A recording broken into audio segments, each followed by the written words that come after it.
Detective Agency. It's me, F. Is Carlos Salceda, the Mexican consul, called? No, Sam. Well, he will. Tell him it's not what we thought it was. To hold everything, I'll get to him as soon as I can. Yes. Sam, you sound so tired. Are you all right? Oh, I am and I'm not. There were too many windmills to chase, too much language I didn't understand, and much too much venganza, which is Spanish for vendetta, which is English for vengeance. In any language, it's dynamite with a short fuse. Then you knew what it was all about all along, Sam. It was revenge. It was and it wasn't. Oh, I'm afraid I don't understand. What about the girl? Is she all right? She is and she isn't. I am confused. Exactly par for the course. But don't worry, F. It'll straighten out like starch spaghetti when I come down to say it with flowers, dictating, as I will, my report of fury and ferment on the red Amapola caper. Amapola, my pretty little poppy. Oh, Sam. That's as off key as I'll be today. Mr. Salcido called. I told him what you told me to tell him. For more, I couldn't ask, F. He understood what you meant perfectly. I don't understand a thing. You will. You know, I may have to trade this stuff in for tequila. No messing around there, straight to the point. A virtue some people might do well to cultivate. Just tell me one thing, Sam. Was it a sour caper? Let's not tarry, F. To the point, remember? Pad ready. Oh. Pencil poised. Knees crossed. Yes, Sam. Skirt a little bit higher. Oh. But all I want to know is... All right. Date, fill it in. To Detective Lieutenant Kelsey, Homicide Detail, San Francisco Police, from Samuel Spade, license number 137596. Subject, the red Amapola caper. The following is, as you requested, a detailed account of the 31 hours, 16 minutes I spent on the case of Armando Rios and daughter. I trust it will answer all your questions, solve your commissioner problems, and enable you to speedily dispatch your duty as one of the city's finest. May heaven help our city. So come back with me to 3 p.m. yesterday, the approximate time I stepped into my office and saw, standing nervously by the window, a Mexican girl in her early 20s. Her clothes, though neat and clean, were rummage sale specials which had seen better days. Her bare legs were too thin, her features too drawn. But the midnight color of her hair and the largeness of her eyes told me she could have been beautiful if things had gone another way. I'm glad you have come. I couldn't have waited much longer. Oh, I'm sorry. I didn't know you were here. My name is Andrea Rios. I would like to hire you. Mm-hmm. But I do not have much money. Well, much money may not be needed, Miss Rios. What is it you want? Your time, Mr. Spade. You see, if you accept this job, I must have all of your time from now until tomorrow morning. If you cannot accept, you must tell me now so I can get someone else. I see. I can only pay $30. I know it is much to ask for $30, but... Then ask for more for less. The job may be difficult for you. You will not be able to sleep. Well, I can make that up on somebody else's time. Then you will help. Yes, I think so. I would like to hear more about it. We will go to my father. You will learn more there. She led me to the nearest streetcar, headed for south of the slot, and paid the fare. 20 minutes later, we were walking through the San Francisco that's left over, where the liquor is cheap and one cigarette is property. The sounds of a jazzed-up Spanish song caught my ear, and the beer signs turned to cerveza.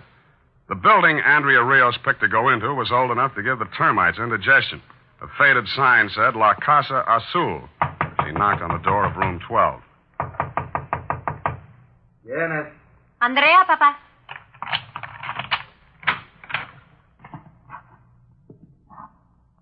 The weather-beaten face that stood in the doorway figured to be 60, but the age should have come from concern. He wore a black sweatshirt, pants to match, and a dirty white sailor's cap. Inside on the table sat a bottle of high-octane joy juice, that witch hazel with a misnomer, tequila. The lemon and salt stood alongside. On the bed lay a duffel bag with the blocked letters Santa Susana. Está este el hombre, Papá. ¿Cómo se llama? Senor Spade, el detectivo. My father speaks no English. I see. ¿Tienes confianza en él? ¿Es honrado? He asks if you are an honest man. It's a question no man can answer with complete honesty. ¿Qué le has dicho, André? ¿Qué sabe? Nada, Papa. Siéntese, hombre. ¿Un traguito? My father says to sit down and have a drink. Tell Father I will, but I'd enjoy it more if I knew why I was hired. Yes, of course. To spend the night here, Mr. Spade, with my father. To keep an eye on him all the time. Protection? No. Well, there must be more to it. We want you to be able to testify to my father's whereabouts this night, if it should become necessary. Mm-hmm. What's going to happen this night? Something. And you want your father in the clear? Yes. Well, that sounds fair enough. That's all there is. I'll have that drink now, if there'll be enough to last. The window pane came flying in, and the ugly muzzle of a .45 silencer attached stuck through. I yelled, so did Andrea. But the gun yelled louder and with more effect. The bullet struck Andrea in the side. She lurched crazily, then folded in her father's arms. He began to mumble her name and cry. I jumped to the window. Pulling away was a black Buick sedan with driver unidentifiable. So were the license plates. They were covered tightly with a cloth. It was a pro job from beginning to end, and a clean getaway. Well, Andrea was still alive, but not by much. I turned up a phone in the lobby. One nickel got me to the emergency hospital. The other brought me homicide. When I got back to the room, Andrea was still lying there, but she was alone. Armando Rios, her father, had gone. And I thought I knew why. Revenge, huh? Exactly, Lieutenant. I think Rios knows who shot his daughter because I think the bullets were meant for him and she got him by mistake. Huh? I think, therefore, that Rios has got revenge on his mind. Now, let you have Rios picked up before he does something he can't get out of. Yeah, I'll make a note of that. Also make a note as follows. I, Lieutenant Kelsey, will check the Mexican consul for background on Rios because I, Lieutenant Kelsey, believe Rios is a Mexican national. Not so fast, Sam. Furthermore, I, Lieutenant Kelsey, will make a close check of all incoming police calls for the rest of the night because something is going to happen for which Rios wanted an alibi. When I find out what same is, I will graciously inform Sam Spade. Sam, how do you spell graciously? I went to the offices of several Mexican-language newspapers, told them the story, and asked them to give a place of prominence to the fact that Andrea was alive, asking Armando Rios to go directly to the nearest police station and wait until contacted. I then went to the Maritime Service and queried about the Santa Susana. I was told it was a sport fishing vessel owned by its captain, J. Mortigan, with office in the Ocean Building on the Embarcadero. The nameplate on the Titian-haired secretary's desk said Janice Odell. Yes? Could I help you, please? I think so. This the office of the Santa Susana? Oh, you're planning a fishing trip. Well, then you've come to the right place.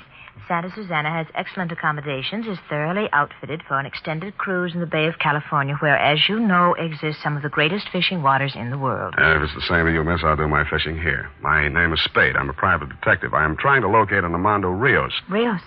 I said something? You know him? He's got a berth on the Santa Susana. Well, he has... At least he had... What's he done, Mr. Spade? Well, it's what he will do that bothers me. You say he had a berth. Would you explain, please? Just a moment, Mr. Spade. Captain Mortigan, there's a private detective out here asking about Armando Rios. Rios! Send him in, Janice. Come on, move lively. In here, Mr. Spade. Thank you. My name's Mortigan, Captain Mortigan. I skip the Santa Susana, the finest sport fishing vessel ever to touch salt water. Everybody's got a commercial. Miss Odell says you're asking about Rios. I am. I'm trying to locate him. And so am I. I've got steam up and a dozen people waiting. Rios knows those Mexican fishing waters like no one I've met. And where is he? Jumped ship, if you ask me. Scampering around San Francisco or dead drunk in some infamous den from that cactus poison he drinks. If the storm's over, Captain, I'd like to ask you a few questions. Where does Rios room when he's in San Francisco? Stays right on the ship. Did you know he had a daughter? No. And you don't have any idea, I suppose, why Rios jumped ship? It's a woman. That's my guess. It's always a woman. But that is just a guess. All right, Captain, I'll make a small-sized deal with you. If I find Rios, I'll notify you. If you find him first, notify me. I'll leave you my card. Mortigan agreed, and I left, pausing only long enough in the front office to give Janice Odell my phone number in case she saw Rios. She gave me her phone number, and it was a fair exchange. 20 minutes later, Lieutenant, I was meeting with Carlos Salcido of the Mexican consul's office. A wire he had sent to Mexico City had brought results. So, Mr. Spade, you have not yet found Armando Rios, but are still desirous of preventing him from consummating his revenge. I fear perhaps you are too late. What information have you got, Mr. Salcedo? First, Armando Rios was arrested in the Mexican state of Sinaloa for the growing of the red amapola. You are aware of what that is? Amapola means poppy from the song of the same name. Exactly. The red poppy grown for the production of narcotics. The arrest occurred on August 19th, 1946. Rios served 3 years in the penitentiary as a result, convicted mainly on the testimony of an Ernesto Sabado, who Rios claimed, as you say, framed him. Now, look at this. An inquiry from the office of the district attorney of Marin County, California, requesting information about a Mexican national whose dead body was discovered 2 hours ago, washed ashore at Point Bonito. A Mexican national whose name is... Ernesto Sabado. Precisely. Yeah. And you think perhaps Rios killed Sabado? A distinct possibility, Mr. Spade, since he had motive. Well, that's exactly why I don't think he did it. Rios knew Sabado was going to be killed sometime tonight. That's the reason Andrea hired me, so her father's whereabouts could be accounted for and so he could not be accused. No, Mr. Salcedo, I don't think Rios killed Sabado. Well, I hope you are right, for his sake and for his daughter's, who we both hope will get well. The one who killed Sabado is probably the same one who drives a black Buick sedan who took those pot shots at Rios and caught Andrea instead. The same one who Rios has now got a vendetta against. Venganza. However you say it, it's a sucker's play, but how do you stop him if you can't find him? Thank you, Mr. Salcedo. I must admit, Mr. Spade, I do not fully understand your concern over Rios.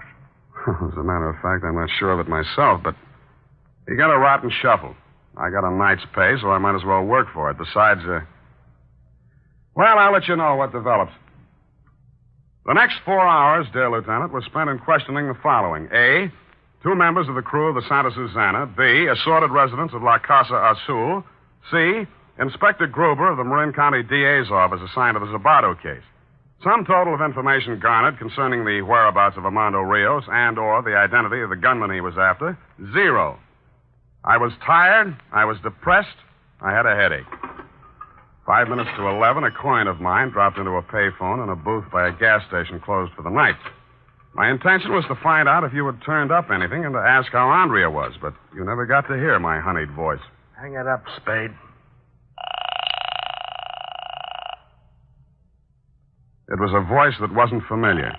The 45 with silencer affixed, however, was. It didn't take me long to start perspiring. Leave the nickel, Spade. You won't need it. Good evening. I've been wondering about you. I'll bet you have. You're sort of a novelty, you know, the only myopic gunman I've ever met. What's that mean? You're nearsighted. You got the wrong person back at La Casa Azul. Boss will have to send you out again for Rios. I don't like you, Spade. I don't know you, but I don't like you anyway. Guess I'll kill you so I'll never have to take a chance of knowing you. Now, come on, step out, gumshoe. He urged me out of the phone booth, up the street a few paces to the head of an alley with a blind end. There he parked himself on a fire plug. I wished him all sorts of bad luck, and he told me to start walking into the alley. Mine was small choice. But as I moved away from the Gunsel toward the alley's end, my eyes searched for means of escape. All right, Spade. That's far enough. Now I'm going to pick your eyes out. Turn around. I stood frozen for a moment, then spun and looked. The Gunsel had pitched onto the sidewalk, but the 45 was still in his hand. I moved up to him slowly with a maximum of caution and took a closer look. He was as dead as he could get. A knife in his back had done the job. That's when I looked up the street and saw a figure in fast retreat. It wore a black sweatshirt, pants to match, and a dirty white sailor cap. It looked very much like the venganza of Armando Rios was accomplished.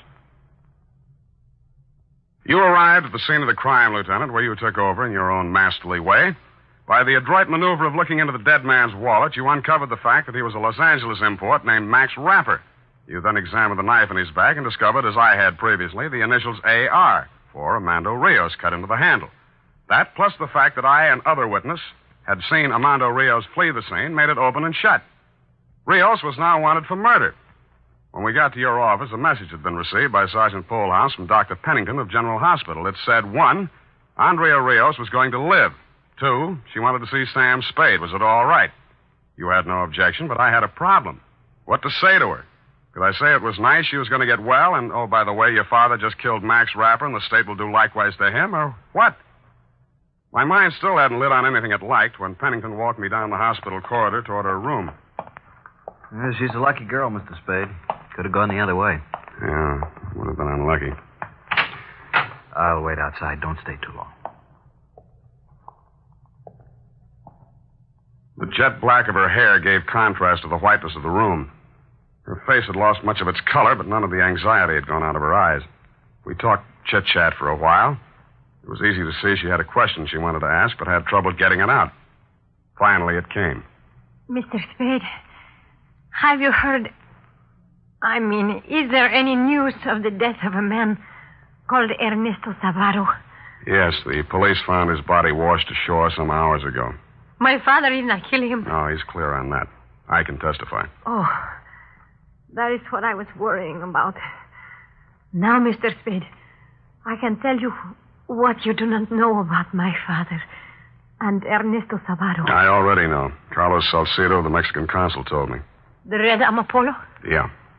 Oh, it was an unfortunate affair for a great many people, Mr. Spade. Buyers from the United States came to Sinaloa. With money, the peasants were lured into growing the poppy. Mm-hmm. Many knew no better. Many did not know what it was for. They knew simply to grow the red flower brought more money than to grow food. When the police came, they suffered. The buyers were nowhere to be found. Anyway, it's all right now. My father did not kill Ernesto Zavarro. No, Lieutenant, she did not learn about Max Rapper's killing from me, or that her father was now a fugitive wanted for murder. I also didn't ask her some questions I could have asked, like, how did she know Zavarro was going to be killed? Did Rapper do it, and why? Somehow it didn't matter. It had turned sour all the way down the line. And besides, Zavarro was Inspector Gruber's problem, not mine. 20 minutes later, I walked into my apartment, uncorked the live one, and started at the top. 4 fingers down, the phone began to ring, but I didn't pay any attention.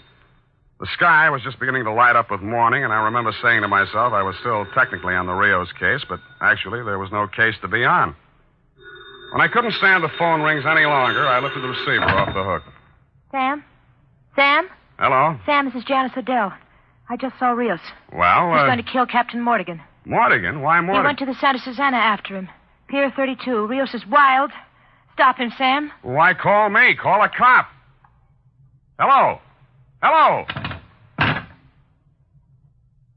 12 minutes later, I was moving through the early fog of the waterfront looking for the Santa Susana. Black letters on a bobbing white bow led me to it, but no signs of life came from aboard ship. A quick tour had me believing it was deserted and that either Rios had caught up with Mortigan someplace else, for what reason I didn't know but could guess, or that Janice had given me wrong information. Moments later, however, in the boiler room, it was clear she hadn't. The furnace was open, coals were spread on the floor, and so was a dead Captain Mortigan. Slouched in a chair with his eyes closed and a daze was a worn-out Armando Rios. He should have been. He'd had a busy night. Rios? Se murió. Ah, wake up, Rios. Se murió. El capitán se murió, señor Spade. In any language, he's dead, if that's what you mean. You couldn't be any clearer. Es él. Es el hombre. Es su culpa que Andrea fue enterrado. Ahora está muerto. Y no he obtenido la venganza. Venganza. Too much venganza. You fixed it fine. Andrea's going to feel swell about it. Oh, what's the use? Come on, Rios. Hello? Hello? Who's down there? Kelsey? Oh, it's you, Sam. What are you doing here? Got a call from a girl named Belle something. Odell. Oh, yeah. Is this Rios? Well, what have you got to say for yourself? You ready to sign a statement? He doesn't understand you, Kelsey. Oh, dummying up, huh? He doesn't speak English. Well, he won't get off that easily. We'll sweat it out of him. No lo hice. No lo maté al capitán. Yeah? That's what they all say. Well, look at this. He's carrying a gun. Gun? Why would he use a knife if he had a gun? Don't ask me. I don't speak Spanish. Say, what's all this coal doing on the floor? It's messy. Looks bad in photographs. Yeah, well... Wait a minute. Lieutenant, you've done it again. I picked up a lump of the coal. There was a small hole bored into the center. Examination of others revealed the same thing. Curious, you'd say? Not so when you start thinking about 1, the red AMAPOLA, 2, the fact that Zabato's killing still remained unexplained, and 3, and bingo, narcotic smuggling. A phone book gave me an address on Jackson, and a rap on a door got me a quick reply. Oh, Sam. Mm-hmm. Good morning, Janice. I didn't wake you up, did I? Well, If so, you must sleep in your clothes, and that suitcase on the bed must make it kind of cramped. what are you doing here, Sam? Uh-huh. Heavy, all packed. Just going on a little vacation for a few days. Where to? Well, Without a plane ticket on the dresser? Las Vegas. Hot there this time of the year. Of course, it's hot here, too, for some of us. What do you want? I want you to open your suitcase. I won't do it. Then I will. Sam, don't do it. Aha. Well, what's this, Janice? No, I've already guessed. How much worth? Zabato was killed by Rapper on Captain Mortigan's orders because he knew this was coming in on the Santa Susana and probably wanted a cut to keep his mouth shut. Rapper and Mortigan got theirs, not by Rios, but by you, so you could fall heir to this. Poor old Rios, old and wanted. He might have muffed his revenge, so you took no chances. Did them in yourself with Rios, your nice, fat, convenient pigeon. Sam. But the police are going to find it harder and harder to get a case against Rios, and easier to get one against you. These narcotics in your possession will go a long way. Sam, listen Just to me. as long as I've got a gun in my hand, I'll listen to you, baby. There's over $100,000 worth here, and I know where to unload it. Mm-hmm. And what's in it for me? Half. And something else. Yeah? Me. Uh-huh. That would seem to be worth considering, wouldn't it? Sam, a chance to make something out of yourself and not grub around for a few lousy bucks all your life. Gonna turn me over to the cops? Not just any old cop, Janice. I want something befitting your character. I'm going to turn you over to Lieutenant Kelsey. And that, Lieutenant, brings you up to date. Period. End of report. That awful girl. We'll talk about it later, F. But... Later. Go type it up. Well, here it is, Sam. Can we talk about it now? We can. How could that girl have thought for one single moment she could turn a man like you into her accomplice? Very poor judgment. To sell dope yet? Yet. Do I look the type? I should say not. You're upstanding and clean cut. Well, thank you. Maybe she was nearsighted, too. Anyway, I'm glad it's over and it had a happy ending. Well, I'm glad if you're glad. Now, rush that over to Kelsey so he can look good in the eyes of the commissioner. Then phone Mr. Salcedo and tell him the lieutenant's got all the facts. And one thing more. Yes, Sam? Have the florist send a bouquet of flowers to Andrea at the hospital. Oh, Sam, that's very nice of you. Think so? One thing still more. Close your eyes and have the florist send a bouquet of flowers to you, too. Sam! Easy, F. How do you know it's not coming out of your salary? That's true, too. Good night, Sam. Good night, sweetheart.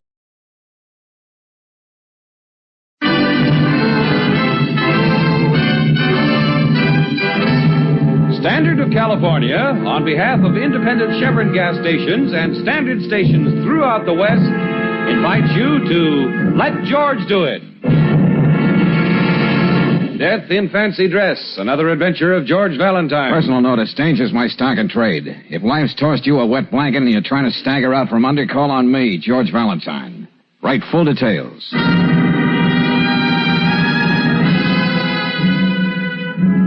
My dear Mr. Valentine, because of a hobby that's dear to my heart and certainly innocent enough, I've received several threats on my life of late. I'm aware that this can't be of world-shaking importance, but it is a confounded nuisance to me. If you decide to take pity on me and come to my rescue, please drop in at my apartment, the Hampshire House. Apartment at the Hampshire Towers tomorrow afternoon at 2 o'clock. Would you verify this appointment by phone? Signed, Lloyd Bascom. Oh, dear old Bascom, whoever he is. Several threats on his life, and he loses composure completely. Well, at least he did admit it was a confounded nuisance. I suppose if some scoundrel sprayed him with a shotgun, our friend would say it was a blasted annoyance. Yeah, well, what intrigues me is this gentleman's hobby. What does he collect, atomic secrets? Hey, you know, Brooksy, I've always wanted to find an exciting pastime for my spare moments. Go on, Angel, verify the man's appointment.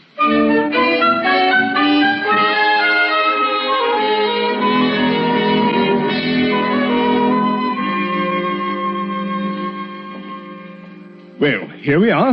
My trophy room, you might call it. Mr. Bascom, all I see is a lot of junk. Yes. Now, take this particular piece of junk. A broken wine glass. The one with which Lucy Graham plunged her coming-out party into a furor. She practically gouged Tony Warren's eye out with it while she was deep in her cups. I bought it from the caterers. As you see, I have it all neatly tagged. The occasion, the date, etc. And this 1945 license plate, Mr. Bascom? Oh, yes. The very proper and respected Mrs. Arlington Mackenzie was dragged into court on a hit-and-run charge. That's the plate off her Duesenberg. I bribed her chauffeur to get it. Oh, it was a beautiful scandal. Well, I can see where this sort of thing wouldn't make you the most popular boy in your set, Bascom. I could not help being born with a silver spoon. But there's nothing to prevent me from reminding my friends of their more scandalous escapades. Now, look here. This lovely lock of red hair. A very lurid story goes with this. If you like, you gentlemen can retire to the smoking car. No, this little affair was quite well publicized. Celeste Dupre, the nightclub singer who was accused of the murder of Malcolm Gardner, the broker. She was acquitted. Dear me, I wonder whatever happened to the dear girl. Now, over here... Yeah, well, we get the general idea, Bascom. This is your private wax museum of dead scandals you like to keep alive. Oh, well put, Valentine. I must remember that phrase when I show off my collection at my next party. You mean you deliberately keep bringing up all this? Oh, pardon me. I'll see who's at the door. Huh. Man after my own heart. Yeah. If you're not careful, Angel, he'll cut it out and put it in his collection. What surprises me is that Mr. Bascom's been allowed to go on breathing this long. What's the matter with you, Reynolds? I didn't come here to talk. What is the matter? Have you lost your mind? George. Yes, maybe I have. Stop it, Reynolds, you fool! Valentine! Kill you! Come on, boys, break it up. You heard me, friend. Get off of him. Get out of my way. Now, listen, Buster, don't make me hang you up to dry. I'm a peace-loving man. What else have you got here that belongs to my wife, Bascom? I don't know what you're talking about. Oh, yes, you do. You see, I found those letters you left under the Christmas tree. Very well, you found them. I'm as good as my word. I promised Donna I'd let her have them back as a present. But too bad you had to find them. The package wasn't addressed to you, Reynolds. Never mind that. I burned them without telling her I saw them. That's too bad. Donna must be very distressed at my breach of faith. Now, Reynolds, if you don't mind, I do have company. Oh, don't mind us. I don't know how much Donna paid you for them. Lord knows she's the one with the money. I don't care. But if you have anything else of hers that you can hold over her, I swear I'll break your filthy neck. Just remember that. Oh, dear. See what I mean, Valentine? No. Suppose you draw me a diagram. You've already earned part of your fee when you hauled Reynolds off me. That was on the house, Bascom. What do you mean? I think he means it's no go. If you want protection, you better call out the National Guard. To put it another way, I don't like your idea of fun. I don't like your museum, and I particularly don't like you. Now, wait a minute, Valentine. Let's get going, Brooksy. I don't want to be late for my paper route. Hey, hold it a minute, Angel. What is it, George? Anything wrong, Reynolds? What? Oh, I was just sitting here trying to calm down. I had a few drinks before and... Yeah, you're looking pretty bad shape. Hey, let me have the wheel. I'll take you home. Hop in the back, Brooksy.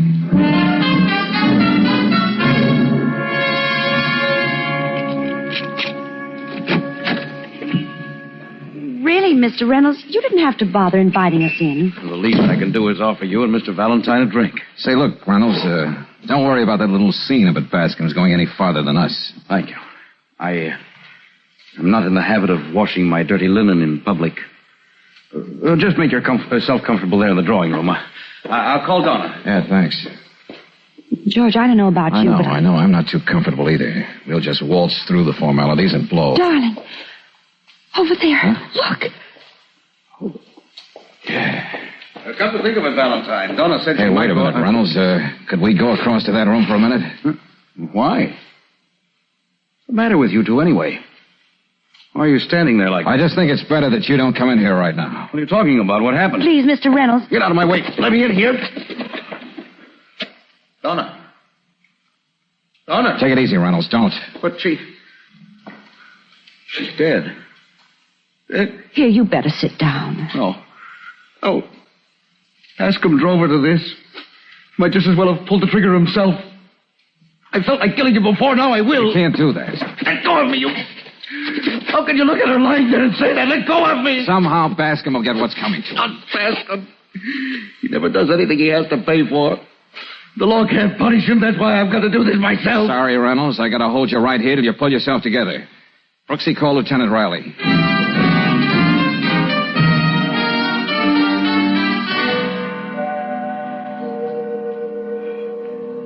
All right, Valentine, here it is. Yeah, Lieutenant. Between the medical examiner's report and my amateur sleuthing, it's just what you thought it was when you walked into that room across the hall. Suicide, pure and simple. I wasn't questioning that. What? Then what were you questioning? Why did you drag me into the case? Just for old lang syne? Oh, well, it just seemed a good idea at the time. It isn't easy, Lieutenant, to know that a man has driven a woman to suicide and not try to do something about him. Okay, Valentine. I know your heart's in the right place, but look, chum boy, why don't you grow up?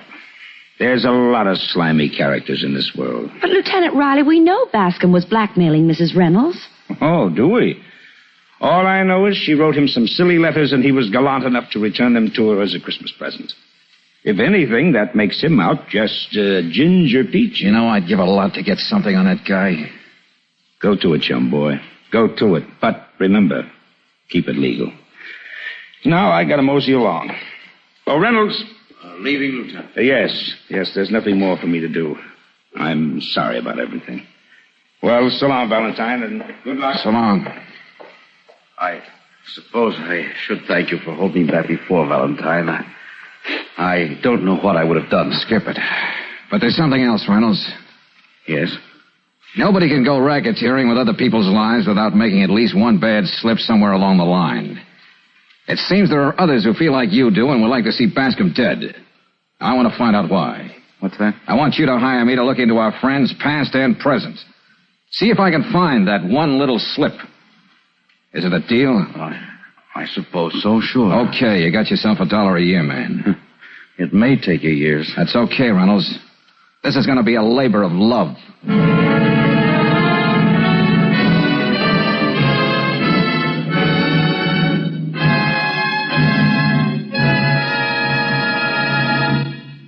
We'll return to tonight's adventure of George Valentine in just a moment. Meanwhile, a word from a wise motorist. Can you imagine driving around the world not once, but 4 times without an engine repair? Well, in actual mileage, one man has driven even farther than that on compounded RPM motor oil and without an engine repair. His name is George M. Hollingsworth, an insurance agent in Bakersfield, California. Here's what Mr. Hollingsworth said. Quote, "One of my cars has gone 123,000 miles on RPM without engine repairs," unquote. And lots of Western motorists have told us they've driven 7 and 8 years on RPM without engine repairs. Thousands of others have learned that RPM pays its own way many times over. For RPM is compounded to stop carbon trouble, to guard engine hot spots left bare and exposed to wear by ordinary motor oils, and to keep the whole engine system cleaner. Try RPM motor oil tomorrow. Get it at any standard station or any independent Chevron gas station where they say and mean, "We'll take better care of your car."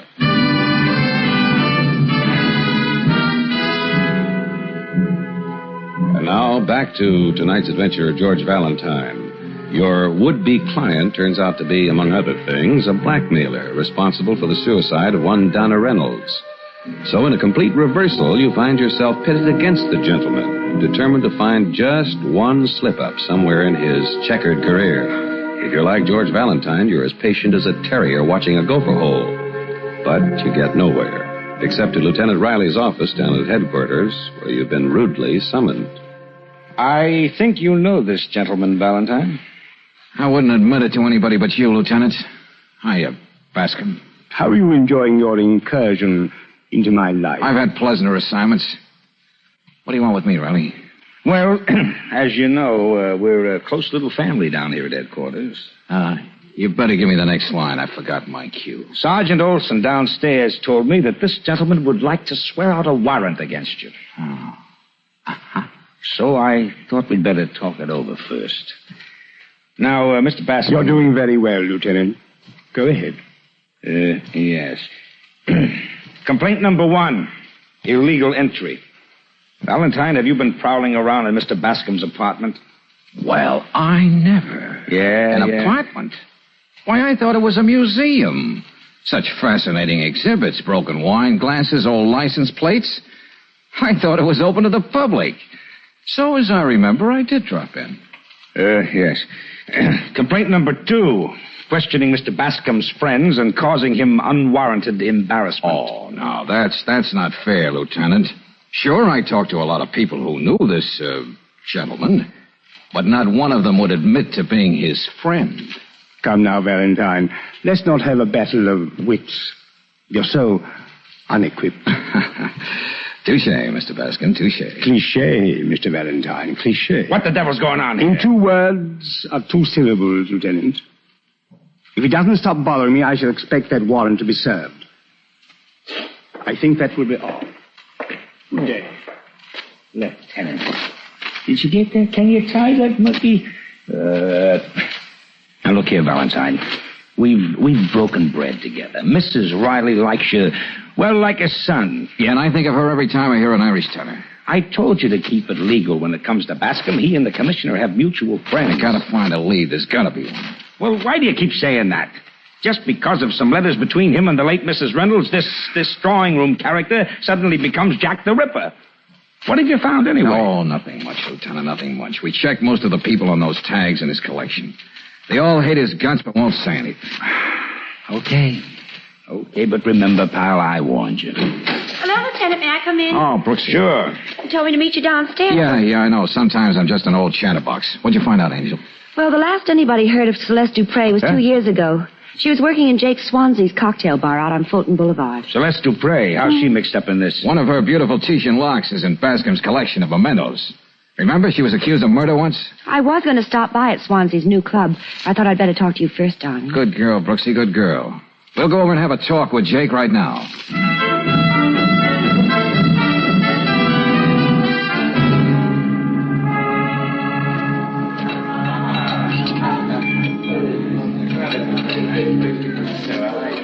Swansea says for you to wait at the bar. He'll be right down. Okay, thanks. Come on, Brooksy, let's go. Hey, wait a minute. What's the matter, George? Wouldn't that be Reynolds talking to himself at that corner table? Oh, yeah. Looks like he's drowning his sorrows. Coming up for the last time. Yeah, better see if I can get him out of here.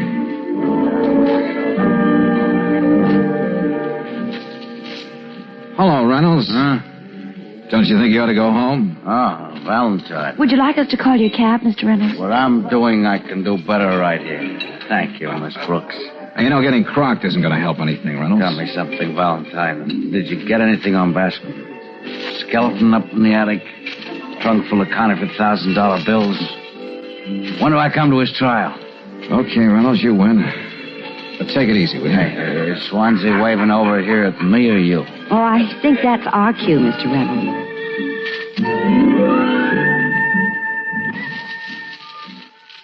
Look, Valentine, if Reynolds is a friend of yours, maybe you can get him home. He's been here like that every day. Oh, he'll snap out of it. Look, Swansea, maybe you can help me. Sure, sit down. Can I get you anything, Miss Brooks? No, thanks. What can you tell me about Celeste Dupre? Well, Swansea. Cigarette? You didn't answer my question. When did you leave that kid alone? Didn't you have enough trouble back there being accused of murder and everything? Didn't she work for you once? Yeah. After it happened, I was the only one to give her a job. Well, if you want anything, it's on the house. Sit down, Swansea. Now, I asked you, what happened to Celeste Dupre? Where do I find her? Can't you see I don't feel like talking? You know I'm going to find her sooner or later anyway, and when I do, I may come back. I want to know why you didn't tell me. Okay. But don't build any fires under her. Make that a personal favor to me. I don't like to see anybody hurt, Swansea. Red lives at the Shelby Arms. Only now her name is Seal Dawson.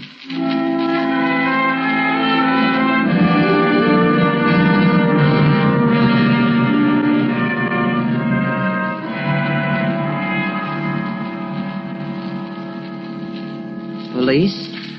Not exactly, Celeste. Or do you prefer Seal? Does it matter? My name's Valentine. I'd like you to answer a few questions. Just whom do you represent? In this case, Valentine, as much as anybody else. I can't keep you from asking questions. Why did you give Lloyd Bascom a lock of your hair? What did you... And when did he give you for it? He usually pays for mementos like that. Why don't you leave me alone? I hate to come at you from left field like that, but sometimes it gets results. Oh, during my trial, Bascom asked me for a lock of my hair. I didn't see any harm in giving it to him. The one I saw looked like a recent acquisition. But we'll let that rest. No, it's not too bad.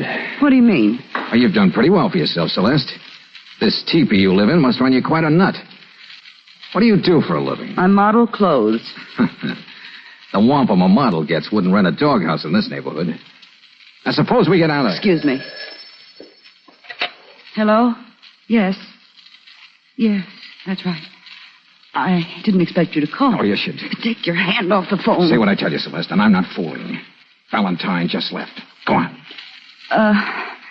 Valentine just left. What's that? Tell him you want to see him.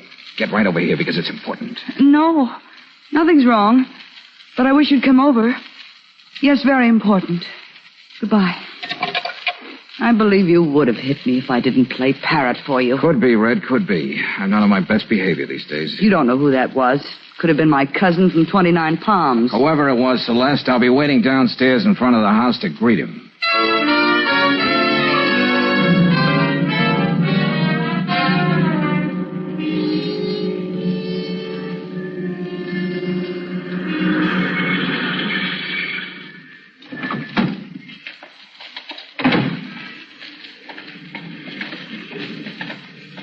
You didn't waste a minute getting here, did you, Bascom? Valentine, Don't look so grief-stricken.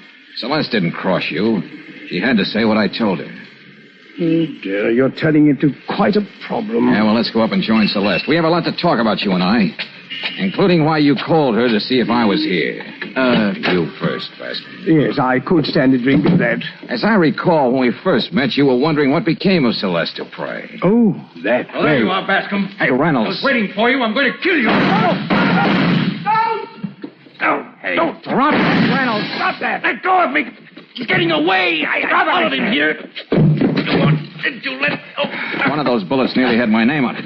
You hurt? I didn't expect you. Come on, it's just a scratch. Now, let's get out of here. Cops will be flocking around here any minute. Yeah. I'll talk to you later.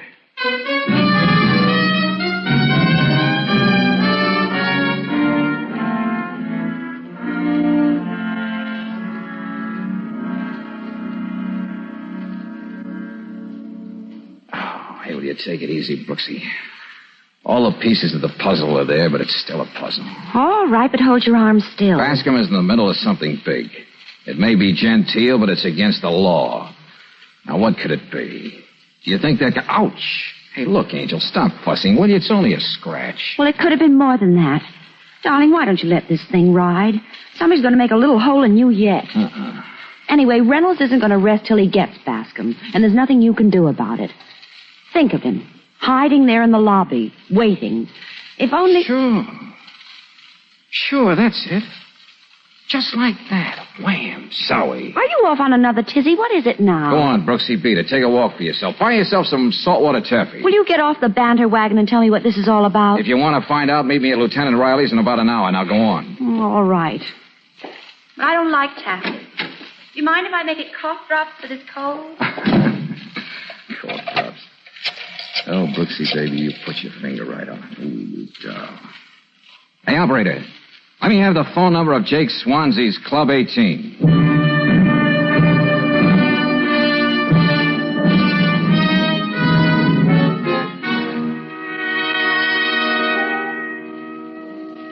Look, Valentine, you could have come over to the club if you wanted to see me. Oh, no, Swansea.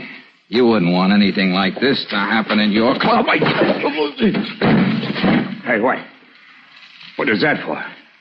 What's the play? I gotta get you in the mood to talk about the tie-up between you and Celeste and Bascom.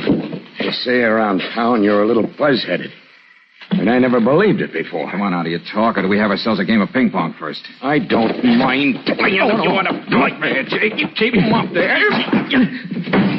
I know. What about it, Swansea? What about it? Smart guy, huh? I'll put my knee right through you if you don't open up. All right. Okay. Just lay there. Catch your breath. What do you want to ask me? First, I'm going to tell you. Yeah?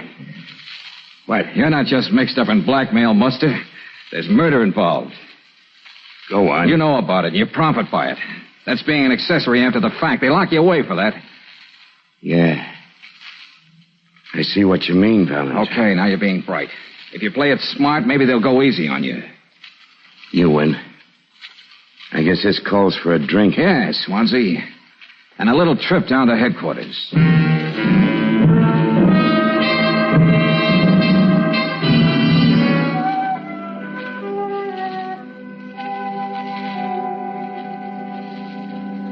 Okay, Swansea, okay. You've been very eloquent. Just wanted to be helpful, Lieutenant. Oh, yes, I know. Well, now you can join Miss Dupre in the other office. Oh, Sergeant, send Bascom in here. I'm right here, Lieutenant. Well, sit down. Thank you. Oh, Valentine, you look a mess. Fighting again? Yeah. But it was worth it just for this one little occasion. Bascom, you met Celeste during a trial. What of it? You were looking for mementos for your collection. You didn't get one until some time after. Well, you and she got to know each other, rather well. Don't expect any comments from me. You're spinning this fairy tale. All right, then, Bascom, shut up. So sorry. In fact, you and Celeste became so chummy that somehow she found herself in a perfect spot. You had arranged all the unpleasant details, Bascom, and she could sit back and blackmail you groggy. And Swansea was just the boy to see that you paid off. Come on, son, come on. Get to the point for the man. The murder. The murder? Oh, you know all about that, Bascom, don't you? After all, you worked it out. Deliberately fancy, but very neat. Classic picture of suicide, motive and all. Yet it was murder. Lieutenant, I'm beginning to resent the unrestrained use of that word in connection with me. Yeah? Well, I'll just take my chances on your being angry with me, too, Mr. Bascom. I'm holding you on suspicion of murder. On what evidence? With what Miss Dupre and Swansea will have to say, I'll risk being wrong. Mr. Reynolds just arrived, Lieutenant. Oh, yeah? Well, I suppose he ought to know what's been going on, so have him come in. I should like to call my attorney, Lieutenant. There'll be plenty of time for that. Come on in, Reynolds. You missed the fireworks. Why, what's happened? Well, this should give you some satisfaction. We're holding Bascom for the murder of your wife. What's that? Did you say murder? Yes. Oh, Sergeant, take this guy away now. Huh? All right, come on now, this way. Oh, wait a minute. Hold it, Sergeant. I don't want you to make 2 trips. What's this, Valentine? Don't rush me, Lieutenant. Tonight, when you were pouring shots at Bascom, you were really trying to kill me, Reynolds. What are you saying? Why would I do that? You didn't follow him to Celeste's place as you said. You couldn't have. You were already inside the lobby. Miss Brooks reminded me of that. Then everything fell into place. I still want to know what reason I'd have for doing anything like that. What about it, Valentine? A man will do anything to get away with murder, Lieutenant. It was Reynolds who killed his wife.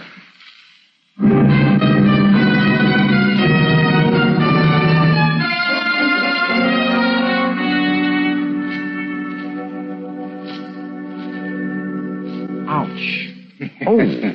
Oh, will you stop it, Brooks? Oh, be still. You're just a big baby. This is nothing but a little iodine. Oh, little iodine. Lieutenant, do something. She's torturing. Oh, you'll live, chum boy. Fine thing. I fix your arm and you have to go and get into a fight. Yeah. I guess people never will learn. I mean about murder. If they want to kill, why don't they just bash somebody over the head without being fancy? What a fine way for a lieutenant to talk. Oh, they'll get caught, sure. But think of all the trouble they'd save. Oh, but don't forget the creative touch, Lieutenant. Means a lot to a man like Bascom. Think of the setup. Months back, he introduces his charming pal Reynolds to the wealthy Donna. She marries Reynolds, all according to the plan. Ouch! Oh, quiet, Junior. Then it's all a build-up to our entrance, Angel. We were there to witness the clash between the aggrieved husband and the supposed blackmailer. And all the time the poor woman was lying home dead. No threats on Bascom's life, no letters for Reynolds to burn, no blackmail, no nothing. Just a plain, unsimple murder. Reynolds gets the money from the estate, divides it with Bascom, then Swansea and the girl get their cut from him. That's it, Lieutenant. Well, tell me you're through, Brooksy. Yes, Sissy. I can see that when little George falls off his scooter, I'll have to render first aid. What's that, little George? And when his baby sister tumbles out of her high chair, I'll have to... Oh, George Valentine, sometimes you get me so mad I could... Oh, Brooksy. Oh, what? That's no way to talk to the father of two children.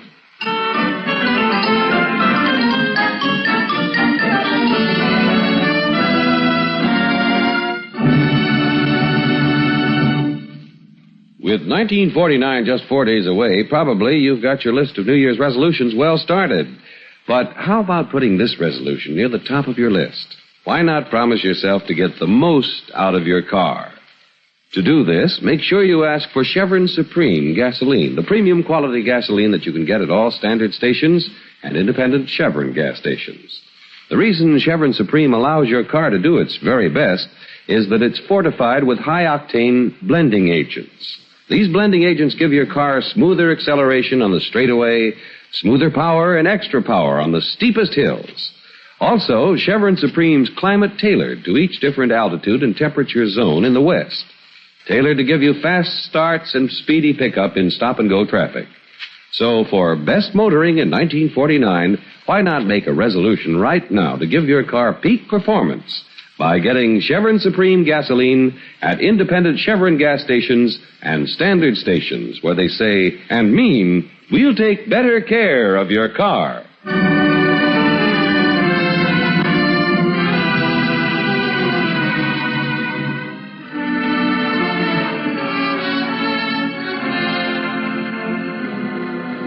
Next Monday night, a new case for George, murder and one to go.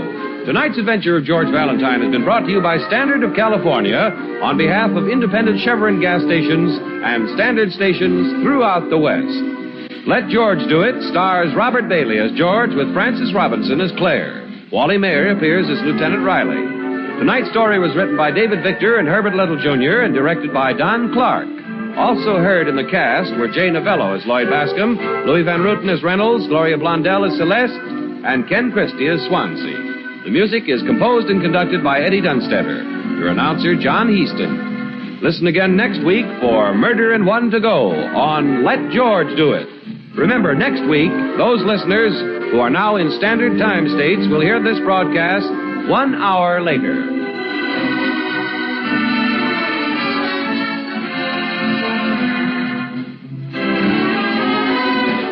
This is the Mutual Don Lee Broadcasting System.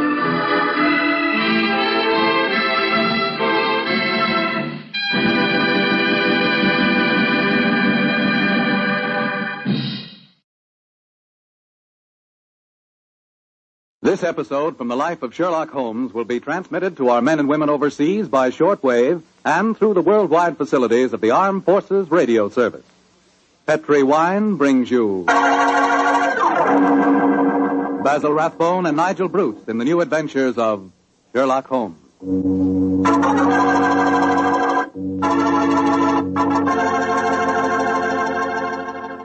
The Petri family, the family that took time to bring you good wine, invite you to listen to Dr. Watson tell about another exciting adventure he shared with his old friend, that master detective Sherlock Holmes. And say, I want to ask you if you've sent in for that little present we've got for you. You know, that swell recipe calendar? It's free, of course, and it's really something. It's a 2-year calendar for 1945 and 46, and it's beautifully done in full color. But the best part of it is that it's jammed with recipes and ideas for cooking with Petri wine. Send for your free recipe calendar tonight. Just send your name and address to Petri Wine, Petri, Petri Wine, San Francisco 26, California. San Francisco 26, California. The requests for this swell calendar have been coming in so fast that you better hurry up and get yours before we get snowed under. Write tonight, and we'll send you your free recipe calendar at once.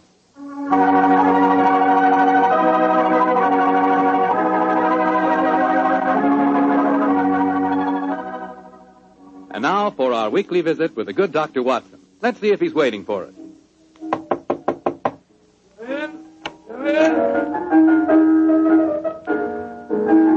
Good evening, Mr. Thorne. Oh, good evening, Doctor.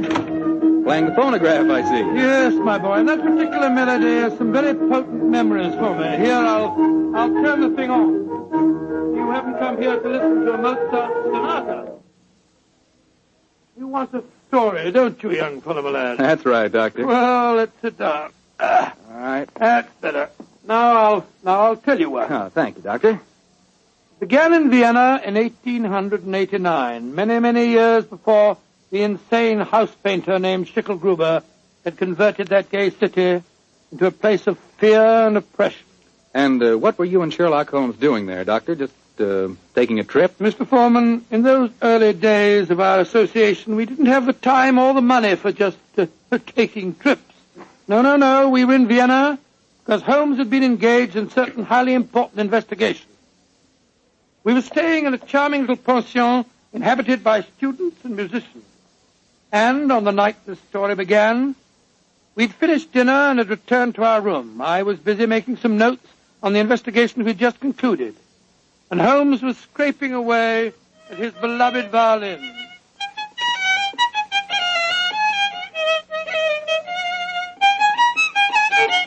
Confound it. What's wrong? Why can't I get it? Oh, it sounds very pretty to me. Pretty, really, old chap. I'm an amateur. And a heavy-fingered one at that. Listen to this. Oh, sounds like a fiddler at an Irish wake. Oh, take it easy, Holmes. Take it easy. There's no need to fling the violin down like that. What's an old chap? Why, with all your other excellent qualities, are you not a pianist? What's a piano got to do with it? In this case, everything. There's a piano in this room, and if you could play it, the Mozart sonata I'm struggling with might have some meaning. Come in.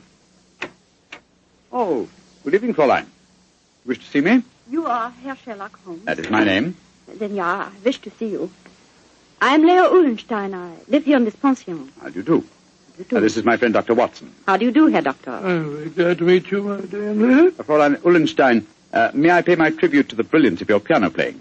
You have the exact precision of phrasing that Mozart demands. How do you know of me? Both Dr. Watson and I were present at the command performance you gave at the Imperial Court a fortnight ago. Hey, Julius, I knew I'd seen you somewhere before. My friend was just expressing the need of a pianist as you walked in, young lady. Perhaps the I'm two sorry. of you... I do not play with amateurs.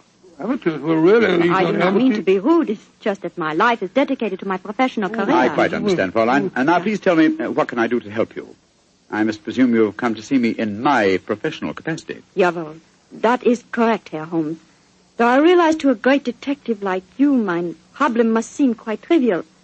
I am being blackmailed by a man in this pension. He is Sándor Árpádi, a Hungarian painter who lives in the studio upstairs. Sándor Árpádi. Yes, I think I've heard of him.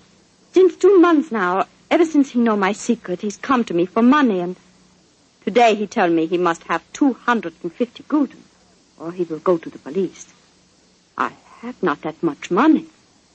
Herr Holmes, please to tell me what I shall do. Just what hold does he have over you? My brother, Karl, he got into some trouble here, and the police were looking for him, but he ran away to München, as you say, Munich, and Sándor Árpádi knew of this. He was a friend of mine, so I thought. When this trouble came on my brother, I turned to Sándor for help. He smuggled Karl out of the country, and he turned on me for blackmail. He's a bad man. I wish he was dead. Most blackmailers are cowards at heart, and I think Dr. Watson and I will call on the gentleman. By the way, does he have any written evidence of your brother's crime? Yeah, he has his address in Munich. I show Sándor a letter from him when he first go there, and he keep the letter, will not give it back to me. And if he gave the police your brother's address, they'd arrest him, eh? They would, of course. Yes, of course they would. Herr Holmes, will you please to tell me what I should do? I cannot go on this way. My music Now, is Fräulein, suffering. calm yourself. I shall be most happy to help you, and if you will lead the way, we'll see how persuasive we can be with Sándor Árpádi.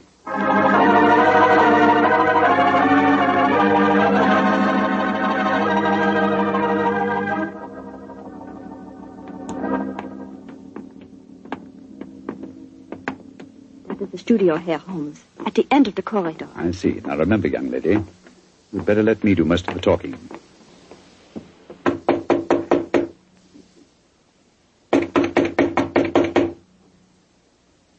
He must be out.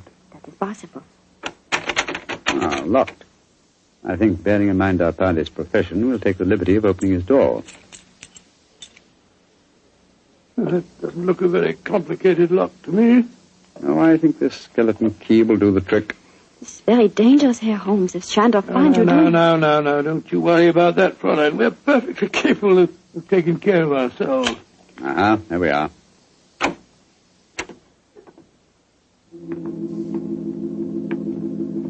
Close the door behind you, will you, Watson? Can't see a thing. I'll strike a match. Oh, Gott im Himmel. Great Scott, look at him. Slumped over his desk. Light the gas, will you, Watson? Right you are, Holmes. There. Judging from his appearance, Fräulein Ullenstein, I think Sandora Paddy had other enemies besides yourself. Less scrupulous enemies. He's been strangled. Look at the finger marks on his throat. Is he... Yes. His body is still warm, though. I'm afraid he's dead. I am glad. He was a bad man. Deserved to die. Watson, do you notice that the fingers of the killer have broken the skin and drawn blood? Oh, yes, so they have. Should we not communicate with the police? Before we do that, Fräulein, we must see if we can find your brother's letter. Help me move the body, will you, Watson? Lying across an open dispatch box that might contain the document in question. Right, John. Come on, my fellow. That's it. For a painter, the late Mr. Arpadi was an unusually methodical man. Everything filed here in alphabetical order. Here we are. You, Fräulein Leah Ullenstein. And the letter has the Munich postmark. Oh. I think this must be the document in question. Will you examine it, please, Fräulein? Yeah, this is the letter.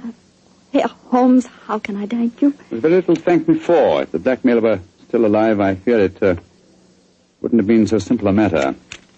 I wonder what other treasures this box contains. Hello? Hello? What is it, Holmes? Interesting. Extremely interesting.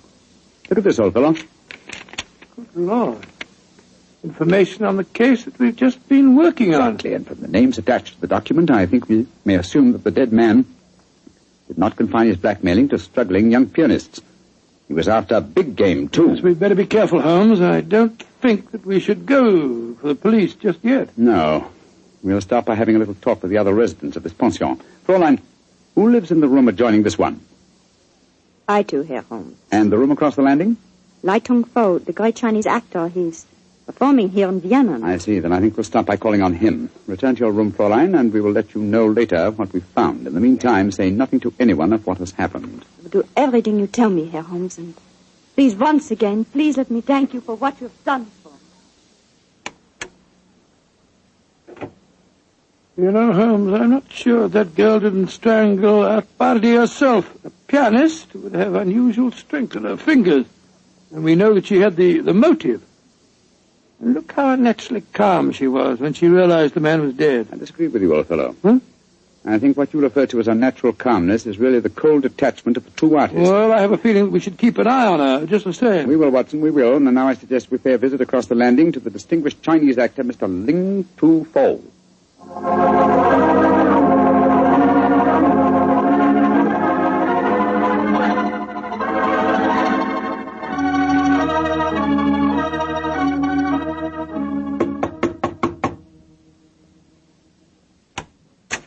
Yes, please. You wish to see me? If you could spare us a moment, sir. But of course, gentlemen. Please to come in. My name is Sherlock Holmes. This is my colleague, Dr. Watson. How do you do, sir? How do you do? I am greatly flattered to meet you. You are not here to see me in your professional capacity, I hope, Mr. Holmes? Oh, no, not exactly. I just wanted to ask you a few questions. Please, to ask me anything. Do you know Sandora Paddy, the painter who lives across the hall? I know him by sight. We nod to each other on the stairs. Nothing more. I see. Have you been in your room most of the evening, may I ask? But yes, I have been sitting here quietly for the past few hours, reading over the Analects of Confucius. No, Confucius. May I ask, sir, whether you've heard any unusual noises this evening? Sounds of a struggle or a cry from the direction of Sandor Pardi's room, for instance? I do not think so. Wait, yes.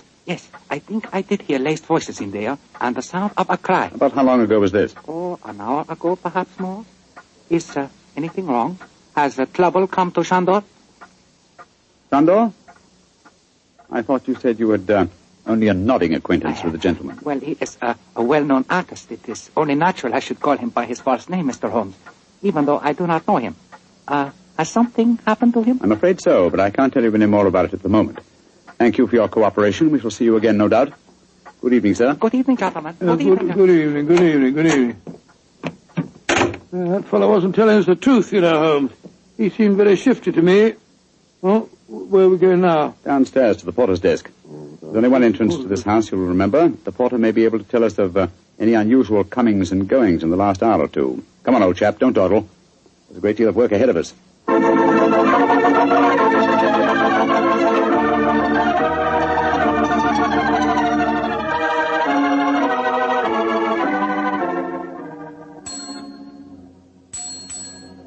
Yeah, Herr Holmes, what can I do for you? How long have you been on duty tonight? Since 5 o'clock. Did you notice what people have come in or gone out since then? No one has gone out. Ah, splendid. And who came in? Fräulein Ullenstein came in just after 6, Oh, yes. and Herr Apperdy, the painter, came in a few minutes later. That is all. Ah.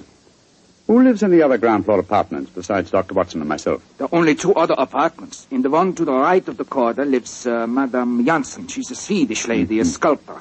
And in the other? Signora Violetti, the Italian opera singer. Oh, thank you. Thank you very much. I'm much obliged to you. I'm happy to be of service, Herr Holmes.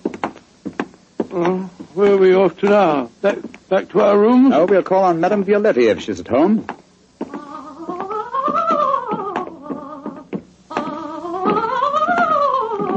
It sounds as if she's very much at home.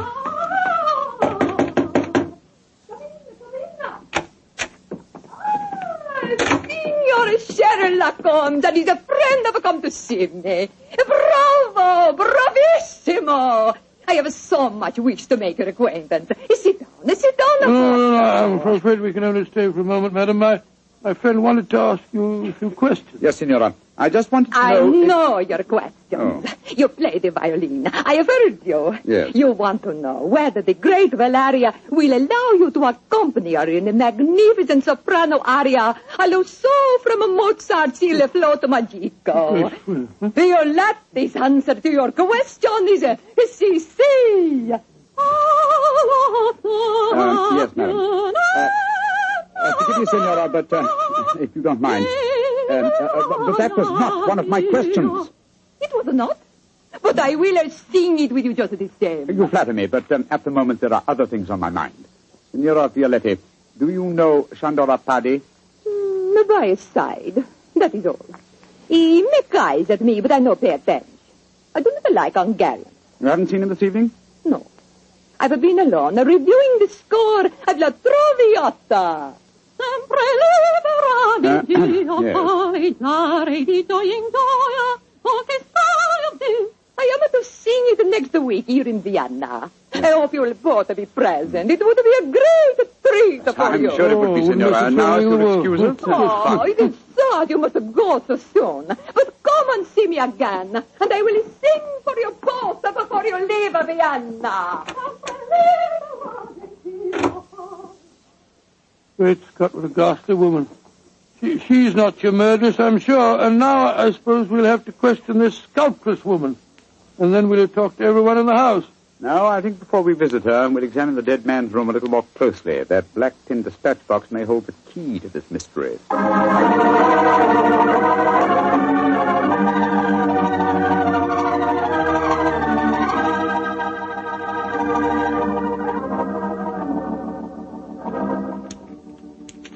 Idiot. Numbskull.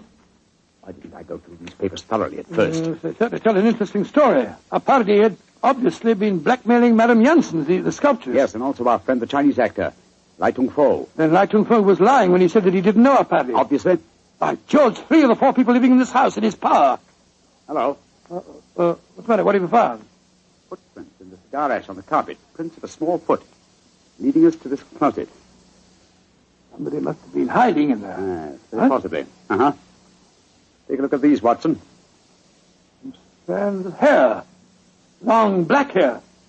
Where were they? On a hook in the cupboard. Someone bracing themselves back so as to be out of sight could easily leave such evidence. I've got it, Holmes. I've got it. The long black hair, the long nails that caused the peculiar marks on a party's throat, and a small footprint. It was a woman. Possibly, but which one? Fräulein Ullenstein and Signora Violetti both have blonde hair, remember? And it must be that sculptress woman. Not necessarily. Who else, not a woman, might have small feet, long nails, and long black hair? By Jove, the Chinese actress. Precisely. Come on.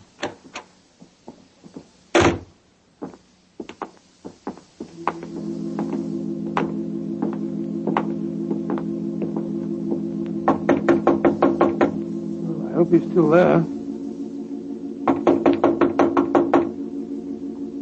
Come on, sir. Come on. Let's go in. Holmes. Look at him. He's praying. His head's in his hand. Oh, my dear fellow, I'm afraid prayers can do him no good now. He's been strangled. Strangled with his own cue.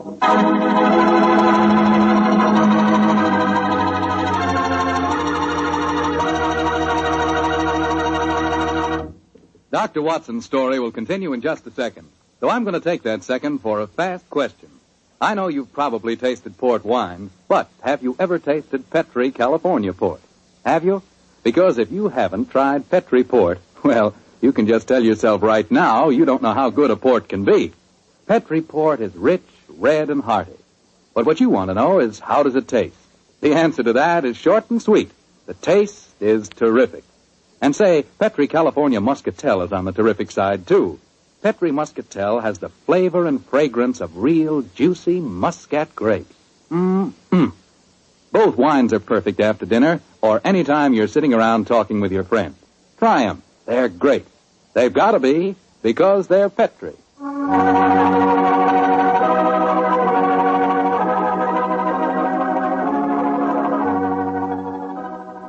And now, back to tonight's new Sherlock Holmes adventure.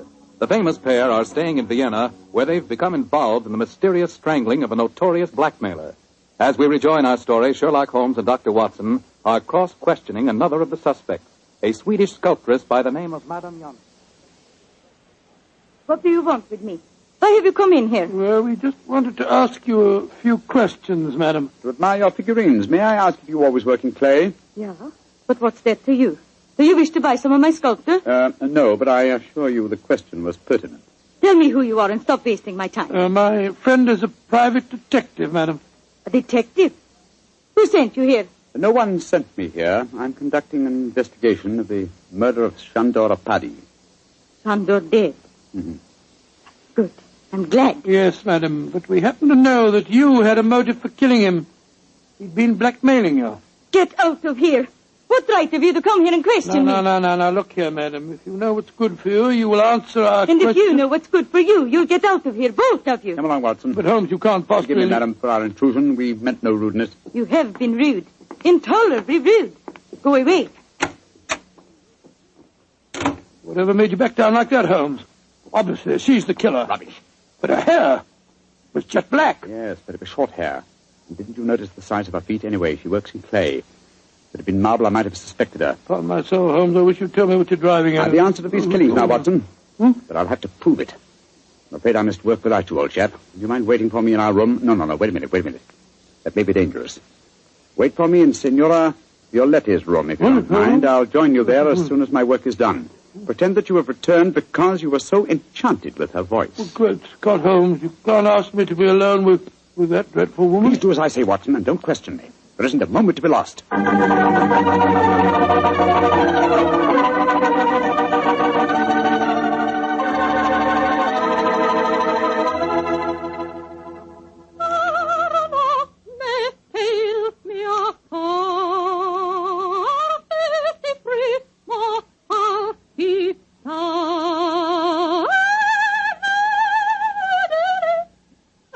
You know that aria, my dear doctor. No, madam, I'm afraid I don't. You've not heard about great Giuseppe Verdi?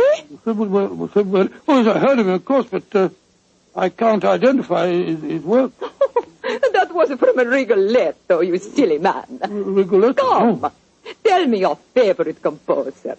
I will sing something of his just for you. I will turn the gas light down. No. Turn the gas light down. That will be so much more romantic. Now, who is your favorite composer? Oh, I don't know if I have any favorite. What's his name? Wagner's very fine, you know. Oh, Wagner is a heavy like most German composers. But Violatti can master him. Oh, Lord, here she goes again.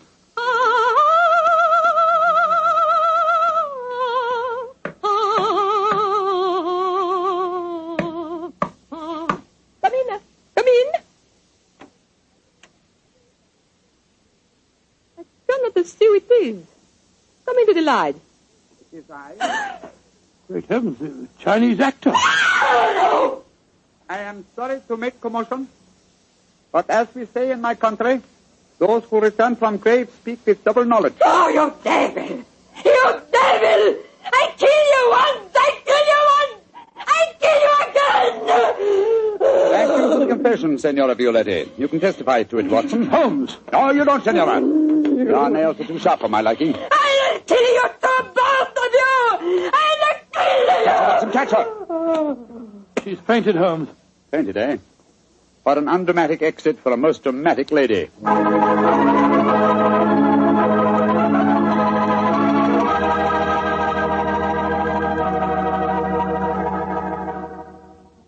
Well, Holmes, now that you've turned Signora Violetti over to the police, perhaps you tell me what made you certain that she was the murderess. It was obvious from the beginning that Apari was strangled by someone with long fingernails. When Lai Tung Fo was killed, it ruled him out. Then who was the woman with a motive and long nails? Well, best of all, no. Elementary, my dear fellow. Was the woman Fräulein Ullenstein? No. Being a concert pianist, her nails were naturally short.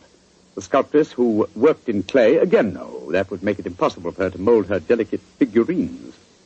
Therefore, Signora Violetti, by the process of elimination, was the only woman with long nails. But why did she strangle the Chinese actor, too? Undoubtedly, he witnessed the first killing. The long black hairs in the closet were from his cue. I presume that later he threatened Signora Violetti, and so he himself was strangled. I still don't understand why she strangled Apardi in the first place. Don't you, Watson? Well, I think you'll find that he's been blackmailing her, too. Remember, he had documents incriminating everyone in the house except her. I think we may assume she killed him and then removed her own papers from the dispatch box. But I'd no proof, and so, well, I had to frighten her into confession. So that's why you disguised yourself as Lai Tung Fu. Yes, I borrowed the robes from his room. It was lucky that the lights were low as I entered. Yes. And it's also fortunate that to the average European, all Chinese look alike. Come in. Ah, Fräulein Ullenstein. We'll be coming in to see you in a few minutes. I've been waiting so anxiously. Is everything all right? Well, from your point of view, my dear young lady, yes. There's nothing more for you to worry about. Oh, I would like to repay you, Herr Holmes. I've done very little for you, but if you really feel that you owe me something... Yeah? Well, perhaps just this once you wouldn't mind accompanying an amateur? It would be a pleasure. What did you wish me to play? A Mozart sonata. But of course. There are no from the E-flat, I suppose. That's splendid. Please, Fräulein. You like Mozart, Herr Doctor? Oh, very much, young lady, very much. In fact, I might say he is my favorite composer.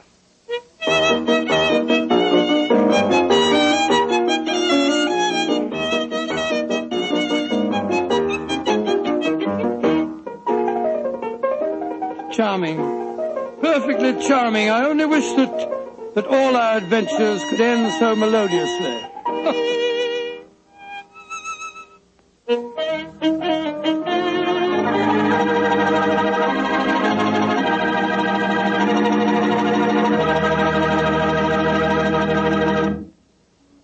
Tonight's Sherlock Holmes adventure is written by Dennis Green and Anthony Boucher and is based on an incident in the Sir Arthur Conan Doyle story, A Case of Identity. Mr. Rathbone appears to the courtesy of Metro-Goldwyn-Mayer and Mr. Bruce to the courtesy of Universal Pictures, where they are now starring in the Sherlock Holmes series. This is Bill Foreman saying goodnight for the Petrie family. This is the Mutual Broadcasting System.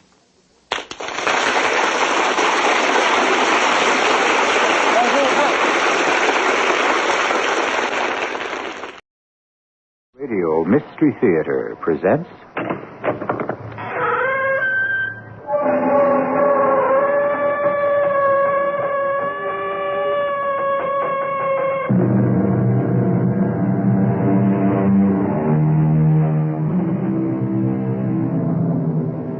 Come in.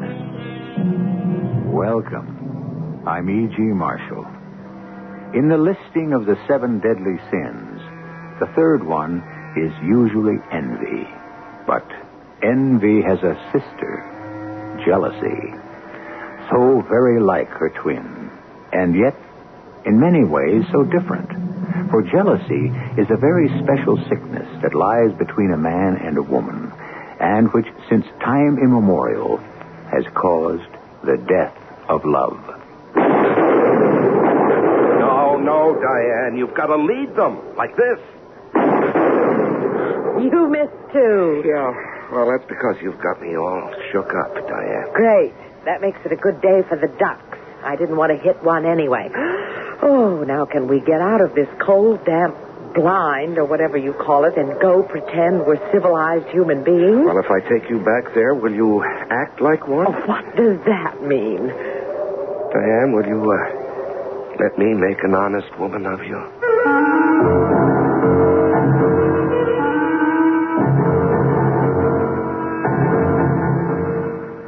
Our mystery drama, The Eighth Deadly Sin, was written especially for the Mystery Theater by Ian Martin and stars Patricia Elliott and Larry Haynes. It is sponsored in part by Buick Motor Division and Contact, the 12-hour cold capsule. I'll be back shortly with Act One.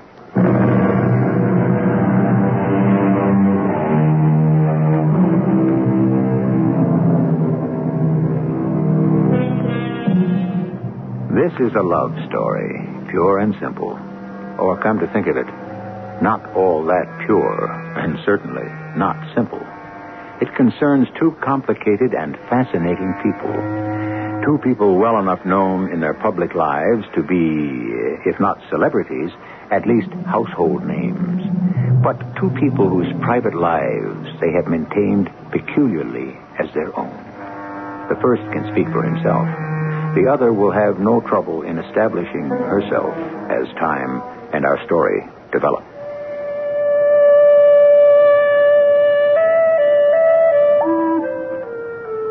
The name is Gary Winter. By profession a writer, by persuasion a wanderer, both of which I work at hard, or did some million years ago. Let me be exact. Some 3 months, 3 weeks, 3 days, and 17 hours ago, I heard the whispering rustle of a taffeta skirt behind me, turned my head, and lost myself forever. On a woman. One woman. A certain woman to the world. But to me, my woman. What makes your eyes so big, Mr. Wolf? You? I plan to gobble you up. You might have trouble digesting me. Yeah, but what a way to die. But why do you have to die? For love? That isn't only outdated.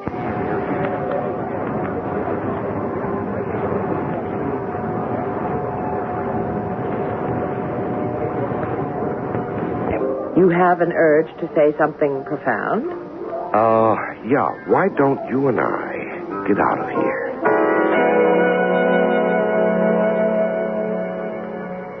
My name is Diane Summers. I suppose I'm hardly the most popular woman in America, either with women or with men. Oh, I'm still a successful movie star, but that may be the result of the hate-love syndrome. Men distrust me because they think I want to emasculate them. Women, because I don't conform. I'm too outspoken, and I haven't ever married. The press has built me in the image of women's lib. I don't mind that. I'm all for anything that liberates anyone, including women. But that is a philosophy, not a cause. I don't like straitjackets anywhere. I am a nonconformist.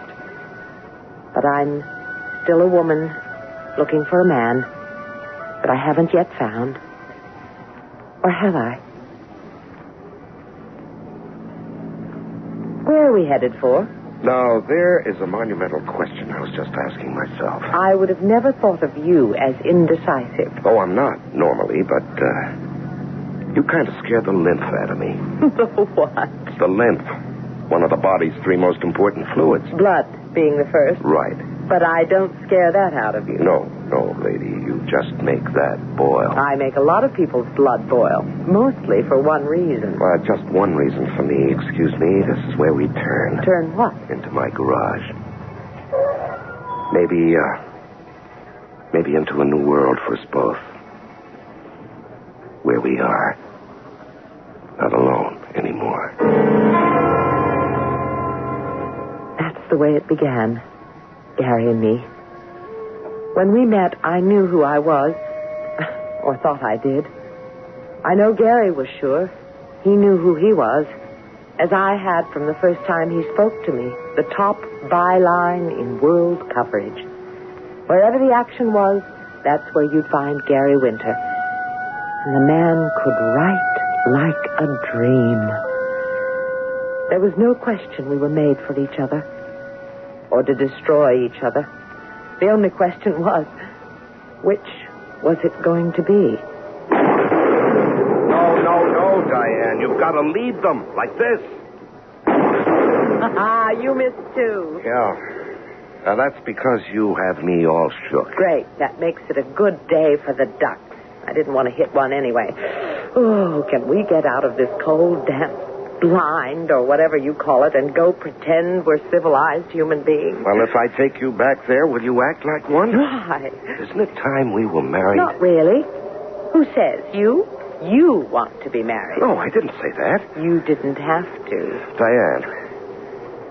Diane, I'm going away on this African story. And Lord knows when I'll be back, or if. You'll be back, lover. You are indestructible. Oh, no. No, I'm not indestructible. Nobody is when the bullet with your name on it finds you. No, I'd like to buy a little piece of immortality. We haven't much time left for that, I mean you, darling. That's all I need. Something to leave whatever is left over of me. I must say, this is the most lugubrious proposal I've ever listened to. Well, it would be if I really thought for a moment I wouldn't turn up again. Hey, listen. Would you like to go with me? Oh, sure. And break all the contracts I've already signed. Well, why do you have to be famous? Would you love me if I was obscure and ugly? No, that is not the point. It took me long enough to find you. I don't want to go a continent away not knowing whether or not by the time I get back I may have lost you again. Now we're down to basics. Well, why not us, like anyone else? Maybe because I'm scared. I don't know if I'm ready. I'd ask an awful lot, Gary. I have an awful lot to give. But it doesn't make much sense for us right now. Maybe after you've finished covering your African story and I complete my picture in Italy, we've only known each other a month. Give us time before we make a commitment. I've already made mine. I'm not ready yet. If you'll ever be. Okay? If that's the way you want it. So, Gary went to Africa and I went to Rome. It wasn't exactly a goodbye, just slow death.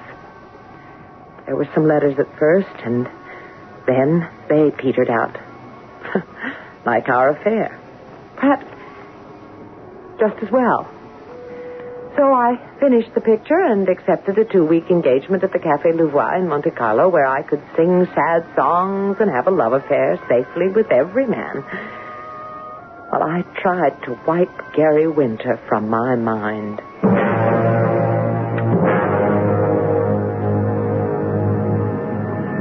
The African thing was more than I bargained for. I got trapped behind the lines, and it was 2 months till I got back to civilization.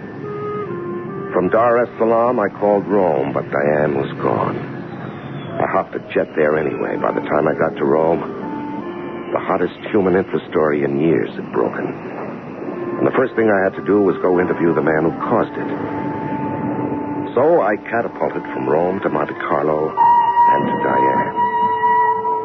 From the window as I ride, I can see the shimmering beauty of the Mediterranean. And above my head, the sun is swimming in the bright noonday gold. The color of the sea is a woman's eyes, and the sun is the burnished gold of her hair. One woman, and the churning rush of the wheels makes a song of her name in my blood. Diane Summers, Diane Summers, Diane Summers.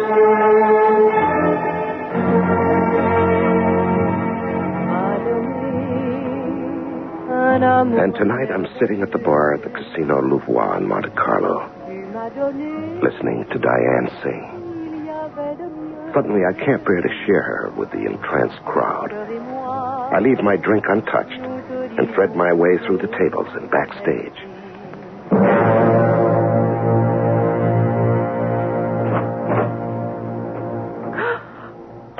Gary. Diane. Surprised? Well, shouldn't I be? You left me a half a world away. You didn't even leave me that. You carry my whole world with you. Still? Yes. Diane, why did you run away from here? I didn't run away. I finished the picture. You were in the heart of deepest Africa. I had an offer to sing at the casino. A fabulous offer, I might add. Why not? I like it better than Las Vegas. And you did stop writing. Well, the mail service in the African bush is lousy. Oh, my darling. Gary, aren't you going to kiss me? I don't know. What's wrong? Nothing. Everything. No, for 24 hours. Ever since I heard your name again and found out where you were, I've waited for this very moment. A schoolboy at his first exam, an explosion about to happen. And now it's here. Yes, Gary. It's here. It's real. It's happened. Oh, Gary, how long can you keep a girl waiting? This long. I think perhaps I want to sit down. Me too. You know, as soon as I got back to civilization, I called you in Rome. No answer from your apartment. I tried to reach the producer, the set. Nothing. Well, the movie was all locked up and in the can. You know how everyone disappears once it's over? Yes, I know. I called my paper in the States. They said they'd track you down. But first, there was this assignment they wanted me to cover as long as I was in Italy. And once I talked to the guy, I didn't have to find you anymore. He told me where you were. Diane, were you trying to hide from me? Hardly. With my name in lights 3 feet high in front of the casino? Well, why didn't you leave word for me? I just didn't think of it. I see. Why did you stop writing? Because I thought you had. You sure? What else? Another man. Or men. Oh, now that's childish. Well, I'd still like the answer. Why do you always have to question everything? Because I'm a writer, maybe. Why do you hate answers? Maybe because I'm a woman. Or because you have a guilty conscience. Guilty? Guilty of what? Because there was another man, at least one. Where did you get that information? Now, why should I hide anything from you? In jail, beloved. Jail? Yes, in a way, you put me there. In search of a man who today is front-page news all over Italy. A man named Francesco Coretti. Francesco? Yes. Now, come on, Diane. Don't act surprised. You know him better than I do. Perhaps. Diane, tell me, what happened here in Monte Carlo between... Oh, Gary, really? Do you always have to probe? I don't feel like talking about Coretti tonight. I'm tired. Can't it wait for tomorrow? Yeah, I guess. Like almost everything else about us, it always has to wait for tomorrow.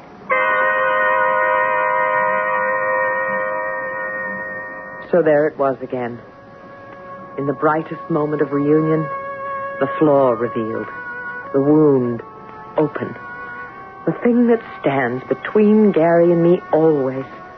Trust.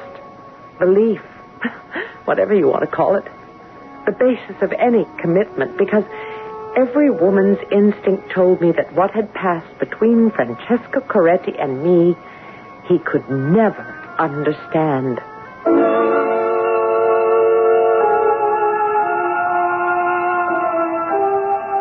So, after all, in this simple love story, it appears that there is mystery. And why not? For after all, what mysteries are deeper and more complex than those that lie buried in the human heart? I shall return shortly with Act 2.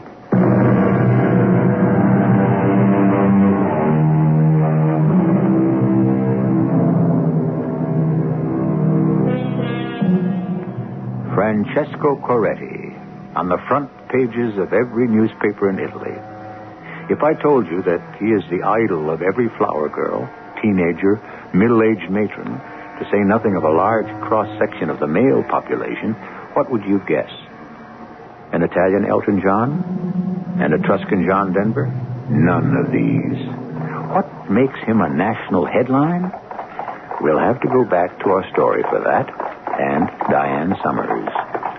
It is morning now, and Gary and I ride sun-drenched in a fiacre. while a sleepy driver and a resigned horse draws us up along the heights above the Mediterranean. It's a beguiling view. Yes. And you are a beguiling woman. Am I? Now, no false modesty, please. You know what you are. I'm the one who doesn't quite know. Can't you take anything at face value, Gary? I don't know. I'd like to know more about Francesco Coretti and you. Didn't he tell you? Some. I'd like to know the rest. Must you know a woman's every secret, Gary? Yours. Would you? Really? My sordid affair with Francesco? Very well. Here's a young man, a nobody, really a nothing, who is a diamond courier. He's on his way to Rome with a pouch full of diamonds in his pocket, worth 3 million francs. He also has an idea, or an obsession, or call it what you will, in his head, that he has a system to break the roulette wheel. So, he stops in Monte Carlo. But the system backfires, and he gambles it all away. Right? Right. Wrong. Wrong, Gary. Foolish. But under the circumstances, a little magnificent. What do you mean, magnificent? Well, why am I telling this story? You're the one who went after it. I liked his story. Liked it so much, I went to find out more. I talked to Francesco for an hour. He didn't know when he gave himself up that the money had been returned. There is nothing to tell, senor. I am a thief. I stole. I wish to be punished. Okay, but why? Why did you steal? Why do men do many strange things? For the last 5 years, I have traveled for the firm I work for to Monte Carlo to buy diamonds. Diamonds in Monte Carlo? You must understand the fever of the wheel, senor. Rings, necklaces, bracelets are pawned for a fraction of their value to try to make up for lost money. I buy them for a slightly larger fraction, only to bring them back to Rome. I should know the fever of the wheel too well, but like everyone else, I watch and I think I have a system. All those years I have wanted to try it. This time, before I used the money to buy the diamonds, I could not resist. And you used your firm's money to gamble? At first, it was only what I could pay back from my savings. If I lost, too bad. And then the fever was on me, and I used for the first time what was not mine. I would pay it back with my winnings. But the wheel refused to smile, so the next night, the second night, I came back to the wheel, and it took all the money till I was penniless. Oh, my. Why did you do such a stupid thing? I had my reasons, but it no longer matters. The first only was important. But you'd resisted all these years. Why this time? I will not say. Don't you realize what a story you are? The whole country is buzzing. Walk out in the street and 1,000 dark-eyed beauties would marry you tomorrow. You are one with the heroes who become immortal lovers. Of course, there's the answer. A woman. There has to be a woman. That's what you meant by the first, huh? No, of course, a woman. Now, why didn't I see that from the beginning? Now, tell me, what was she like? Come on now, just between us, Francesco. You want to talk about her. What was she like, huh? Oh, senor, how could I say? Have you been in the north of Italy where our women are blonde and their skin shines as if it had been washed in the sun? You take all of those women, distill one who is the essence, and they would be drab compared. I can remember her scent, sharp and yet sweet as the lemon trees which cling to the hills where I come from. I remember it faint and not to be forgotten. This was such a woman. Yeah, I can understand. There's such a woman in my life. What is her name? It doesn't matter. Diane, as it happens. But what I... Diane? Yeah. The Signorina Diane Summers, no? You know... You know Diane? You know where she is? I knew her. And when I did, it was at the Casino Roi in Monte Carlo. How did you know her? Because she was singing there. It was there I went to listen and to gamble for her love. Oh, Signor, do you mind that? Yeah, you're darn right I do, but that doesn't matter for the moment. Is that where she is? Is she still there? I think so. Do you know what, man? I love you. Because through me you have found the Signorina. Oh, what else? So now you can leave. No, not yet, Buster. Now we've opened the gates, let's see what comes out. Come on now, tell me about Diane. Perhaps so now I can. Now we are simpatico. I am a small man, Signor. Oh, not in stature, perhaps, but in life. I came to Monte Carlo with the money to buy the diamonds. That one night I went to the Casino Roi, a little flea, you understand? Mm-hmm. And there was Diane. The club was crowded as she sang, but for me, she sang to me, alone, see? After that, I sent her flowers, notes, telephoned, and all were unanswered. I was... How can I say it? How can I make anyone understand it? Everything was lost for love of her. All right, you don't have to lay it out for me. So when I could not seem to win her, all the time the wheel was spinning, saying, win with me, as you know you can. Win with me, and you can have anything you want. Even her, Francesco. Even her.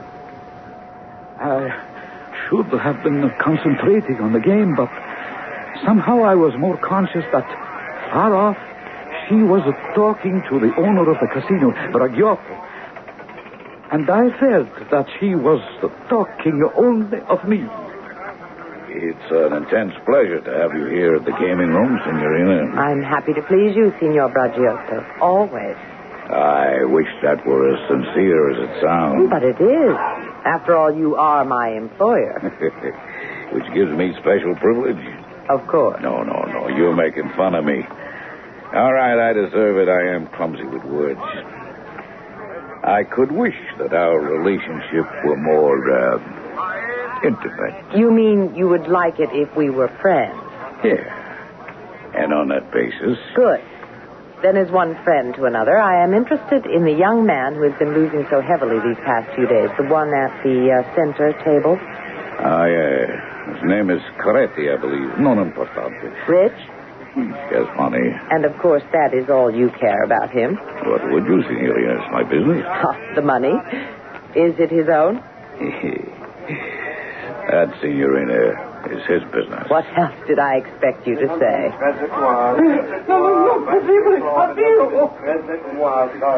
He seems to have lost again. He's leaving the table. Yes, for the balcony. Excuse me, but perhaps I'd better... Let me take over for you and make the gesture of friendship, Signor Braghiotto.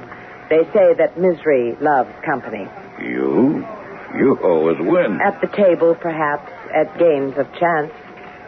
I think what I need is a breath of fresh air. Excuse me? Signor. Huh? What? It's a long way down to the railway tracks, Signor Coretti. You know me? But, Signorina Summers... You know me? No, you. Mia Carissima, no, you. Then call me Diane. Diane. And your name? Francesco. Francesco. The mist is very heavy tonight. So heavy one would think you could not see. Ah, yes. There they are. The railroad tracks. Far down. Are you in such a hurry to catch a train, Francesco? I was in a hurry to escape. From yourself? Yes, if you wish it, from myself. That's not the way. The only way. When life, honor, hope, everything is gone. I don't think so. A man can always hope. For what? Fulfillment, excitement in living, the desire to go on, a future with a woman. A woman? Do you mean can I? You? Why not? If you wish it. It could be me. But Diane... Francesco. All right now, Francesco. Suppose we sit down together, you and me, and watch the mist drift by, and you can tell me how you lost the money and just how your life fell apart.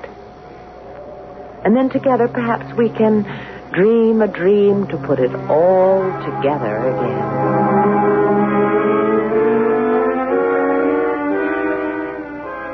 And suddenly, I had to pour out my whole sad story, and she listened and smiled softly and washed away my tears as tenderly as only my mother did a long time ago.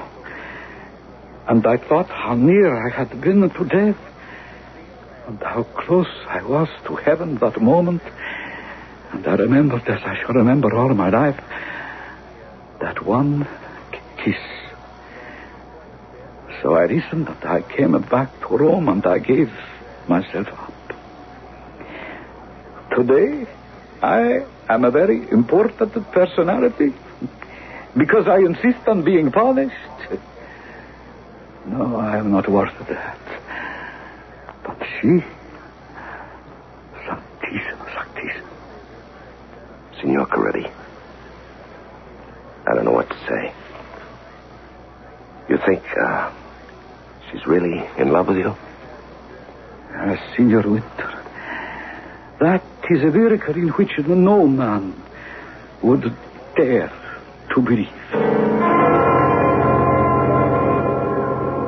Diane, was it you who returned the money for him? Of course, my beloved inquiring reporter. I was the culprit.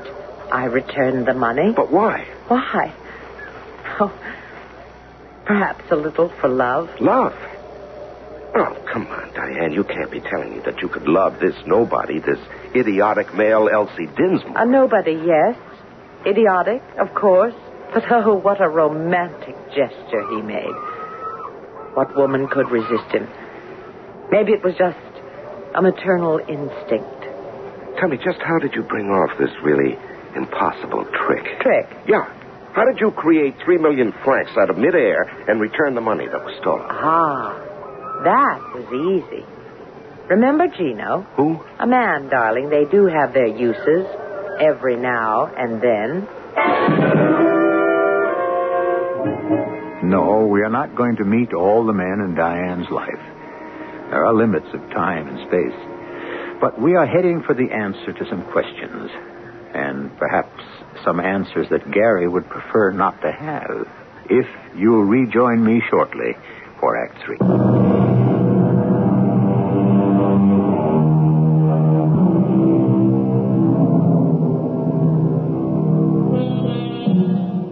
On that headland, magical in the late morning sunlight, warm in the fiacre under a blanket, Diane and Gary should be lovers re-met and be lost in each other. But instead, there are things still unexplained that lie between them like a sword. First one man, Francesco, and now another, the manager of the casino, Gino Braghetti. With a sigh, Diane must explain him, too. And he will not be so easy. How does Gino get into this picture? He runs the casino. So? So, that's where Francesco lost the money. Gino was the only one who could pay it back. Oh, sure. Great. All you did was ask him to. Well, not exactly. You see, after Francesco left me on the balcony, I sat for a long time watching the mist eddy in the lights of the casino. I thought of what Francesco had done and how wrong it was. And I thought of what I had sent him off to do and how right it was. Or was it? What I really thought to myself on that balcony was how dangerous it is for any of us to play God at any time. And I tried to think of what I could do to correct a silly mistake by an otherwise fine young man. I went back into the gaming room to find Gino. Ah, Signorina Diane. I was concerned over you. It's a bad night to be out on the balcony. The young man, Coretti? If I had not gone out on the balcony when I did, well, The money he lost was not his to lose. It's like war, too bad. Did you know? He had a certain air. No, of course not. Suspect?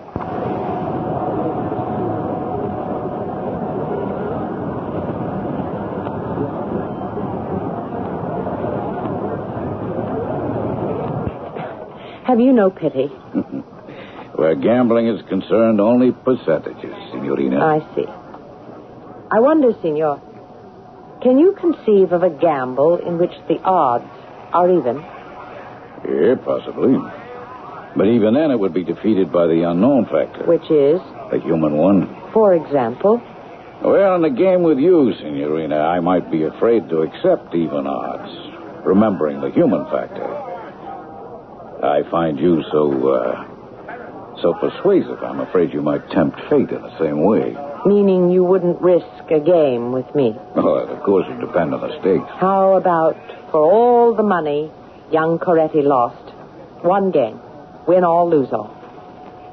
I think by all odds this must be a private game.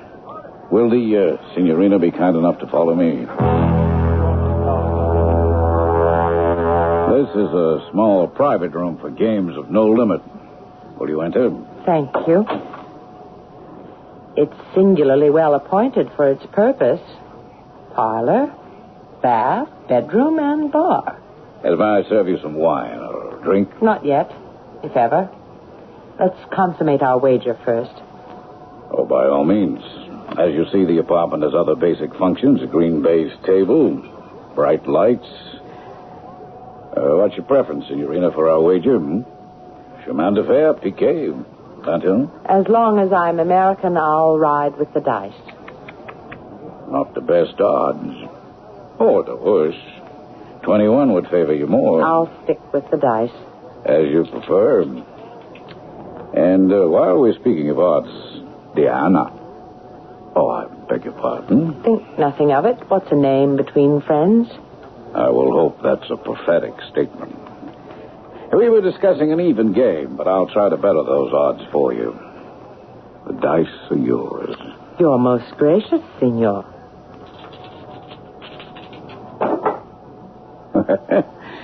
Your odds improved, dear. 5 and a 3. Beyond question. 8 is your point. Allow me? No. I handle my own dice. Take your hand off mine. There's one question first. If I lose, I can pay. Can you? I think you can trust me, Signor. I always pay my debts. I wanted to make sure that we understood each other perfectly. My profound apologies, Benissima. The dice are yours. Buona fortuna. There it was. The whole story neatly packaged and delivered.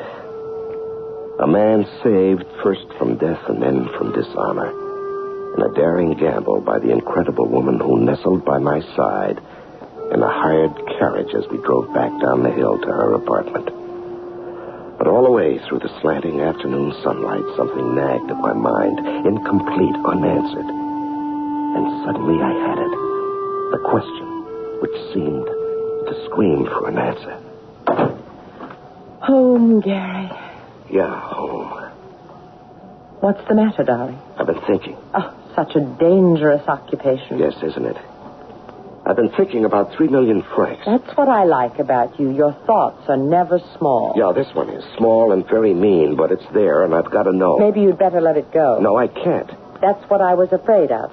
So? 3 million francs. That sounds like a figure in the national budget. It's a lot of money, so? So, if you had lost your game of chance with friend Gino Bragiotti, could you have afforded to pay? I'd hoped you wouldn't think that question was necessary. Oh, but I do. Then I'll answer it the way I answered Gino. I always pay my debt. Oh, come on, that's not an answer. It's an evasion. What do you want of me, Gary? What are you trying to prove? I want you to level with me. Let go of my arm, Gary. You're hurting me. Thank you. All right. I'll level with you. The debt has been paid, the money returned. The chapter should be closed, but you're not satisfied with the ending. You feel that there's another gimmick, a twist within the twist to make it a story to satisfy you as a writer. That's the whole point, isn't it, Gary? The question in your mind isn't really if I had lost. What you really want to know is did. Isn't that your question, Gary? Did I win or did I lose? Yes, that was the question. I look at Diane, tall and slim and clean. I look in her eyes, and they're sad, infinitely sad. I've hurt her. I've cut right through the shining armor she wears on her soul and plunged a knife right into her heart. But it's too late to draw back. I have to have the right answer. The other I could not take. All right, then. Which? Lose or win? How dare you? How dare you, Gary? Diane. Don't touch me. I want you to go. Go? Yes, just leave and don't turn. Don't ever look back. Why? Because I asked a question, one lousy question? No, Gary, not that. Then what? Because I love you. And I suppose will always love you because you love me, but will never trust me. It is as simple as that. Simple? Yes.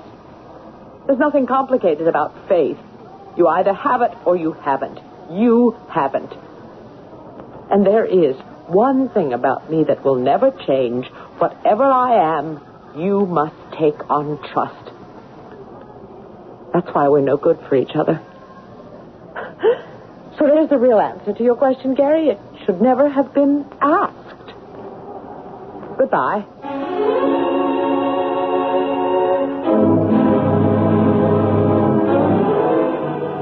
Where does an animal run when it's hurt? I had to drown the pieces of a dream. In the bottom of every glass, Diane's eyes hurt and accusing. In the mirrors behind the bartenders, 1,000 memories. In the smoke that fogged each bar, a picture of Diane. I stood up so suddenly that the bar stool went crashing to the floor. I didn't notice it, or the startled people, or the grim-faced bartender bearing down on me. Because suddenly I had faith again, because I knew. In the cab to the casino, it was all clear. Sure, I knew how Diane threw money around, was always broke, but there were always her jewels. I mean, who thinks of a woman wearing tens of thousands of dollars worth of jewelry? But Diane did. What you looked at wasn't fake. Like everything else about her, it was real. But she wasn't at the casino. I ran through the streets to her apartment, my newfound faith bright and shining, a gift to bring her. The rooms were deserted. Even her perfume was beginning to fade. Just one thing was there, a note on the rug inside the door. I thought it was for me, and so I opened it. But listen to Diane. Last night, I gambled and lost. The stakes were high, but on my side meant little. It was only money. May I hope that you are not gone forever. If you return, I can only hope that our game is not ended. Signed, Gino. So here I am alone in Monte Carlo, with no one to blame but myself. What is there left but to go join Gino? Losers, weepers. Rien va plus. You're out of credit, senor. Yeah, that makes two of us. I ought to belt you one. Because you're a loser? No, not at the tables, with Diane. Oh? We are comrades in misfortune. Now, what the devil does that mean? Now, don't get violent again. I only meant that we both, well, what should I say, have loved and lost. You mean that? Why would I lie? What would I gain? So, senor, you see, the house doesn't always win. So now I'm on the terrace looking down through the mist at the twisted ribbons of the railroad below. And perhaps I feel very much as Francesco did in his moment of truth. What I feel is very, very humble. Were you thinking of jumping, Gary? What? Diane. I had to come back. Were you? Thinking of jumping? Yes. No. No, not for a moment. I was wondering how I could find my way back to you. That's what I thought. Until suddenly I was here. Do you mean you want to take a chance on us? I'm here. Yeah, but I'm possessive, difficult, and obviously stuffed to the eyes with male hormones. I'm quick to resent, independent, and quite frequently insufferable, but I love you. And I'm a gambler. What are you gambling on this time? Nothing. Not a thing. I'm just betting that you and I don't have to gamble on anything for the rest of our lives, except each other. Diane, you just won the parlay of all time.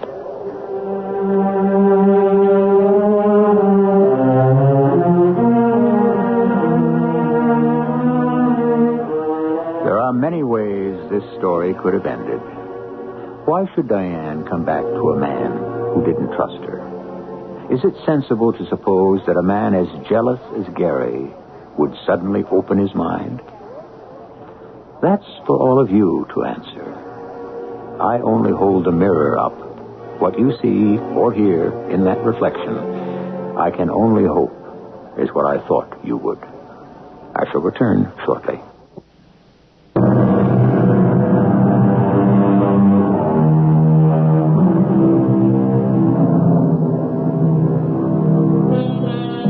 The story of jealousy is as old as time. From Lilith, Adam's fabled first wife, who, for jealousy of Eve, became the serpent who passed the fatal knowledge that drove them out of Eden, through Othello, who killed his love Desdemona for jealousy, down to today, where someone in every morning paper is a story of jealousy and the destruction it causes. Almost every story of jealousy ends tragically. I thought, for once, we should have one with a happy ending. Our cast included Patricia Elliott, Larry Haynes, and Ian Martin. The entire production was under the direction of Hyman Brown. Radio Mystery Theater was sponsored in part by X-Lac. This is E.G. Marshall inviting you to return to our Mystery Theater for another adventure in the macabre. Until next time, pleasant dreams.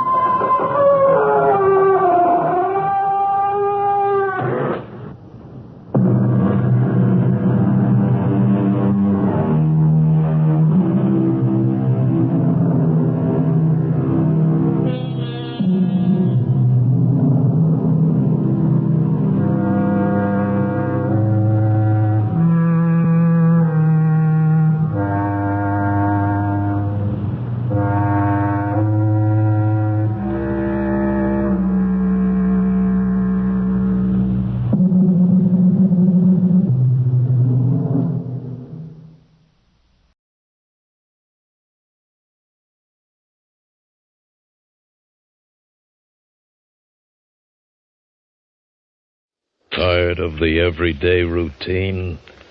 Ever dream of a life of romantic adventure? Want to get away from it all? We offer you Escape. Escape, designed to free you from the four walls of today for a half hour of high adventure. Tonight, we escape to pre-war Paris and the terrifying experience of a young English girl who is the victim of a gigantic conspiracy of silence, as Alexander Walcott tells it in his version of the legend, The Vanishing Lady.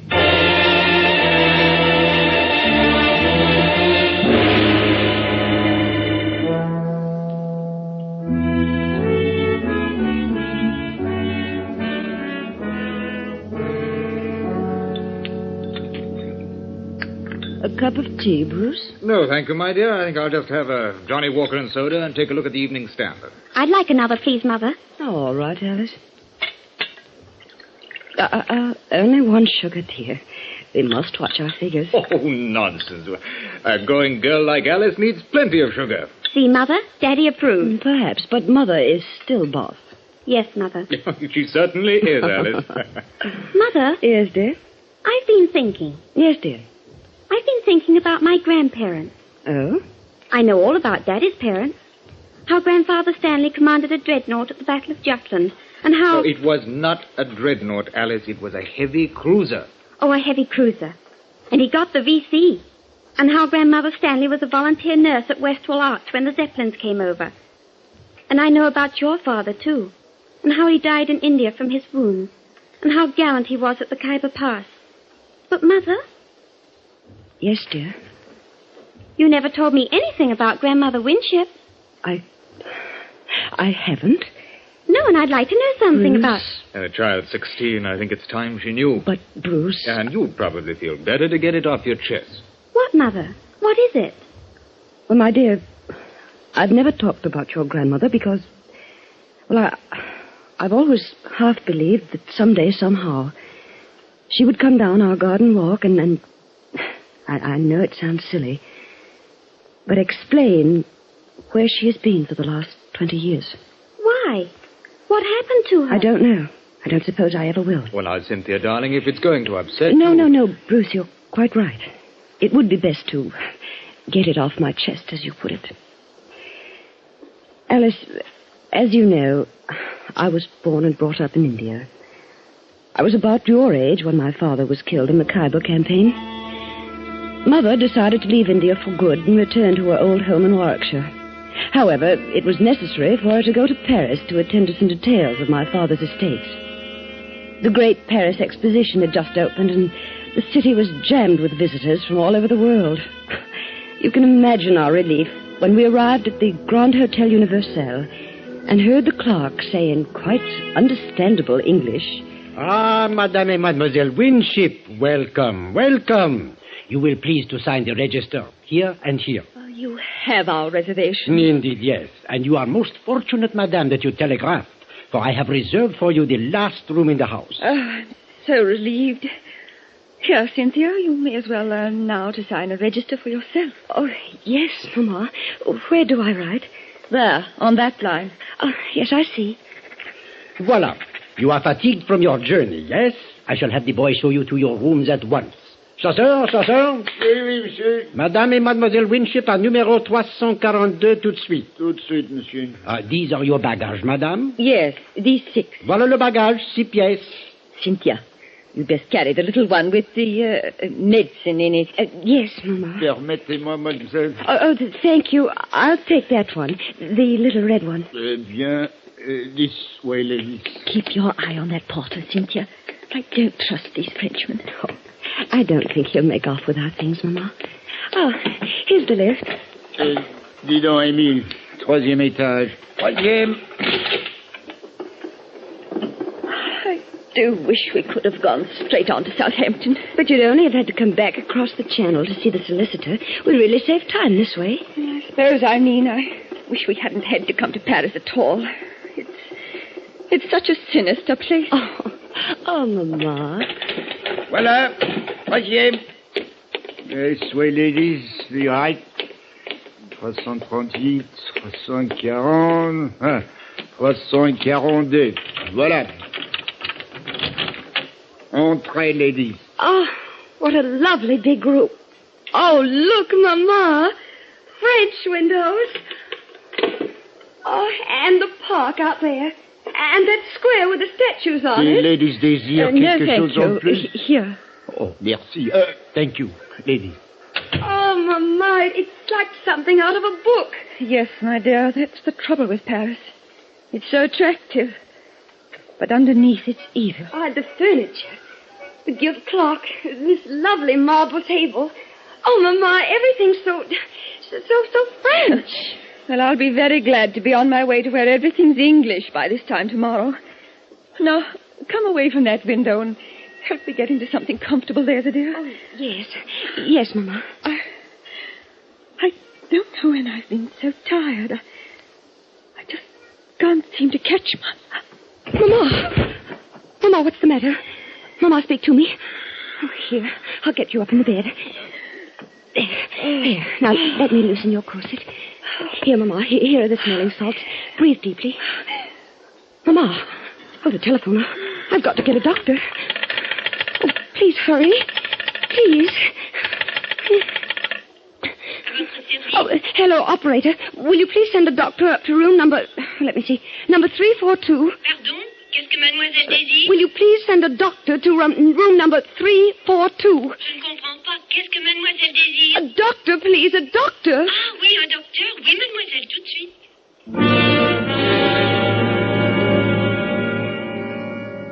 I'm quite sure it was not long, although it seemed like an eternity before the doctor arrived, accompanied by the manager of the hotel. To my great relief, the doctor spoke English. He felt Mother's pulse, took her temperature, did the usual things that doctors do, and then he turned to the tail-coated hotel manager. La jeune femme parle-t-elle français? Pas un mot. Vous en êtes sûr? Absolument. Alors, je peux parler à mon aise. Monsieur, si c'est une affaire très sérieuse, n'ayez pas l'air effrayé lorsque je vous mettrai au courant. Cette femme est atteinte de la peste. Elle n'a qu'une heure à vivre. Je n'ai pas besoin de vous dire que si cela se sait, votre hôtel perdra tous ses clients. Mon Dieu, non seulement l'hôtel, mais tout Paris se videra si la nouvelle se répand. L'exposition... While they talked in this language I couldn't understand, I looked from one face to the other, trying to read from their expressions how serious my mother's illness was. But they were as casual as though they were ordering dinner. Finally, I could stand it no longer. They must... Oh, please, you must tell me. What's the matter with her? Mademoiselle, your mother is ill, yes. Seriously ill. It is a collapse. Due perhaps to the strain of traveling, however, a week or two of absolute rest will work wonders. A week or two? Well, we were to go on to England tomorrow. Oh, that would be out of the question, mademoiselle. She cannot be moved for at least several days. Right now, she must have complete rest. The next 24 hours will be critical. Oh, Mama. Poor Mama. No, mademoiselle, you must not break down too. I need your help. Oh, yes, of course, doctor. Immediately, I need some medicine. Will you fetch it for me? Why, yes, but...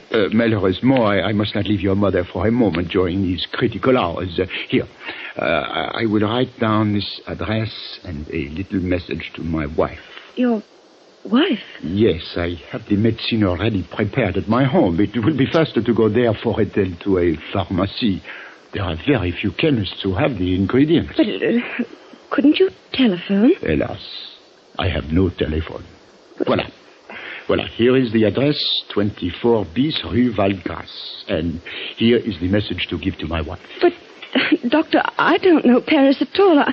I'm a total stranger here. I'm sure the manager here will give the necessary instructions to the taximan. But certainly. If mademoiselle is ready.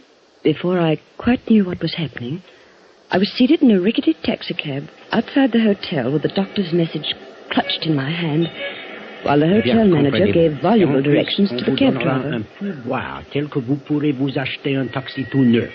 Maintenant, souvenez-vous, prenez la route la plus longue. Conduisez le plus lentement possible.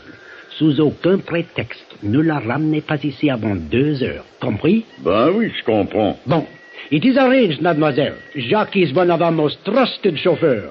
He will get you to the doctor's house and back in safety. Oh, thank you so much, sir. And you'll look after my mother, won't you? But of course, of that you may be sure. Allez-y. Entendu? Je suis sur la piste.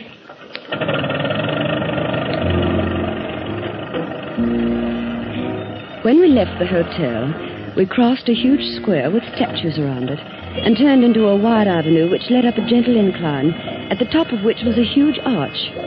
But before long, we turned off to the right into narrower streets. It must have been 20 minutes later when we turned into another wide boulevard, and I saw another huge arch up ahead. Or was it the same arch? Driver? Mademoiselle? Haven't we passed that arch before? Regardez, mademoiselle. Voilà l'Arc de Triomphe. Voilà la Tour Eiffel. Oh, please, voilà I don't want a sightseeing tour. I want to go to this address directly. Don't you understand? Now, please, take me there at once. On fait ce qu'on peut, mademoiselle. Mais soyez tranquille donc. Elle est bien vieille, cette bagnole. Mais elle marche. At last, we turned into a narrow street and pulled up before a grim, grey house. The blue enamel sign on the wall read number 24 bis. I jumped out of the cab almost before it stopped, rushed up the 3 stone steps and pulled at the brass bell knob.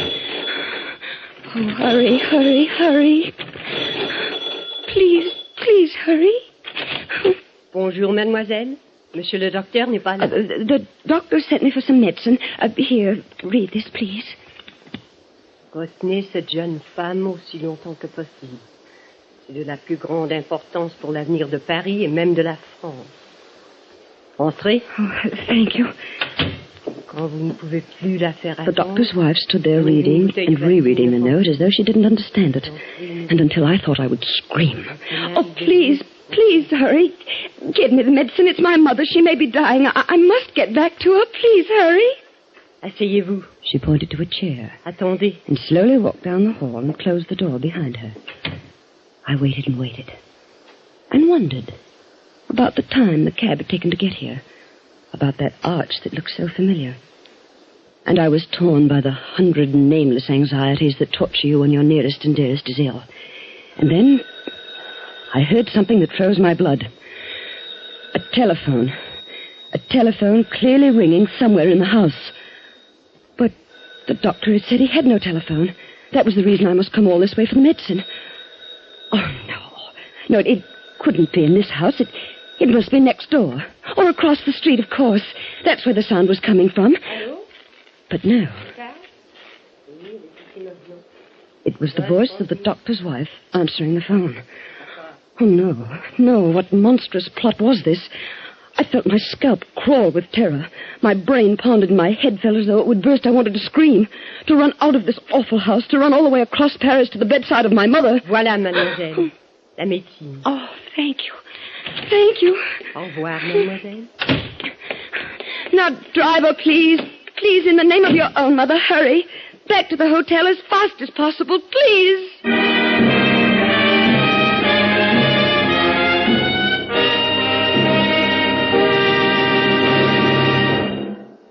In just a moment, we continue with the second act of Escape.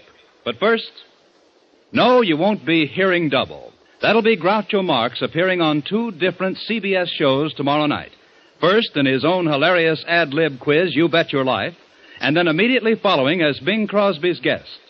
Don't miss this great meeting on CBS tomorrow night. And now we return you to Escape.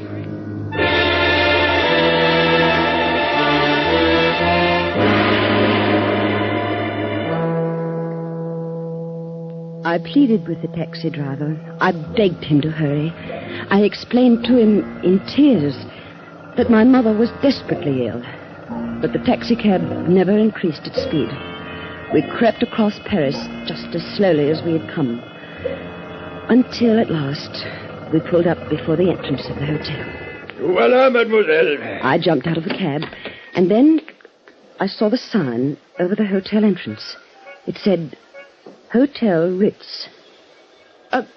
Driver, you've taken me to the wrong hotel. I'm staying at the Grand Hotel Universal. Ben non, mademoiselle. Je vous ai ramassé au Ritz et je vous ramènerai au Ritz.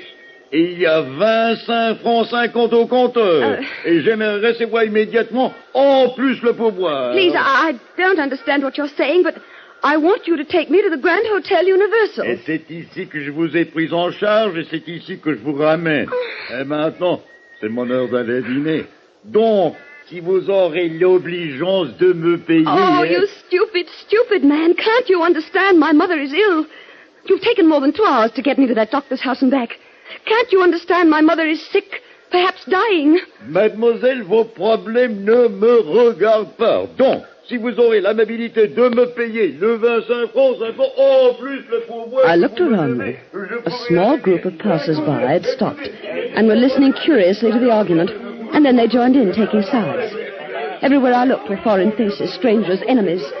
And then, shouldering through the crowd, I saw the bare-headed young man in tweeds with a pipe planted in his teeth. And before he had a chance to speak, I knew that help had come. Are you having some trouble? Oh, thank heaven, an Englishman. Yes, that's right. Now, what seems to be the matter? I told him rapidly as I could. And he paid the mulish cab driver. Popped me into another cab, and 5 minutes later, we walked into the lobby of the Grand Hotel Universel. The manager was behind the desk. Please, my mother, is she all right? I beg your pardon? My mother, Mrs. Winship, in 342. Is she all right? There is no Madame Winship in 342. What? 342 is occupied by Monsieur Auguste Noailles, a permanent guest. Oh, please, don't you remember me? I'm Cynthia Winship.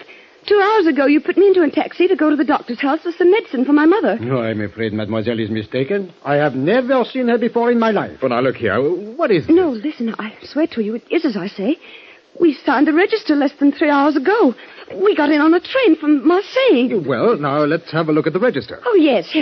I'll show you. I'm in 342. Where is the register? It is here, mademoiselle. You may see for yourself. See, today's date. 14 guests registered, but I don't see any mademoiselle or Madame Winship. Do you? But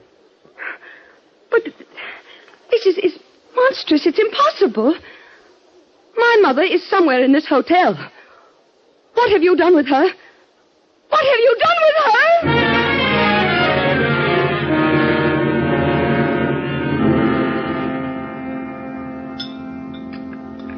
Now, how do you feel, Miss Winship? Better, thank you. The soup was very nourishing. Well, want to have something else? A salad or a bit of roast? No, thank you. Just a cup of tea, perhaps. Why, yes, certainly. Garçon. Monsieur? Une tasse de thé pour mademoiselle. Tout de suite, monsieur. I don't know how to thank you, Mr. Do you realize I don't even know your name? Well, it's Bruce. Bruce Stanley. I'm glad to meet you, Mr. Stanley. Well, it's a pleasure, Miss Winship. Mr. Stanley, you believe me, don't you? Of course I do, Miss Winship. We did register at that hotel. We were in room 342. Why, I can even describe the furnishings. There was a big window that went from the ceiling to the floor. Every hotel room in Paris has windows like that, Miss Winship. Oh, they do? Yes. Oh.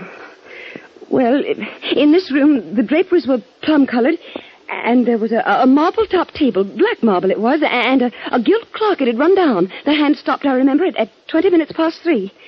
The walls were covered in rose brocade, and the bedspread was a washed-out yellow. Oh, if I could only get into that room, you'd see that I'm not making this up. No, I'm sure that you're not. And perhaps I can find a way to make them let you in the room. You can? Yes. You see, I'm with the embassy. I'm the secretary sort of thing. I believe that the British Empire has enough influence to change the mind of an obstinate palace innkeeper. Oh, then let's do it right away. Well, I'm afraid the might of Britain can't move that fast. It's past dinner time. But tomorrow we shall see. Tomorrow? Oh, but I must get in that room tonight. I have no money and nowhere to sleep. Well, we can do nothing with the people at the hotel. You saw that. We'll just have to be patient until tomorrow. And I'm sure that I can find a room for you tonight in a pension near the embassy. You're so very kind. How can I ever thank you, Mr. Stanley? You might begin by calling me Bruce. Thank you, Bruce. Thank you, Cynthia. Oh! Well, what is it? I just thought of something. The doctor. The doctor? Yes, the one the hotel manager brought in to look after Mother. I still have his address somewhere here in my bag. Just a minute. Yes, here it is. Oh, we must go there immediately. He can tell us about Mother. 24 bis Rue Val de Grace.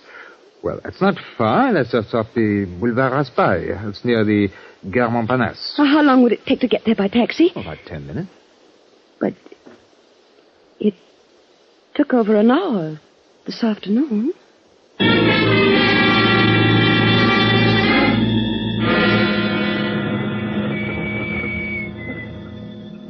Voilà, monsieur. 24 bis Rue Valgrace. Well, here we are. Yes, this is the place. Attendez une minute. D'accord. The house is dark. Yes, well, it's quite late. Well, I don't care. We've got to find out tonight.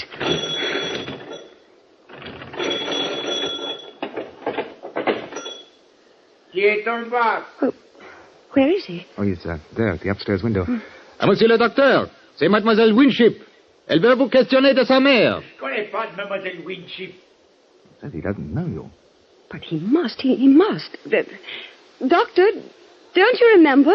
This afternoon, you sent me here to your house for medicine for my mother. Comprends pas l'anglais. And he says he doesn't understand English. The liar. He does. He speaks perfect English. Ah, jeune ami, je vous conseille de ne pas déranger le sommet des gens respectables. Et de vous en aller avant que j'appelle la police. Oh, I'm sorry, Cynthia. Oh, Bruce. What am I going to do? What am I going to do?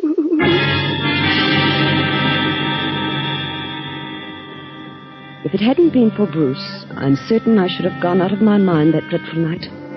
He found a room for me at the pension near the embassy, where I spent a sleepless night. I tossed and turned and worried myself in an agony almost beyond endurance. Where was my mother? What had they done with her? Bruce called for me at 10:30 the next morning and took me back to the hotel. To my surprise, the attitude of the manager had changed completely. But, of course, mademoiselle may inspect room 342. We are only too glad to convince mademoiselle that her mother is not and never was in the Grand Hotel Universel. Why, I never... I personally will escort you to the room. This way, please, to the ascenseur. Oh, Bruce, that terrible man, that horrible... Oh, Cynthia, don't let him upset you. Monsieur. Troisième étage. Troisième, monsieur. Now, Bruce, remember what I told you last night. You'll see. Plum-colored draperies, black marble top table, rose walls, and a gilt clock with hands stopped at 3 You will see. Yes, Cynthia. Voilà. Troisième. This way. It was room 342 you wish to see, mademoiselle. Yes, that's right. Third door to the right. So, here we are. Oh, you see, Bruce, I know where it is. Yes, my dear. Voila. Enter, please. Now, Bruce. Now you'll see the yellow bedspread and... Oh. Not quite the room you just described in the elevator, mademoiselle. The drapes are royal blue. Oh. A little dusty, I fear. I must have this room renovated. There is no marble-top table. No. The clock, as you notice, is running. No. And right on time, it seems. The walls are not rose brocade, but yellow flower wallpaper. Now, my dear mademoiselle, you see how thoroughly mistaken... No!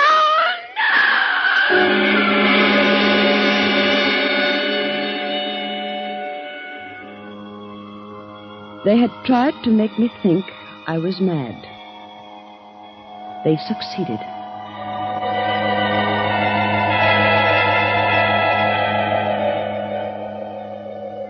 I remembered nothing until I awoke in my aunt's house in England 2 weeks later.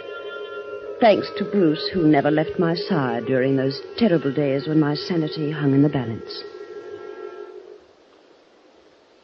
Well, Alice, that's the story.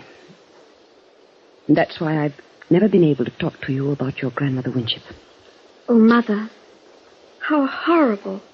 Because all these years, I've clung to the foolish hope that somehow she'd come back and tell us herself what happened. You poor dear. You may as well dispel that hope forever, Cynthia. What? Well, since you've at last brought yourself to discuss your mother's disappearance, I think it's time you knew the true facts. Bruce. Your mother died 20 minutes after you left the hotel on that fool's errand for the doctor. Oh, no. And she died of the bubonic plague. She'd caught it in India before she sailed. The doctor recognized the symptoms the moment he examined her.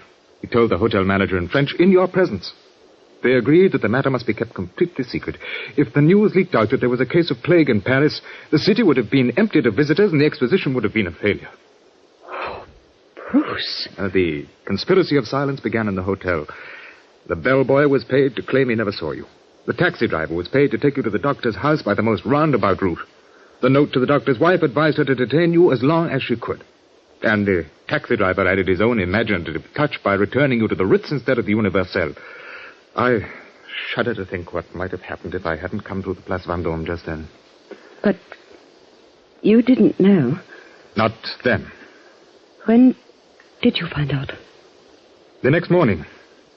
By then, the conspiracy had grown to international proportions. The embassy had been advised if the exposition was a failure, the franc would fall and the pound sterling would be affected, that sort of thing. I knew when we went back to the hotel you would not find your plum drapes and rose-colored walls and black marble-topped tables. And you let me go through with that? What could I do, Cynthia? I was acting under orders. I knew that the hotel had completely fumigated and redecorated the room overnight, and everything was in readiness to repudiate your story. I had to let the last act of that dreadful farce play to its dreadful end. What did they do with Mother? Her body was removed from the room less than 30 minutes after you left it and immediately burned. Why? Why didn't you tell me years ago? Why did you let me go on all this time? This is the first time that you have ever mentioned your mother since then, my dear.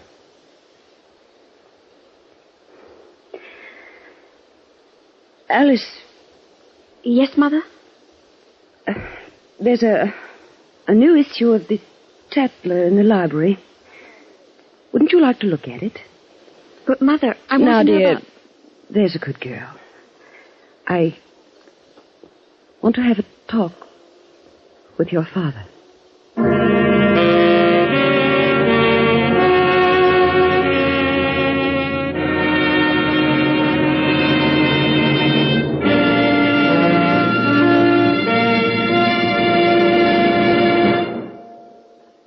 Escape is produced and directed by William N. Robeson.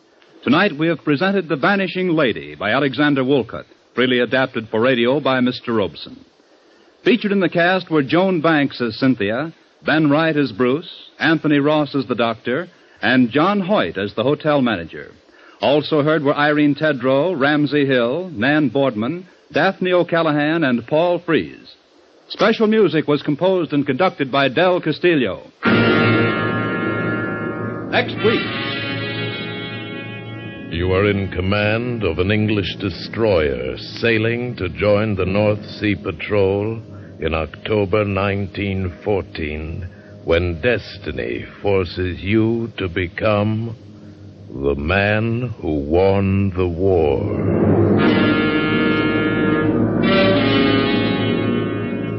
Next week, we escape with one of the classic stories of the First World War, Robert Buckner's famous and unforgettable tale, The Man Who Won the War. Goodbye, then, until this same time next week, when once again we offer you Escape. This is CBS, the Columbia Broadcasting System.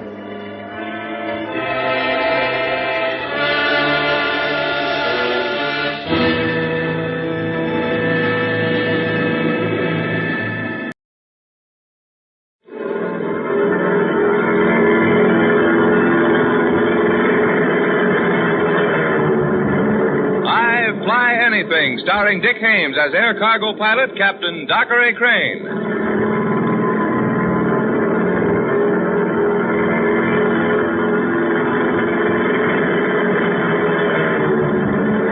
Cargo 91743 to LaGuardia Tower, requesting landing instructions, please. Over. LaGuardia to 91743. You're number 2 to land. Visibility 7 miles.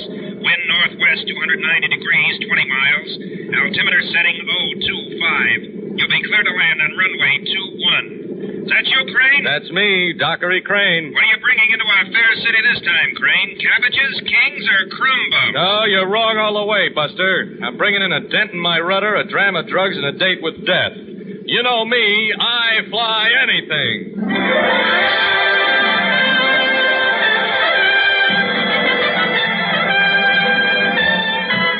Transcribed, the American Broadcasting Company presents Dick Hames as a fast-moving, hard-hitting, romantic air cargo pilot, Captain Dockery Crane in I Fly Anything.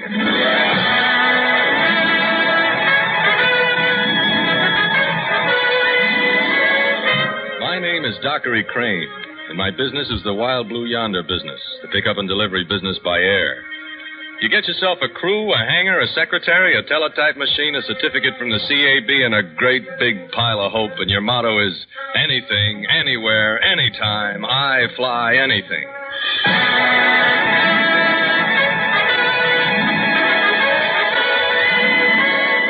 I wasn't putting on a rover boy act when I told the tower I had a date with death. I would have preferred a date with a lively redhead. Who wouldn't?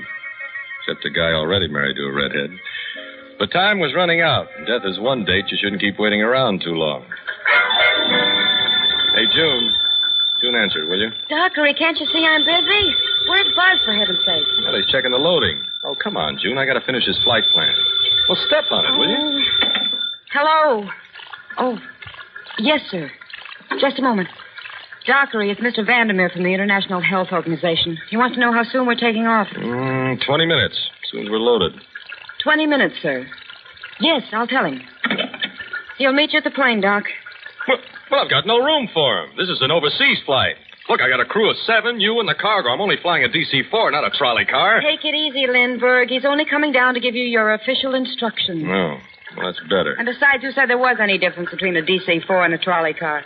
Except a pair of wings. You can say that again, June. At least a trolley car collects nickels and dimes for every trip it makes. We wouldn't even make that much for this hop. Hey, I thought we were all real happy to get a load that was important for once, and the heck with the dough. Yeah, the heck with the dough. That's the story of my life. Oh, the truth is, baby, this darn flight is so important, it's got me a little scared. Whether I can pull it off or not. I guess when so many lives depend on you, it does scare a guy a little. A little? Look, June, I haven't been so scared since the time my mother caught me with a cookie jar. That's where my father kept his money.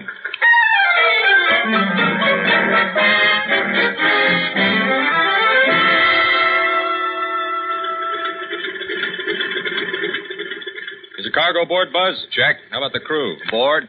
Where's June, Dockery? Filling a thermos bottle. She likes her coffee over the ocean. She's queer that way. Hey, you seen Vandermeer of the International Health Organization? He's supposed to be here for the takeoff. Now, hold your horses, baby. Here he comes now. Hello, Captain Crane. Hello, Mr. Simpson. We're ready, Mr. Vandermeer. Stuff's aboard, sir. Good. Here are your official papers, Captain. Dr. Hernando Carrillo is in charge overseas, and we'll turn the cargo over to him. I don't have to tell you how serious your mission is. I think we know, Mr. Vandermeer. Full cargo of chloramycetin isn't for laughs. Neither is a typhoid epidemic. And luckily, it's still restricted to the island of Mallorca. If it spreads to the Spanish mainland, it'd be a catastrophe. How long will the flight take you? Well, if June doesn't take all night getting that coffee, we should get to Lisbon, Portugal in the morning. Refuel, and then it's just a short hop to the island of Mallorca. Well, here's the coffee. What are we waiting for? You. What'd you have to do, go to Brazil for it? Up you go, lady. First stop, Lisbon. So long, Mr. Vandermeer. Yes. I'm going up front, Doc. So long, Mr. Vandermeer. Goodbye, you two. Have a good flight. Well, is there anything else, Mr. Vandermeer? No, Crane. No farewell speeches. Just get there. It's important. Don't worry about it. If there's any way to set a plane down on Mallorca, you know me. Anywhere, anytime. I'd fly anything. I keep telling myself.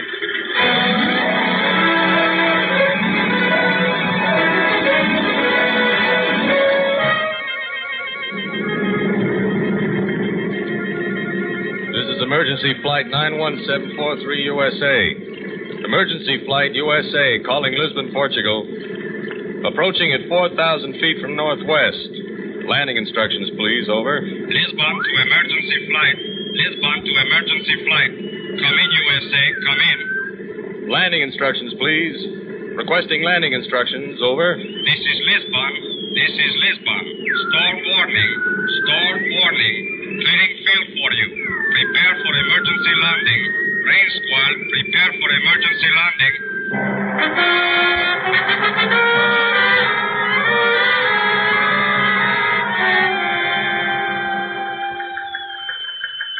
Lisbon Tower. This is Air France, Flight 3. I'm in trouble. Can't see. Lost the phone. Over. Lisbon Tower to Air France, Flight 3. Fly east at 3,000. We will give you compass reading in 5 minutes. Say, listen, are you the guy who says I can't take off of Mallorca? Capitan Crane, can't you see what's happening? You almost didn't make the landing yourself. The No. wind has risen. 2 planes overturned right here on the field. Emergency calls are coming in from all over the area. I cannot let you pull out of here for Mallorca. You'll never make it. Look, what do you think this is? A $5 an hour sightseeing bus I'm flying? There's an epidemic on Mallorca. My plane is loaded with chloramycetin. Those people are dying. You don't have to lecture me. I know people are dying on Mallorca. My own mother and father live on that island. Your crew is willing to take the risk? Yes. Just pray the emergency landing lights are still working on Mallorca, Capitan. Good luck.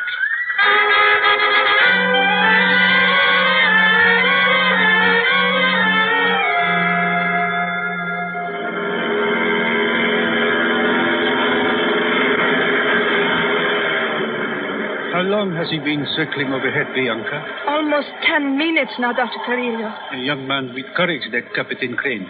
He should have stayed in Lisbon until after the storm. It's madness for him to try landing here in Bellocca. Oh, if only they can get the landing lights working in time. It's pitch black. Bianca, those two men coming this way, do you know them?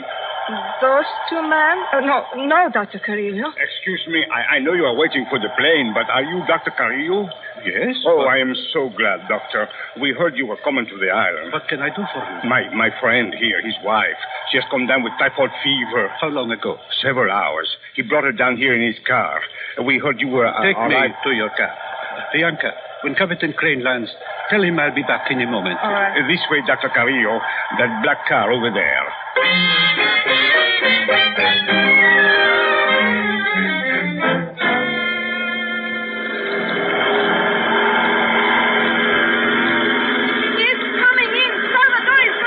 The name is Dr. Carillo now. Carillo, do you understand? Yes, I'm sorry. Oh, I smashed the wheel and maybe Captain Crane, are you all right? Not even a scratch. Are you Dr. Carillo? Yes, I am Dr. Carillo. We're happy you made it safely, Captain Crane. Happier than you can imagine.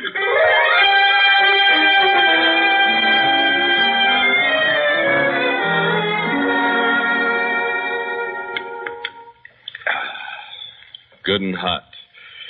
That's the way I like coffee. And now I'm sure you both want to get some sleep. Besides, the funicular is already loaded and it's being held for myself and Bianca here. I do not like to keep the funicular waiting too long. The funicular. Haven't you ever heard of it? Oh, sure. There's an Italian song we used to sing when we were kids. Funicula, funicula. Yeah. What's that got to do with Very simply. A funicular is a little car or bus suspended from wires. That's the only way to get up to the village on top of the mountain. Well, what do you know? I think we had better go now. Captain Crane, I wish we could thank you in some way. Well, there is something. Yes? I'd like to ride up in the funicular with you. I want to take a look at what's happening up in the village. I'd hate to go back without at least one look at the sick people. Of course you must come up and see the hospital. But, Dr. Carillo, you have not forgotten the poor man we have to take up to the hospital with us. What happened to the guy? Typhoid? No. It was an accident. Badly burned. He is all bandaged up and waiting in that car you saw outside. But first, Captain Crane, I must inoculate you against the fever. And then we will all go up together.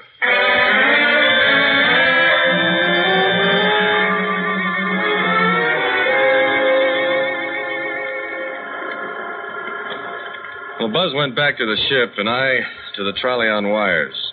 The ride in the long black car to the funicular wasn't much fun.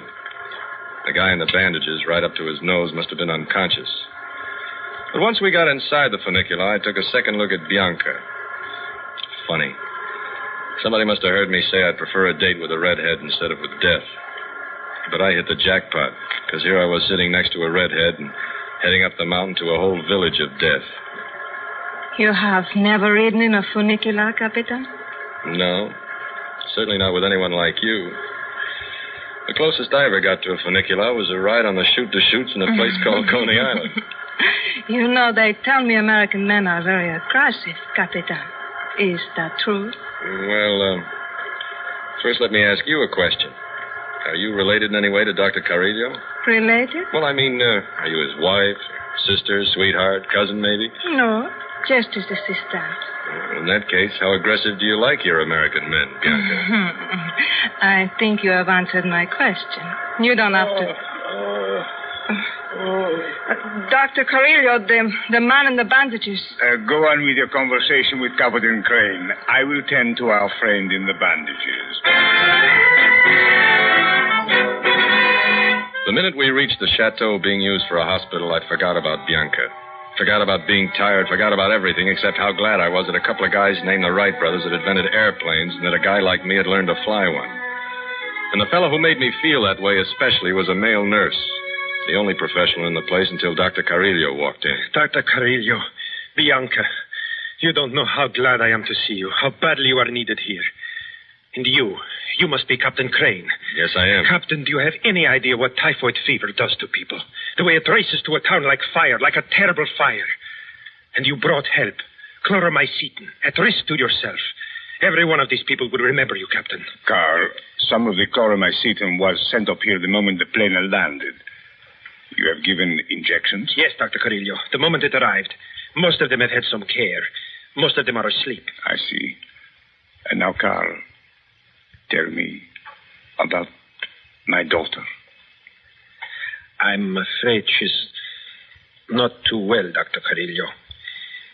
The fever is high. Your daughter, Dr. Carillo? This morning, after working without sleep all night, she came down. I would like to see her, Carl.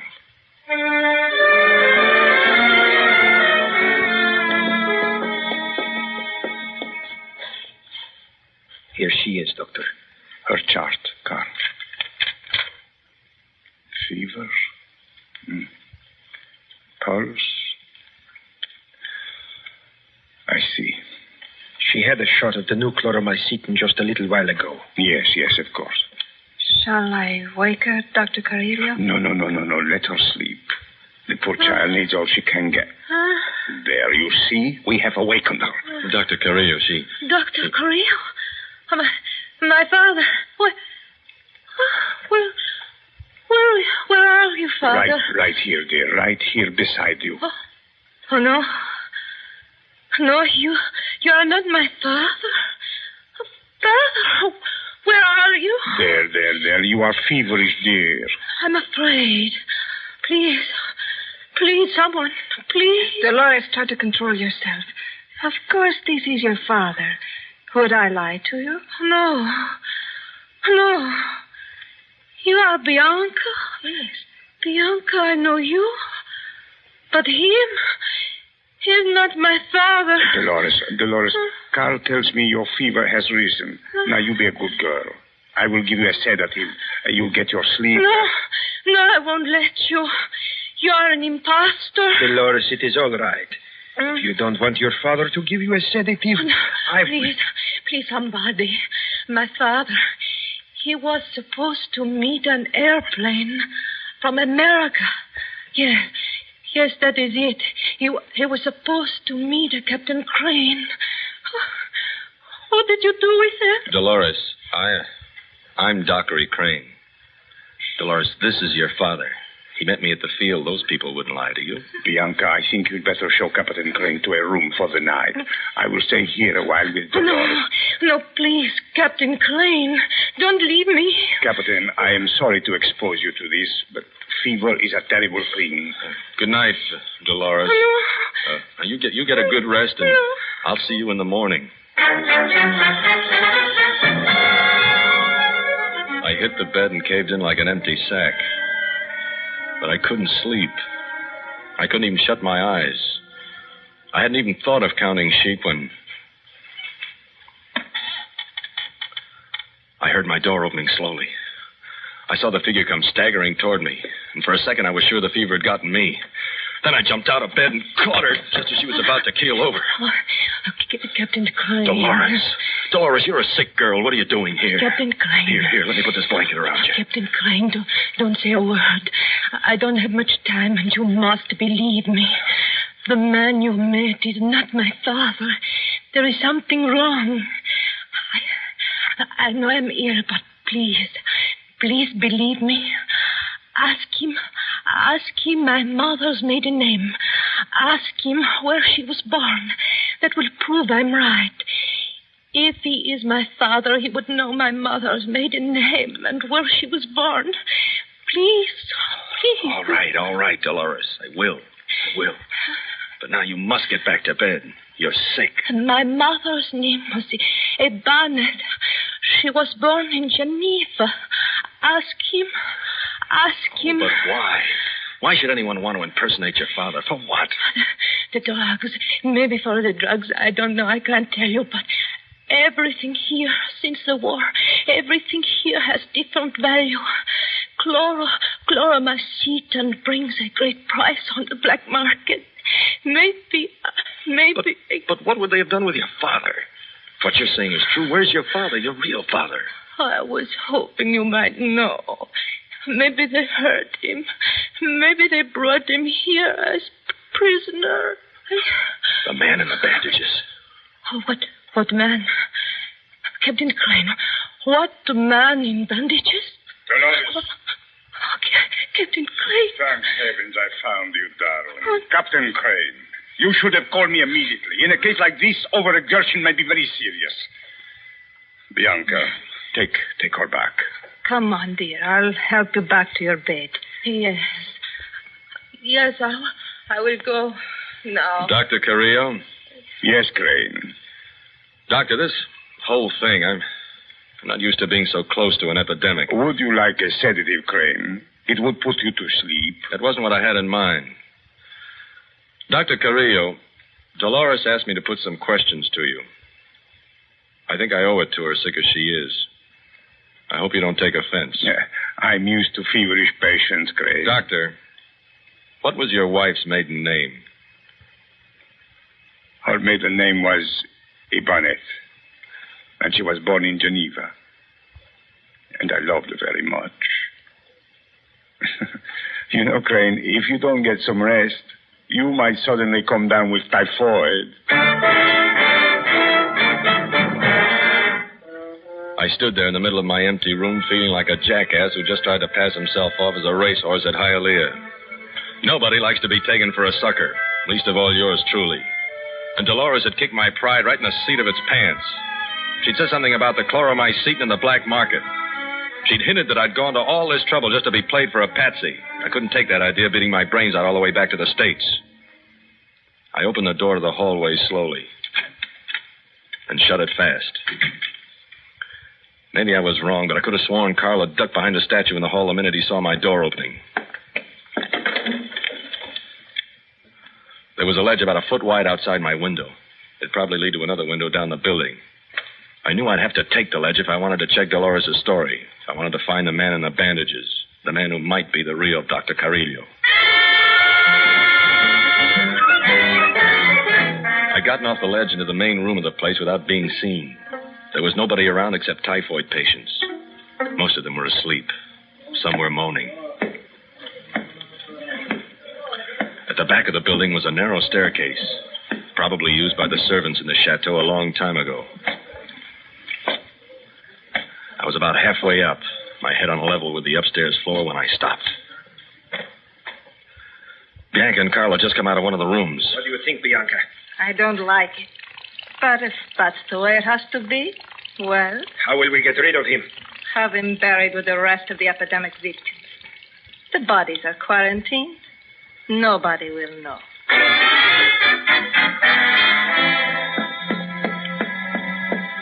As soon as they were gone, I got to the door of the room they just left. It was dark. Pitch black. The shades were drawn. I don't think I'd have seen him except for the white bandages. Who are you? I've got to find out who you are. Go away. Please, leave me alone. Look, whoever you are, you've got to listen to me. I'm Dockery Crane. I'm Captain Crane. I flew the ship in tonight with a chloromazine. You're lying. You're a thief and the murderer of sick people like the others. Go away. Please, please. This is to help you. You've got to tell me. Are you Dr. Carrillo? Am I Dr. Carrillo? I don't know myself any longer. Tell me, am I Dr. Carrillo? Look, I'll prove to you I'm not lying. Dolores came to me earlier. She tried to make me believe that something was wrong. That the man posing as Dr. Carrillo wasn't her father. Now, is that... Yes, you fool. Can't you see what they've done? They lied to me about a sick woman in a car. And then you are the real Dr. Carrillo. Yes. What have they done to Dolores? What have they done to her? I'll help her whatever way I can. I promise you that. Think that Bianca and Carl, my own assistants, to think that they would do this just for money, to rob the sick for their own profit. What lost soul? How, Dr. Carrillo? How are they doing this? What does it have to do with the chloromycetin? Look, I almost killed myself and 7 other men flying the stuff in here. Carl is supposed to prepare the drug. Instead, they steal it and sell it. Listen to me, Dr. Carrillo. My friends are down at the landing field. I have a crew of 7 men. I'll get to them and then... Captain Crane, did you not learn as a child not to disobey doctor's orders? Why, you I big warned bull- you that if you did not get some rest, you might come down with typhoid. And I'm afraid that I was right. Carl, give me a hand, quick.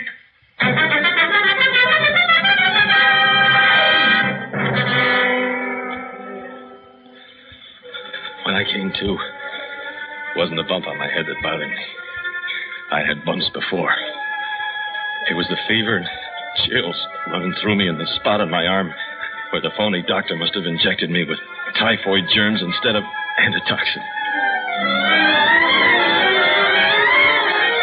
By the sounds around me, I could tell I was on the main floor, but in a room by myself.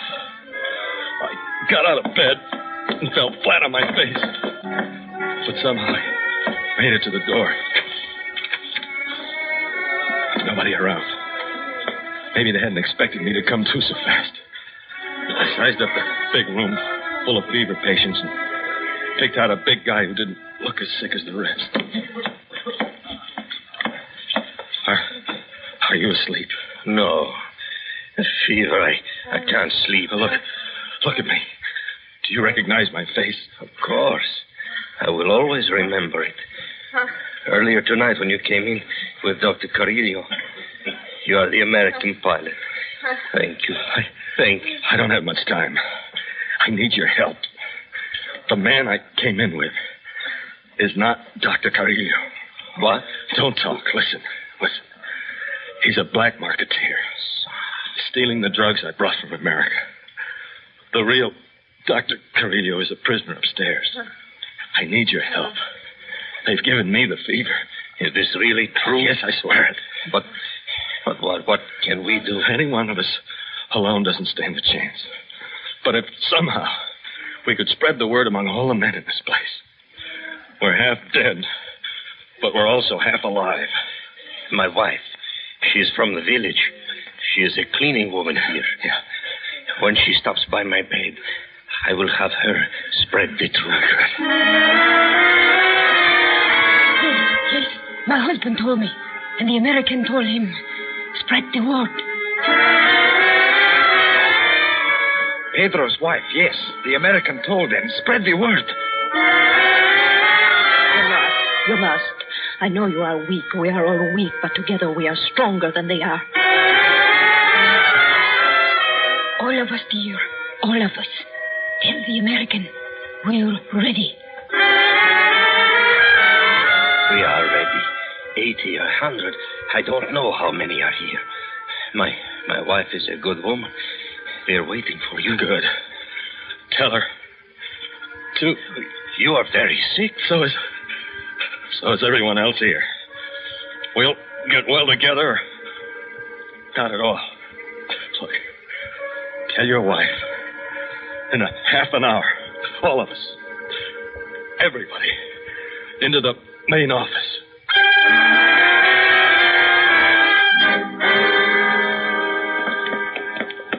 Now!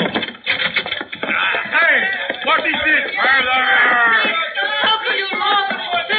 Salvador! The whole hospital! But I can't! Please, don't hurt him. We've got him. But don't hurt. Oh.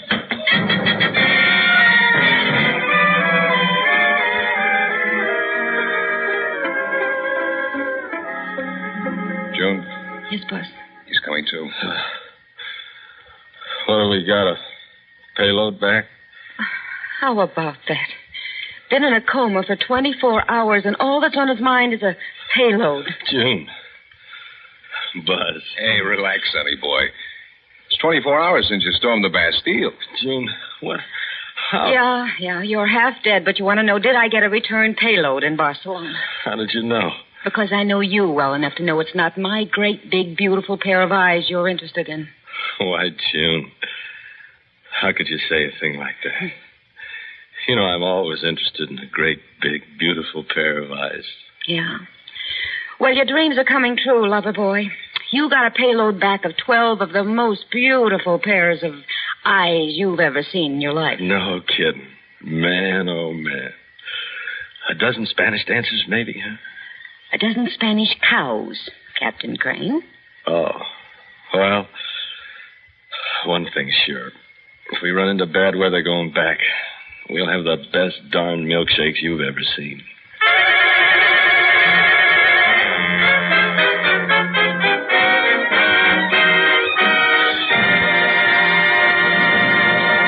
You have been listening to the fifth in a new series starring Dick Hames as air cargo pilot Dockery Crane in I Fly Anything, with George Fenneman as Buzz and Georgia Ellis as June.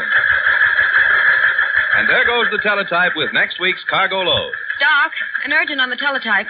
Man by the name of Brad Barton wants to know if you'll fly up to the timber country of northern Minnesota and pick up a passenger. A passenger I can pick up on any street corner. Yes, but for this one, you'll get $15,000. For $15,000, I'd even be the passenger. Tell him sure. Anything, anytime, anywhere, I fly anything.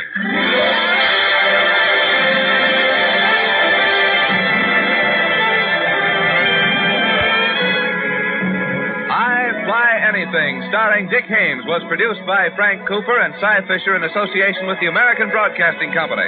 The script was by Abe Guinness and Arnold Pearl. Music was composed and conducted by Basil Adlam. This transcribed program was directed by Dwight Hauser. This is Lou Cook speaking.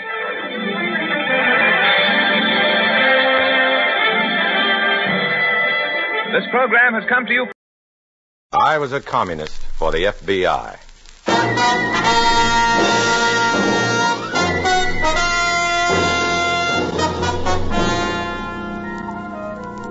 Starring Dana Andrews in an exciting tale of danger and espionage, I was a communist for the FBI.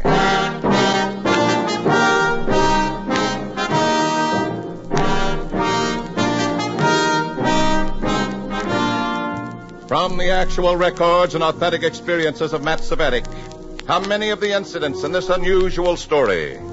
Here is our star, Dana Andrews, as Matt Cvetic, who for 9 fantastic years lived as a communist for the FBI.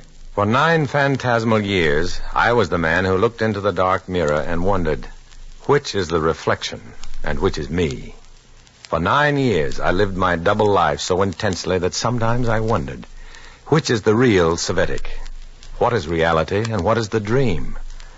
It's over now. It all fades back into memory and merciful unreality. It's hard to believe it happened. So fantastic, so stunning were the events and their implications. Sometimes I wonder, is it really over, or is this a lull in the nightmare? In a moment, listen to Dana Andrews as Matt Cvetic, Undercover Man.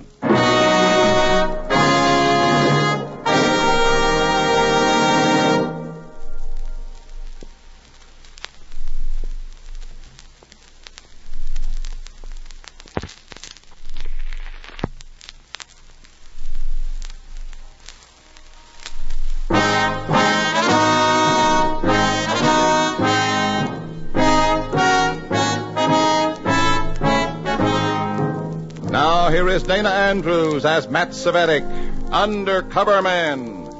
This story from the confidential file is marked 15 Minutes to Murder.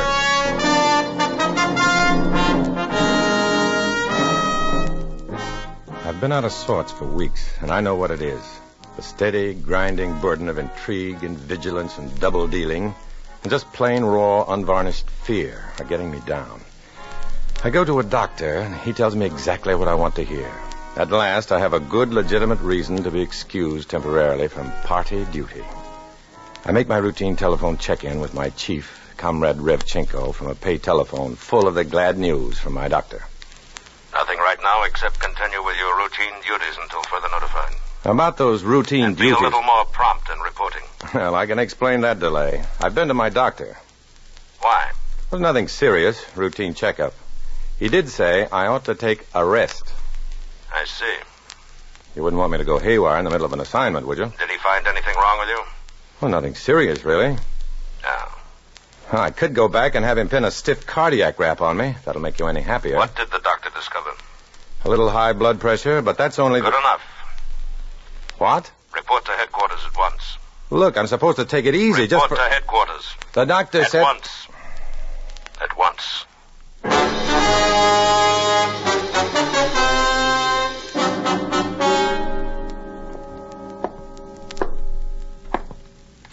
Sit down, Comrade Savetic. Before we go much further, I want to point out Point out nothing until I've finished, Comrade. I'm sorry. I've been doing some work while you were on your way over here. Concerning me? I have rearranged matters to provide for you, yes. Provide for me? You need a rest, Comrade. I could use one. I have arranged everything. Well, how do you mean? Arranged what? A private room at Angel of Mercy Hospital. Well, look, I'm not really sick. You need a rest in bed. Well... I had assigned somebody else to this, but your mild hypertensive condition makes you more logical for the job. How? It's work, then? A rest in bed at party expense. We expect some return for our generosity, and complete idleness would soon bore you. Good enough. What's the job? Directly across the street from the room I've reserved for you, some 200 feet away, is the back of a row of fashionable apartment houses. Oh, yeah, I know the place. From your bed, you will keep a constant lookout on one of those apartments. Which apartment is marked on this simple diagram? 12th floor. All 5 windows. Mm-hmm. And you will need this pocket telescope, small enough to keep on your person. Allow nobody to realize that you're watching the apartment. What's the object? Or shouldn't I ask? You should very definitely know, Comrade. We are out of patience with the FBI.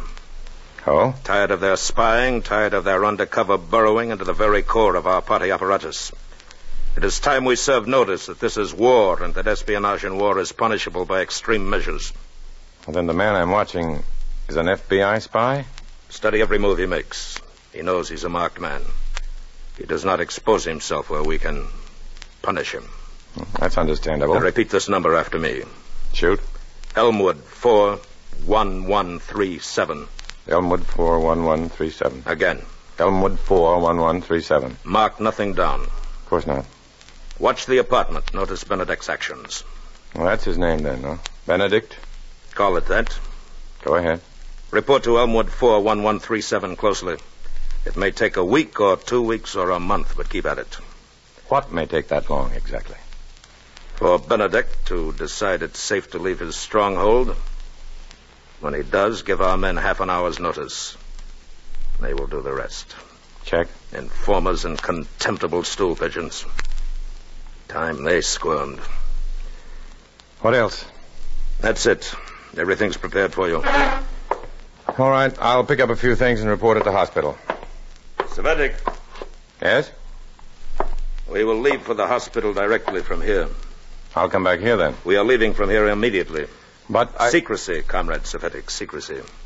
Absolute and impenetrable secrecy.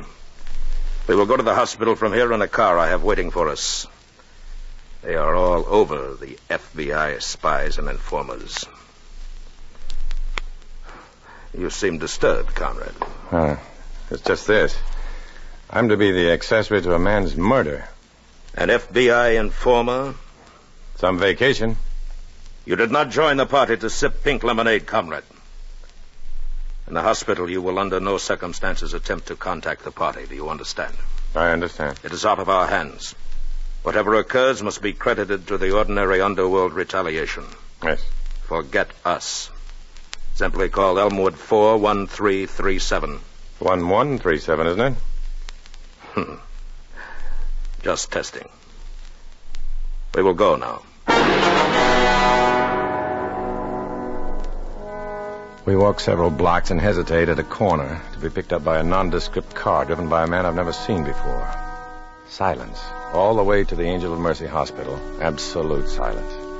I'm being whisked away to a private hospital room secretly, incommunicado, to spy on another FBI undercover man like myself and send him to his death. And I can't even get to a telephone to call my FBI contact and report what's happening. A got to report to them. I've got to get to the FBI.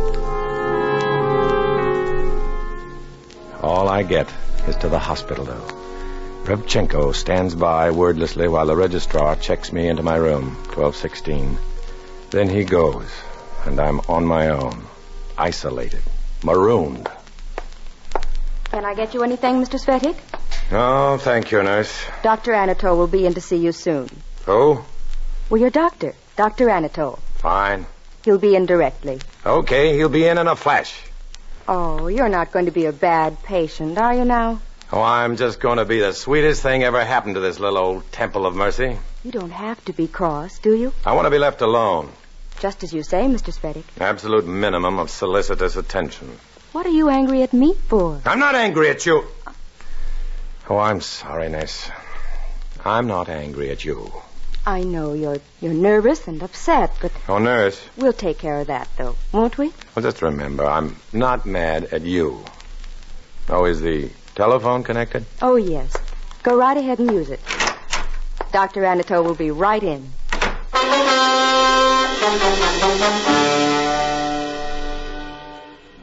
The second I'm alone, I take the pocket scope from under my pillow and peer out the window. Across 200 feet of street and a backyard terrace to the rear of those stylish apartment buildings. I pick out Benedict's suite. That's it, all right. A sportsman's apartment. Rifles on racks, hunting trophies on every wall, Captain other trophies on a mantelpiece. I reach for the telephone. Communique number 1. I feel sick. Your order, please. Elmwood 41137. Thank you. Never mind the opera.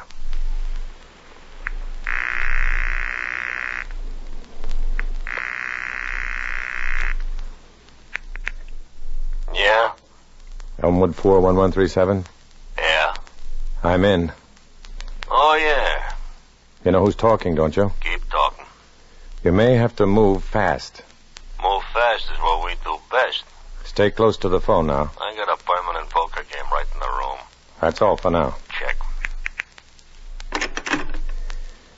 Now, Your order, please. Evergreen 65542. Thank you. The FBI. Somehow I've got to let them know where I am at least, and what I'm up to, and what one of their boys is in for. Driscoll, that's my contact's code name. I'm O'Neill. Driscoll. O'Neill. Driscoll. O'Neill. Driscoll. Oh, come on, answer. Get with it, boys. Get on the boat. Hello? Oh, Driscoll? Driscoll, please, right away. I beg your pardon? Driscoll. Driscoll, right away. Hurry. There's nobody by that name here. Yes, there is, I tell you. Who is this? O'Neill. Tell him I'm O'Neill. He'll know. Oh, yeah. This is Driscoll. Who? Go ahead. How's your mother? Fine. How's yours? I know that voice on the wire isn't Driscoll. Then who is it? I have to reach the FBI. I don't know what I've got on the line, but I've got to take a chance. Calculated risk. I've got to stay on the phone. If I am talking to the FBI, I've got to talk a gibberish that makes some kind of sense to them and sounds harmless enough to anybody who might be tapping my wire. Maybe this guy who says he's Driscoll is the wiretap. I don't know. I've got to play it cozy, but I've got to play. Hello? Hello, are you there, O'Neill? You know, I was just thinking, Driscoll. Yeah? Those mysterious telephone calls your wife's been getting, some crank or something. Yeah? The next time this bum calls, why doesn't she play up to him and have her sister run next door and have the cops trace the call? We had exactly the same idea. That's what we're going to do. Well, have her keep him on the line long enough, though. I know. Well, that way the cops can trace the call and close in on Mr. Mysterious. That sounds very conspiratorial. What? Oh. Hello? Somebody just walked in. I am Dr. Anatol. Who? I think you'd best ring off for now. Oh, I feel all right. Better hang up. Sure. So long, chum. I've got to ring off. Yeah? You should not have a telephone until a staff physician examines you and decides you may have one. I'm all right, Doctor. Then why are you here? Oh, just a little hypertension, that's all. You should not have a telephone until I have okayed it. I'm surprised. Now, if you'll cooperate, I shall examine you.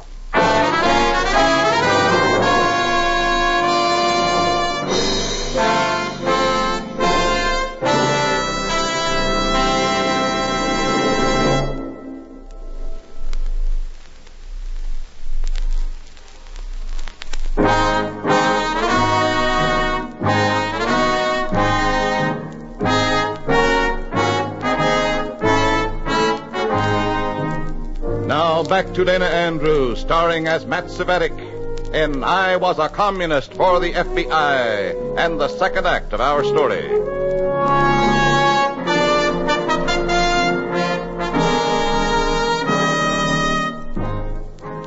How much did Dr. Anatole hear?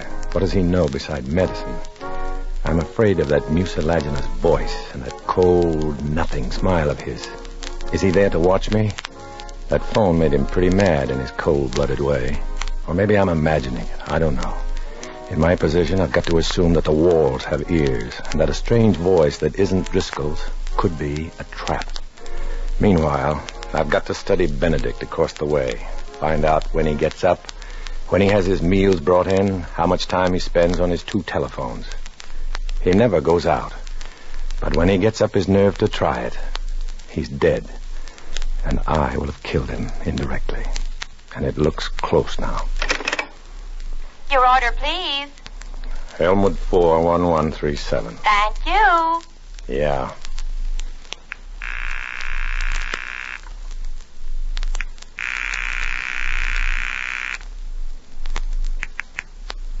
Yeah?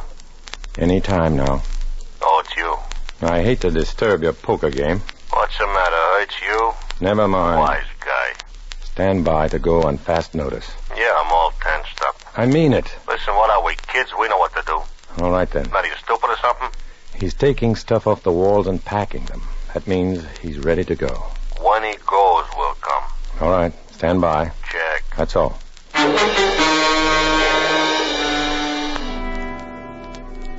I keep watching Benedict. All the signs point to his making a break for it. I think of taking a chance on the pretty nurse, who looks too crisp and fresh to be a comrade. But how does one know?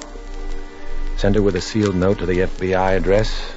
Or no, write a note and send it through the mails, maybe special delivery. That's it. Take a chance, that's all. Take a chance that whoever I give the letter to mail, is on the level. Everybody can't be a spy. But it only takes one. I'll do it. Oh, nurse! Oh, nurse! Yes, Mr. Steady. I might have a letter for you to mail. When do you go off duty? At 4 o'clock, Mr. Svedig. All right, I'll have it ready for you at, No. What? Never mind. Forget it. Never mind. Well, all right, Mr. Svedig. Just as you say. Too late. I waited too long, hesitating, being scared. Because I can see that Benedict across the street is getting ready to clear out. By the time the nurse got to the FBI headquarters, it'd be all over anyhow. I've got to report to Rev Chenko's goon squad. I don't want to, but I've got to. And then, maybe figure some way out for Benedict. And for myself, too. Elmwood 411. I've got to. Hello? Your order, please. Elmwood.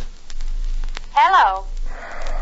Elmwood 41137. Thank you.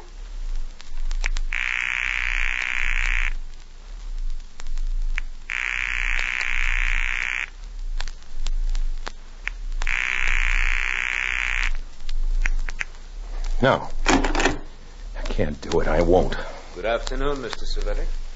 Anatole. Or Dr. Anatole.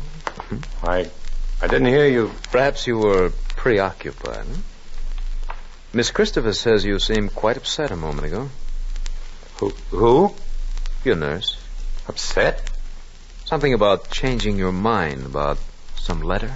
Oh, that. That's a small affair of the heart, you know. That's probably for me, Savetic. Surgery. Yes. For you. Thank you. Yes? I had your party for you when you hung up, Mr. Spetty. Well, I don't think I... Go right ahead, Savetic. Don't mind me. Oh, operator, I don't want... Hello? Oh, you again. Hold on just a second, will you? Thanks. Will you excuse me, Doctor? Oh, of course. I'll come back later. Hello? Talk up, Sport, talk up. I can't. Somebody may be listening outside. Oh, what is it now? He's ready to leave. Oh, okay. Give it to me faster. He's wearing a light gray suit with a gray tweed topcoat and a pearl gray snap brim hat. I figure he'll be out any time now, so better to get there early than late. Gray suit, gray tweed topcoat, pearl gray snap brim hat. Check. The entrance to the apartment is on the other side, not facing the hospital. Yeah, check. Have you got enough? Oh, we can't miss. Is that all? That's all. Well, here we go. You're happy about it, aren't you? $1 is $1. How long will you be? 15 minutes tops. So long, mister. No time to kill. Yeah, no time to kill. But 15 minutes to murder. May I, Savetic? Come in. Well, you're having a rather hectic time of it, aren't you? It's going all right. Let's just try your pulse. I'm fine. You don't want to excite yourself too much, Savetic. I don't. Can't fool the pulse rate, you know. Well, settle down. Oh, I'm sure of it. In fact, I've signed your discharge. Miss Christopher will be up in a moment with your clothing and effects. I'm discharged? You'll be out of here in 10 minutes. Fine. I won't see you again, so goodbye, sir. Goodbye, Doctor. I lie in bed trying not to think, then trying to think of some way out for Benedict across the street. Fascinated, I stare at him across the way, preparing to clear out and walk right into those Tommy guns. Then I sit up sharply in bed. The man across the way is holding a pair of binoculars to his eyes, looking straight at me, it seems. I know they're binoculars, and I should have known he'd have binoculars with all that other sporting paraphernalia around. And then, all at once, I understand. I know. I'm not watching him. He's watching me. And if he is watching me, then my wire's probably been tapped, and they know all about that call to the FBI. They wanted me to try that call. And I bit. I fell for the whole tricky trap to make me show my hand. I'm the dirty stool pigeon, unquote, that Revchenko hoped would reveal himself. I'm the patsy. Tag, I'm it. Savetic, you're dead, because here comes the nurse with my clothes and effects, so I can walk out of here, to be mowed down by gunsels that I've called myself. Oh, beautiful. Here you are, Mr. Spetty, your things. You can be out of here in 10 minutes, we hope. Well, what's the rush? How about an hour? Oh, no, Dr. Anatole said 10 minutes. Can I have half an hour? I'm afraid not. Why not? Well, there's another patient coming in 10 minutes. All right. Okay. Get out. You can have a wheelchair to the curb if you like. I don't like. Will there be a car waiting for you? Yeah. A big black sedan. Oh, fine. Yeah, fine. Get out. I get dressed. I look across the street. Benedict is gone. I go over to the window and draw the shade. But it doesn't mean anything now. They know I'm coming out and that I'm FBI. I try to think of how I can get out by other exits. Not that it matters.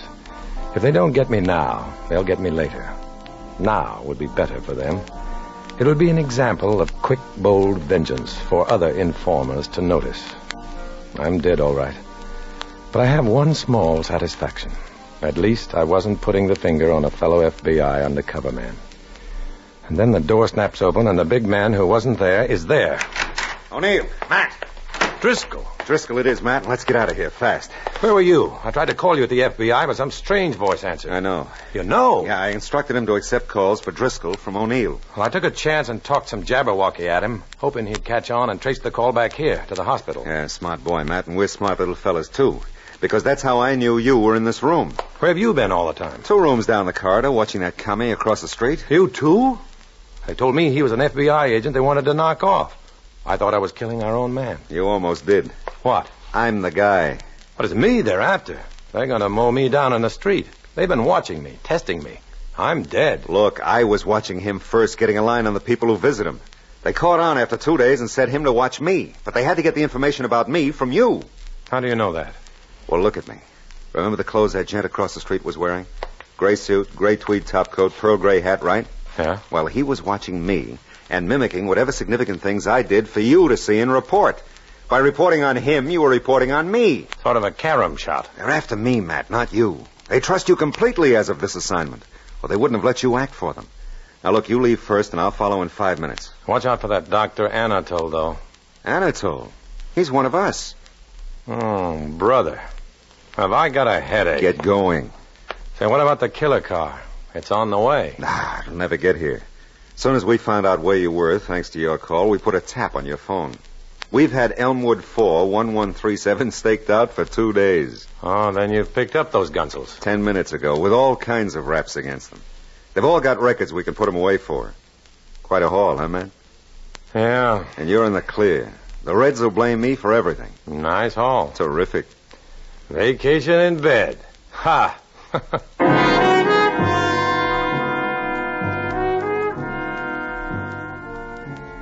When I get downstairs, sure enough, no black sedan, bristling with Tommy guns.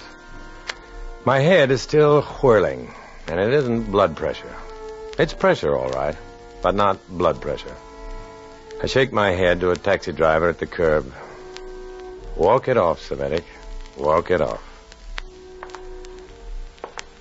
Rest cure. Oh, sure. I ought to be resigned to the pressure by now. Resigned? Maybe. But there's no rest, and there's no peace. Just resignation to being marooned among enemies.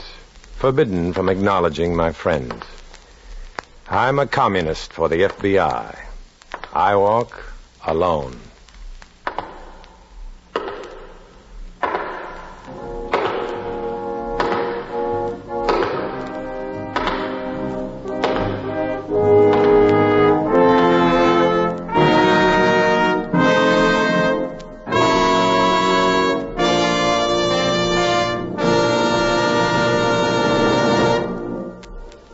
Dana Andrews will return in just a moment.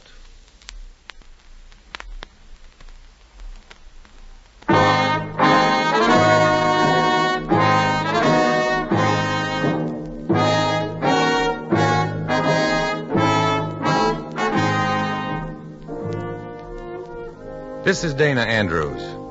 I can drop my role of Matt Savetic after each show. But there's a real Matt Savetic from whose fantastic adventures these stories all stem. The story you've just heard happened in all its basic details. The constant, silent warfare between the FBI and the Communist Party never ceases. This story told one small phase of that bitter fight. Names, places, and incidents have been disguised naturally, but the spirit of fact remains untouched. Next week, another exciting adventure from the journal of Matt Savetic, who worked undercover for the FBI. It's a landmark, and you're listening, so mark it. See you then.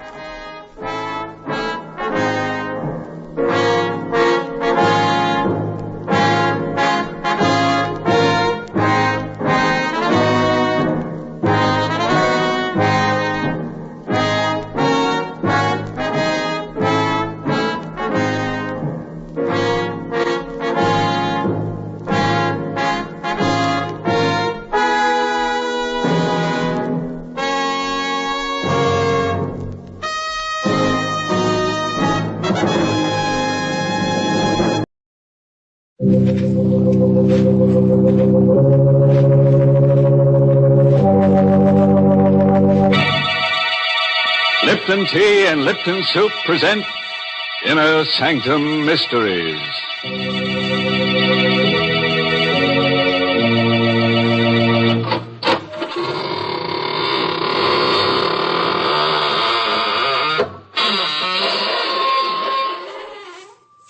Come on in, friends. Into the inner sanctum. This is really a lovely place. Still kind of dark and cobwebby, but then the maid hasn't been around for some time. No, she was playing the numbers. Then her number came up. Why, through these portals pass some of the nicest people in the world. True, they're rather boring, but after all, they are deadheads. And I'll take a good old redhead deadhead any time. Why, Mr. Host, are you finally admitting that you like the ladies? Well, of course, Mary. Don't you know some of my favorite ghosts are girls? But I do wish they weren't so vain. Why, I know one who has pleats in her shroud. Not only in the front, but in the back, too. Yes, just in case she should turn over in her grave. Oh, dear. There you go talking nonsense again. I like talk that makes sense. Good common sense, like the things the tea experts say about Lipton tea. For instance, they say that Lipton's has a brisk flavor. And that's the truth, because Lipton's does taste fresh and tangy and full-bodied, never wishy-washy. And then the experts say that brisk flavor makes all the difference in the world when you're sitting down to a cup of tea. And, folks, that's absolutely right. That brisk flavor is the reason why Lipton's is such a comfort, why it actually makes good food taste better. Yes, folks, you just don't know how good tea can be till you've tried Lipton's. So buy a package of Lipton's and taste what you've been missing all this time. And talking of time, friends, may I take a few years of your life? All right. Get ready to hear a gory little story entitled Boomerang. It's an original radio play written by a couple of Australian bushmen named Michael Sklar and Richard Manoff, and stars Martin Gable in the role of John Keeler. So, hitch up your chair, switch off the lights, and look out. Help me.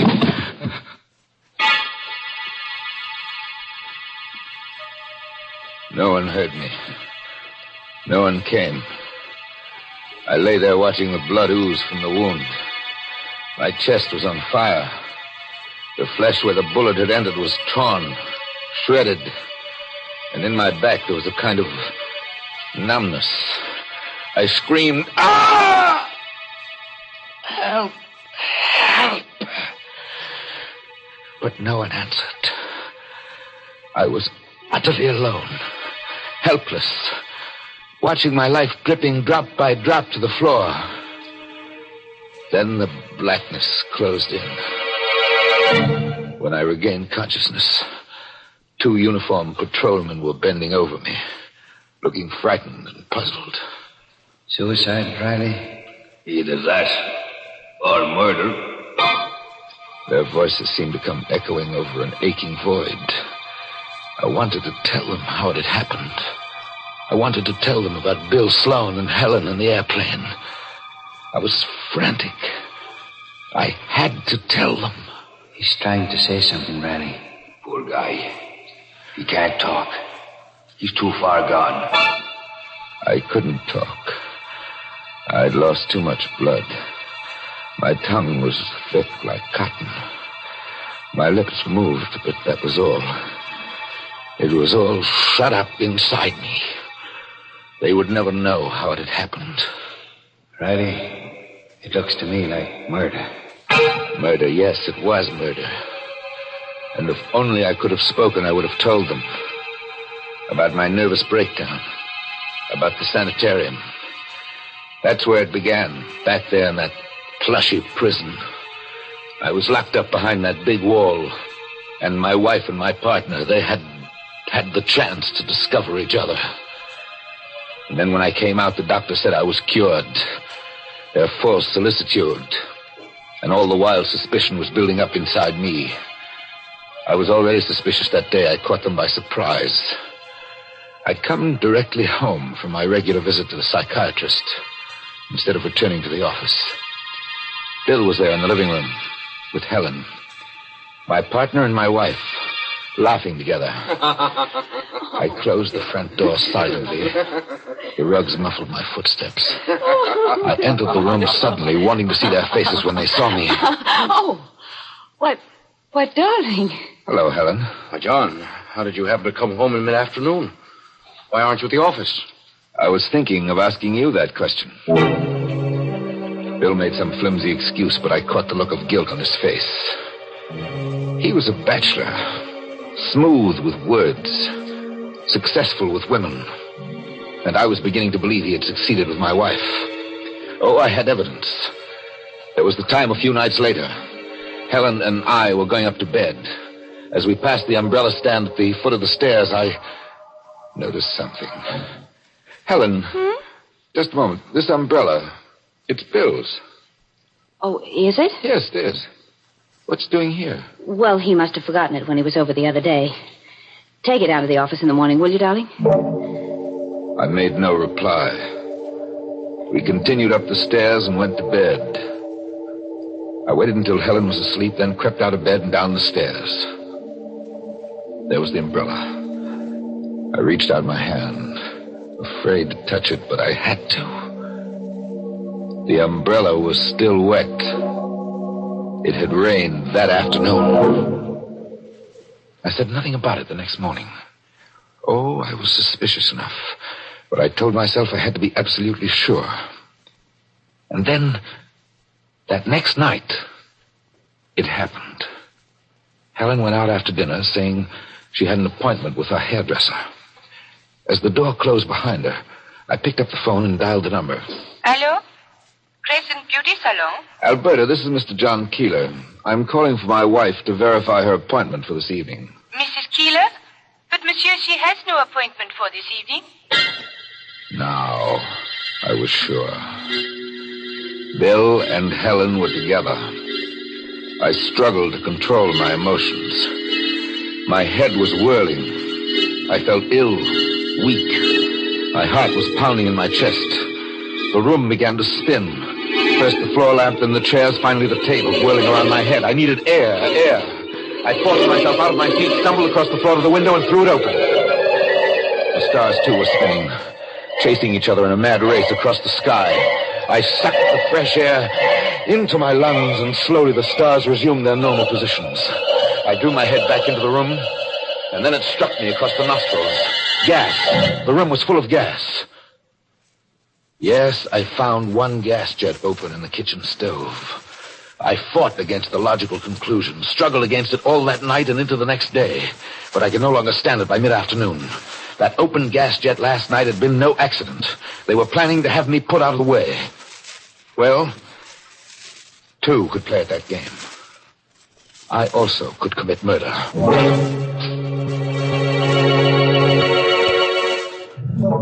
I worked out a plan. First, the business trip to Buffalo that I'd been putting off for weeks. I could use that as my alibi. I called my secretary. Yes, Mr. Keeler. Miss Jackson, I've decided to go up to Buffalo tomorrow. Could you get me a drawing room on the 5 o'clock train? I'll call the railroad station right now, Mr. Keeler. A few minutes later, she called me back. I had the train reservation. So far, so good. I went to the bank, and from the bank to the airline terminal. What can I do for you, sir? I want a seat on the Rochester plane. The plane that leaves New York at 9:30 tomorrow night. 9:30. What is the name, sir? Dunham. Roger Dunham. Well, you're a lucky man, Mr. Dunham. It's the last seat on the plane. Roger Dunham. That assumed name would prove my alibi. The details of my scheme were falling into place. I went home, and at dinner told Helen I was leaving for Buffalo tomorrow. Tomorrow? Must you go tomorrow, John? Can't it wait? I've been putting this trip off too long already. I'll leave straight from the office and come home the next afternoon. Well, you're being a little inconsiderate. I'll be all alone here overnight. Oh, come, Helen. You're not afraid of anything, are you? Afraid? No, Well, I'll tell you what I'll do. I'll ask Bill to come over and keep you company tomorrow night. How'll that be? Why, that'll be fine. Another cog in place. Another gear meshed. Now one last piece to move and the engine of my revenge would be complete. Yes, it was revenge now. Revenge for what those two had done to me. Buffalo, eh? It's a good idea, John. The way your trip could combine business with pleasure. Pleasure? You've been rather tense lately. The change of the scene will do you worlds of good. I'm sure it will. How about Helen? Can you make it tonight? Tonight? Yes. I'll be over after dinner. That day passed like a dream. With me, the sleepwalker in the center, going through all the motions correctly, but waiting for the evening. For I wasn't hunted now. Now I was the hunter. A little past 4 o'clock that afternoon, I left the office and took a cab to the station. I went directly to my drawing room, and as the train pulled out, I called for the porter. At midnight, sir? Just a glass of milk, porter, warm milk. And don't bring it before midnight. Till then, I've got a lot of work to do, and I don't want to be disturbed. Just as you see, sir. I gave the porter an unnecessarily large tip to make sure he'd remember me. Now, when the train stopped to change engines at Harmon an hour later, it was raining, thunderstorm. I pulled my hat down over my eyes, raised my coat collar around my face, and became just another shadowy figure hurrying to get out of the rain. I crossed the platform unnoticed, and 10 minutes later I was on a train going southbound, returning to New York.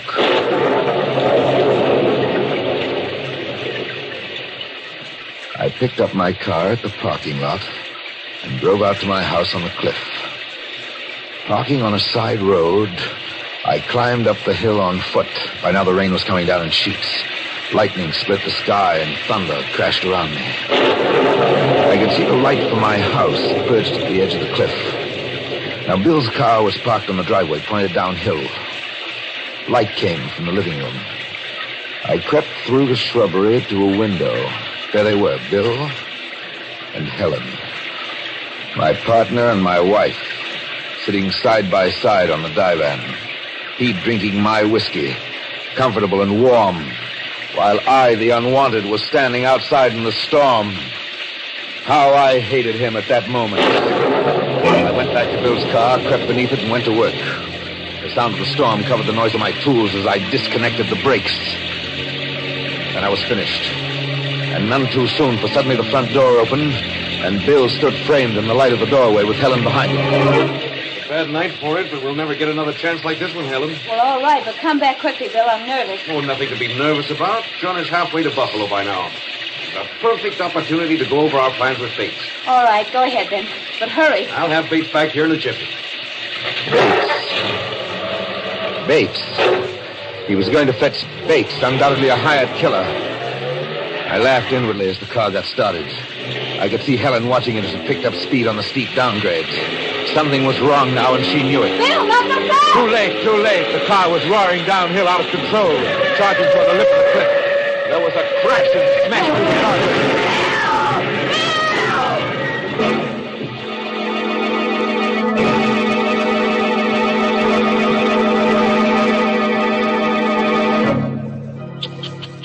Oh, poor Bill. I always say, protect me from my friends, and I'll take care of my enemies. Such a nice guy, too. Who would have thought he'd go falling for a cliff? But there you are. There's no accounting for tastes. There's no accounting for the people in this story, that's what. Such terrible people. Oh, Mary, wait till you meet Bates. He's a boy. He's really going to make our characters dance. Yeah, he's going to put them in the groove. Or do I mean grave? You don't know what you mean. And it seems to me, Mr. Host, that life is complicated enough without your making it more so. Well, look at what I had to do yesterday. Clean the house, do the Monday wash, and cook 3 meals in the bargain. Yes, and you'd be surprised at the big help I got from Lipton tea. You see, when I had a moment to relax, I'd make myself a cup of Lipton's. Such an easy thing to do, and it did me a world of good. That brisk flavor makes Lipton such a cheering, satisfying drink. It really perks you up. It's never wishy-washy. Of course, I know that lots of folks serve Lipton tea at mealtimes and serve it to their guests, too. But, friends, you really should try helping yourself through the day with a good hot cup of brisk-flavored Lipton tea. Yes, treat yourself to Lipton's when you've got a moment to relax. Well, don't relax yet. First, let's go back to that tiff on the cliff where John Keeler has just killed his business partner. I'm just itching to know what's going to happen to his wife. She's standing by the shattered fence, peering down the side of the cliff into the darkness. And John, he's creeping up behind her. Look out, Helen. He's dead, Helen. Oh. It's a sheer drop of 400 feet to the bottom. John, I thought... John, you said you were going to Buffalo. I am going to Buffalo, Helen, after I finish my business here. Well, Bill, the car It was just... a pity about the brakes. They must have come disconnected. Disconnected? Accidents will happen, Helen. John, you killed him. You and Bill thought you had pulled the wool over my eyes. Well, I fooled you. Stay away from me. I'm going to throw you over the cliff. I'm going to send you to join your lover. You can't do this. Tomorrow they'll find your bodies. They'll think you were thrown clear of the car when it crashed. They'll call it an unfortunate accident. No, please, Careful, Helen, John. you're at the edge. There's nothing behind you. John, don't touch me, John! Goodbye, Helen. If I had any feeling at that moment, it was a feeling of satisfaction. I, the failure, had committed the perfect crime. My scheme was flawless. I walked down the hill to my car, changed my clothes, and drove to the airport. As Roger Dunham, I boarded the plane for Rochester at 9:30 that night. Just as I'd planned it, we arrived at that city well ahead of my train. I was waiting when the long line of sleeping cars pulled in at the Rochester station platform. I boarded the train. My drawing room was just as I had left it at Harmon. I sank down in a seat, removed my coat and shoes. I looked at my watch. It was midnight. Come in. Beg pardon, sir. It's midnight, sir. Oh, midnight? Really? Oh, thanks for bringing the milk. It's lukewarm, sir, just like you asked for it. Thank you, Porter.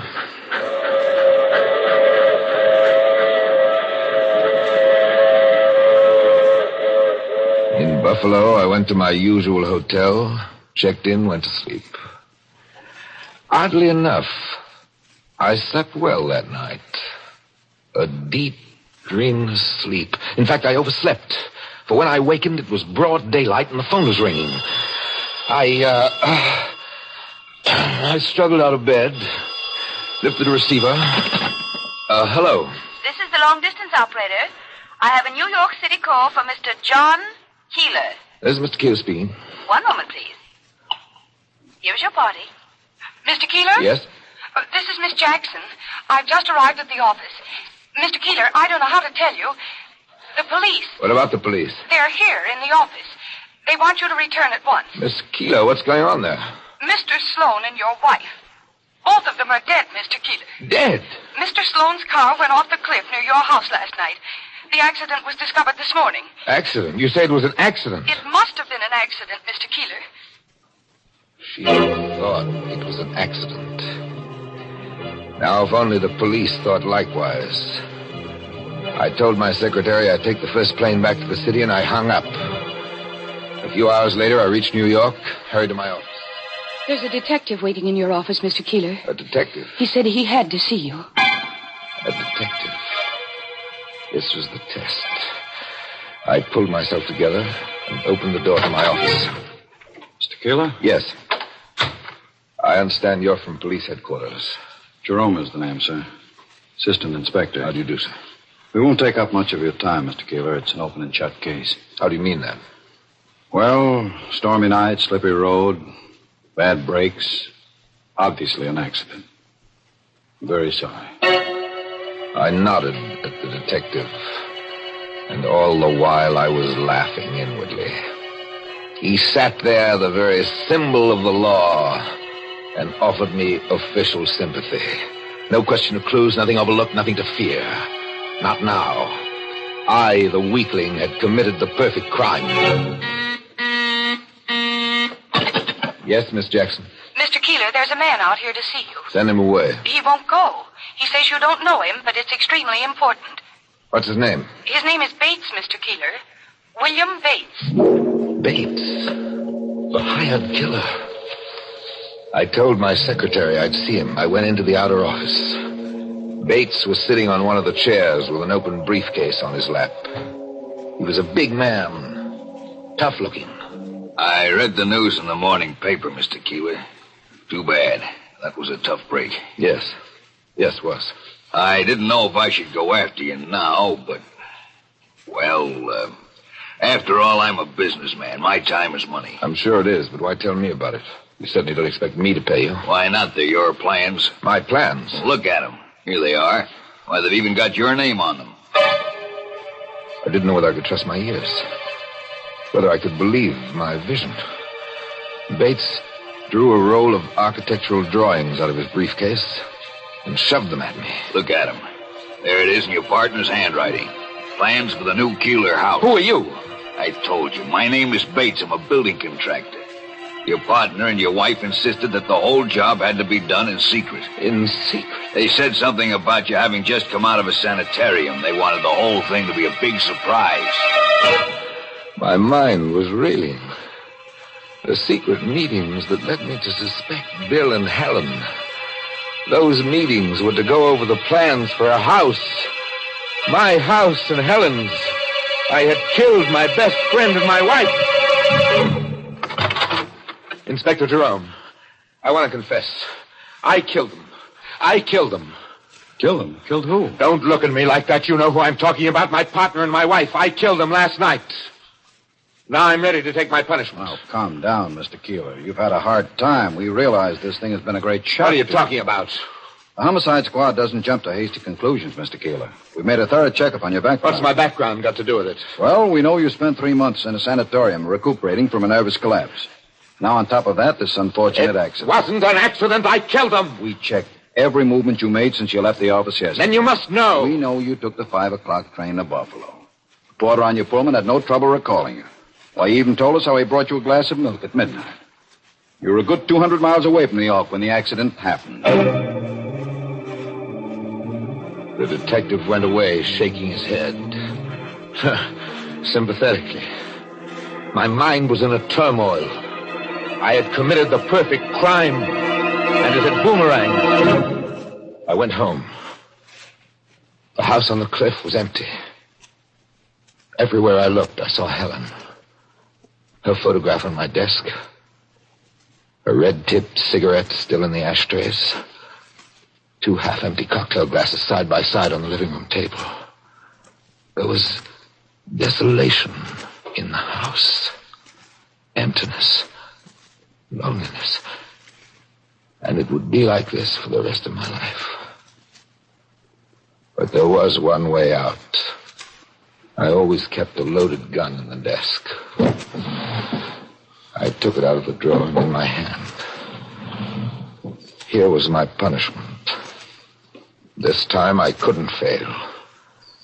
I placed the gun against my chest and pulled the trigger.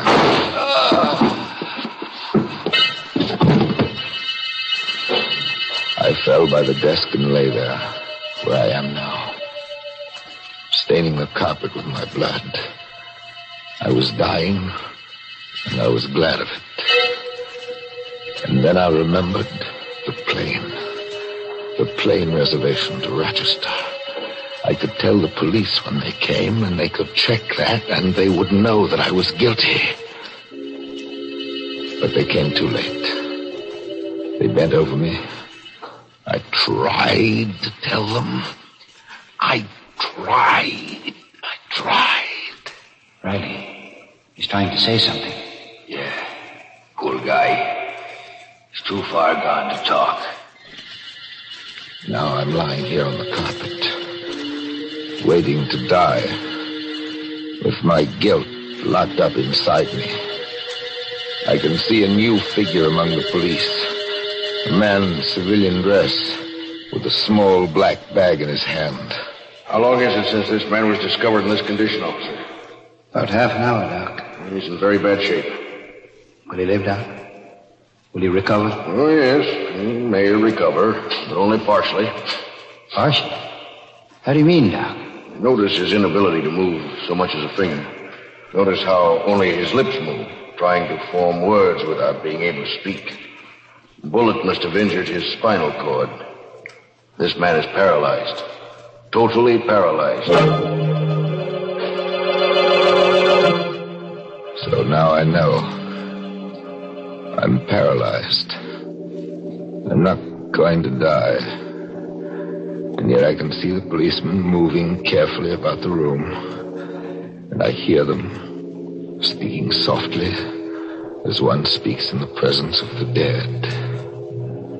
So I've failed again. For the last time. Because I know my fate now. To live in this living death. Alone with my guilt. Forever. That is my punishment.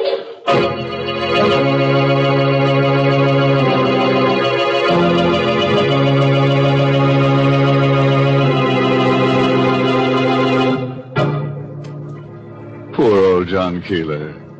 Who would have thought his spinal cord could have tied him up in knots? Not so nice for John, He started out as a Keeler, tried to be a Keeler dealer, but got all wound up.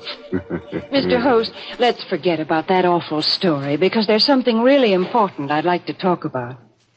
The makers of Lipton tea and Lipton soup want me to remind all you folks of a debt that must be paid to our servicemen. A debt that can be paid in part by buying and continuing to buy victory bonds. You know, I think the best reason for buying bonds was given many, many years ago by one of the great statesmen of all time, by Abraham Lincoln, when he said, "Let us strive to finish the work we are in, to bind up the nation's wounds, to care for him who shall have borne the battle, and for his widow and his orphan, to do all which may achieve and cherish a just and lasting peace among ourselves and with all nations." Yes, folks, that's just what we're helping to do when we invest in victory bonds. So keep on buying all that you can, won't you?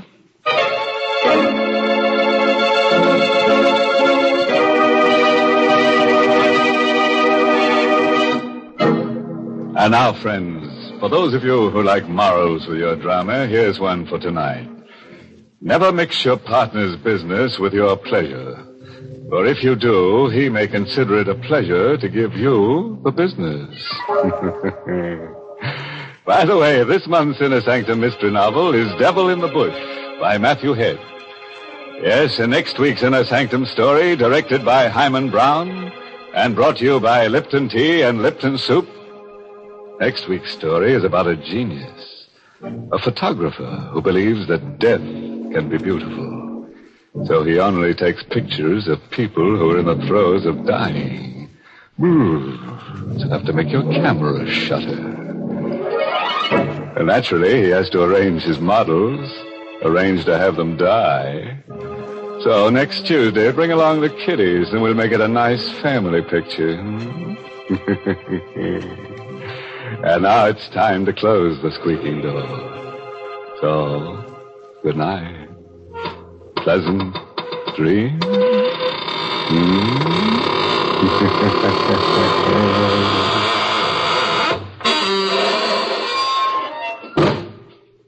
Folks, cold weather and hot soup just seem to go together. And Lipton's noodle soup is the soup of the season. Yes, Lipton's is blessed with a fine chickeny flavor, and it has real fresh cooked goodness. It tastes just like the chicken noodle soup you'd make right in your own kitchen.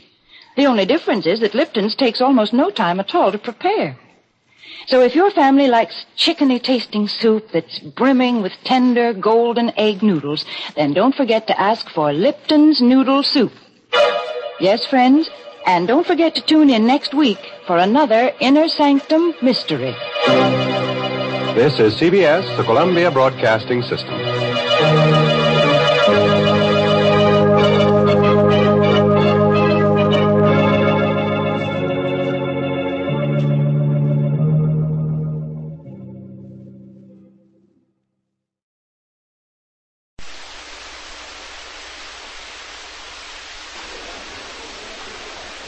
And now the National Broadcasting Company presents Inspector Thorne in The High Style Murder Case.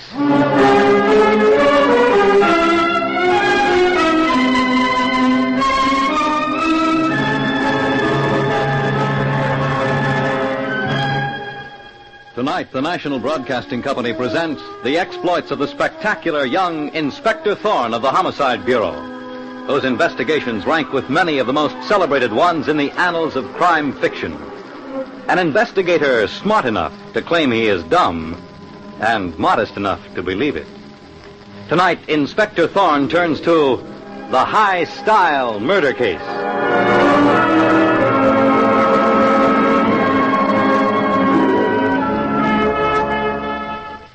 It is late one afternoon in the private office of Madame Florette, head of Florette Incorporated, one of the most famous dress houses in the fashion world. Madame Florette, distinguished by a reputation for fanatical honesty, is young and beautiful despite her fantastic success.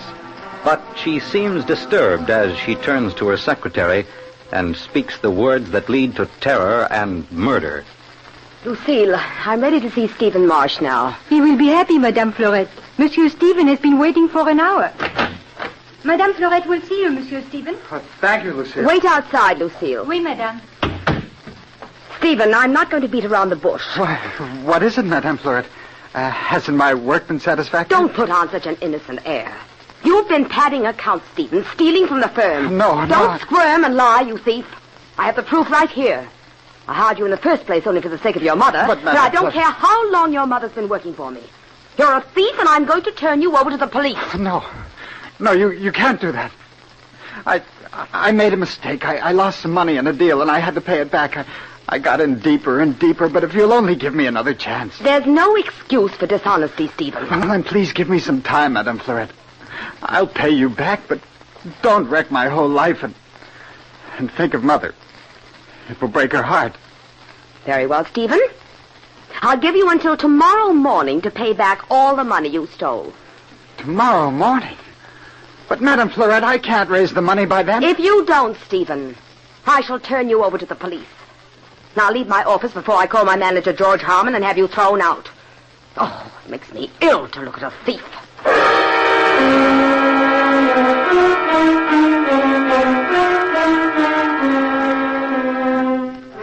And now, the next morning, we see Madame Florette's secretary, Lucille Valois, coming to work, passing through the outer rooms and entering Madame Florette's private office. Good morning, Madame Florette. Madame Florette! Help! Murder! What is it? What's the matter? Monsieur Harmon, someone has killed Madame Florette. She's dead. Stabbed in the back with a scissors. What? Get the police. Oh, get the police.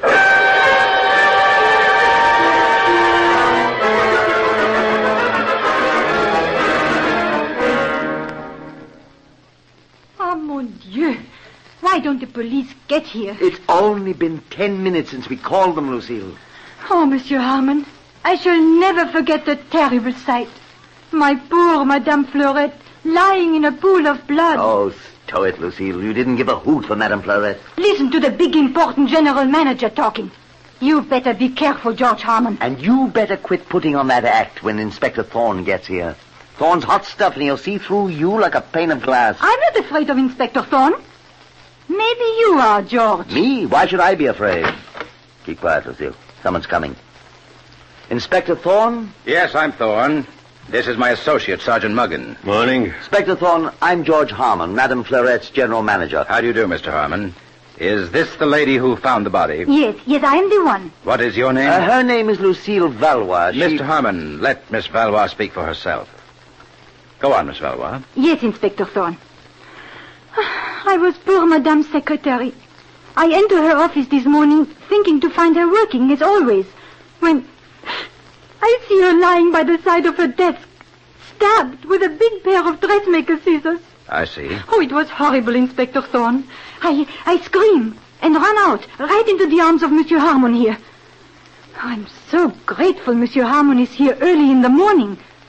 Earlier than usual. Hey, what are you saying, Lucille? She said you were here earlier than usual, Harmon. Is that true? No, Inspector Thorne. That is, I sometimes come in this early. But not often? Whenever I have special work to do. And just what is your work here, Mr. Harmon? Well, as I told you, Inspector Thorne, I am Madame Florette's general manager. I select all the materials we make our dresses from. This morning I had to arrange a dinner for some buyers. Ha! A matter of an hour. What are you trying to do, Lucille? Get even by making me look suspicious? Get even for what, Harmon? I spoke out of turn, Inspector Thorne. It's your turn now. Go on. You shouldn't take Lucille seriously, Inspector Thorne. Don't you insult me, George Harmon. Half the time you don't know what you're saying, Lucille. You get so worked up. Oh, really? She's as temperamental as a tiger, Inspector Thorne. And right now she's sore at me because I told her she was dramatizing herself. I'm no genius, Harmon, but I've had plenty of experience telling facts from fancies. Is that Madame Florette's office? Yes, Inspector Thorne. Let's have a look, Sergeant Muggen. Okay, Chief. Well, there's the body. Nasty sight, Muggen. Yeah, pair of scissors in her back. The scissors must have gone straight to Madame Florette's heart. Lucky for her. I've seen him where the murderer had to stab her half a dozen times. Save it for your memoirs, Muggen. Desk light on. She must have been working late. Have a look at this paper on her desk, Muggen. Oh, it's a notice of a shipment of dresses from Paris clearing through customs today. Yes. Apparently she was killed in the middle of a job. Working till the last. Died with her boots on, huh? I'm not so sure of that. What do you mean, Chief? Take a look at her shoes, Sergeant Muggen. So? I'm no expert on women's clothes, Muggen, but I've noticed most of them won't go out of the house in certain color combinations. Yeah? Then how come a fashion expert like Madame Florette is wearing black shoes with a navy blue dress? Even the average well-dressed woman wouldn't wear that color combination. Hey, Chief. That's right. Who's that? It's me, Lucille Valois. I have something to tell you, Inspector Thorne. All right, Miss Valois. I'm through here anyway. Sergeant Muggen, while I talk with the secretary, Lucille Valois, you check the building employees. Find out if anyone came in here late last night. Got you, Chief. Now, Miss Valois, what is it? If there is a murder, the police, they look for people with a motive, no? Yes. Then it is my duty to tell you that yesterday, Madame Florette sent for a young man who works here, Stephen Marsh. Stephen Marsh? Yes, Inspector Thorne. I overhear their conversation. Madame has found out that Stephen Marsh was padding accounts, stealing. Stealing? Yes. You see, Madame is a holy terror about honesty. She was furious with Stephen. I shouldn't wonder, Lucille. She said she was going to turn him over to the police. He pleaded with her, and finally she gave him till this morning to return the money. You certainly got an earful, Miss Valois. I did not listen on purpose. They were talking so loud I could not help hearing. I have a few questions for you, Miss Valois. You're French. But of course. I suppose Madame Florette hired you so she could speak her own language with someone? Not at all, Inspector Thorne. Madame Florette was no more French than you are. Is that right, Lucille? You see, a French name is supposed to be good in the fashion business. Yes, so I've heard. How long did you work for Madame Florette? It is 2 years now. Oh, that it should end like this. You will arrest Stephen Marsh? We have to find him first. Oh, Inspector Thorne, there's Stephen's mother, Mrs. Marsh, just coming in. Maybe she knows where he is. Stephen's mother? But yes, she works here as a fitter. Oh, Mrs. Marsh. Good morning, Lucille. I'm sorry I'm so late. I had a terrible night. I want to see Madame Florette. Please tell her I must see her right away. Madame Florette? But don't Miss you know... Valois, will you step outside, please? Certainly, Inspector Thorne, if you wish. Now, Mrs. Marsh, why did you want to see Madame Florette? It's a personal matter, sir. Is it about your son, Stephen? Who are you? I'm Inspector Thorne of the police. The police? I suspect you want to see Madame Florette to plead for your son, whom she caught stealing. You know about Stephen? Yes, Mrs. Marsh. But Madame Florette promised not to tell the police till this afternoon. So I've heard. Inspector Thorne, please don't arrest my son, Stephen. He'll return the money. Stephen's a good boy. I'm not interested in arresting Stephen for padding accounts, Mrs. Marsh. It's a matter of murder. Murder? Madame Florette has been stabbed in the back with a pair of scissors. Oh, And I'm sorry to say your son Stephen's in it up to his neck. no, not Stephen. Where is your son? Where? I don't know, Inspector Thorne. When did you see him last? I saw Stephen last night. He came home after work, told me what happened, said he had seen Madame Florette, and that she had given him until this morning to pay back the money he'd stolen. And then? Then he went out. Where did he go? I don't know, to try to raise the money somewhere. Stephen wouldn't kill anybody, Inspector Thorne. Maybe he's weak, but he wouldn't kill anybody. Still, he didn't come home all night? I'm sure Stephen can explain. I'm sure he can tell you exactly where he went. I suggest you try to find him, Mrs. Marsh. I will. I will. Inspector Thorne. What's up, Sergeant Muggin? I've got something in the next room you ought to see. All right, Muggin. If you locate your son, Mrs. Marsh, you'd better tell him to give himself up. Where can Stephen be? I've got to find him. Why didn't he come home? I've got to think. Where can Stephen be? The phone. I'm not going to answer. I've got enough on my mind. Oh, Mrs. Marsh, that phone call's for you. Will you take it in there? For me? Yes.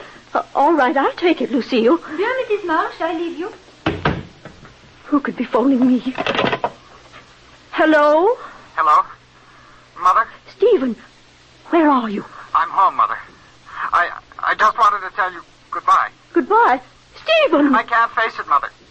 I'm going to end it all, and I just wanted you to know that I thank you and love you. No, Stephen, wait for me. I'm coming right home. We'll talk it over then. It's no use, Mother.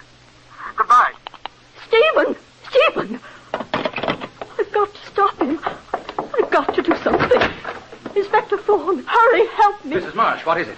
It's my son, Stephen. He's going to kill himself. You've got to save him, Inspector Thorne. Where is he? At home, 2 West 9th Street. Let's go, Sergeant Muggin.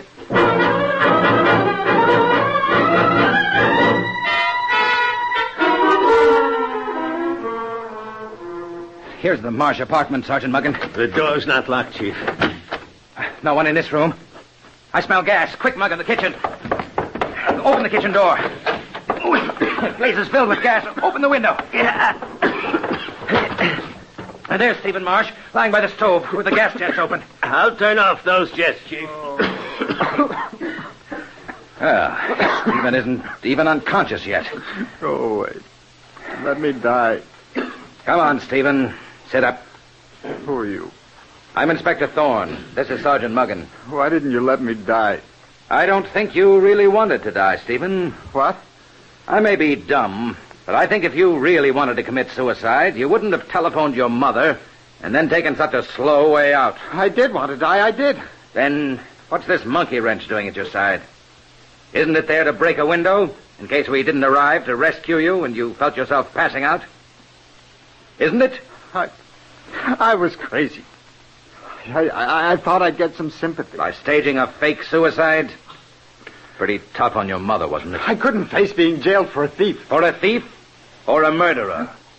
A murder? Yeah, Madame Florette was bumped off last night. What, Sergeant Muck? Well, I didn't kill her. I wasn't near the place. No, Stephen.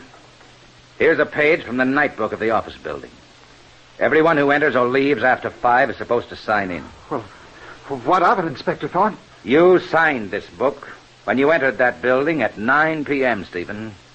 When you came out, you tried to erase your name and sign a phony name over it. But the erasure is obvious. I'll tell you the truth, Inspector Thorne. That's a new idea. Let him talk, Sergeant Muggin. I did steal some money from the firm, Inspector Thorne. Madame Florette threatened to turn me over to the police unless I paid it back by today. Go on, Stephen. I tried to raise the money, but couldn't.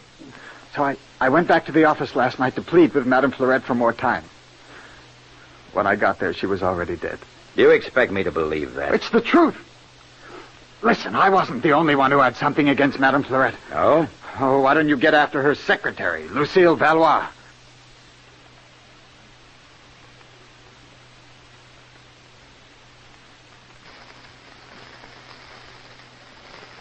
Why? Because Lucille is nuts for the general manager, George Harmon, that's why.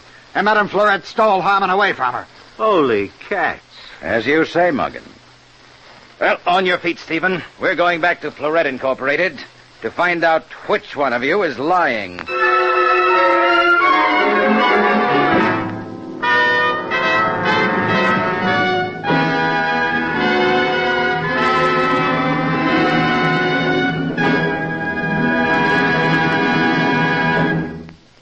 Inspector Thorne in the high-style murder case will return in just a moment. But first, it's the Silver Jubilee on NBC. Tonight, be sure to hear Mr. Keene, tracer of lost persons, as he brings you the story of the poisoned sandwich murder case. And here are a few reminders about Sunday evening's radio features. First, there's Tom Conway as gentleman detective Simon Templar, alias the Saint. Then screen actor Lloyd Nolan brings you another hard-hitting story as Martin Kane, Private Eye. And actor Carlton Young comes to the NBC microphone in the double role of Philip Galt and the Whisperer. Then, later Sunday evening, join Mr. Moto on another adventure in the realm of international intrigue. Then, on Thursday evening, we present a new idea in dramatic radio entertainment. We call this program Dimension X, and it features stories dealing in time and space, which ask the radio listener to use his imagination and envision himself in the world of tomorrow. Well, there you have it. A brief rundown of the programs you soon will hear.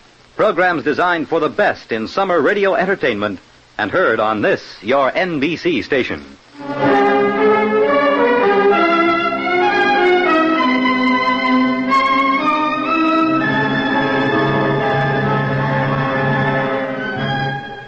Now, back to Inspector Thorne and the high-style murder case.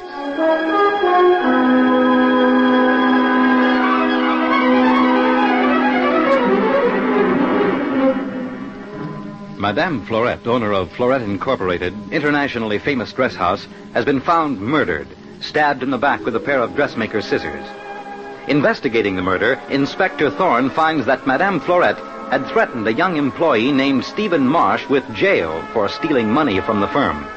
Inspector Thorne has questioned the murdered woman's French secretary, Lucille Valois, her general manager, George Harmon, and Stephen's mother, Mrs. Marsh, a fitter at Florette Incorporated. Suddenly, Stephen Marsh stages a fake suicide, and when faced with this, he accuses the secretary, Lucille Valois, of the murder, saying it was well known that Madame Florette had stolen the man Lucille loved, the manager, George Harmon. Now we see Inspector Thorne confronting the secretary and saying, "Now, Miss Valois, I'm told you're in love with the general manager, George Harmon." In love with that pig? Don't make such a joke. I expected you to lie to me. But it isn't a lie, Inspector Thorne. George Harmon is not my type of man, I assure you. Strange. It's common gossip around this dressmaking establishment that when you first came to work here, George Harmon gave you a big whirl, and that you liked every minute of it. You're naive. I flirted with George for the sake of my job. You dated George Harmon 4 or 5 evenings a week. You're a busy man digging up dirt. Murder's a dirty business, Miss Valois. I had nothing to do with the murder. You were the first to find Madame Florette's body. So? And as far as we know, the last to see her alive. That doesn't mean a thing, Inspector Thorne, and you know it. But this does, Miss Valois. About a year ago, George Harmon stopped taking you out. He became very cozy with Madame Florette. I didn't care. I was tired of George. Is that why you tried to resign? What is that you say? Credit the police with some sense, Miss Valois. We've checked the office files and found your letter of resignation. You told Madame Florette you wanted to leave for personal reasons. My mother was sick. Your mother has been dead for 5 years. All right. George threw me over for that woman, for Madame Florette. I could not bear to see her every day. Yet you changed your mind, stayed on the job. Well, Did you figure you might win George Harmon back? No. And after a year of waiting in vain for George Harmon, did you decide to clear the way by stabbing Madame Florette with a pair of scissors? You are cruel. You have made me tell my dearest secrets, and now that you could think I'd do something so horrible. I don't think you need that handkerchief, Miss Valois. When you cry, there should be tears. You beast. Excuse me, Inspector Thorne. Yes, Sergeant Muggin. A crate of dresses from Paris just arrived from customs. They're marked personal for Madame Florette. Yes, and I told you I'd take charge of those dresses, Sergeant Muggin. They're marked for Madame Florette, Mr. Harmon. That is right. Madame always wanted to open the new dresses herself. Alone. It was a rule. Rules or no rules, Florette can't open them now, Lucille. With your permission, Inspector, I'll just take over and open the crate. Why so anxious, Harmon? I'm not anxious, Inspector Thorne. I merely want everyone to realize that I'm the boss now. Sergeant Muggan, bring the crate of dresses in here. Okay, Chief. Oh, this is ridiculous. I've always been second in command here. Until the murder's solved, I'm the boss, Harmon. Here's the crate, Chief. Open it, Sergeant Muggan. You can pry it open. I'll just get a couple of these nails out. There she goes. I'll take off some of this paper. Well, my old lady will get a kick out of this. Me, seeing Paris frocks hot off the boat. Oh, this is the most ridiculous performance. Is it, Harmon? What possible connection has that crate of dresses got to do with Madame Florette's murder? Answer this one, Harmon. Why did Madame Florette always open the shipments alone? This green dress on top is nice. Nice. Oh, it is a dream. That's the word. Oh, I don't think so much of this number. Well, Inspector Thorne, now you're a fashion expert. Maybe I'm not, Harmon, but these big rosettes look hideous to me. And they feel heavy, too. Heavy? Much too heavy for a lady to wear in comfort. I'll just tear one off. Hey, you can't do that. You're ruining the dress. Just as I thought, Harmon. Hidden in this rosette are diamonds. What? Diamonds? These dresses contain a shipment of stolen jewels. Impossible. Madame was honest as the day. Madame was in the business of smuggling stolen jewels in the dresses she imported from Paris, Lucille. That's why she opened these crates alone. Chief, you mean all that blather about honesty was just a front? Exactly, Sergeant Muggan. Madame Florette was a clever crook who built up such a reputation for honesty that no one would suspect her of operating a racket on the side. I can't believe it. It's absolutely incredible. Then you never had a suspicion, Harmon? Not a glimmer. I'm wondering why you were so anxious to open this crate yourself. Well, if you're thinking I knew about this smuggling business... Didn't you? I'm a respectable American businessman. I was a success in the dress goods market before I ever came in with Florette. You can look up my record. Now I see, George. Now I see why you left me for Florette. Be quiet, Lucy. Oh, no. You can't tell me you didn't know what was going on. You and Madame Florette were as thick as thieves. You don't know anything about it, Lucille. I know all about it. I saw you with your heads together, whispering, Lucille, looking guilty. shut up, I said. You can't stop me from talking, George. Well, talk if you want, you fool. What you don't know is Florette and I were secretly married. Married? That's why you saw us with our heads together, whispering, Lucille.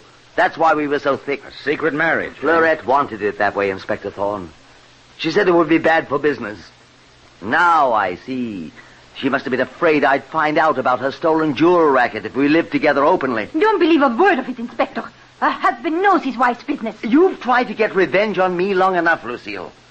Maybe you were in the diamond smuggling racket with Florette. Me? Those dresses came from Paris, and so did you. That's enough from both of you. Come on, Sergeant Muggan. We have work to do. Right you are, Chief.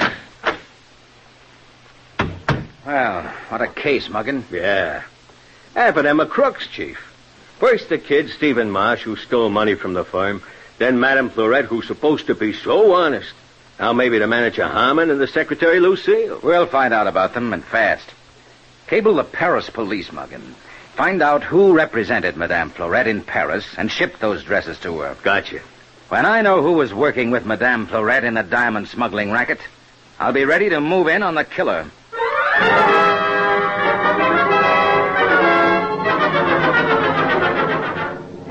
And so, sometime later, in the office of the dressmaking house of Florette Incorporated, we hear Inspector Thorne say, "Are they all here, Sergeant Muggan?"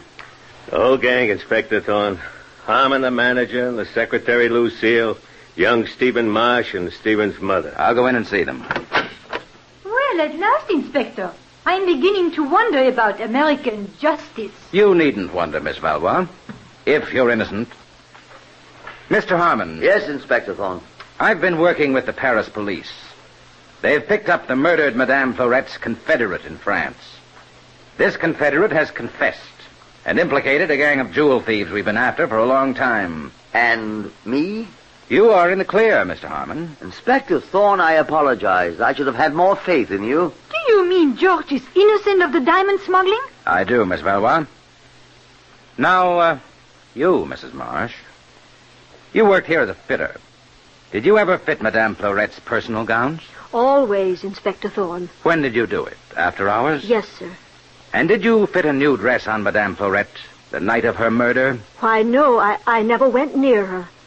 Mrs. Marsh, you're lying. When I saw the body, Madame Florette was wearing black shoes with a navy blue dress. Madame would never wear such a combination. I thought not, Miss Valois. So the only explanation is that she was trying on that navy blue dress for a fitting. Maybe I did fit that navy blue dress on Madame Florette the night of the murder, but I didn't kill her. I get it, Inspector Thorne. Mrs. Marsh must have done it to protect her son, Stephen. She must have begged Florette not to expose her son for stealing money from the firm, and when Florette wouldn't listen, Mrs. Marsh stabbed her with those scissors. Mother, you didn't... No. I did plead with Madame Florette for my son, and she wouldn't listen. But then... Yes? Someone else came in, Inspector Thorne, and sent me away while I was still fitting her with a navy blue dress. Who came in? Take my advice, Mrs. Marsh. Don't say another word till you get a lawyer. I don't care what happens. I've got to talk, Mr. Harmon. He's the one who came in, Inspector Thorne. George Harmon. Ridiculous. Quiet, Harmon. Go on, Mrs. Marsh. Afterwards, Mr. Harmon came to me and said he'd see that my son Stephen wouldn't be prosecuted for stealing that money.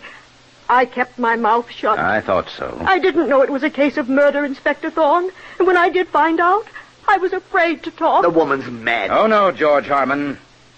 You were much too anxious to open that crate of dresses containing the smuggled diamond. What's this now, Thorne? You said yourself I was cleared of being in that smuggling racket. But I didn't say you didn't know about it. What? You found out about the diamond smuggling racket the day of the murder, Harmon, and made a beeline to Madame Florette to have it out with her. You were in such a state you couldn't wait for Mrs. Marsh to finish the fitting of that navy blue dress. That's ridiculous. You argued with Florette. Then you went wild, picked up the scissors, and stabbed her in the back. No! You found out she was going to double-cross you. That she was getting ready to fix things so that if her diamond smuggling racket was exposed, it would look as though you, her secret husband, were the crook. You can prove it. Can't I, Harmon? The Paris police have talked to the French detective you hired when you began to get suspicious of your wife, Florette. All right, Inspector Thorne. You've thought of everything. I'm not sorry I killed Florette. She deserved what she got. I loved her, and she only married me for a sucker.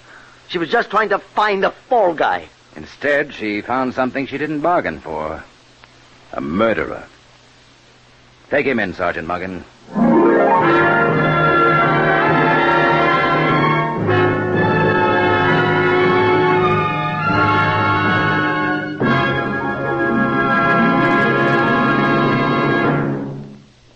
And so ends the high-style murder case. The part of Inspector Thorne is played by Carl Weber. Direction by Kenneth McGregor. The script was written by Carol Warner Gluck based on the original story by Frank and Ann Hummert. This is Fred Collins inviting you to tune in again next Friday at this same time when the National Broadcasting Company will present Inspector Thorne in The Mastermind Murder Case.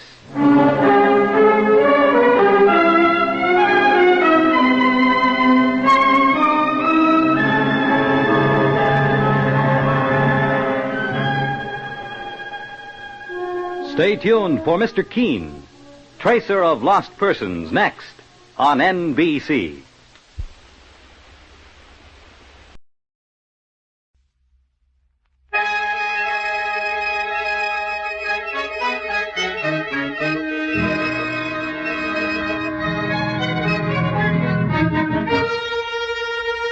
Wrigley's Spearmint Gum presents Island Venture.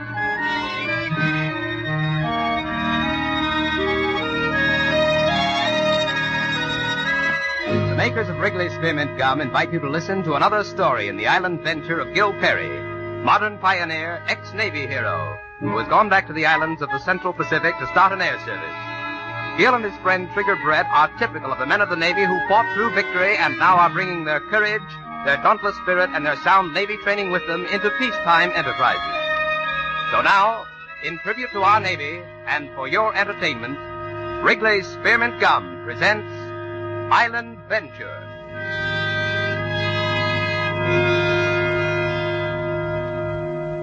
Friends, maybe you're wondering why we keep on advertising Wrigley's Spearmint Chewing Gum when there is no Wrigley's Spearmint on the market. Well, there are really two reasons. First of all, frankly, we're hoping that a lot of you will be enjoying Wrigley's Spearmint Gum again someday. And then, too, we feel we can be of service to you by reminding you of the value of chewing gum. Not just ours, but any gum. Now, we realize that chewing gum doesn't work any miracles. But there are times, like after a meal, when a stick of good gum does serve a useful purpose. The minute you put it into your mouth, it starts to freshen up your taste and sweeten your breath. And the chewing itself just naturally helps to cleanse your teeth and aid your digestion. You know, there are many good chewing gums in the market, folks, and we want to add Wrigley's Spearmint to this number just as soon as possible. But we're still waiting for a more normal sugar supply. Now, maybe we're wrong in keeping this good old favorite off the market so long, but we feel that those of you who want Wrigley's Spearmint want it enough and want it badly enough to go around fairly and equally. So, that's what we're waiting for.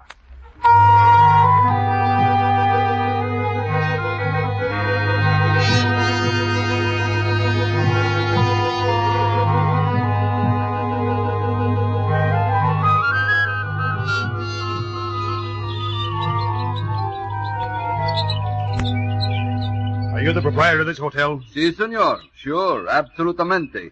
Your eyes, they look now on Roland Luis Fernando Tomas Mendoza, proprietor and owner of this so very grand Empire Hotel. You wish for the room, huh? For perhaps the royal suite? It has a practically private bath, senor. Only 3 doors down the hall. We'll talk about a room later. Oh, sure, senor. Later is always soon enough on Hilo Pan. You wish for something else, I think, huh? Breakfast, lunch, dinner? My name is Thompson. I just came in on the Clipper, and I want to see a man named Gilbert Perry. Do you know him? Know him? Oh, senor, he's my very best friend. Why, the Senor Gill and I, we're just like this. Perhaps even closer. Well, then take me to him, will you? I'd like very much to have a talk with him. Oh, come with me, senor, this way. Where we're going to find the Senor Gill is from here only a very short walk.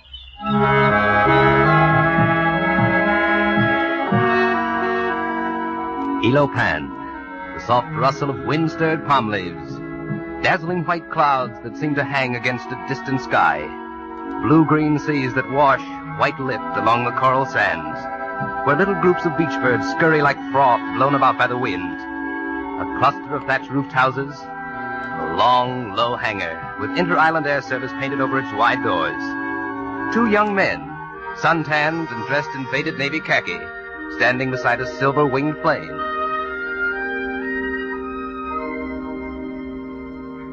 Hey, Gil, have a look coming toward us at what Pop's got in tow. I saw him before, Trigger, when he got off the Clipper.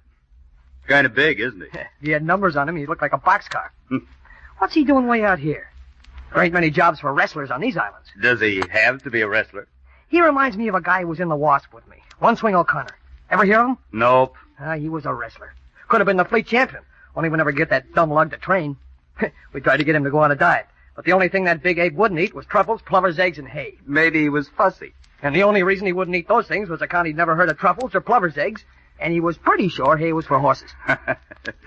You feel good this morning, don't you? I feel all right. Hey, Pop, you looking for us? Buenos dias, senors. This is Senor Thompson, who's come on the Clipper to have a talk with you. Senor Thompson, this is Senor Gil Perry, and this one with the so dirty face is Senor Trigger Brett. Hi. Way off the cracks, Pop. Hiya, Mr. Thompson. What can we do for you? I'm a direct man, Perry. I don't believe in beating around the bush. I want your airline. Want it? Well, what do you mean? My words possibly were ill-chosen, Perry. What I meant to say was I want to buy your airline. I'm a direct man, too, Mr. Thompson. It isn't for sale. Perhaps you'd better hear the price I'm prepared to offer. I'll pay you $20,000. Cash? There's a catch in this, Gil. If for some reason we seem to be getting off on the wrong foot, it's undoubtedly my fault for being so abrupt, but as I told you, I'm a direct man. There is no catch, Perry. I want to buy your airline. Why? For the same reason that you became interested in it, Mr. Brett, to make money. How about it, Perry? Does my $20,000 interest you? Not any. $22,500. Does that ring the bell, Perry? Not even a faint chime, Mr. Thompson. $25,000. Oh, that's a lot of dough, Gil, even when you say it fast.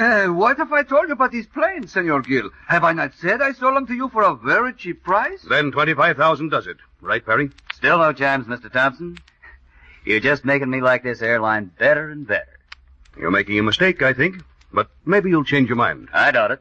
And I'm sorry you had this long trip for nothing. It wasn't for nothing, Perry. Frankly, I didn't think you would sell. So I came prepared to make you another proposition. How'd you like to carry freight for me? Well, that's our business.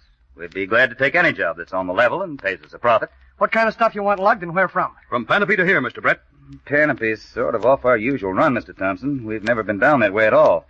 I don't even know if there's a landing field. There is one. I've checked on it through my representative there. Yeah, but if we cut stuff from Panapy, we won't be able to pick up anything from the other islands where we make our stops. I realize that, and I neglected to say that I wanted you to fly exclusively for me. You see, I've contracted for some very valuable cargo on Panapy that I must have brought here to Ilopan for transshipment. I've estimated that it will take about a week to complete my contract, making one round trip a day. You can do that, can't you? Yeah, we can do it, but you want to know how much I'll pay you. Well, how does $100 a day sound, plus the cost of your gas and oil? It sounds as if we're going to work for you, Mr. Thompson. That's great.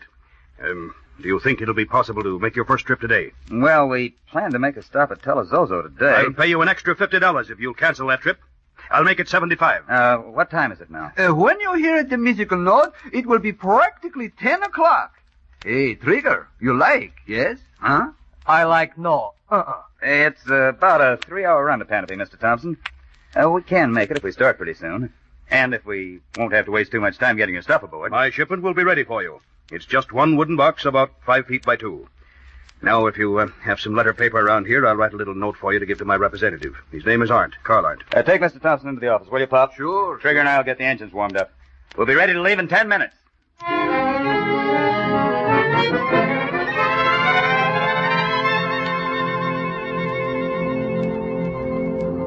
Kiss me once and kiss me twice and kiss me once again. Oh, it's a nice day, ain't it? Yeah, it was. You mean you don't like my singing? You catch on quick. I was just thinking. Well, think without what you call singing, huh? $100 a day's a lot of dough. You know what? If we make 7 trips, it'll mean $700. Your arithmetic's improving. Yeah, I add money real good. Yeah, that was a whole lot of dough Thompson offered for this airline. Maybe you should have grabbed it. Yeah, if it's worth that much to him, it ought to be worth that much to us. Yeah.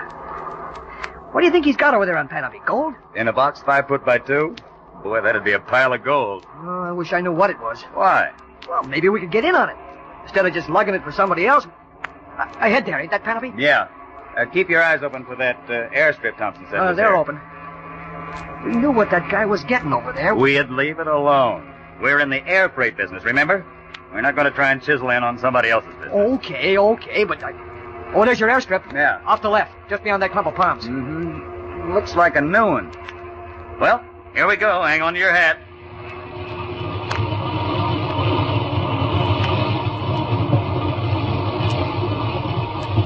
There's a guy over there at the edge of the field, Gil. See him? Huh? Maybe he's that, what's his... Arndt. Yeah, I'll taxi over.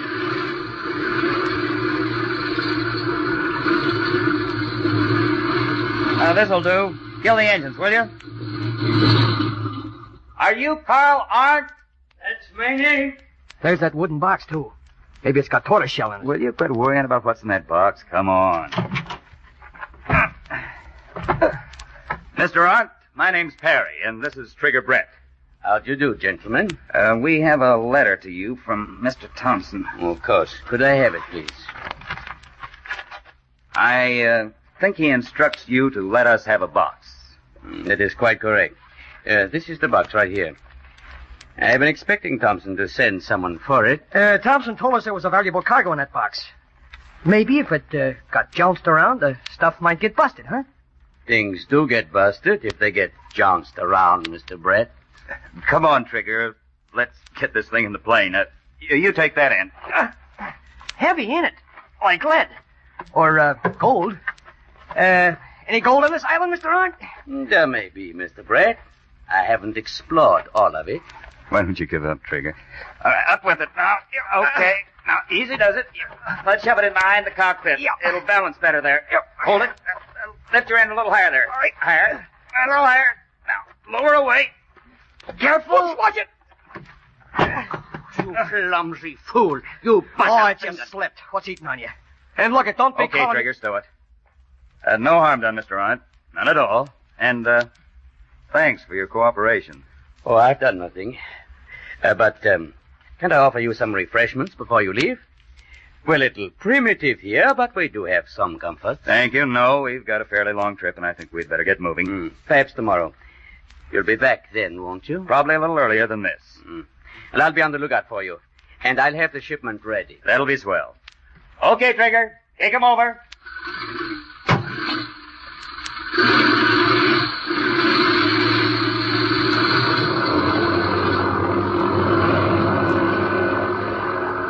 Someday, Trigger, that curiosity of yours is going to get you into an awful jam. You deliberately dropped that box.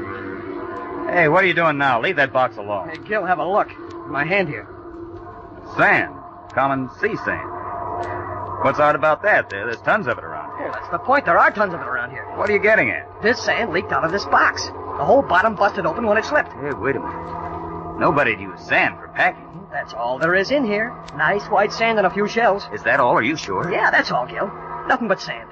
Let's get back to Penelope and kick that Arndt guy right in the teeth. I don't think Arndt had anything to do with this. What do you mean, nothing to do with it? He's pulling a fast one. Look, Trigger. There's something awful sour around here. Something that smells right out loud. Mr. Arndt. Not Arndt. Now think back. Think of everything Thompson said this morning. First, he wants to buy us out for a lot of dough. And then when we won't sell, he offers us a job at big pay to work exclusively for him. And he'll pay us a bonus of $75 if we'll make our first trip today. So it adds up to Arndt. No guy is paying $175 for 2 bits worth of sand. Wait a minute. We were going to Telesozo today. We go over there every day, or to some other island in that group. Yeah, or to some other island in that group. And Panapee is about as far away from those islands as we can get. You got a hunch, huh? I got a hunch. For some reason, Mr. Thompson doesn't want us nosing around among the islands on our regular scheduled run. So we go over and nose around them, huh? That's right. We go over and we nose around.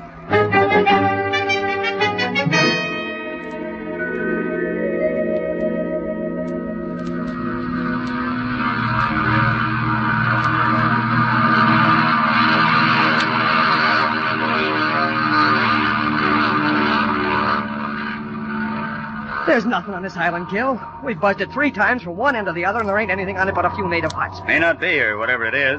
But before we have a look at the next island, I'd like to be positive about this one. If we could just make a landing... Without pontoons? Not a chance. There ain't a level spot down there big enough. Even the beach is nothing but rocks. Yeah. Motu next, then. We won't be able to see nothing. It'll take us an hour to get there, and it'll be dark before then. Let's hike for home, huh? As the guy says, tomorrow's another day, and we can have a little chat with that bird Thompson. I'll tell Elo Pan we're coming. X5YB calling Elo Pan. X5YB calling Elo Pan. What's the matter? What's wrong? Oh, it's dead. Something's cockeyed with the radio. I can't send. Maybe it's the coil. How about receiving? That on the bum, too? I'll have a try. No. Yeah. No. Make up your mind. Well, the receiver's okay. Anything of interest coming in? No, just some Navy supply ship close by here, the Libertyville, chilling with a Navy base on Ponsabi. They, over there to the right, Gil. Huh? Low in the water. Wait till the sun hits it again. There, you see it? Yeah, play. Pontoon job, practically all wing. I've seen pictures of those babies, but I never actually saw one before. Maybe the Navy's got some new models out here. Yeah. Gosh, have a look at that guy come. 400 knots easy. Look at that climb. Almost straight up. Oh, brother, what I wouldn't give to play around with that crate. But that's no Navy job. No stars on the wings. Oh, he's coming over here to give us a close-up. Hey, look at those flashes along the edge of his wings. The guy's shooting at us. He's crazy. What's the idea? Watch it. He's coming back. He's making another run. Oh, the guy's nuts. Gil, pull up. Pull up. He's too fast. I can't outmaneuver him. Oh, if we had something to shoot back with, something besides this little Tommy gun. Oh, there goes our starboard engine. He got it with that first. Oh, we won't get home now. Not even... Hey, Gil, he's coming again. Head on. Gil, did he get you, Gil? I'm all right, but the controls are mushy. I guess he got the tail assembly. I don't get it, the dirty so-and-so. What's the idea? What's he jumping us for? We only had a chance to fight back. Just what? Hey, Gil, we're going down. Not if I can keep her nose up. You'll never make it, fella. It can't be done. Bail out, Gil. Jump. We're too low. Same this is where we checked out. Well, we're gonna crash. We're gonna crash. Gil, Watch yourself. I'm gonna set her down on that beach. Now cover up. Watch it.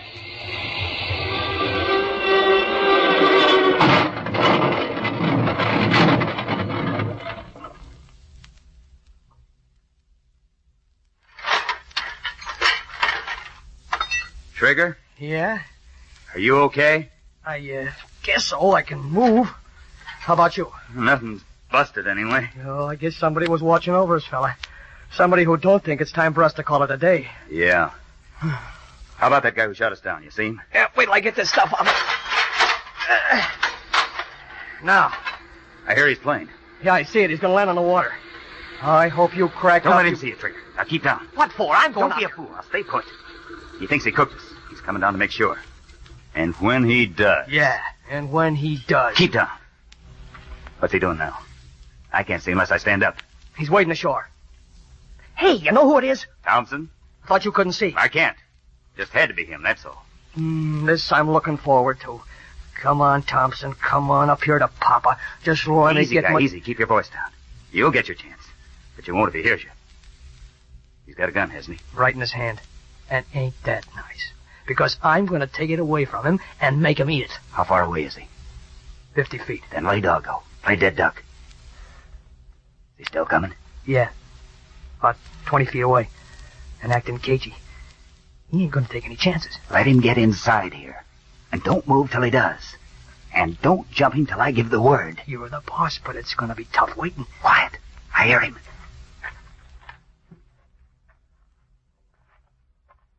He's looking in the window. Don't move. He thinks we're dead or out cold. He's trying the door. Grab his legs, Trigger. Get him! Get his gun, Gil. Take it out of his hand. That's a boy, Gil. Now. Up to your feet, Thompson. There. How do you like that? That's for shooting down. That's for being dumb enough to think you're conscious. Hold it, Trigger. Hold it. Oh, Gil, I haven't even started on I said hold it. Just one more poke, Gil. Just a little. He won't tiny. bother us anymore. Will you, Thompson? Didn't you hear Mr. Perry speaking to you? Oh, Gil, if you don't... Lay off, Trigger. I want to talk to this guy. I can't if he's unconscious. Now, what's this all about, Thompson? What's going on here? I'll make him talk, Gil. Just... No, him again. No, don't let him, Perry. Then talk, mister. Sing your little song. Where'd you get that plane? How'd you get off Edo Pan? A friend came and got me. Who? Who? You heard Mr. Perry. Who? Never mind, Trigger. The name doesn't make any difference. It'd be a phony anyway and wouldn't mean anything. Well, what gives on these islands, Thompson? I don't know. That's the truth. Then why did you shoot us down? Why, Thompson? We picked you up by radar. Radar? Where's there any radar equipment around here that doesn't belong to the Navy? It's... I don't know. I don't know, I tell you. If you hadn't flown over here, if you'd just gone to Panapee and then back to Wheel of Pan... And lugged a nice box of sand, eh? You can't stay out here on these islands, Perry. Mr. Perry, do you? Believe me, they won't let you. Who's they? I don't know. And that's the truth, too. I just obey orders. They come to me by radio. What goes on these islands, Thompson?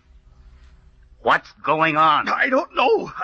I told you I just obey orders, but it's nothing on this island. It's further west. It's on Eros. He's lying, Gil. Maybe, maybe not. What's with Eros, Thompson? That I don't know either, Perry.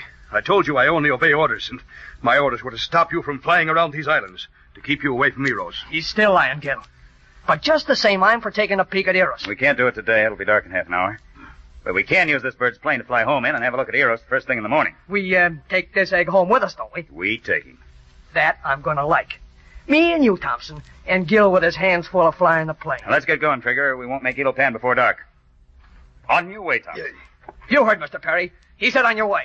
Get going. Take it easy, Trigger. And I mean, take it easy. Come on. What else goes on in these islands, Thompson? We've run into a lot of funny stuff, but we haven't found out the answer yet. If you tell us, it'll go a lot easier with you. I know of nothing. I only obey orders. All right, that's your story. We'll find out sooner or later anyway. And if Trigger and I don't upset your apple cart, somebody else will. Hey, watch that surf, Trigger. There may be coral underfoot. You can get a nasty cut.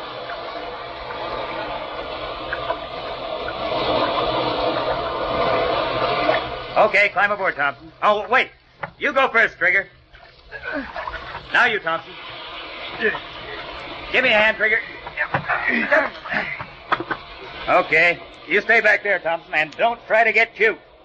If you behave yourself, we won't tie you up. Trigger. Yeah? See if you can contact Edo Pan on this radio here. Tell him we're on our way home. This is a kind of funny-looking outfit, but I think I can handle it. There ain't a radio built that I can't. Yeah, I thought I could work it. It's a sort of a... That's not the sending switch, that's the receiver. Shut up, I'm doing it. Hey, Gil, put these earphones on, listen. No, that's not... I told you, shut up! You hear that, Gil? It's kind of weak. Give me a little more volume. How's that, better? Thompson. Answer. Thompson, come in. You recognize that voice? No, I never heard it before, never. Thompson, come in. Answer, Thompson. Answer. You don't know it, huh? Well, he knows you. Speak to him, Thompson. Answer him. This gun's got a very delicate trigger, and no kidding, Thompson, I'd love to pull it. Speak to him. This is Thompson. What happened to you? Where have you been? I've been calling you for 20 minutes. What happened? Speak up. Have you accomplished your mission? Tell him yes. Tell him you shot us down. Tell him. My mission was accomplished, One but wrong word, Thompson, and you're a gone goose. Tell him you shot us down. Go on. the plane was shot down. Ah, good. Very good. We'll be rewarded for that job. How about the Libertyville? Have you sighted her? We want that ship and the scientific instruments she has aboard. We mustn't lose contact with her. Libertyville.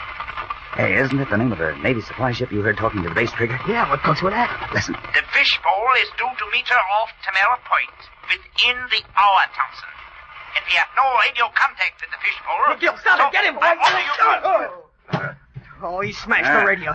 You should have shot him, Gil. You should have plugged him. Just hitting is too good for a bird like him. Yeah, but he wasn't armed. All right, so now what?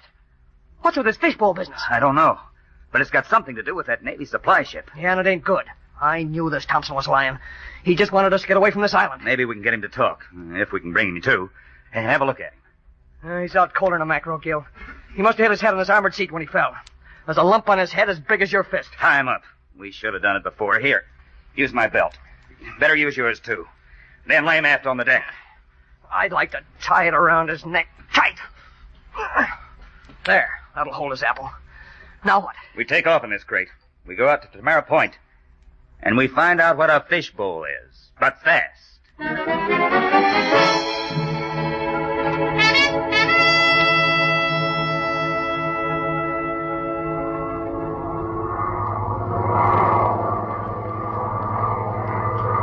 You see anything, Trigger? Nah, nothing but water. Do you think that fishbowl could be a mine? No, he said the fishbowl would meet the Libertyville. Yeah. Well, there's nothing down below that I can see. And in this moonlight, we ought to be able to spot it. Hey, get ahead. The supply ship. The Libertyville. All lighted up like Main Street. She's a cinch target for whatever it is. Oh, if this radio wasn't smashed, we could at least warn her. Hey, how about a flashlight? Look in that locker there. Here's one. Send them a message. Tell them to keep their eyes peeled for something on the surface. Give them our names and tell them we're ex-Navy. Okay. We haven't got time for a long explanation. She'll be off Tamara Point in a couple of minutes. And that's the spot where they're going to try and get her. Did you get that message off? Yeah, they've acknowledged. I'm going to lower. There's got to be something down there.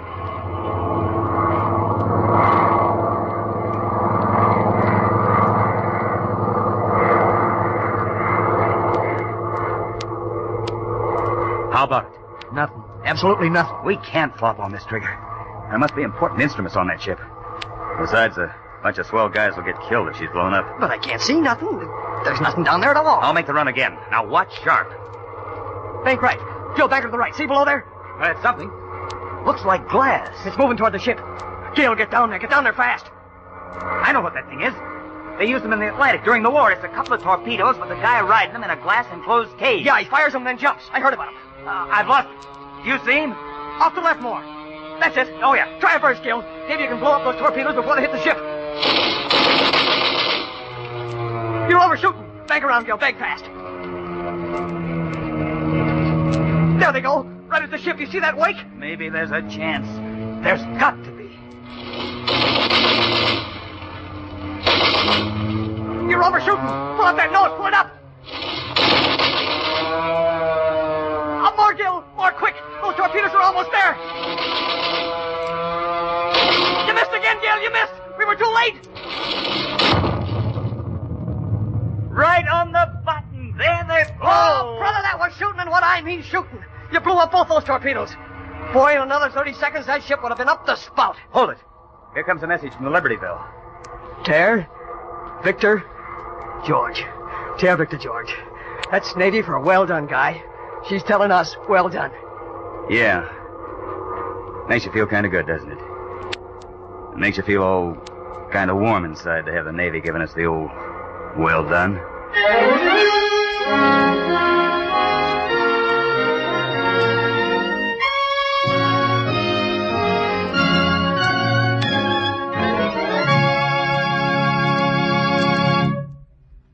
Folks, we hope you enjoyed tonight's story of Island Venture. And even though we aren't making Wrigley's Spearmint Gum yet, we want to remind you of the usefulness of chewing gum. You know, there are many times when you feel like you want to get your teeth into something. Maybe your nerves are a bit on edge, or you're doing a job that calls for care and concentration. Well, that little piece of gum in your mouth is just what you need. Chewing on it gives you a feeling of comfort and satisfaction. Makes you naturally feel better. Now, any good chewing gum will do it, and there are many on the market, although in limited quantities. And folks, you can be sure the makers of Wrigley's Spearmint want to add their production to the total amount of chewing gum available just as soon as possible.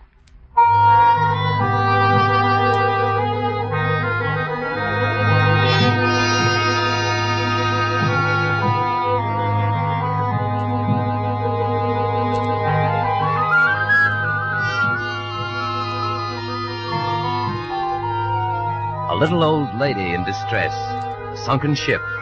Trigger becomes a deep-sea diver and nearly loses his life. When next week, the makers of Wrigley's Spearmint Gum bring you Island Venture.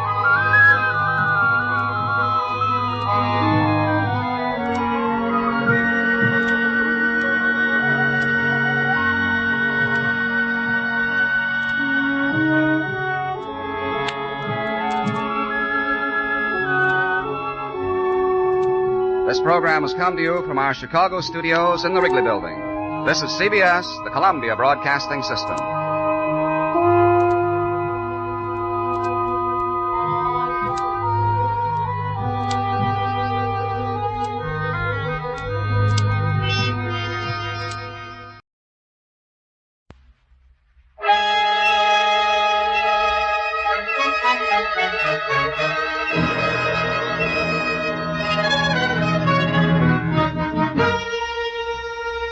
Wrigley's Spearmint Gum presents Island Venture.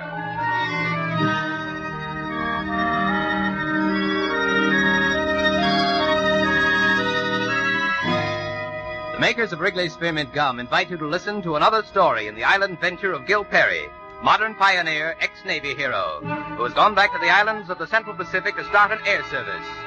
Gil and his friend Trigger Brett are typical of the men of the Navy who fought through to victory and now are bringing their courage, their dauntless spirit, and their sound Navy training with them into peacetime enterprises. In just a moment now, Wrigley's Spearmint Gum will bring you Island Venture.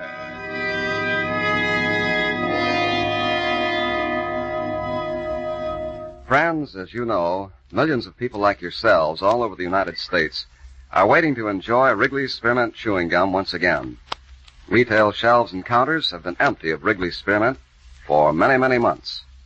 Now, to give you a little idea of the big job we've got to do before we can even begin shipping Wrigley's Spearmint, we'd like to take you into the Wrigley factory for just a few seconds. Here in this spacious department, the gum is being made.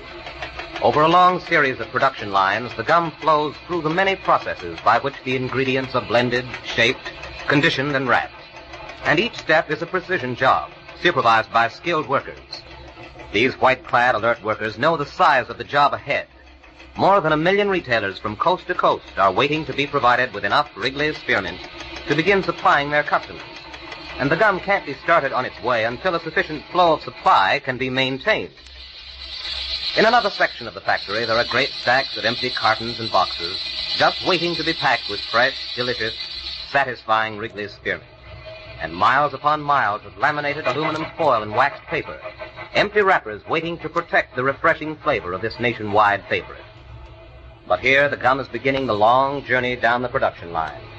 Soon it will reach the packaging department, and boxes and cartons will begin to fill up. But in an operation of this size, that takes time, and it requires a tremendous quantity of chewing gum. And still more time will be required to build a supply large enough to begin distribution. But we're working on it. Wrigley's Spearmint is in production, and soon the supply will begin to build.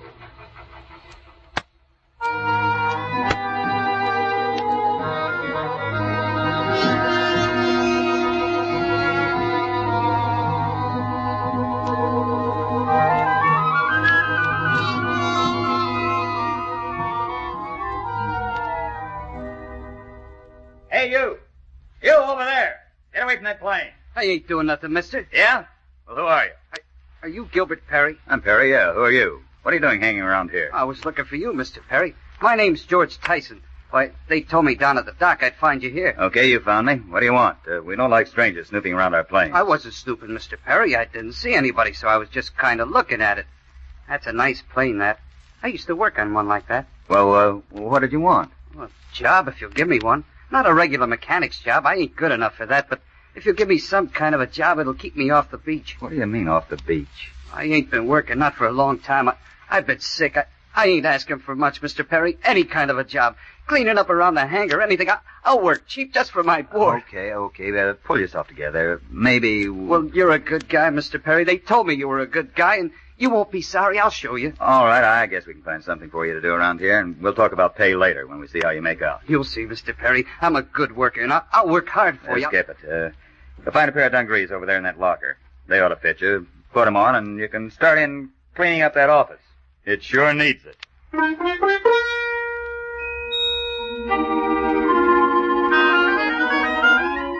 An island called Elopan. White-capped waves leapfrogging toward a coral beach. Tropical flowers that break into wild flame against the deep green of palm trees. Houses with sun-bleached thatched roofs. A long hangar with inter-island air service painted over its doors. A tall, sun-tanned young man standing beside a silver-winged plane. And, walking along the dusty road, two girls. One, Polly Mendoza, dark-haired, dark-eyed, with dimples at the corners of her mouth. The other, Gil Perry stares, then grins and his lips move. Baby, where'd you come from? Where'd you come from? You look like you'd spent the night at Mrs. Scaparelli's and were the first one up. The girl had done up her golden hair so that the curly ends were on top of her head. As she walks, a firm little breeze is agitating a blue ribbon which binds it, and her pink cotton skirt is ballooning out and up, and she's laughingly holding it down about her slim legs. Gil Perry grins again and steps forward. Hi, Gil. Hi, Polly. I saw you coming up the road, so I came over. It was sweet of you, too. But what took you so long to get here? I'm only averaging 35 miles an hour today. Yeah, these are my heavy shoes.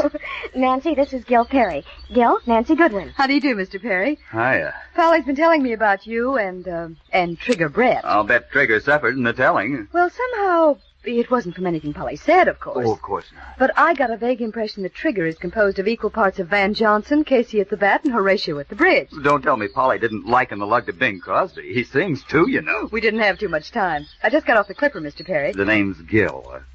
Are you going to be here long? Well, that depends. Oh, you'll like it here on Elopan, Nancy. You'll love it. Won't you, Polly? Oh, am I included in this conversation? I was beginning to think I'd been put in the will call.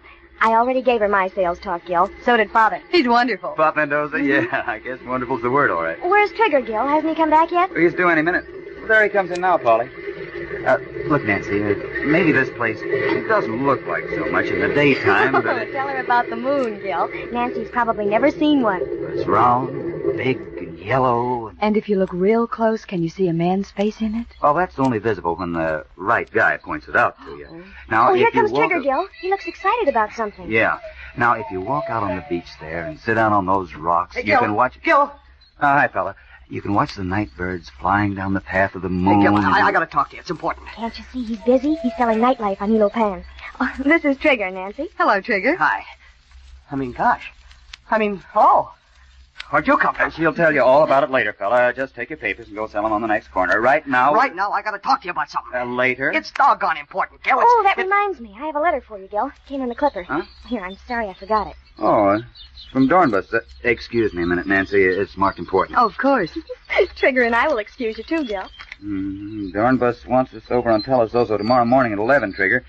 He's got 20 cases of tortoiseshell for us. At 11, huh? Yeah, and that isn't all either. That contract we talked to him about. He's gonna sign it, huh? Only not for 6 months, as we suggested, but for a year. A whole year, Trigger. Well, we can use it. Brother, are you enthusiastic? With all the Dornbus business, we'll really go places. Yeah, maybe. Wait till you hear what I gotta tell you. Excuse me, but you boys are busy, so I think I'll run along. We'll be finished in a minute, Nancy. In less than a minute. Well, I really have to go. I have to send a message. But I'll see you tomorrow, won't I? Well, I'll see you tomorrow. If you want to see me. So long, guys. See you later. Trigger, did you get a good look at her? Did you notice her eyes? Did you notice her hair? Yeah, I noticed. Hey, what's eating on you? You act like the ancient mariner with his sailor's license taken away. Yeah, you'll act like I'm too in a minute. What's wrong? What's happened, Trigger? Nothing's happened, but something's gonna. Spill it. What cooks? Some jokers have started up another airline here on the old Penn. Another airline? On the old Penn? You mean Yeah, that... I mean. They're using that old airstrip that the Army built in the old Army's old hangars. But they got 3 two-engine jobs more and bigger than ours. Who's operating it, do you know? Well, I don't know who's running it, but they got quite a layout. Radio antenna and the works. There isn't enough business on these islands yet for 2 airlines. And if they're a big outfit... They're a big outfit. So it looks like we're loused up for good. And just when I was beginning to think I could write a check without first shuffling the stubs to see can I make it. We're not licked yet. We got Dornbus business, or we'll have it tomorrow, and that alone will almost carry the nut. We're in fairly solid with most of the planters and traders, so we'll make out, Trigger. You hope. Yeah, I hope.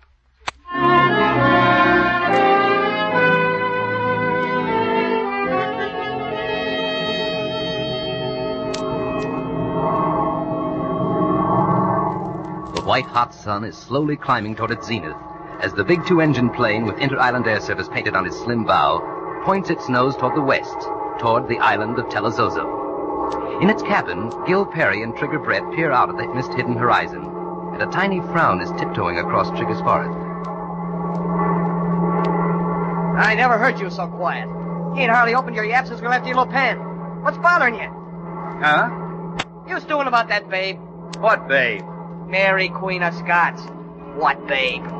Did you notice her eyes, Trigger? Did you notice her hair, Trigger? Did you notice how she smiled, Trigger? Now he wants to know what babe. Well, to tell you the truth, I was thinking about that guy Tyson. That slowpoke you gave the job to? Yeah. That bird that looked like his mother was scared by a caboose? I can't quite figure the guy. He practically begged me for a job, and then he walks out without even saying so long. Ah, nuts to him. There's Telezozo. Yeah. Hey! Below on the landing strip. I see it. It's one of those planes I saw yesterday. Belongs to those jokers who are starting that airline. They're not wasting any time getting around looking for business. Well, they won't get far with Dornbus. Get the flaps down, Trigger.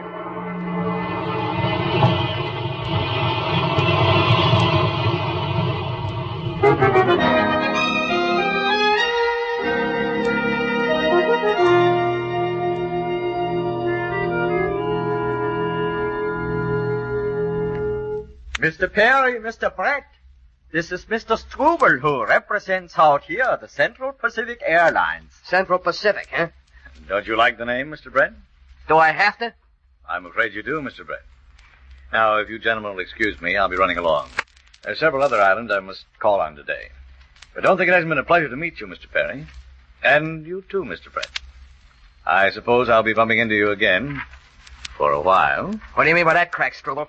You'll be bumping into us plenty, and for a long while. I'll see you tomorrow, Mr. Dornbus, at 10 o'clock. Thanks so much for your business. What's he driving at, Mr. Dornbus? Thanks for your business. He makes to me a proposition, Mr. Perry. A very good proposition. You mean you gave him them 20 cases of shell we came over for today? You should know me better than that, Mr. Brett. You should know better than to think, even, that Jacob Dornbus on an order goes back. Then, what's he mean, Mr. Dornbus? Not that year's contract you spoke about in the letter. No, Mr. Perry. He refers to some cases of tortoise shell which tomorrow he will freight for me. At his price. Under our price, huh? That's his proposition, isn't it? The cutthroat one. I am a businessman, Mr. Perry, and my business with my head I do. I must run it with my head and not my heart. How much did he slice the price? 2 cents on the mile, Mr. Brett. 2 cents, huh? But perhaps you can meet it, John. You are my friends, my very good friends, and to you I would prefer very much to give my business. You can meet it, the price? 2 cents a mile cheaper? Not a chance, Mr. Dornbus. We couldn't cut a cent a mile off our price and break even. I'm sorry, Mr. Perry. Believe me, I'm sorry. Then he gets the contract too, huh? But that to him I have only made the mention, Mr. Perry. I have not agreed. Tomorrow to him I give the small order. Does he prove himself reliable? Then perhaps the contract. I wish only you could meet their price. Not a chance, Mr. Dornbus. We can't do it. Yeah, we fold up, huh, Gil? We're cooked. They'll make the same price to everybody. I'm sorry, gentlemen. Truly sorry. If only today you came earlier. You said 11 o'clock. Yeah, I said. But if only you arrived before Mr. Struble. Then the contract we sign already. Becomes signed already. Becomes... I thank you, then. Would you like to look? Did you ask him? No, over here today to talk to him. You told me, Mr. Perry. Please. Before 1 hour ago of the Central Pacific Airlines, I have never even heard. But he knew that you had 20 cases of shell going out today, huh? He knew that. Yeah. At 11 o'clock, he tells me. Even the hour he knows. Uh-huh. Polly brought me your letter. It was still sealed. I read part of it aloud, but there was nobody there but Polly and you, Trigger, and... That babe. That Nancy. Leave her out of this. What do you mean, leave her out? She was there, wasn't she? I said leave her out of this. Oh, no. Gentlemen, please do not shout. Mrs. Dornbus is ill. Oh, I'm sorry, Mr. Dornbus. I didn't know. What's wrong with her? I do not know. This morning she complains for the first time. I do not think it is serious. But now she rests. Yeah, sure, I understand. Well, we're leaving anyway. Certainly hope your wife gets better, Mr. Dornbus. And if we don't see you again... Please do not make the talk like that, Mr. Perry. You will see me again, of course, many times. What for? Costs dough to fly over here. And if there's no business... There may be business, Mr. Brett. If Mr. Struble, he is not reliable, then for him I will not sign the contract. I tell him that this morning. I tell him that after our little business tomorrow, I will by letter let his company know how I feel. Care of them, Mr. Goodwin. Care of who? Goodwin, he said the name was, I think. Yeah, here it is written down. N. Goodwin. Only it ain't Mister. It's Miss. Miss Nancy Goodwin. What'd I tell you, Gil? What'd I say? Yeah, you said. Oh, boy, what a Sambo I am. What a sucker she made out of me. Walks in, hands out some bright talk, and walks out with the best contract in the island. I'm sorry, Mr. Perry. Very sorry. Now, I settle our account for the 20 cases of shell you for me freight today. Now, let it ride, Mr. Dornbus. We'll send you a bill. I'm in a hurry to settle a little account of my own on Elo Pen.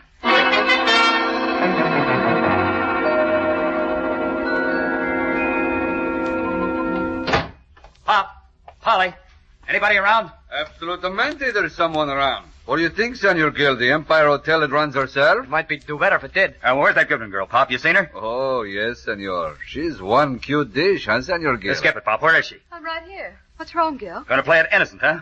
Okay, play it any way you want to. But of all the rotten tricks, the one you pulled yesterday wins all the prizes. Gil, is this a gag? Sure, it's a gag. A very funny joke.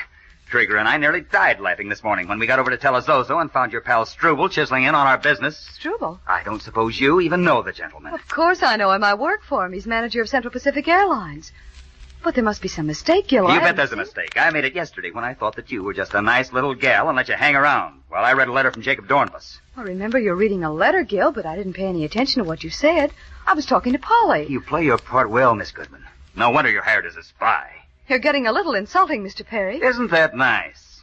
Well, you put it over. That ought to make you feel good. In one day, you practically put us out of business. And I'll never forget your face, baby. Both of them.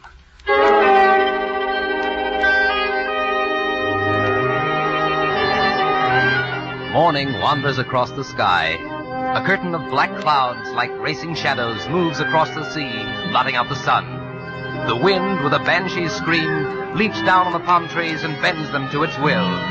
On the outer reef, the surf roars like great white stallions, leaping, falling back, leaping again. Slender drumsticks of rain in a rising tattoo beat against the hangar roof as Gil Perry speaks. This looks like a real storm, Trigger. We're grounded and no kidding. Yeah, so's everybody else grounded. If that makes you feel any better. It doesn't. But we'll be grounded for keeps if we don't get the Dornbus contract. You mean there's a chance we might get it? I was thinking practically all night about it. Yeah, I heard you tossing around. Trying to figure some way that we could cut 2 cents a mile off our freight rates. Hey, Gil, you can cut my pay if that'll help any. It won't. But thanks just the same, fella. If there was only something that... Who's that at the door? It's Pop. Hi, Pop. You look like the drip that isn't necessary. I feel like a drip, Trigger, on the outside and on the inside. Senor Gil, my Polly, she does not know that the Senorita Nancy is mixed up with that airline. Polly would not have bring her here if she knows that. Oh, I never even gave that angle of it a thought, Pa. But my Polly, she's worried. Oh, tell her to forget it. We never thought... Now who's coming in here? Well, this place is getting to be about as private as the Grand Central Station. I want to talk to you, Gil, please. Well, little buttercup. Out, baby, on your way. Gil, please, I've got to talk to you. Outside, Matahari. Gil, I've got to talk to you. You must know I wouldn't have come here if it wasn't serious. Baby, I'm going to count up just to 3. Just a second, Trigger. I'll do it, General Gil. I wouldn't even use my foot. I said just a second. Okay, Galahad. Play sucker. What do you want, Miss Goodman? Please make it snappy. Thank you, Gil. It isn't for myself. An hour ago, my company received a radio message from Telezozo. Mr. Dornbus' wife is very ill. Appendicitis, he thinks it is, and she must be operated on immediately. So what? What's that got to do with us? Get Dr. Lopez and fly him over there. You got planes. Nice ones with wings and everything. Dr. Lopez lives at the hotel, Miss Goodwin. He'll go over with one of your pilots. Well, I've already talked to Dr. Lopez, but our pilots won't take off in this storm. Those guys are smarter than I thought they were. Nobody she can fly in this storm. Mrs. Dornbus will die. This is a trick, Gil. Those monkeys this Spade works for ain't satisfied to swipe our business. They want to wreck our planes, too. You're being just a little ridiculous, aren't you, Mr. Brett? Gil, do you think after last night that I'd humiliate myself by asking you a favor? Hooey. I'm talking to you, Gil. There's a woman desperately ill. She must have medical attention. Now, are you going to let her die? Swell. You ought to be in the movies. Now we bring in the horses. What's Mrs. Dornbus mean to you, Blondie? Nothing. In the way you mean it, Mr. Brett. I've never even seen her. She's just a very sick woman who's going to die unless somebody helps her. Have you no feelings at all? Gil, don't let the Spade sell you. We couldn't stay up 10 minutes in the storm. There's nobody any feelings in this place. There's nobody any thought for anybody but himself. Where's Dr. Lopez, Miss Goodwin? Oh, Gil. I'll get him. And thank you, Gil. Nuts. Get the doctor. Come on, Trigger. Give me a hand with the plane. And keep your fingers crossed, Pop. We'll see you when we get back. What do you mean you'll see me when you get back? You think when duty calls that I, Roland Luis Fernando Tomas Mendoza, wants to stay on the ground? Well, I do. But I'm going with you.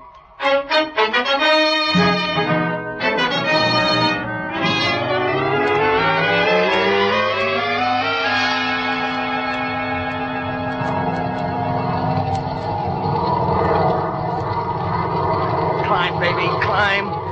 What do you think, Gil? I don't know. If we can get more altitude. Up, baby, up. Come on, climb for Papa, climb. Hey, Gil, we're not going to make it. Stop talking. Try and pray. Me, I will do the praying, senor. Dr. Lopez and me. Hey, Gil, we're going in. We're going to hit. Not yet, fella. Not yet. Get your back into it. There is the chance, Gil. We're take your breath. Just pull. Into the heart of a tropic storm, into a wind that roars and shouts above the snarl of their engines, a wind that tears at their wings, that tosses them like a leaf, that beats them down to the towering wave tops. Lightning splits the sky like a cracked bowl. Blackness like soot closes in around them, and the wind still howls, still roars, still beats them toward the sea. Well, we're licked, guy. There's no end to this. We'll make it. Hey, she's climbing. We're going up. Oh, brother, I didn't believe it. Now, if we can push our nose up over this storm. Yeah, if. Keep your eyes open for a clearing. Pop, Lopez, you watch too. If we can find a break in this weather. I will make the watch, senor. Eagle Eye Mendoza will make the watch. Yeah, I think to the right. No. Off to the left, Gil. There's a break. There's light. Yes, the sun, she shines through the clouds, senor. Ah, we're gonna make it, guys. We're gonna. Sure, Trigger, what do you think? But Roland Luis Fernando Tomas Mendoza is here to help you. Anybody can do anything.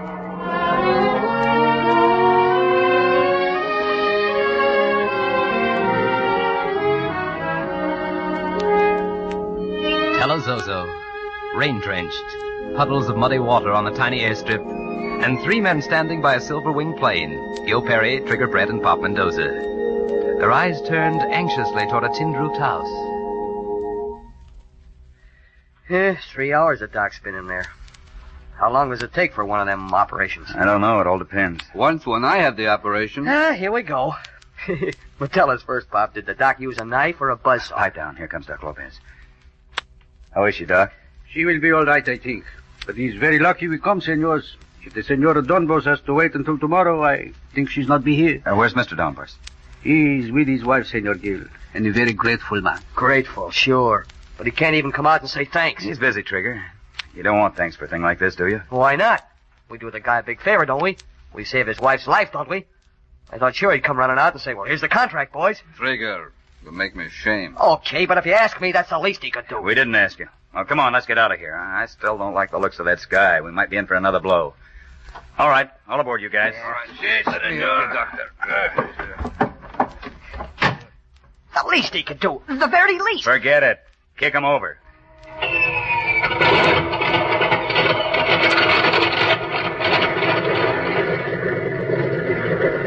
We risk our lives. We fly through a storm, and what do we get? Not even thank you. What kind of a bird is that doing to us?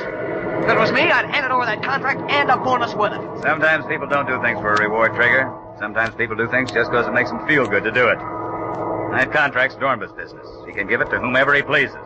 And what we did today's got nothing to do with it. Ah, that's a lot of malarkey. He knows if we don't get that contract, we're out of business. That's enough, Trigger. Hey, Doc, you look kind of tired. Tough operation? It was not easy, but today I've made 2 of the operations, and I am not the young man. 2? Huh? Somebody on Elopan sick? Si, senor. The radio man at the Central Pacific Airlines. Yeah, you should let him croak. Anybody in that outfit. What was wrong with the guy, Doc? He has the nail in his foot. Very bad infection. But I think, like the Senora Donbos, that the Senor Tyson's going to get well. Who? What name, Doc? Tyson, his name is. Senor George Tyson. He's the radio operator of Central Pacific Airlines? Si, senor. Do you know him? Yeah. Yeah, I know him. I gave him a job. Trigger, that Tyson bird was around when I read that letter from Dornbus. He was in the office, but he could have heard me. And he's make the snitch about the Senor Dornbus business to his company, huh? You think that, Senor Gill? Me, I think it now absolutamente. Never do I think the Senorita Nancy, she's make the snitch. Well, now we know she didn't, Pop. Oh, what a chump I've been. Listen to the guy. Listen at him. We're going to lose our shirts. We're going to go out of business. But he sings on account of some blonde babe. Hooey. My name's Jeff Regan. I get 10 a day in expenses from a detective bureau run by a guy named Lyon. Anthony J. Lyon. They call me the Lion's Eye.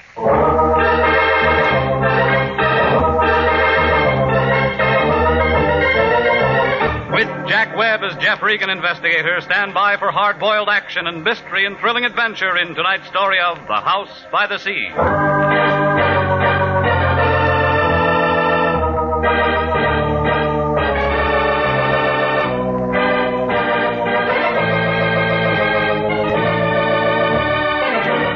Well, this is the way it started. I walked in the office about 11 o'clock that morning. It was a nice, warm day, and I didn't have much on my mind. That's the trouble with nice days. You take a couple of easy breaths, open somebody's door, and it's just like peeling a wrapper off an atomic bomb. The Lion was in his den, sitting behind his desk. You couldn't tell where he left off and the desk began. He was talking to a girl with a flock of black hair. She was the kind you see driving a Cadillac convertible down Sunset Boulevard on hot Sunday afternoons. No wonder the Lion's cigar was out. It was wet on both ends. Well, come in, Regan, come in. I was just about to call you, but now that you're here, it makes things simpler. Miss Carmen, this is Mr. Regan. How do you do, Mr. Regan? Mr. Lyon tells me you're just the man I want. You said the same thing to a mortician last week. He is the man I want, Mr. Lyon. Well, that's fine, Miss Carmen. I knew you'd be pleased. I'm very proud of Jeffrey. As long as I'm in the cast, how about a look at the script, huh? Miss Carmen is associated with the famous psychic consultant, Prince Carew. I help the prince look into people's minds. Well, that ought to be real fun if all your customers are under 6. You don't believe in thought transference, Mr. Regan. Do you? I said I help the prince. Prince Carew sent Miss Carmen to retain an operator, Jeffrey. It's a very delicate matter, and I'm placing the entire case in your hands. Why didn't he come himself? Do you disapprove of me? I just want to know what's what. Prince Carew never appears in public. He prefers to spend his time in meditation and thought. Yeah. I handle all of his outside contacts. So, Jeffrey, you just drive on out to Prince Carew's home in Oceantown with Miss Carmen and speak to the prince. What kind of a retainer did he send? How much did you get? Now, see here, Regan, we don't discuss finances in front of clients. Oh, stop it, will you? This is another blind spot. You don't know what it's all about. All you know is she waltzed in here with a check, and you'd sell your grandmother to a glue factory for $2. How do I know I won't wind up being a patsy again? Is there any way I can reassure you? Buy me a battleship. Jeffrey, have I ever involved you in anything that I wouldn't undertake myself? Have I ever knowingly imperiled your life? Yeah. Jeffrey. Come on, lady. What's it all about? You work for the guy. Well, I really don't know. He was excited this morning, called me in, gave me this address, and told me to make arrangements. He must have told you something. He never tells me anything. As you say, I just work for him. Well? All right, I'm hired. Good. Now call me, Jeffrey. Call me if you run into any trouble.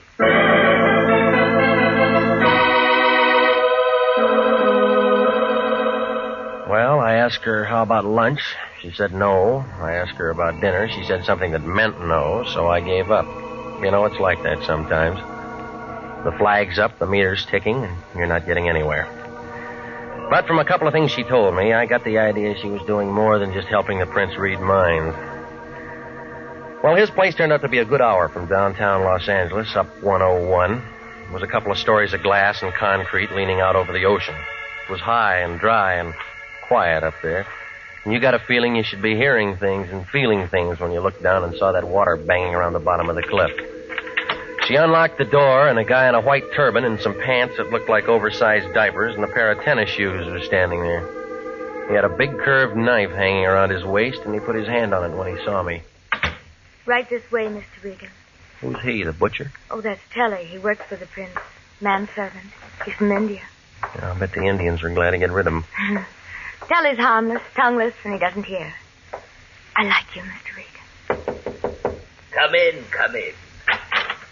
Thelma, my dear, you've returned with spoils. Welcome, sir, welcome. Mr. Regan, this is Prince Carew. Regan, the lion's eye. I've heard of you, Mr. Regan. I'm honored. Sit down. That'll be all, Thelma. Charming girl, hmm? She handle all your outside contacts? Most efficiently. Except, of course, for matters that I must handle personally. What kind of matters? I'm in trouble, Mr. Regan, and I beg your assistance. Well, it's all paid for. Correct. But there's a personal bonus in this for you. Why? Because, sir, I want you to save my life. You look healthy to me. I am healthy, let me assure you. But my life has been threatened. Well, that'd come under police business, wouldn't it? Normally. Didn't Miss Carmen explain that this was a delicate matter? Yeah, she did. Why didn't you call the police? I'm hardly in a position to ask the police for assistance, Mr. Regan. It is a delicate matter. Outside it says you're a mind reader, all right? What am I thinking now? That I'm a charlatan, a faker, and that I'm trying to hide something from you. That gets you the cigar. It's been a very lucrative arrangement for the most part and very satisfactory. Except, of course, for the annoyance of having my life threatened. Who's the guy? It would be of no consequence if it were a man. It's a lady, Mr. Regan. A very beautiful and lovely creature. And she'd like nothing better than to see my carcass go out with the tide. Why does she want to kill you? A matter of confidence. Suffice it to say that she is thoroughly capable of doing just that. How do you know? One, she is erratic, ill-tempered, ruthless. Two, she called me this morning and told me what she intended to do. She giving you a chance to reach for your gun? To reach for you, Mr. Regan. What do you want me to do? I feel the entire matter could be settled amicably if you were to call on her. Inform her that you are my personal bodyguard and that you are here to protect my life. You think she'd go for that? I'm positive. How long you been blackmailing her? What? Well, your racket might last 6 months or a year, but not long enough to pay for a place like this. The answer's blackmail, isn't it? Okay. I should have told you. How do you do it? I can slip them into a trance. They spill a family secret or two. I push a buck that way. That's nice. If they want their minds read, I read them. $25 a brain. And shakedown. The guy's got to eat. You put the squeeze on her. She's an actress. She was in on a deal at the studios. She wouldn't shake? At first, I just told her I had to have a larger fee. Then they come out with it, cold turkey. And she said she'd blow your head off. Yeah, she's the kind. I went wrong on this one. I'm in a spot. Who is she? Grace Nichols, movie actress. Ever heard of her? Redhead. Makes you want to go home and kick your wife downstairs if you got one. That good? Better. But she means this business about pumping me. And I won't look good dead. All right, where's she live? Over in the Palisades. Here's her address. You going over there now? Yeah. Be careful. She isn't gunning for me. That isn't what I mean. There's a skinny boy there. He's nasty, no callers. Name of Tim Rogers. I'll remember that. I hope you can talk her out of it. I've been sweating. I don't want to shake her down. I just want to get a little sleep at night.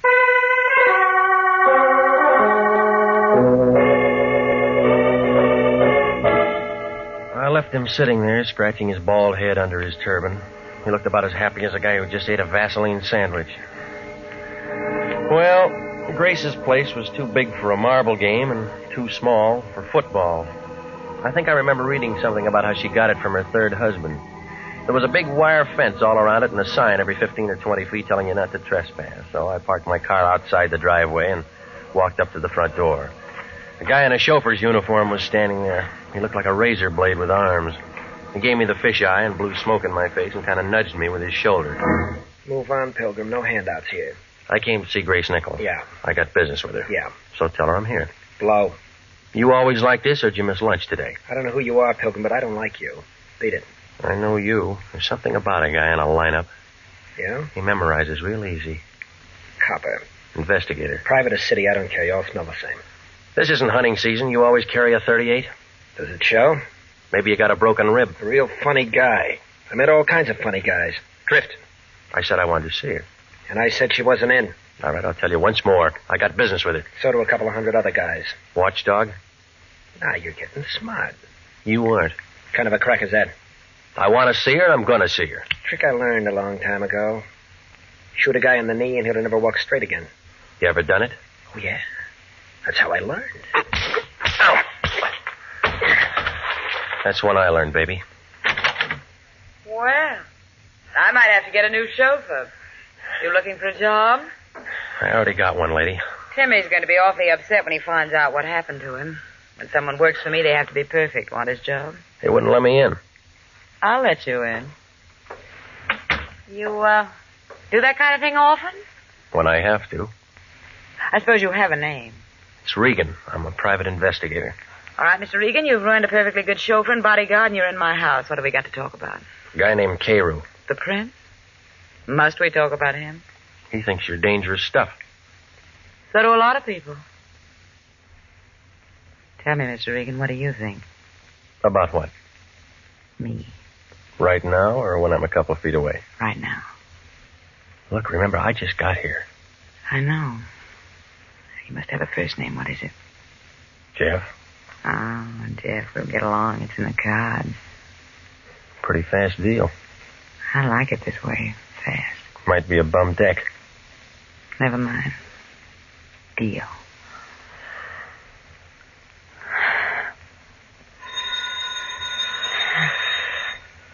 That's the bell. How much time between rounds?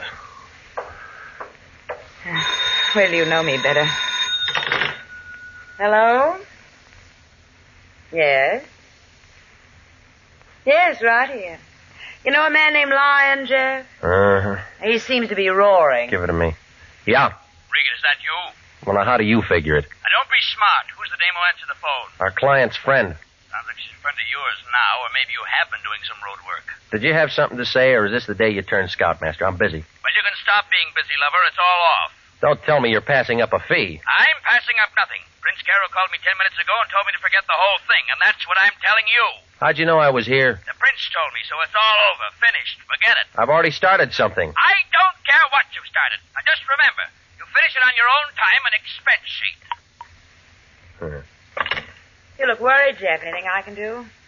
I'm called off. You mean you're out of a job? I got one.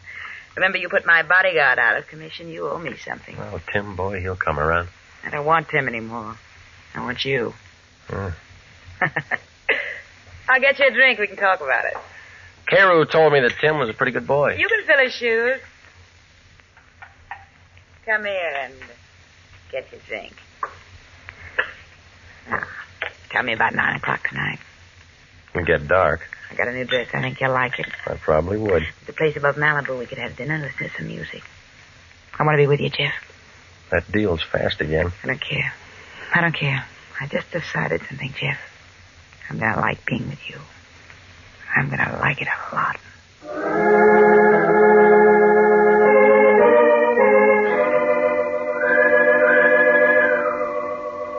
Well, she didn't want me to go. But I was thinking about the prince and the way everything looked.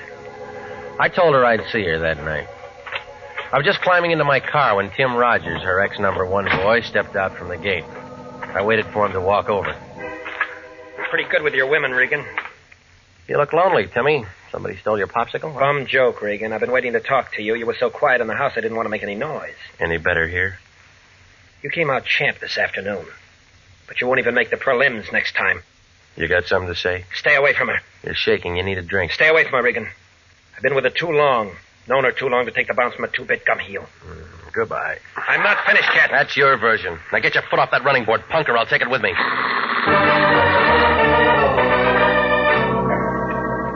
I left him standing in the middle of the driveway. If I'd have waited another minute, he'd have been crying. I stopped off and had some barbecued ribs at a drive-in out on Sunset. It was just getting dark when I got to my place. I had company. It was Velma Carmen, Prince Carew's right-hand man. She was sitting on the edge of my sofa. Her back was as stiff as a filing cabinet, and there was a little ring of white around her lip. She looked like she'd just been measured for a coffin. There was a .25 automatic sitting in her lap. I've been waiting for you, Mr. Regan. I asked the janitor to let me in. Yeah? He was very nice about it. I told him I was associated with one of your clients. Yes, I told him I was associated with one of your clients.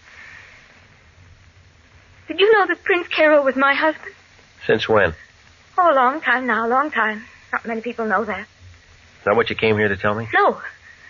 I came to tell you that you don't have to worry anymore. That none of us have to worry anymore. You mean you're calling me off the case? That's it. That's exactly it. I'm calling you off the case. Well, I've already been called off. My office phoned me when I was over at her house. Grace Nichols? Yeah. Then it was about her? Yeah. Well, then, we don't have to worry anymore, do we? No. She's very pretty, isn't she? I've seen her many times. I think she's quite pretty. I could hardly blame the prince. I could hardly blame him at all. What are you getting at? Of course, all the others were pretty, too. Where'd you get that gun? I bought it for $30. Let me see it, huh? Oh, yes. I brought it here so I could show it to you. I paid $30 for it. I paid $30. I'd imagine the air would be cleaner in there, don't you? What are you talking about? I mean, it's really very humane, they tell me. It's just like sitting down and never waking up. I read all about it. You just walk in and sit down, and if you don't try to hold your breath, you go to sleep, don't you? You've met murderers before, Mr. Regan. Do I make a good murderer? Do I make a good murderer? Stop it, will you? You trying to tell me you killed him? Oh, Mr. Regan, that's why I came here. I shot him. I walked up behind him and I put the gun close to his back and pulled the trigger. They don't make such a great deal of noise, do they? I left him sitting there in his house by the sea, and he looks very much alive. Only he isn't alive at all. Now answer me. Now answer me.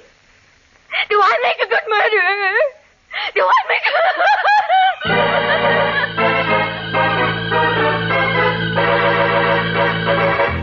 You are listening to the story of the House by the Sea, tonight's adventure with Jeff Regan, investigator.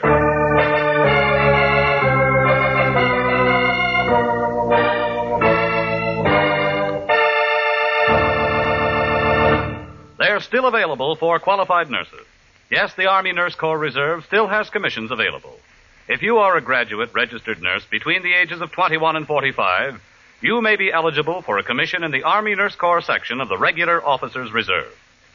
To find out if you do qualify for a commission in the Army Nurse Corps Reserve, apply to the Adjutant General, Washington, D.C. And now, back to the story of the House by the Sea and Jeff Regan, investigator.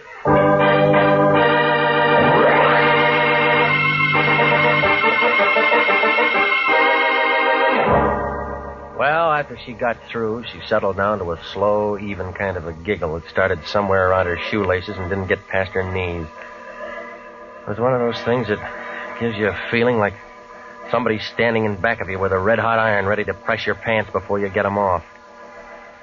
But she wasn't going to do any more talking, so I went downstairs and brought back a doctor friend of mine named Sammy Wing. He brought his little black bag with him and gave her a shot of something, and she wilted like last night's orchid and went to sleep on my couch. Sammy began talking. Some playmate. Wish I'd have been here for the party. I had 4 appendectomies and 1 broken leg today. So all alive. Well, how is she? You know her better than me. No, is she going to be all right? Well, she'll wake up in 5 or 6 hours. I want some water. And then what? She might ask you what happened, or it might start all over again, whatever it was. By the way, what was it? Well, I found her here when I got home. I should find something like this. She said she killed an ex-client of mine. Oh, maybe I'm lucky at that. What does all the past tense mean? I was called off the case. Oh, nice. It's all clean, no clients to protect. Is there a corpse someplace? I don't know, Sammy. Call the police, they find out. And then you and me can go out and get a drink. She said she used this gun. Smell it, Sammy. It hasn't been fired. Safety catch is still on. She's pretty and she's nice, and I'll bet she looks like $1 million in a bathing suit. But if I'd have met her within the last 3 hours, I'd have run for help. Call the police. Is that professional? This is acute hysteria. The kind that pops off guns and pops off people and does a lot of things they can't remember later on. Call the police. What about the gun? Other gun. Call the coroner while you're at it. Tell him to go out there with some DOA forms. He'll use them. Will you stay here with her till I get back? Corpse hunt? Just an idea. Hitler had an idea. The odds were against him. You got about as much chance as a three-legged horse in the Kentucky Derby. She's bit somebody, and she's told you about it. I want to make sure. What do they do when a private eye walks in and messes up a nice, clean murder? Sammy, will you stay? Had any bourbon around here? Yeah. Okay, take your time. Maybe both of us will get our pictures in the paper.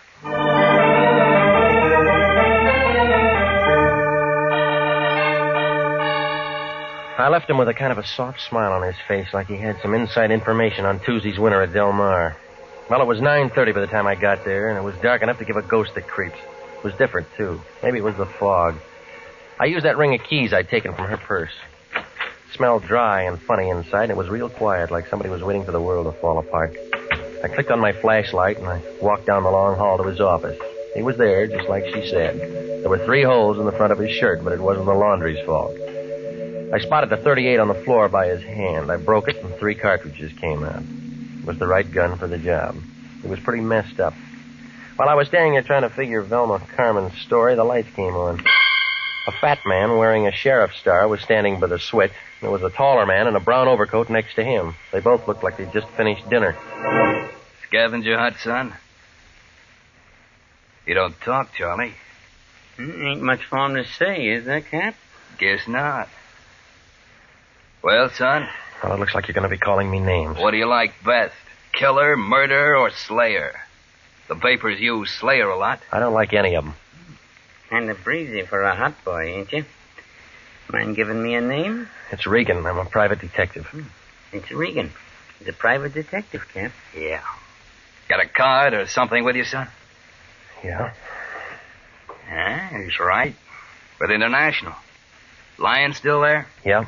Who's that? An old bum I used to know. Regan, why do you go around killing people? The Lion will be mad. Look, this is a fix. Now, why do you want to say a thing like that? Somebody tip you? Phone call a little while ago. Huh? Funny kind of a voice, a whisper.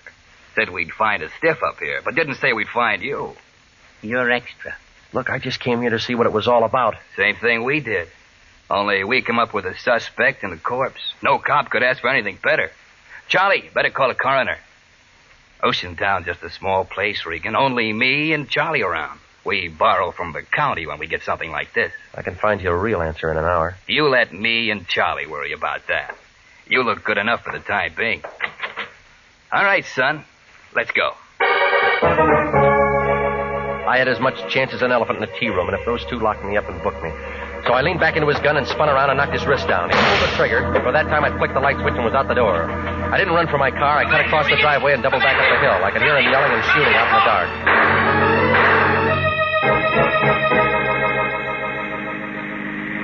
I hailed a cab about 5 blocks away, and he took me to the place above Malibu. I found her in a booth with a piano player. She was wearing one of those black strapless things, and it was worrying a couple of bald-headed guys sitting at the bar. You're late, Jeff. We said 9 o'clock. I've had 3 drinks all alone. You want me to get mad, or are you going to catch up? How long you been here? You sound like you're out of the mood. I thought we were going to look at the stars together. How long you been here? It's 9 o'clock. What's the matter? I've been working tonight. Well, it's after hours now. Tell me how you like my new dress. It's the right color with the wrong cut for a funeral. I haven't read the obituaries today. It'll be in tomorrow's paper, only it'll make the front page. Have a drink? Let's wait for tomorrow. Your friend was killed tonight. What friend? Carew. He was no friend of mine, I told you that. So did he. Car smash up, or did he fall off his house? 38. We didn't talk about him this afternoon. Let's not start now. Look, 2 cops in Oceantown are kind of crowding me. They think I'm going to take a good picture. Is that why you're late? It's a murder rap, lady. We should have had dinner together. They'll be knocking down your door in the morning. Why, darling? Because you threatened to kill him, because he hired me to call you off. Oh, wait a moment, Jeff. You've been having fun up to now. Who told you that? Why'd you think he sent me over today to sell magazines? I never found out you were called off. I suppose he hired you to scare me. Jeff, we're old friends now. I can tell you a family secret. I know about him blackmailing you, and that puts you ahead of me for the cops. Did you do it? I don't know. Did you? What he told you don't sound right. What does sound right? I went to him one day and put him in a trance, only I used scotch. Found out what he was doing and how I was doing it, so I turned the tables. It was good, clean fun, but expensive for him. You been draining him? I thought that's why you came today. That's why I had Timmy around. Well, some of this is beginning to make change. If he was your meal ticket, then you got an alibi. I don't feel like stars anymore, Jeff. Let's go over to my place and talk.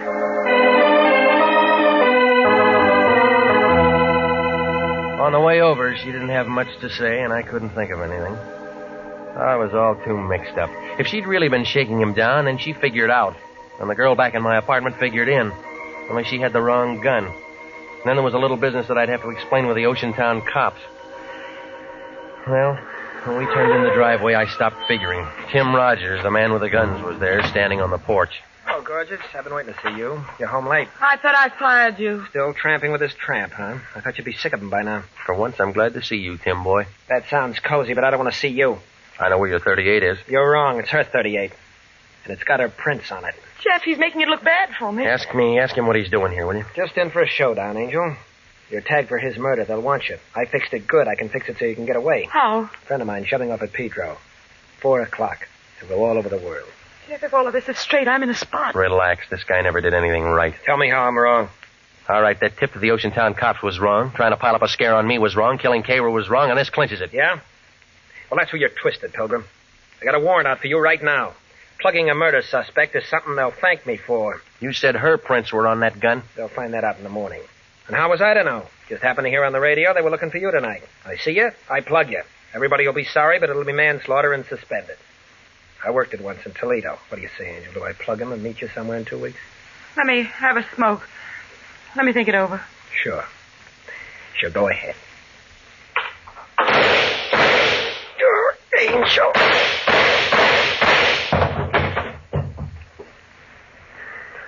Well, the gun's empty now.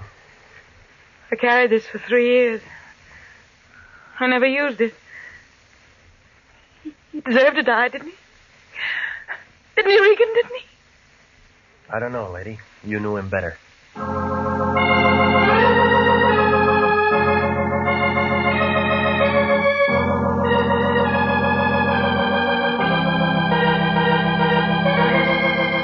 Well, it unwound like red thread in a Levi factory.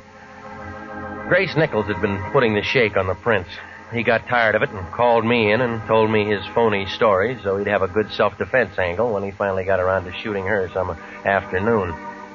He had Tim planted there to keep me from really seeing her. Oh, it was a nice idea, only I bounced Tim and got inside. And then Tim made a phone call and the lion jerked me before I had a chance to compare notes with her. I guess Tim went kind of crazy seeing how well we got along together, and he figured Grace would do anything if she was wanted for murder. So he killed the prince and made her the patsy with those fingerprints. She'd handled the gun before, see. But then I had my caller, Velma Carmen, the prince's wife. She went kind of crazy, too, when she walked in and found him dead. It took 3 doctors a couple of weeks to tell her what really happened. When I told it all to the lion, he was mad at first, but then he saw Grace Nichols' picture in the paper. He asked just one question. What was I doing at Grace's place all afternoon? I didn't even bother to answer him.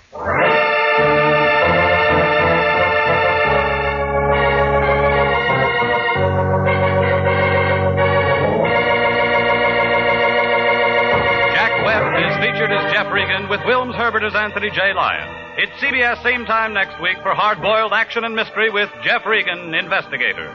Written by E. Jack Newman, produced by Sterling Tracy. The role of Grace Nichols was played by Betty Lou Gerson, David Ellis was Tim Rogers, Lorene Tuttle was Velma Carmen, and Marvin Miller was Prince Carew.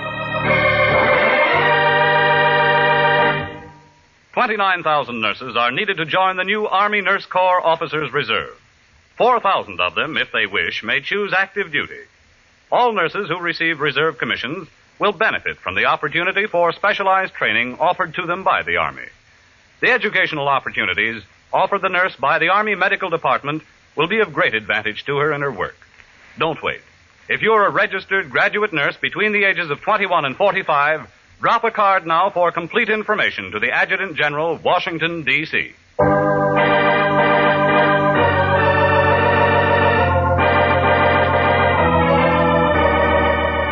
Original music for this program is by Dick Arant. Jeff Regan, Investigator, is heard every Saturday at 9:30 over CBS. Bob Stevenson speaking. This is CBS, the Columbia Broadcasting System.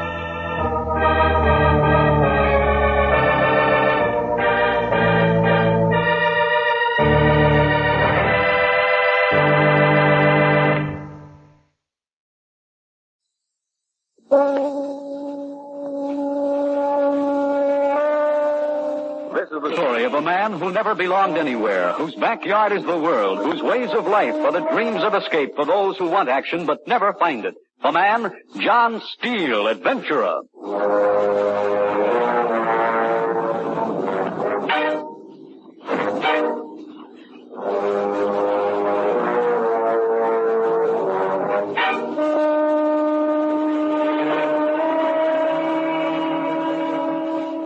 Most people spend most of their lives digging for wealth in one way or another.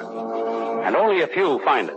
Big money, that is. Well, I was around when it happened, when really big stuff was found. And you never know what greed can do until you're there to find out for yourself. I'd like to tell you what I found in a story I like to call Loser Sleeper.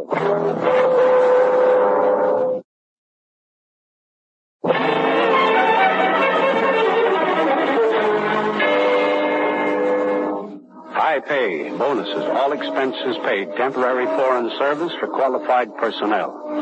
That's what the ad said, the ad in the paper. I've never quite gotten over reading them. Well, the man at Interworld Airlines said the same thing, thanked me for answering the employment notice and made me an offer. That is, he did when he found out I knew about isobars, isotherms, and adiabatic rape. 3 weeks later, I was in Port Edward on Africa's Gold Coast, and it was hot.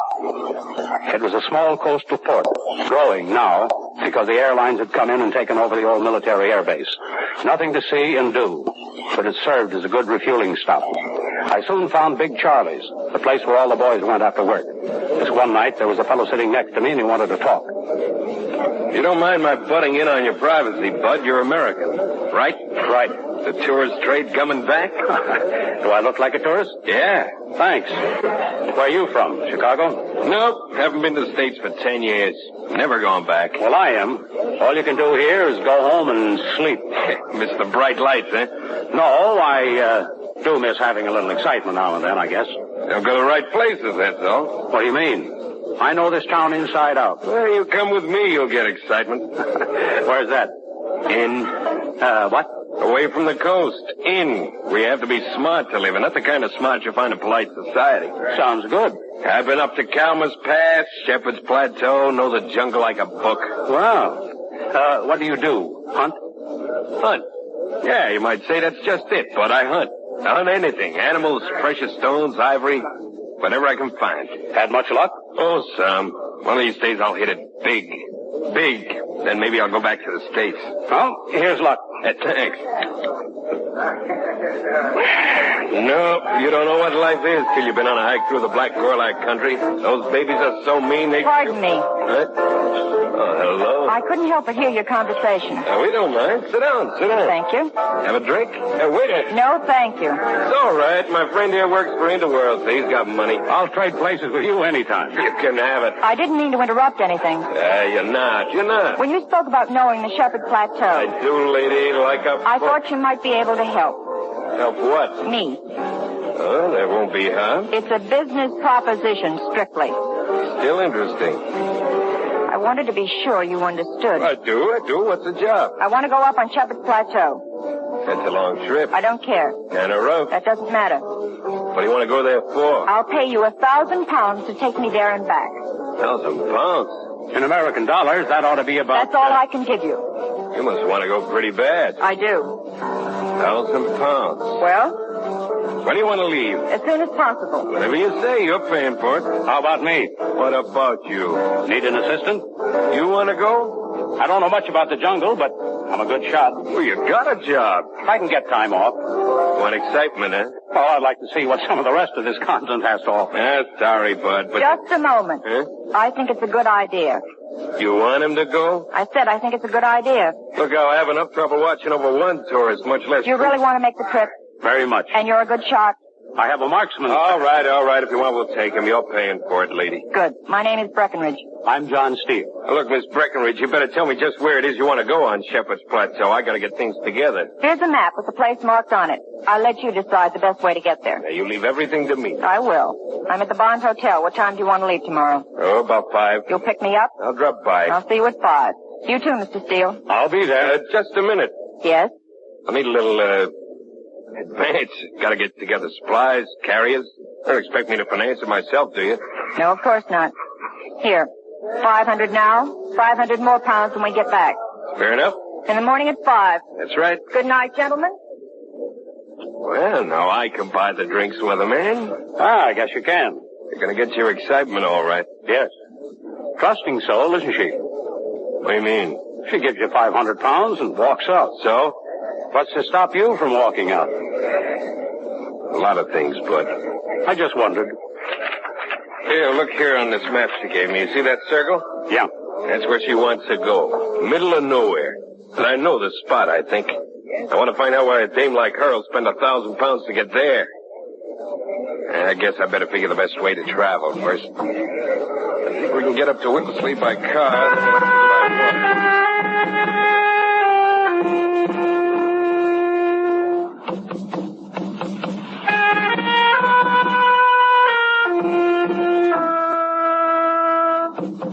I got leave from my job, and the next morning we started off from the Bond Hotel in a couple of rented cars, loaded to the running boards with supplies and equipment. I thought you started breaking way through the wilds immediately. That's why the cars surprised me. We drove over 160 miles that day and stopped when the road ended abruptly at a trading post called Whittlesey. We spent the night there, then loaded up our things in long boats and started to paddle up a wide, muddy river. I was in one boat with Miss Breckenridge. Hazlitt and the huge black native called Schutz was in the other. All that second day we went upstream with few words spoken between us. It wasn't until almost sunset that she spoke directly to me. It won't be pleasant to spend the night on the shore like that. Have you been up here before, Miss Breckenridge? Why do you ask?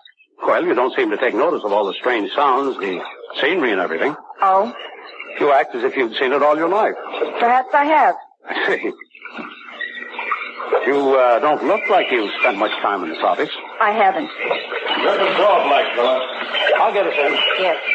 As if this is where we land. Not good, fella. Get up on that bank. Not good. Don't show you. Hazlitt's having trouble. Yes. He's ducking the boy. Let's get ashore. Sure. Gonna get up on that bank or do I choke your head so full of water? That's enough, Bart. I know what I'm Let doing. him come up for air. Let go my arm, will you? You're drowning him. I gotta do what he's saying. Let him up. Let go. I said let him up. Small brain, I'll twist your arm, see how you like it. Come ahead. Well, you gotta teach these natives your boss, so you can't get any work out of them. That doesn't include drowning. I was just teaching them You to were listen. perfectly right, Mr. Hazlitt. It was the only thing you could do. What? Of course it was. You'd let him drown this man? I was just giving him a little... What's the matter? Shut up. Sounds like drums. It does. Not good. Is Vina. Hand that bag out of the boat, quick. What do you... Get it. Oh, all right. This the one? That's it. We won't get 2 miles through this jungle if we don't... There. Not good, Bona. Looks like a drum. What are you going to... Quiet.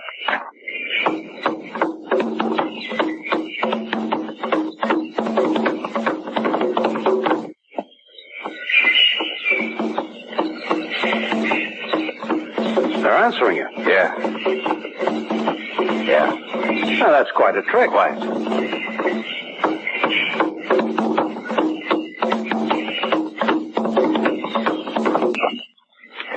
Now, we can take it easy. We'll get a poisoned arrow in our back. Friends? Yeah, friends. Jungle telegraph system. Not good. Shut up, you. All right, Steele, let's get to work.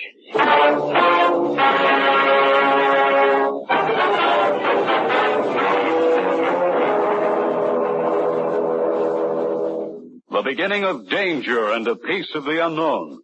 There's much of these when in a moment we hear more in the story of John Steele, adventurer.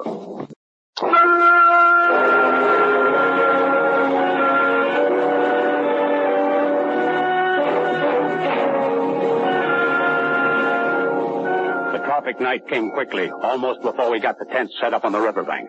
And later, as I lay there under the mosquito netting, I heard the drums begin again far off in the jungle. All night they beat out their messages. Morning, and as we broke camp and started through the heavy growth inland, they seemed to follow us through the green wilderness. At night, Bart would take out his drum and answer those in the distance. While he beat on the drumhead, the woman, Fay Breckenridge, would stare at him across the fire as if hypnotized, with never a glance at me or the native, Carlo. On the third day, we followed a path up the side of a rocky cliff until we finally reached what Bart called Shepherd's Plateau. Once on top, the going was easier through the tall grasses that covered the land as far as I could see, but the drums stayed with us. Bart gave me a rifle and put me last in line to watch for big cats, which he claimed were numerous in the area. And trailing the column, I got into trouble. The shot nearly broke my neck, and I swung at the end of a vine-like rope, head down under a tall, half-bent tree. I'd read about snares, a loop in a bent tree for a spring, and now I knew about them firsthand. I yelled for help and tried to pull myself high enough to reach the rope, but I couldn't make it. Somewhere nearby, I heard a drum beating, much closer than before, beating almost like a voice of triumph. Then I was free and fell head first into the grass. Carlo was sliding down the tree trunk, knife in hand. You good, Bonner? Not hurt? I think not. It got me by surprise. Go already quick to catch up with others. Thanks for cutting me down.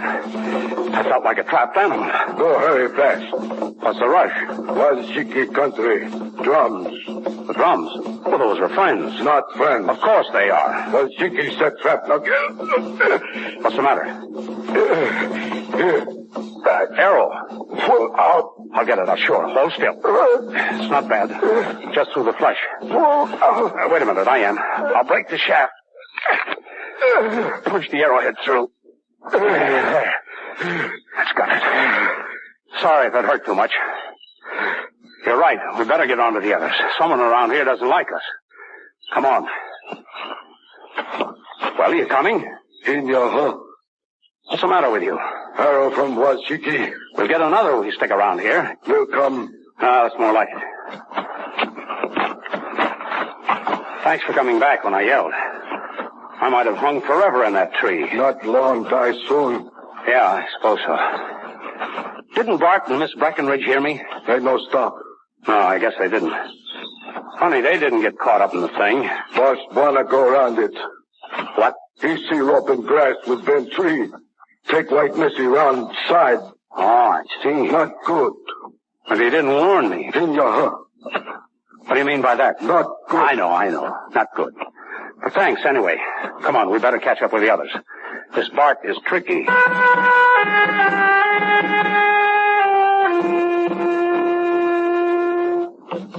If Bart Hazlitt was surprised when we caught up to them, he didn't show it. Maybe I was wrong, because I couldn't think of a single reason why he'd want to get rid of me. I was just a stranger along for the ride. And the arrow in Carlo's flesh showed me that maybe Bart had friends out there in the drums. That didn't mean they were my friends, too.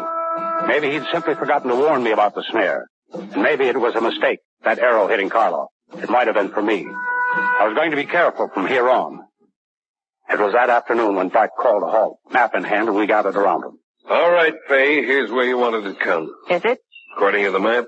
Well, I don't see anything different. You sure this is the place? Told you I know this land like a book. Here's the 4 trees called for on the map. Well, I don't see why anyone would want to come here. Could be reasons. Huh, Fay? Yes. Well? Which way is north? North? Yes. There, toward the sun. There ought to be a... Yes. Ought to be what? Right over there. Come on.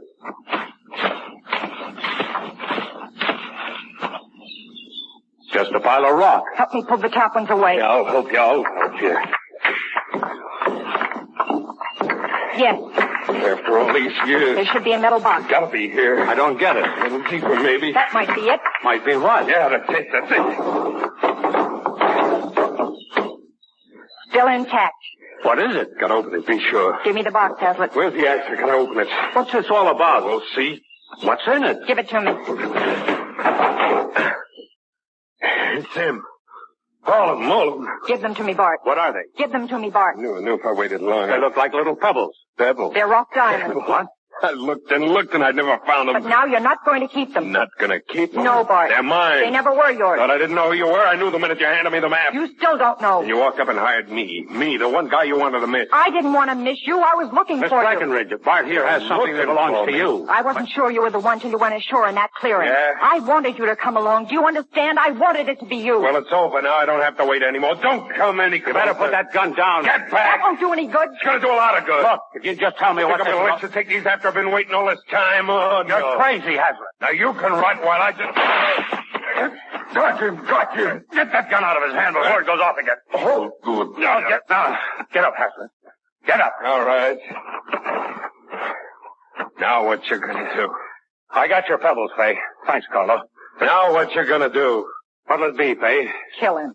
Now, wait a minute. He deserves it. I have no doubt of that, but that's a job for the law. He's a murderer. That's why I brought you along to kill him. Well, you brought the wrong guy. I'm beginning to see that. Carlo and I'll get you back to Port Edward. We'll let Bart here come along. In front of us. Go ahead, try and get back. I'm staying here. All right, stay. We can get back without you. You can try. Carlo will help us. Dave's in the woods. I'm a good shot, I told you. Get back. Just want to pick up my pack. You wouldn't want to leave me without anything, would you? You can have your pack, but that's all now. I'll leave the gun for you at the edge of the plateau. Mana. Yes? Not good. What's not good? Not leave White Boss here. Why not? In your home. Now listen. I've been patient enough. Go ahead. Get back without me if you can. Come on, Fay. You ought to kill him. We're not safe if he's... Sorry. I'm not that kind. Are you coming? Yes. Oh, Johnny. What? Watch out for the snares. I thought the last one had saved me the trouble. Now I'll let the jungle do my work for me. Come on, Fay. Do you have the diamonds? In my pocket. Keep them there. I will.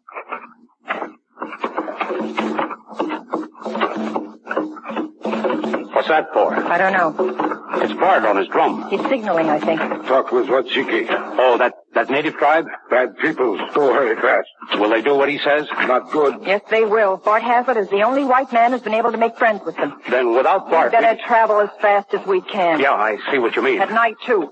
Can you stand it? I can. Let's go.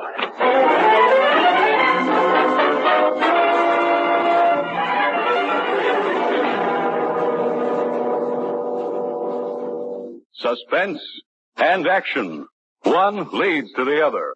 The result we'll hear in just a moment with the climax of another adventure with John Steele.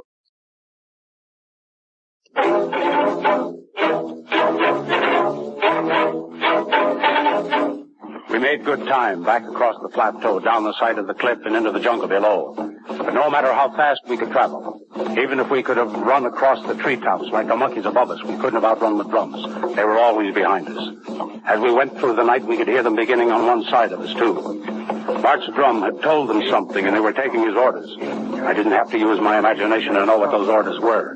It was hard going, but Faye seemed to be holding up remarkably well. It was a native boy, Carlo, that surprised me. Each step he took was becoming harder for him, and I could see lines of pain forming on his face. His lips were clamped tight, and he shook his head when I tried to question him. Carlo couldn't fail on us now. We'd never get back to the river without him. I don't know how long we fought our way through the jungle, resting only a few hours at night, then pushing on behind Carlo's unsteady lead. All I remember are the drums, and there were voices, too, chanting softly. So softly you weren't sure they were there. It was nearly morning when Carlo finally dropped to the ground in front of us. No good. Are we near the river? River up there. Boat. We'd better hurry. Come on, Carlo, get up. You go, I die here. What? Now I die. You're not going to die. A cheeky arrow, I die. That was just a flesh wound, Was he hit with an arrow?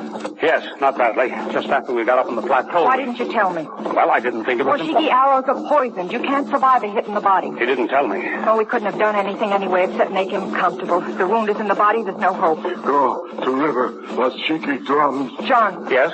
You notice the difference? The drums? They're coming from the river, too. Yeah, all around us. Well, we tried. Now we'll have to fight. No fight. Kill quick. They're coming closer. Sit tight. I'll fix it so they'll... Wait. Carlo. Why not? I know you've done a lot for us, but you've got to do just one more thing. I die. Can you talk to them, Carlo? Can you make them understand? I try. I can talk. All right, listen. Tell them if they don't go away, I'll bring rain, heavy rain, very quick, fast. You make rain. Yeah, that's it. But sun bright. There's just a few clouds overhead. Can you do it? Tell them I will bring strong rain if they do not go. I call. I'll call them. Hey! Hey, you! Wait! Listen!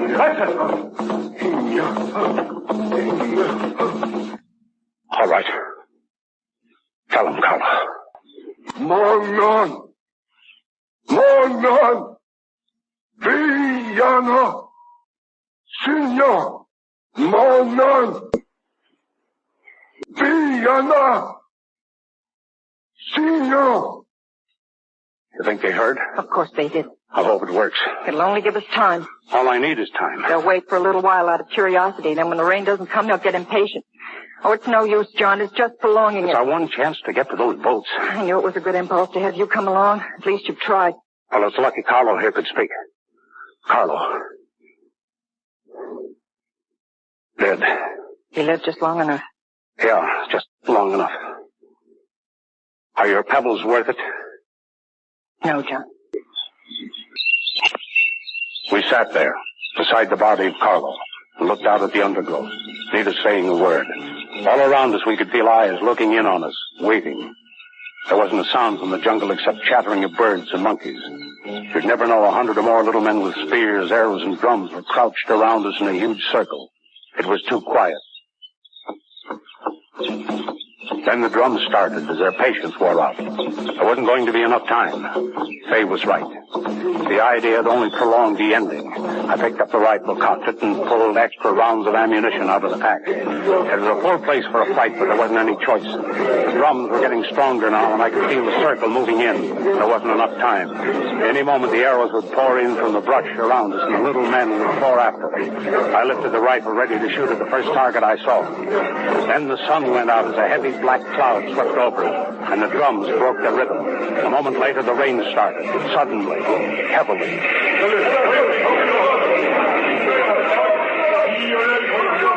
Rain, John, rain! Head for the river. Wonderful rain! Over this way. Rain! Gotta get on the river before they recover. I can see the water. The boats ought to be here. But there it is. There's one. Come on. Get in. I got it untied. I'm in. Lie down on the boat, just in case. It's all right. They won't follow out of their own territory. I'm not so sure. That's what Father said. Your father? He sent me, John. You got the diamonds? Yes, and to find Bart Hazlitt. There wasn't anybody else to send. Father and my brother Jack were here before the war, prospecting for diamonds. Bart went in on a partnership with them. When they started home after hitting a strike, Bart killed my brother. Tried to kill Father. Oh, I see. Father hid the box of diamonds up on the plateau so that Bart couldn't kill him for them. That's why Father couldn't come himself. Why? Well, Bart tortured him to find where they'd been hid. He hasn't been able to walk since. It was his word against my father's, so no court would ever convict Bart. And you were going to lure him into the jungle. Kill him some way. Well, that was my idea, not Father's. He just wanted the diamonds. You could have done it. I know. But you didn't. Why? I couldn't. I wasn't man enough. You mean you weren't animal enough? Well, I'll give you what you came after, and you can have them. Your diamond. Something wrong? Well, I had them in this pocket. The lower seam is ripped. They're gone. Dribbled out back there in the jungle. Just one left. Small one. Well, that's that. I'm sorry. It's all right. At least you can have the police pick up Bart when he comes out. I'll back up any charges you make. Maybe not for your brother's murder, but there's plenty of others we can make. Yes. Here. You keep this last pebble as evidence. No, you keep it, John. You might need it sometime. Thanks. Maybe I will. Genia? Huh. You don't say it quite right. I'll have to teach you. If you tell me how you knew it was going to rain.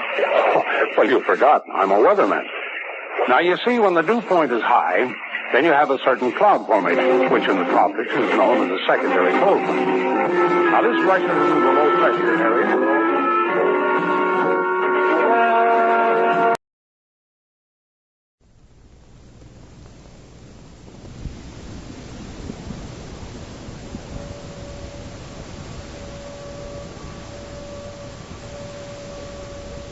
Presenting Mr. Keene, tracer of lost persons, in The Rented Cottage Murder Case, a new weekly feature on NBC's All-Star Festival of mystery, comedy, music, and drama.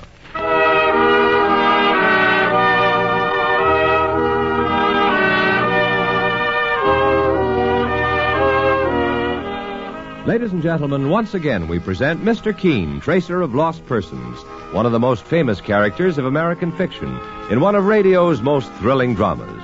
Tonight, the famous old investigator takes from his file and brings to us one of his most celebrated missing persons cases.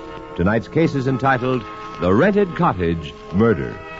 Mr. Keene is presented by Anacin for fast relief from pain of headache, neuritis, and neuralgia, by Dentine, the gum with breathtaking flavor, and Beeman's Pepsin, the gum that's great to chew and good for your digestion, too. And by Chesterfield. Ask your dealer for Chesterfield, the only cigarette that names all its ingredients.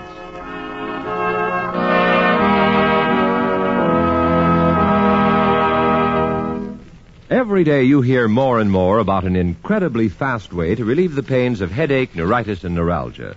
It's Anacin, A-N-A-C-I-N. Now, the reason Anacin is so wonderfully fast-acting and effective is this. Anacin is like a doctor's prescription.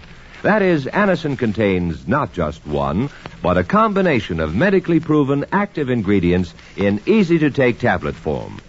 Thousands of people have received envelopes containing Anacin tablets from their own dentist or physician, and in this way discovered the incredibly fast relief Anacin brings from pains of headache, neuritis, or neuralgia.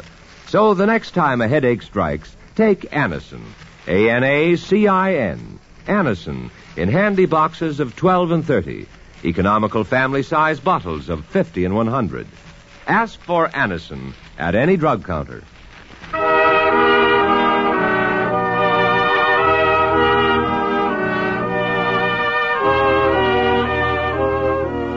Now, Mr. Keene, tracer of lost persons, in The Rented Cottage Murder Case.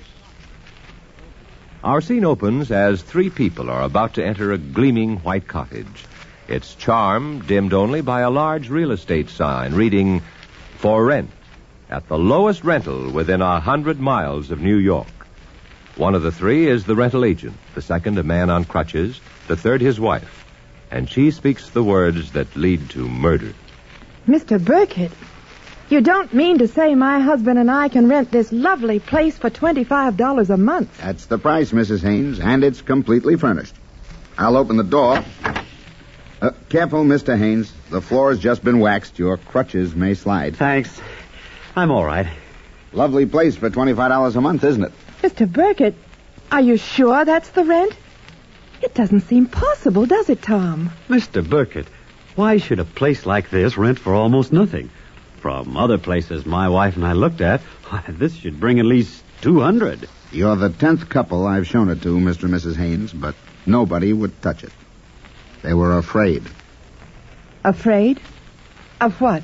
A murder was committed in this cottage. A murder? I wouldn't spend a night here for $10,000 myself. Anyway, that answers your question about the giveaway rent. You better let me show you something else. Well, my husband and I aren't the scary kind, are we, Tom? Besides, beggars can't be choosers. I've told you what I think about this place, Mrs. Haynes. A furnished room somewhere might be safer. Well, what do you think, Tom? You decide, Jenny. It may be unpleasant at first, but there's no reason for anyone to harm us. All right, Jenny. Here's $25 for the first month's rent, Mr. Burkett. I wish I had you folks' courage. I'll go to my office and be right back with a receipt. You may change your minds meanwhile. Jenny, I hope you won't be nervous living here. Murder isn't a nice thing to think about. The only thing I ever worry about is you, Tom. I want you to get well again. And this is just the place for you. I know, Jenny. And I will. Oh. Of course you will, dear. I'm simply dying to see the bedroom.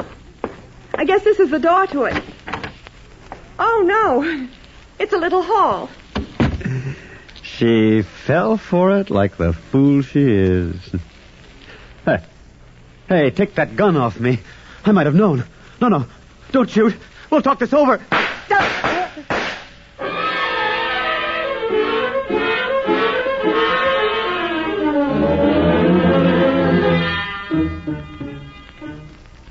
Mr. Keene, while I was in the bedroom, my husband Tom was murdered. If only I hadn't rented that cottage for $25. But it was so beautiful, and we were so poor. No. Try to calm yourself, Mrs. Haynes. My partner, Mike Clancy, and I can't help you without hearing your complete story. And that we can't, ma'am. It's a strange story you're telling. I know, Mr. Clancy. But the memory of seeing my husband dead on the floor with his crutches beside him will haunt me the rest of my life. Then your husband was a cripple, Mrs. Haynes? Oh, no, Mr. Keene. Not really a cripple. Tom was a traveling salesman for a large importing company. And early last winter, he made a trip to Canada and fell on the ice. He injured his hip so badly he had to use crutches ever since. I see. He was convinced he'd be a cripple for life and never resume his job as salesman again.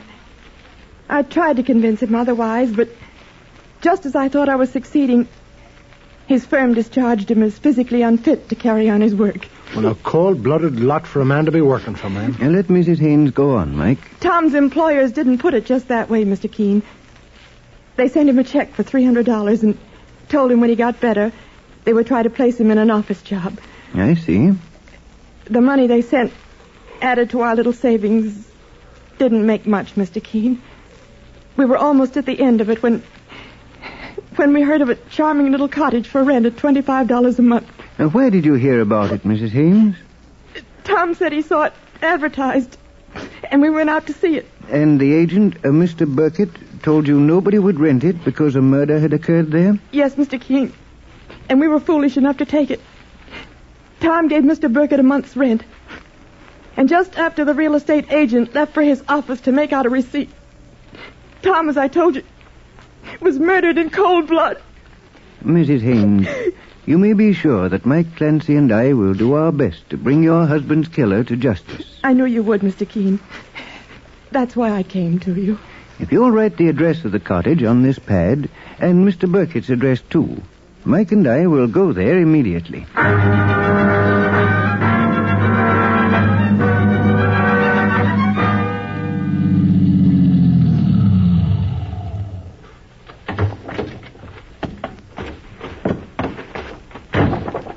Well, here we are, Mr. Keene. The White Cottage. Yes, Mike. And as charming as Mrs. Haynes described it. Why, the door's open. We'll go in, Mike. My, see the way it's furnished, boss. Looks like an ad for a furniture store. But on second glance, it's all old stuff and ready to fall apart. Mike, every piece of furniture here is a valuable antique. Imported from England. Well, I'd not give much for it. Now, that old bookcase alone is worth several $1,000s. Quite unusual furniture for a small cottage. Well, I guess Mrs. Haynes' husband was standing about where I am, Mr. Keene, facing the front door when he was shot. Yes, Mike.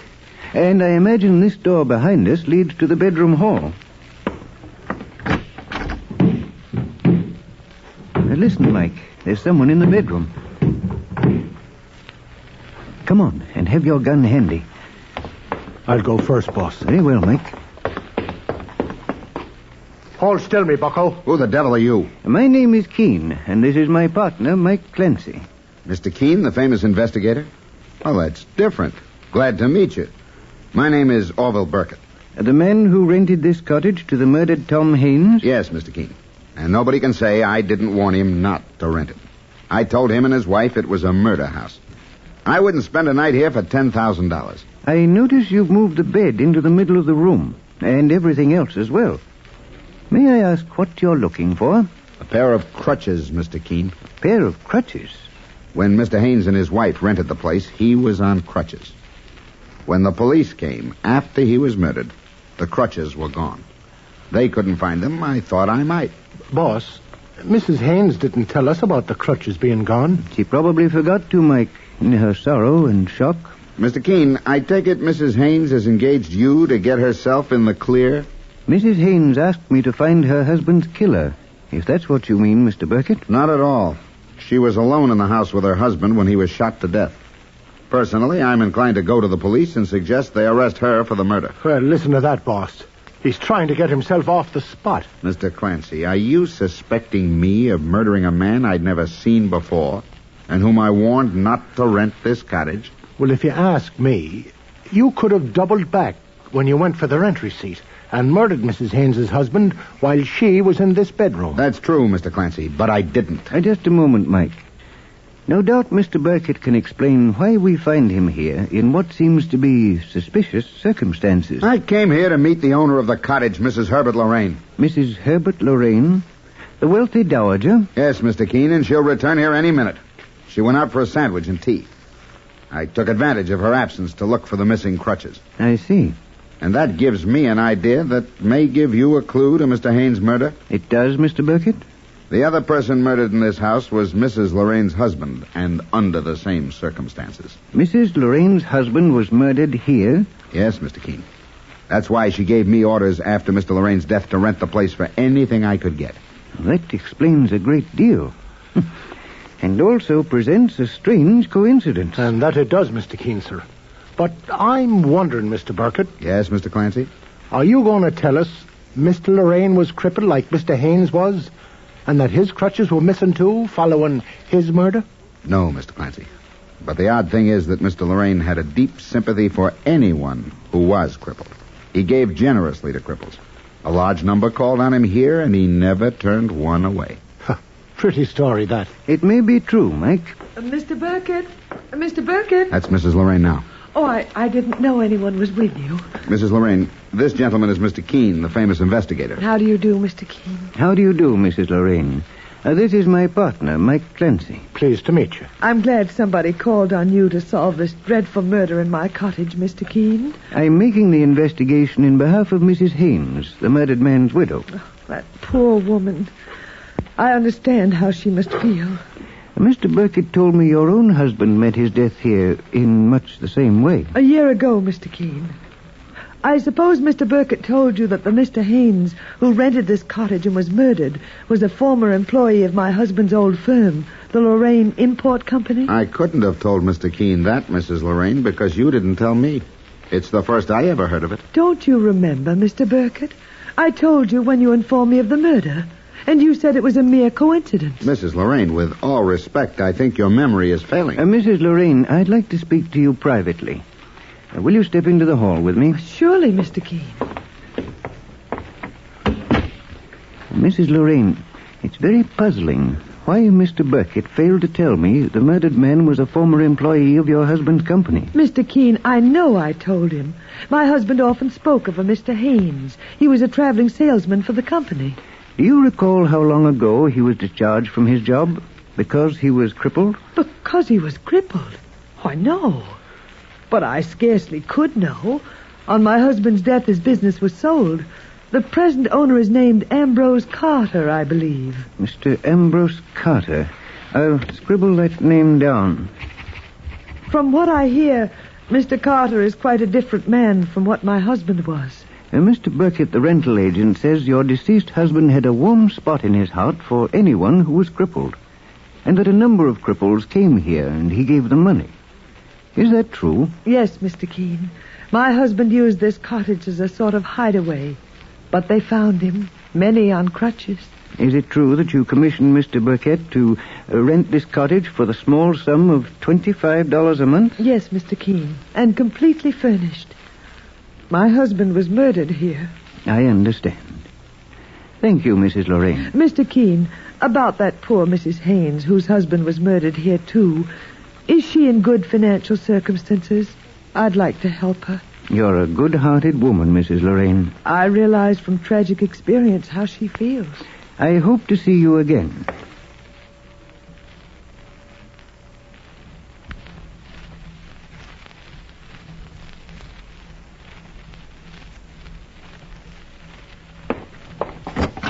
Mike, would you come here, please? Sure, Mr. Keene. I believe Mrs. Lorraine has given me the clue to solve the murder in this cottage. She has? We will now visit the present owner of the Lorraine Importing Company, Mr. Ambrose Carter. Yes, Mr. Keene. And on the way, I'll phone the police. It's possible Mr. Burkett, the real estate man, is connected with the murder.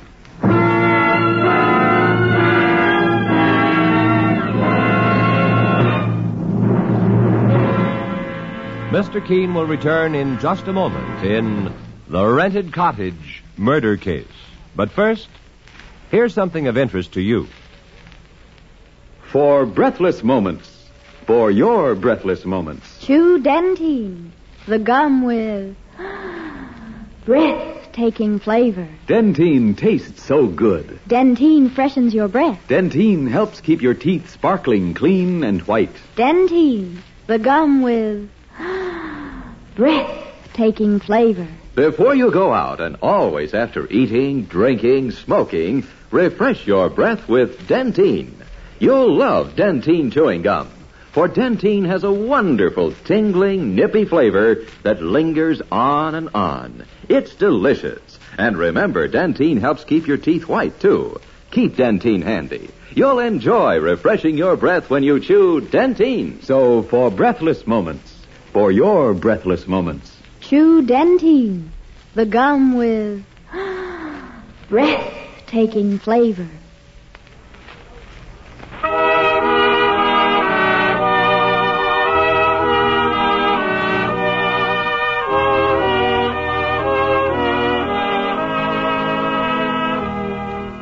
Now back to Mr. Keene and the Rented Cottage Murder Case.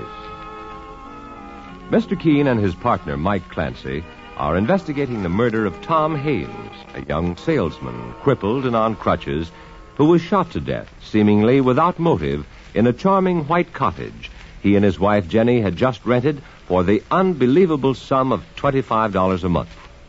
Mr. Keene has questioned Orville Burkett, rental agent, who was suspiciously near at the time of the murder. Also, the wealthy owner, Mrs. Lorraine, who offered the cottage at such low rent because her own husband was murdered there a year ago. Now Mr. Keene and Mike are approaching the office of the Lorraine Import Company, where the murdered Tom Haynes had worked, and which Mrs. Lorraine's husband had owned. He's come to see the new owner, Ambrose Cotter, and we hear Mr. Keene saying, "Here's the Lorraine Import Company's office, Mike." And the sign on the door says Ambrose Cotter, President, Mr. Keene. Do you gentlemen wish to see someone? Yes, Mr. Ambrose Cotter, if he's in. I'm Ambrose Cotter. Well, my name is Keene, and this is Mike Clancy, my partner. Mr. Keene, the private investigator? I'm investigating the murder of Tom Haynes. I understand he was employed by you, Mr. Cotter. Tom Haynes worked here until 6 months ago. I'm surprised to hear he was murdered. You hadn't heard, then? No, Mr. Keene. Where was he murdered? At Mrs. Lorraine's cottage, a few minutes after he had rented it. Does that ring any bells for you, Mr. Cotter? None, Mr. Clancy. I'm sorry, but I'm afraid I have no information for you. You're in the importing business. May I ask what you import? A little of everything, Mr. Keene, from all corners of the world. I noticed a case filled with surgical supplies in the next room. Even a display of crutches. Do you import them, Mr. Cotter? Yes, those came from France. But since I took over the business from Mr. Lorraine's estate, we're discontinuing that line. Tom Haynes was on crutches when he was murdered, Mr. Cotter. Was he really? I didn't know he used crutches. Well, I'm informed you discharged him because he was a cripple, saying he couldn't continue his work as a traveling salesman. Then you were misinformed, Mr. Keene. Who told you that? The murdered man's widow, Jenny Haynes, told me. That's wrong. Her husband quit his job here. Mr. Cotter, may Mike Clancy and I look at one of those crutches in the case? You certainly may not. The case is locked. Well, I'll open it up and get a pair out anyway, Mr. Keene. Never mind, Mike. We'll bid Mr. Cotter goodbye now. Glad to have met you, Mr. Keene. I hope I didn't give you any wrong impressions. I understand. Good day. Mr. Keene, sir, why are we leaving so fast? He's sufficiently alarmed as it is, Mike. My request to look at the crutches in that case shocked him. Oh, yes, it did. And I picked this card off the floor. Why, it's Mr. Cotter's own card. Expressing sympathy at the death of the murdered man. Undoubtedly, it was to be sent with a floral offering to Tom Haynes' funeral. Well, Cotter said he didn't know Mr. Haynes was dead, boss. There's a sinister connection between Cotter's office, Mrs. Lorraine's cottage, the agent, Orville Burkett, who rented it, the murdered man, and the crutches. Yes, boss. I'm going to ask Lieutenant Hale of the police to confiscate a pair as murder evidence. Well, what's the next move, Mr. Keene? We'll return to the office immediately, Mike, and put certain things into operation.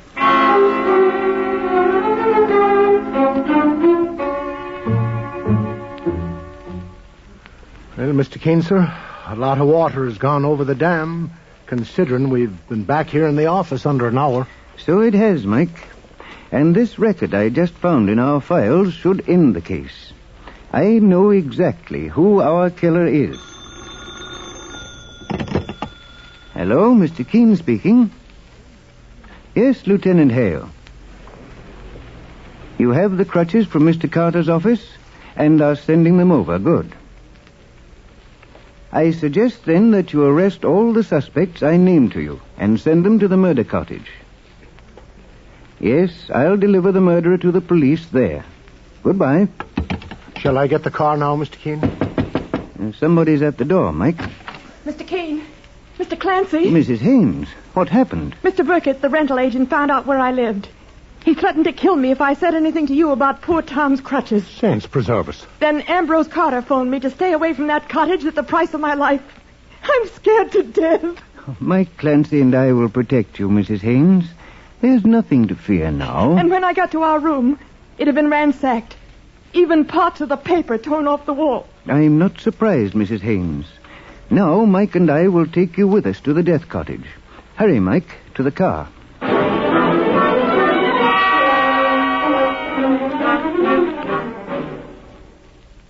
Ring the doorbell, will you, Mike? Don't be frightened, Mrs. Haynes. Oh, Mr. Keene, I'm so relieved it's you. The cottage is surrounded by policemen. Mr. Burkett and Ambrose Carter are in the bedroom. The police arrested them both. Mrs. Lorraine, this is Mrs. Haynes, the murdered Tom Haynes' widow. Thanks for offering to help me, Mrs. Lorraine. My husband was murdered here, too, Mrs. Haynes. Mr. Keene, I can't understand, but Mr. Burkett advised me to move all the furniture out of the cottage. He says he'll put it in storage. Mrs. Lorraine, you say Mr. Burkett and Ambrose Carter are in the bedroom? Yes, Mr. Keene. I'll open the door. Is this your doing, Keene, having me arrested? Yes, Mr. Burkett. But first, tell me why you attempted to have Mrs. Lorraine move the furniture out of here. Because I think the cottage would be easier to rent that way, considering the circumstances. I see. Now tell me, why did you threaten to kill Mrs. Haynes if she spoke to me about her murdered husband's crutches? Why, Mr. Keene. Yes, Mr. Carter? Are those crutches Mr. Clancy is carrying the ones you told me Tom Haynes had when he was murdered? No, Mr. Carter. They're a pair the police took from the display case in your office. What's that? The supporting handbar unscrews and supplies a clever way to conceal narcotics. There's no dope in those crutches, Mr. Keene. I said they furnish a good hiding place. That was all. Mr. Carter, why did you phone Mrs. Haynes to stay away from this cottage in peril of her life? I was afraid this rental agent Burkett would murder her like he murdered her husband. Let me at Carter. I'll tear him apart. Hold still, Burkett, or I'll drill you. Mr. Burkett, the police found the murdered man's crutches in the attic of your house. They are a duplicate of the dope-carrying ones taken from Mr. Carter's office. Why, I don't know how they got there. I know how, Mr. Burkett. How, Mr. Keene? Mrs. Lorraine put them there after she murdered Tom Haynes. The nice lady who offered to help me? Tom's murderer? Yes, Mrs. Haynes. Try to prove it, Keene.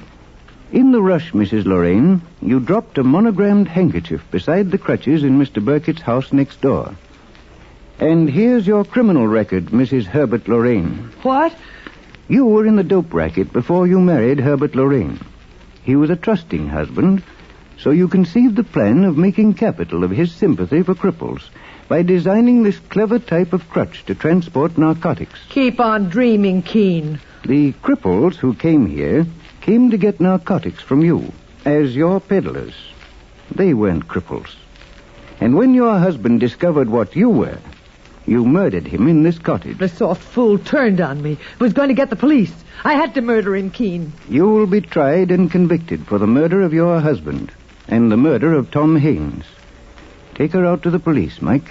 Come along, Mrs. Lorraine. One thing you didn't figure, Keene, was why I offered to rent this cottage for $25 a month. Oh, yes. The game was for your accomplice in the dope racket to offer it for $25 and then terrorize prospective tenants not to take it. In that way, you could retain it to conceal a king's ransom in dope you had hidden in the furniture here. I mean, you are her accomplice, Orville Burkett. That's right, Keene. I'd rather take the rap for dope than for murder. Mr. Keene. Yes, Mrs. Haynes? You say Mrs. Lorraine murdered my husband, Tom? Well, why? Why would she want to kill him? It may help you bear your sorrow, Mrs. Haynes, to know your husband was part of a dope ring, too. No. Tom was? He knew Mrs. Lorraine kept hundreds of thousands of dollars in narcotics concealed in her costly furniture here. Oh. That's why he rented the cottage. That's why he couldn't be frightened by the murder story. And that's why Mrs. Lorraine murdered him. Oh, Mr. Keene. Your life will be better without him.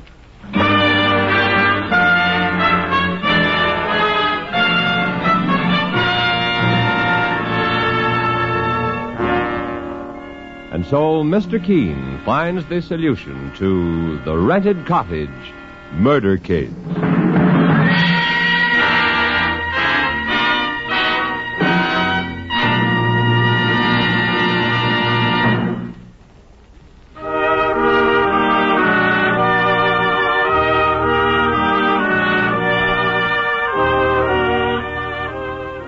Listen again next week to Mr. Keene, Tracer of Lost Persons, a new weekly feature on NBC's All-Star Festival of mystery, comedy, music, and drama.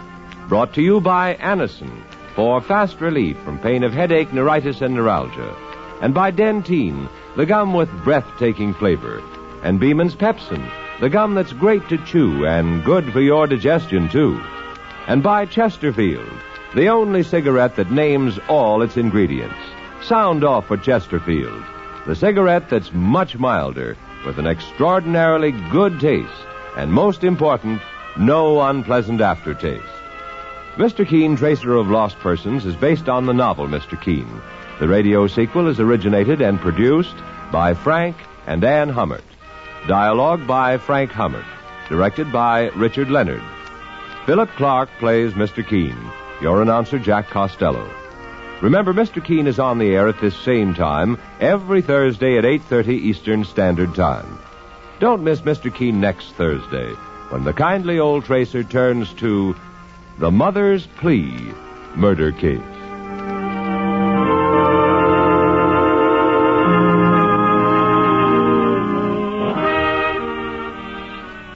Tonight, hear a report on the Washington scene on NBC.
Standard of California, on behalf of independent Chevron gas stations and standard stations throughout the West, invites you to Let George Do It.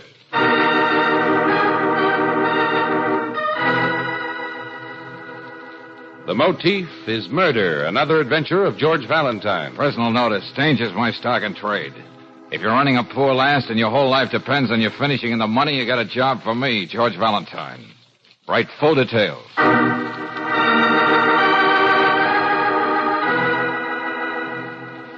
Dear Mr. Valentine, enclosed are 3 $100 bills to arouse your interest and claim your attention. Now, consider my problem. I've committed 3 murders. The police have seen no connection between the victims. Dr. Douglas Chapin, Stella Tofania, and Otto Pfeiffer. But there is a connection, a theme to these deaths, as definite and perfect as a motif in a work of Wagner. I want you, Mr. Valentine, to provide me with the appreciation of an intelligent man and exhilarating knowledge that from now on you'll be an obstacle in my path. I shall phone you at 2 this afternoon. No signature.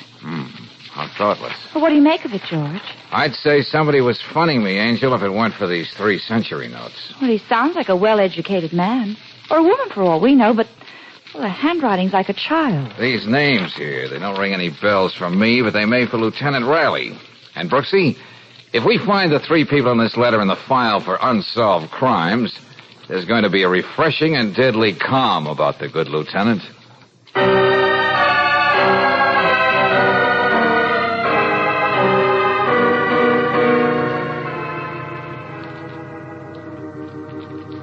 Dr. Douglas Chapin, well-known surgeon.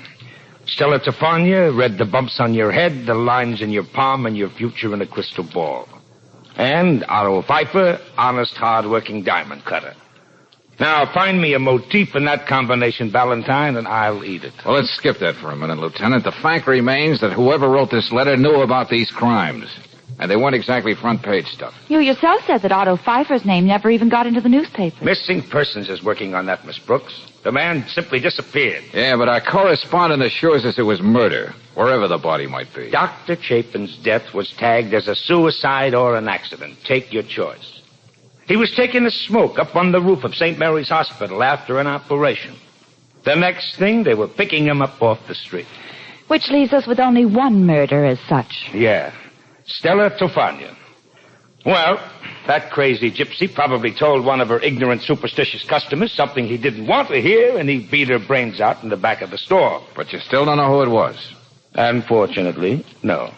Well, then it's possible that the 3 were murdered by the same person for reasons we don't know yet. Uh-huh. And he's paying good money to you to try and catch him. Well, maybe we're dealing with the loony here, but I can't take any chances. Now, I don't want to sound like an old killjoy, Riley, but this character isn't stupid. I doubt if he's going to let his telephone call be traced. Well, just the same, I'm going to set things up with the telephone company. I'm going to have another phone put in your office and trust to luck. Okay. 2 o'clock then, Lieutenant.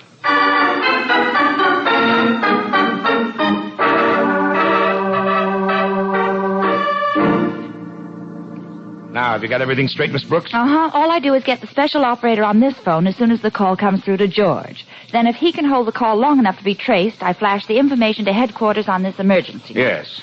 And a whole fleet of squad cars will be at the address wherever it is in a matter of minutes.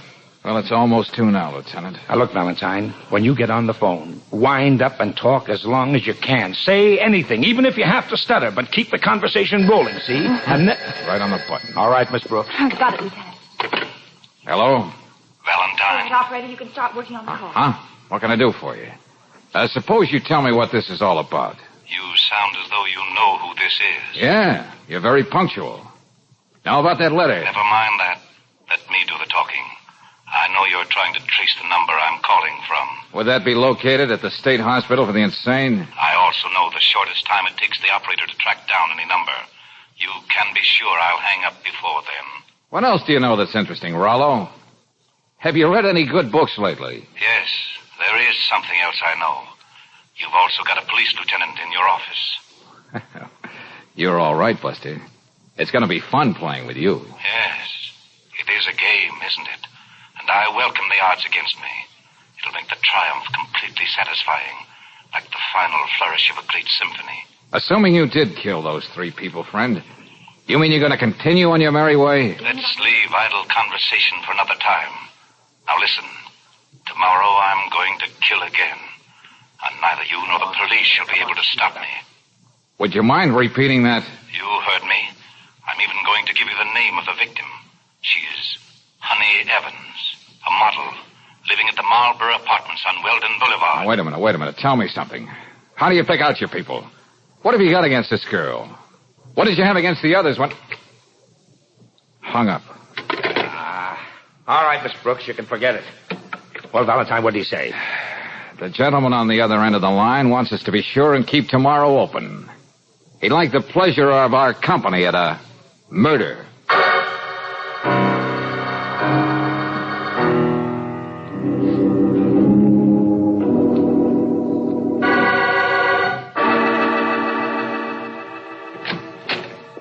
It's all right if I take in my morning milk, isn't it, Mr. Valentine? Sure, Miss Evans.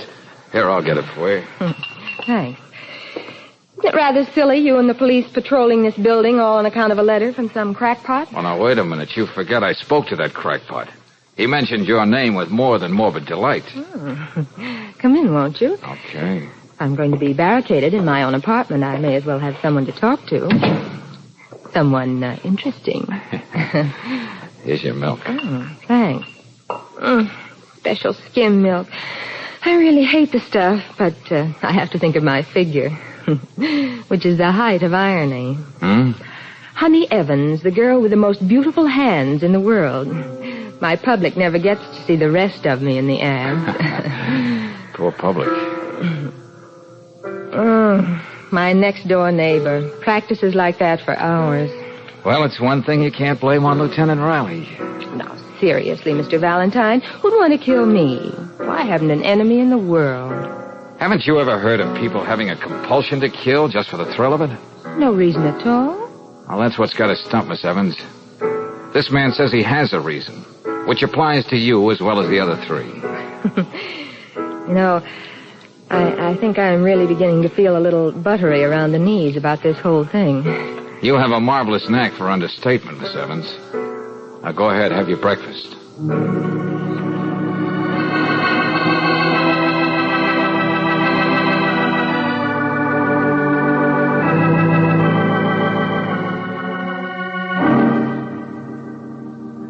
Hey, Lieutenant, I think I'd better check with Miss Evans again. Why? What's the idea? Nobody can get into that apartment without passing us here in the hall. She is beautiful, isn't she, Lieutenant?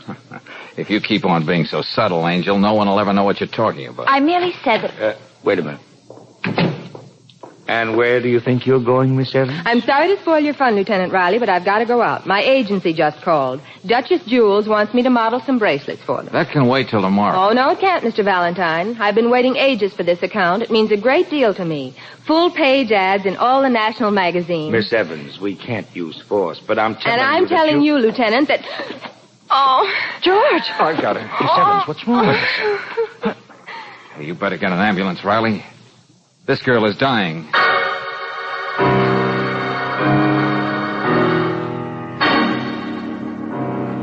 Coroner's report, Ray Cecilia Honey Evans, 14.36 grains of tetric myoside in stomach of deceased. Remaining milk in bottle found to contain nearly 8 grains of same. Cause of death beyond doubt, poison.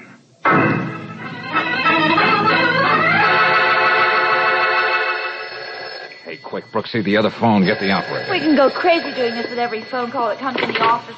Yes? Everything went off very nicely, didn't it, Valentine? So well, Rollo, that you almost made me an accessory. I brought that bottle of milk into the girl's apartment. What an exquisite fillip. I hardly anticipated anything so dramatically appropriate. Now listen to me, friend. I'm going to get you if I have to crawl into this phone and over every mile of copper wire to where you are. I can appreciate your sense of failure, Valentine. I know what it can do to a person. Keep stalling and darling, keep Tell me more. More? So you can trace the call? Hardly. Now let's get on with our game. Hey, I got a surprise for you, Rollo. The next time you're going to be just another also-ran with a murder rap staring you in the face. You and the police will have to do much better than you did yesterday. Consider how simple it was. Having discovered that Miss Evans was the only one in the building who ordered that special brand of skim milk, I found the time and the place to substitute another bottle right outside the Marlborough apartments when the milkman was making another delivery. I still say you're not going to get away with it, Rollo. Very well. If you're so sure of yourself, maybe I ought to make it more difficult next time. Tomorrow? Hey, now look, what did these people do to you? Why are you doing this? You can't be so crazy that human life means nothing. Quiet, Valentine. I don't have much time. Tomorrow, someone in the 1200 block on Corona Del Mar Avenue is going to be found dead. That's all I'm going to tell you. Now, let's see how really clever you can be.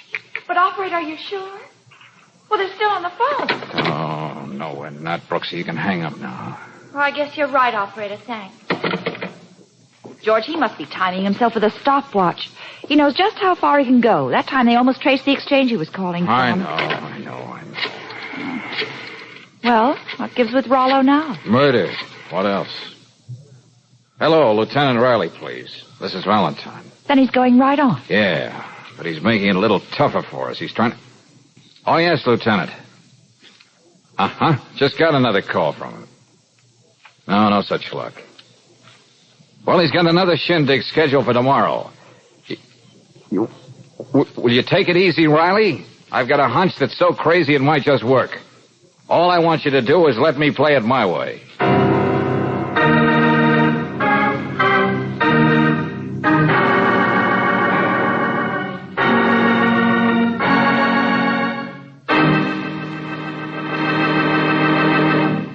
We'll return to tonight's adventure of George Valentine in just a moment. Anyone who has ever run a vacuum cleaner knows it has to be emptied at regular intervals or it's no go. Same thing holds true for your car's engine. That's why a crankcase drain and a refill with compounded RPM motor oil at regular intervals is so all-important. You see, RPM has a special detergent compound that cleans as it lubricates.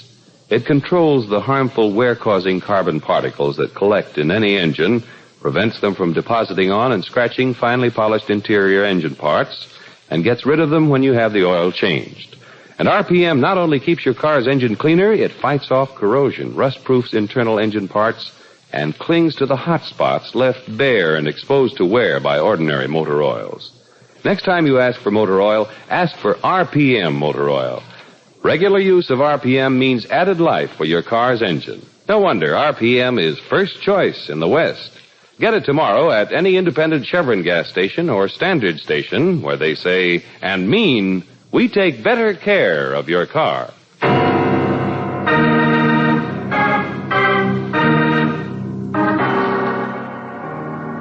And now back to tonight's adventure of George Valentine. A well-bred, even pleasant voice on the telephone hires you to keep its owner from committing another murder if you can. He actually names his intended victim, and still neither you nor the police can prevent him from striking. Then another call. This time you only get the street block where you can expect mayhem to break out. All of which, if you're anything like George Valentine, suggests something as wild as the whole setup itself. All right, Valentine, you've practically memorized that list, and it better pay off. I had half the men in the department canvassing that neighborhood. And the 1200 block on Corona Del Mar is king size. Yes, and we've got the name of every man, woman, and child, address, occupation, comments. Thanks, Riley. This is really some job we've got handed to us. Okay, so we blanket the whole street with plainclothesmen, but we can't keep people from going to work. We can't check on every delivery man or salesman who wants in or out. We can't... Look, Valentine, will you stop staring at that list? What do you expect to find? The name of the person who's next on Rollo's schedule. I don't see how this can tell you. Riley, while you and the boys cover the block, I'm going to concentrate on one Walter Cluckholm, piano teacher. 1236 Corona Del Mar. I don't want to be an old nosy, but why? And I don't want to raise your hopes too high, Lieutenant. So suppose we just call it a wild stab and see if it works.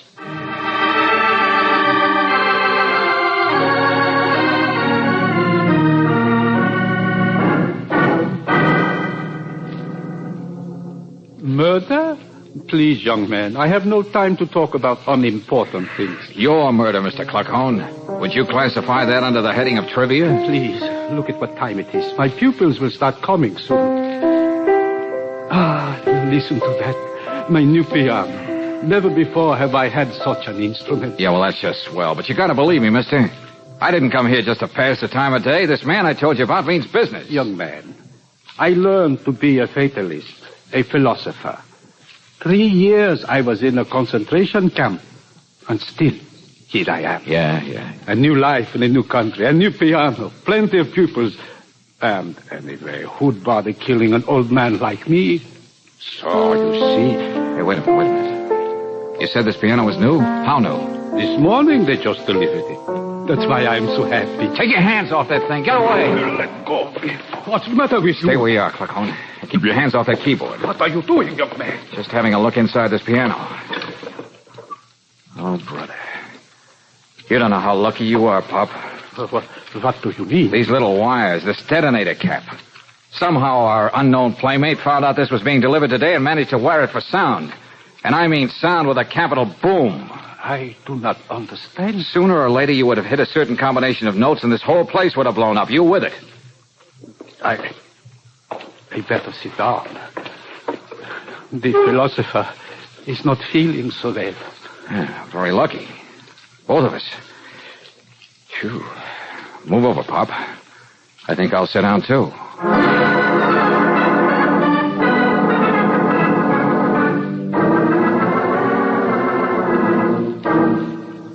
Valentine, what is this business about a motif, a theme, and a work of Wagner? Well, my hunch about Clacone wasn't so wild after all. Think back now. A surgeon, a diamond cutter, a gypsy palmist.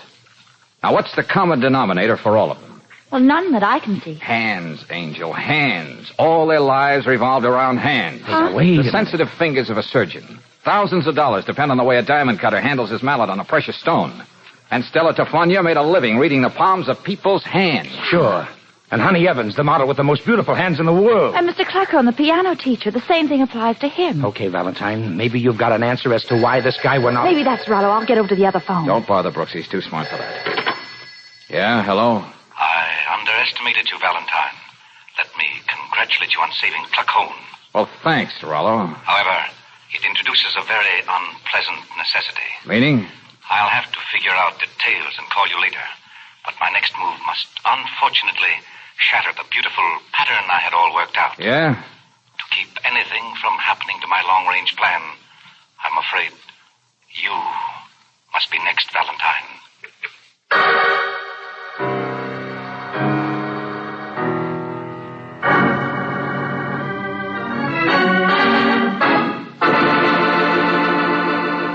Hey, Riley, just what kind of metal pygmies are we? Don't make me answer that now. I don't exactly feel like Einstein. And I feel as confused as a mating moth. Now, look, it takes just so long to trace a telephone call, and Rollo knows that.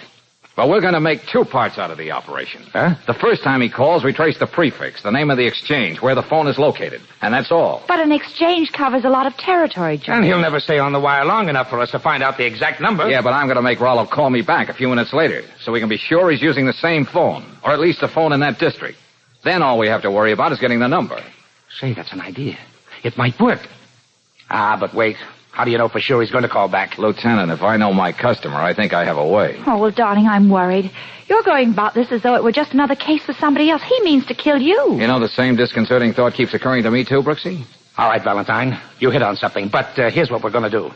You don't have to bother with that other phone this time, Miss Brooks. But why? I'll rig it up so that any call that comes into this office will flash a red light on the switchboard down at headquarters. We'll work the whole deal out from there. Will that save any time, Lieutenant? No, but that way we'll be in constant touch with every squad car in the city, and as soon as we find out the exchange, they'll be ordered to converge on that district. Then they can't be more than minutes away from wherever he's phoning. Hey, you know, Riley, you and I make a pretty good team. Maybe one of these days I'll join the force and you and I... You do, and I'll... well, I gotta get going. I think I smell my fudge burning.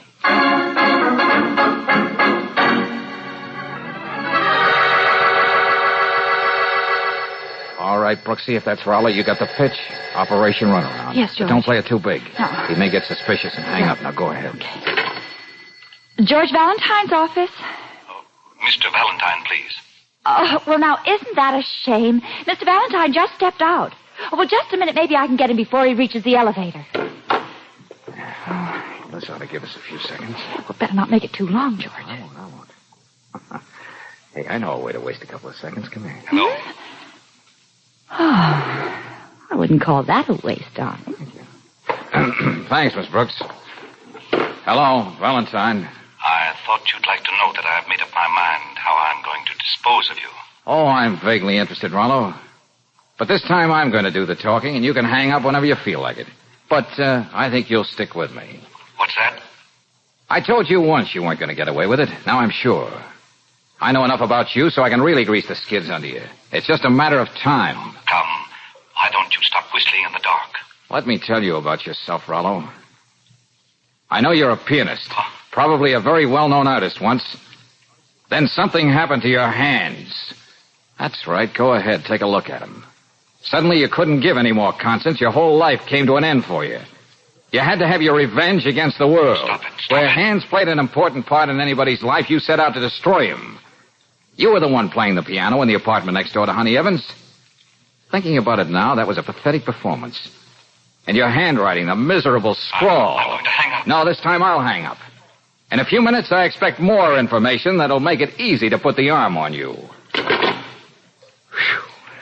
Well, how did you pull all that out of your hat? A little elementary deduction and a generous helping of guesswork. Musical references, motif, Wagner. And he knew enough about Kluckholm's piano to turn it into an atom bomb. Oh, that Brooksy, and he's as mad as a coot. Yes, but will he call you back? If he doesn't, we're right where we started. He's sweating blood, Angel. He's all mixed up. That cookie won't rest till he finds out just how much I do know about him.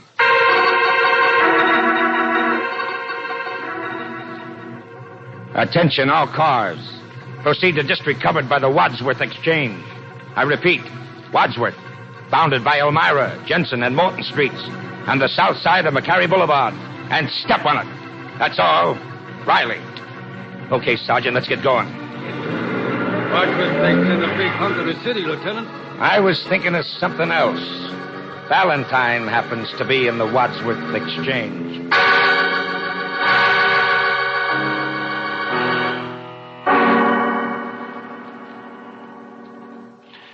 You've done a lot of talking, Valentine, but you really haven't told me any more than you told me before. Still, you couldn't resist calling back, could you, Rollo? Merely curious.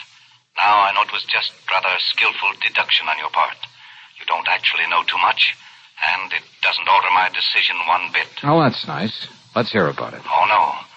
Time is running short again. You know the 3 minutes it takes to trace a call. But I'm coming to get you, Valentine.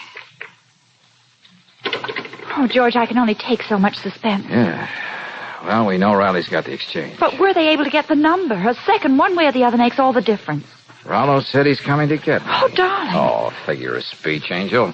He likes the elaborate touch, that's all. He wouldn't just walk in here and blow my brains out. Oh. Hey, where's that coming from? The next office. It's... Yeah. The same thing that was being played the morning Honey Evans was killed. But it wasn't played that way. This isn't just a coincidence. I'm going to see what this is all about. Get back inside, Valentine. What the... But you're the man who has the office next door. Don't try reaching for your gun. You'll have a bullet through you before you can raise a finger. My hands are still good for something. Too bad the young lady has to be here. Now, she'll have to go, too. Wait a minute. Look, you can't... If one must die, music like that should make it somewhat more acceptable. Valse Triste, played by Gerald Mydens. One of my most famous recordings. Next door all the time. So that's how you know almost every move I made. Think of all the times you saw my name on the door. Gerald Mydens, concert management. 15 years ago, it was Gerald Mydens, promising young pianist. Why should I have had a stupid, reasonless accident? Why couldn't it have happened to someone like the four you know about? That's what's been driving me out of my mind. How do you expect wholesale homicide to change any of that? These hands, these fingers, long, you'd imagine sensitive. But they're dead things. Only the faintest trace of feeling left in them. Oh, don't do this, Mr. Mydens. The police will understand that you're sick. You don't know what you're doing. My name on the door may not have suggested anything to you, Valentine, but yours did to me. It inspired this little game. But it's all over now. All over for you. Now, over there, both of you. You must be needing that. Riley. See that he behaves, Sergeant. Oh, Lieutenant, do you mind if you kiss a gray-haired old lady? Oh, brother, you must have made it here in nothing flat. I was only over on 10th Street when we found out it was the office next to yours. Would Someone mind turning off that record? Waltz Triste, the melancholy waltz. It's over now.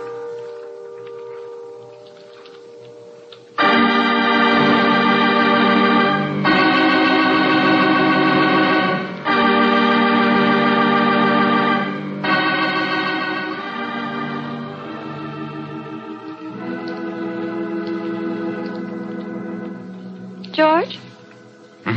Did you notice our new neighbor in the next office? Yes, I did.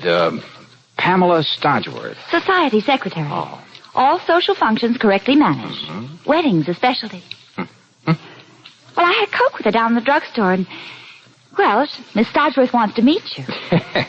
So did the last tenant. Yeah, but in fact, Pamela gets absolutely agog at the very mention of your name. Oh? And why would that be? Well, she thinks if you really got to know her, well, you might start thinking of romance, orange blossoms, old shoes, and a shower of rice. Oh, Angel, I realize you always have my best interests at heart, but do you really think it would work out? Huh? Why, Pamela is at least 60. No comment.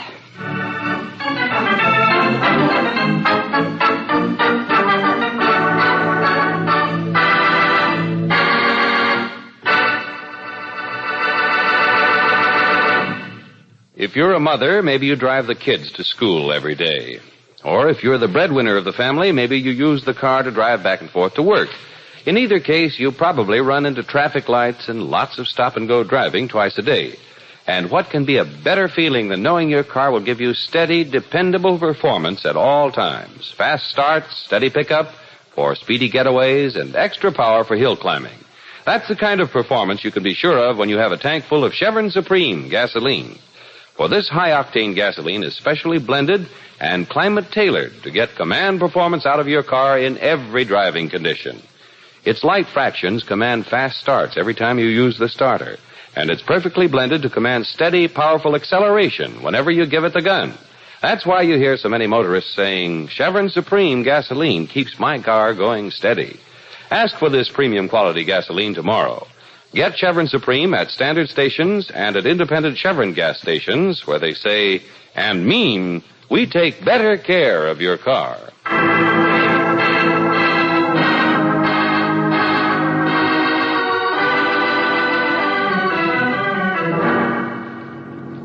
Next week, when you tune our way for another adventure of George Valentine, you'll find a very distraught Brooksy waiting by a roadside as... Hey, Brooksy, over here. Oh, George, Have you got that prescription, Brooksy? Let me have it. Here, but what... Now get inside and take the wheel. I can't. Oh, George, you know you're scaring me to death, don't you? Well, that makes a couple of scared people. Let's just hope this stuff works, or you'll be looking for a new boss. Now step on it.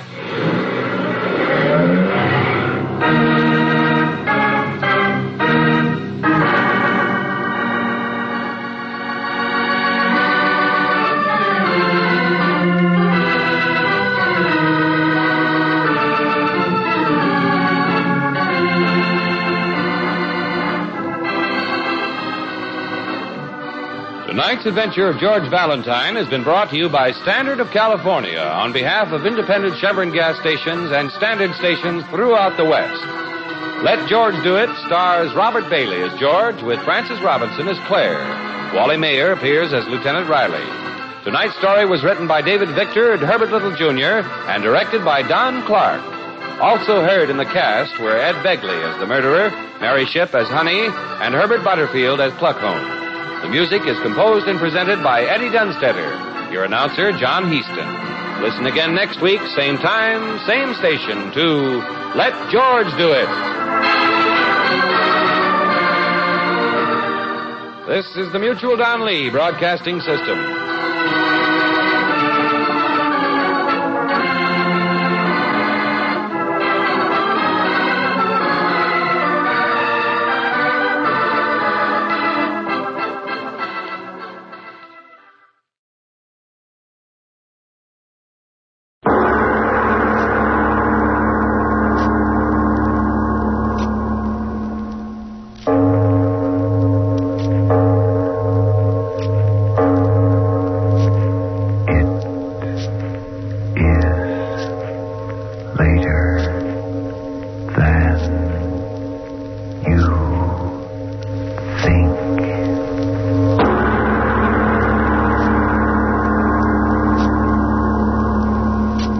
Let's go back tonight to another time, the time of King George III of England. But our story tonight is not of monarchy. It's the story of an ordinary man by the name of Samuel Jones, who had the extraordinary profession of state executioner.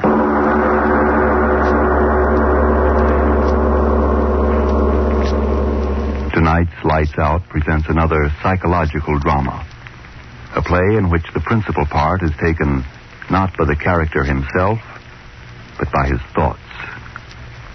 The voice you are about to hear is that of the thoughts of one Samuel Jones, the state executioner for His Majesty George III. He sits alone in a dismal room, and these are his thoughts. I want to be dead. Do you feel anything when you're dead? Are you hungry? Are you cold? Are you tired when you're dead? No? When I'm dead, I'll have peace. I've got to have peace. Kill myself. Yes. Bullet in my heart. The pain. I don't like pain, but it can't hurt. They say it doesn't hurt, only hanging hurts. I know it does. I've seen their faces when they cut them down, purple, black. I've seen their faces when the masks came off and there's pain in them, pain that twists their faces, grinds their teeth, and gives them living hell until at last they die. That's why I've got to use this pistol to kill myself. I can't stand pain. All I want is peace. Peace. It's getting late.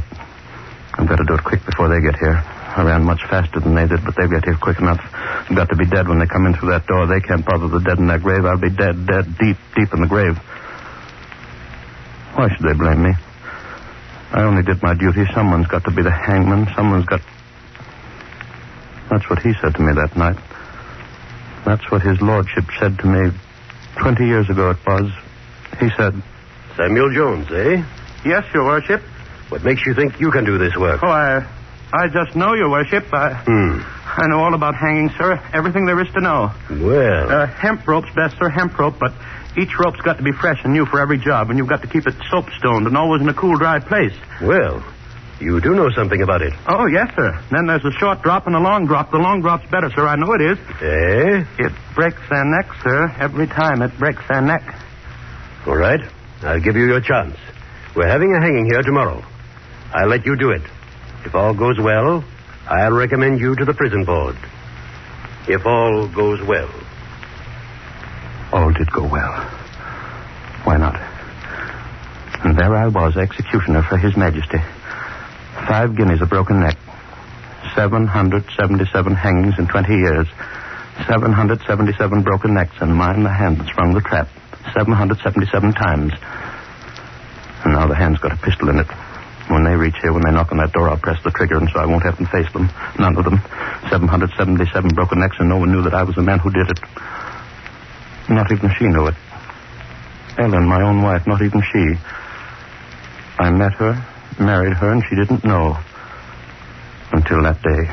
Infernal day, that meddling fool nosing around. It's the truth. I'm telling you, Mrs. Jones. It's God's bit judge. Oh, no. There must be some mistake. No mistake at all, Mrs. Jones. No mistake at all. My husband told me. And he never makes mistakes. Not my husband. What did you say? State executioner. You know your husband's the... Oh, don't you know? Please, I don't know what you're talking about. Look here. Don't you know what your husband does? You mean the business he's in? Business. Aye, hanging's the business. Hanging? Hangings on a rope. But what has Samuel to do with those? Mrs. Jones, are you saying you don't know that Samuel's the hangsman? You must be crazy. Oh, so I'm crazy, am I? Well, he's the hangsman, and no mistake about it. He's not. And I tell you... He's not. Get out of here. Get out. Oh, no, you don't have to be... Well, here he is. Ask him yourself. Oh, Sam. What's going on here? What's the matter? What is it, Ellen? Oh, Sam, this woman. What about this woman? What? All I've done is to tell the God's truth. Oh, Sam, she says... Says what? What? All I said was that you were the hangsman, as you are. Get out of here. Now, just a minute. Get out. All right, I'll go. Say one more word about me and I'll kill you. You hear me? I'll kill you. Meddling fools. Sam. You shouldn't have talked to her. Why did you listen? Sam. Things like that, it isn't good for me. Sam, it is true. Man's got to earn his living. Living from killing? You're crazy. I don't kill. I don't condemn them. You killed them. I tell you, I'm not the judge. Oh, now, Ellen. Don't touch me, hangman. All right, that's what I am, hangman. Hangman. Yes, hangman. Say it again and again. What do I care? I like being a hangman, you hear me? I like being a hangman. Oh, no. Yes, here's something more. No, Sam. I like killing them. No. I like the way they stumble when they walk up the stairs. No. I like the cold whiteness of their skins when I put the noose around their necks. I like the way everyone looks at me, watches me, and then the crash and the rope stretches. Sometimes their legs kick in the air and you hear them heaving for a little while. They can't get past the tight rope around their necks. No, Sam. No, Sam. When I was a boy, they strung a man up from a tree just outside of a town. And I watched him and I saw him dance on air, and I said to myself, someday I'll do that too. No. Hang them, legal, make them dance on air, 'cause it's the law. And now I'm doing what I wanted. Executioner for the crown. And Whalen won't change it a bit. Now come here to me. No, stay away from me. Come here. No, I won't stay with you. I won't, hangman. I won't stay with you. I'll go away. I thought she wouldn't leave me, but she did. Ellen left me. I looked all over, couldn't find her. After a while, I didn't care. What's a woman? I had my work. Hanging work. 5 guineas a hanging and gold coin. 5 of them. 5 golden guineas. I like the sound of them. 1, 2, 3, 4, 5. I bought a strong box and kept them there. Every hanging meant 5 more. Paying me they were for what I liked to do. It was funny, very funny. I didn't miss her. No, why should I? I had my work. I got to be good at my work. The courts were good, too. They gave me plenty to do. I tried out different ways. I made a hanging machine with springs and sandbags that jerked the man into the air first and then dropped him through a trap. I tried out different ropes and different running nooses. Oh, I got to be good at it in 20 years, real good. Ticking, stop ticking. I hear you, blasted clock. I hear you. What are you trying to tell me? I know. There isn't much time left. They'll be here soon. Let them come. I'm ready. Pistol in my hand, I'm ready. After the first knock on the door, I won't be here to hear them. I'll have peace and quiet. Whatever they say to me, I won't hear it because I'll be dead.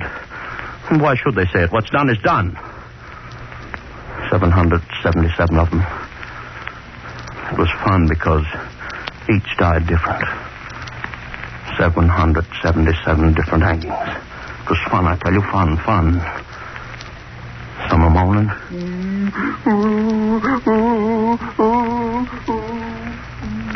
And some went to the gallows a crying.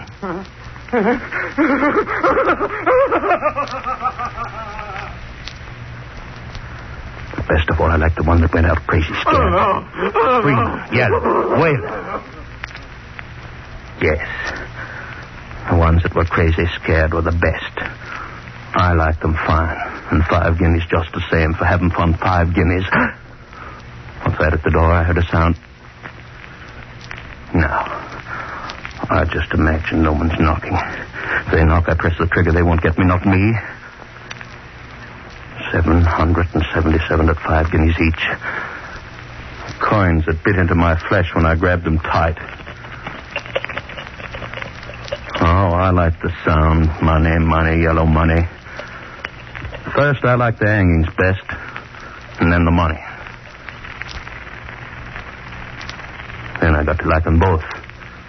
Watching, eager around the courtrooms, this trial, that trial. Would they hang him? Would they hang her? Would the judge say guilty? If he did, meant hanging another 5 guineas. Oh, I'll watch for business, new business, my business. Hang them up and watch them die. When will they knock on the door? When? Pistol's heavy in my hand. He used a pistol, too, they said. Tom Allen. I read about him in the court announcement one day when I was outside of the courtroom looking for new business. Hanging business. Thomas Allen, 20-year-old law student, was charged by the city police with having murdered his sweetheart, Lorraine Hamilton, 19-year-old daughter of Arvin Hamilton. Young Allen denied the charge vigorously. He stated that the girl had sent him a letter in which he told of her intentions of committing suicide. But at a late hour, Allen was unable to produce this letter.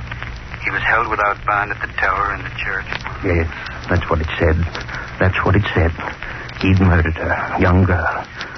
The minute I read it, I said to myself, Sam Jones is the next one. I could hear the money clinking in my hand already. And Tom Allen hanging by his neck. What am I thinking about? Why don't they come and knock on the door and let me get this over with? I need the knocking on the door to give me nerve enough to press the trigger. This waiting. I waited for Tom Allen, too. I waited for them to say guilty to him so I could put the running noose around his neck. I waited, going every day to the trial. The prosecutor for the Crown said... Guilty. The young man's solicitor said... Not guilty. The young man said... I didn't do it. I tell you, I didn't do it. She did it herself. She wrote me a letter saying that she was killing herself. She wrote me a letter. She wrote me a letter, I tell you. She wrote me a letter. Yes, that's what he said. She wrote me a letter saying she was killing herself. But where was the letter? Where was the letter? Nobody knew. Couldn't find it. And day after day, sitting there in the courtroom, I could see the noose coming close and close. A few days more and he'd be dancing on air. Another 5 guineas in my box. Such a pity, such a handsome young man, strong young neck for my rope. I say he didn't have a chance. What good did it do for his solicitor to keep saying... I tell you, gentlemen, it is circumstantial evidence and circumstantial evidence alone which has been produced.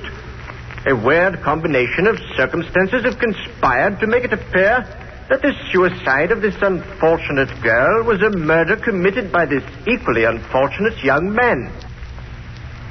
And an equally weird set of circumstances have resulted in the disappearance of this vital letter which clears Tom Allen of all responsibility for Mistress Hamilton's death. In this letter, the girl clearly stated that she was taking her own life by poison. In spite of the absence of this letter, surely you, as intelligent men, can tell after seeing and hearing Tom Allen's testimony that he is telling the truth, that such a letter did reach him, and that he is innocent of all wrongdoing. But there was no letter. He didn't have a chance. The prosecutor for the Crown got up. He said... The letter. The mysterious letter. And where, gentlemen of the jury, is this letter? To what mystical realms has it disappeared? This wondrous communication which so conveniently absolved Tom Allen for the death of that poor girl. Where, I ask again, is this letter? The young man has stated repeatedly that the letter was in his lodging undestroyed. But every inch of that lodging has been carefully examined. And yet the letter has not been found. And why hasn't it been found, gentlemen? I'll tell you. It is because that letter does not exist. Lorraine Hamilton never wrote such a letter. She was murdered. Murdered in a fit of jealous rage by this man who expects you to believe a preposterous story about her death. Yes. I sat there and I felt good. Because I saw that young fellow didn't have a chance. My noose was getting closer and closer to his neck. And then the black cap on the judge's head. For this vicious crime against the order and security of the Crown, you, Thomas Allen, are hereby condemned to be hanged by the neck until dead. No, I didn't do it. I didn't do it, I tell you. I didn't. I'm innocent. I didn't do it. I tell you, I didn't. Then I had him. All his yelling, all his screaming wouldn't do any good. I had him. All ready for my noose, guilty. I wanted to go up and thank the judges. Gave me business, hanging business, devil's business. Why don't they hurry up and get here? I wouldn't have to think anymore. Knock on the door. I wouldn't have to think. Finger squeeze the trigger. Finished piece. I wouldn't have to think what happened then, what happened after they said the boy was guilty. They put him in a cell. Death cell. The door shut tight. And I stood and watched. They put him in a cell. 5 golden guineas in the cell. A few more weeks and he'd be mine to teach that dancing lesson on thin air. I counted every day until they'd give him to me. I peeked along the corridor watching his cell. The warden of the prison said, "Well, Sam, it certainly looks as if you're going to have another customer. I suppose you heard about it. The king refused young Allen's last appeal. He hangs in 2 more days. We'll try to make his going as easy as we can. I like the lad. Too bad about that letter he says the girl wrote him. Well, no use talking about it. We've got to do our duty. Oh, by the way, you're going past the cell? Here's some books of his. His landlady sent him. Thought he might like to read them while he had the time. Take them with you, Sam, and give them to him. It'll be his last time to read. So I took the books along. Why not? Why not? Reading wouldn't save that neck. I started down the corridors with his books. Down the corridors toward the death cell. Something white fell out of one of his books, and I picked it up.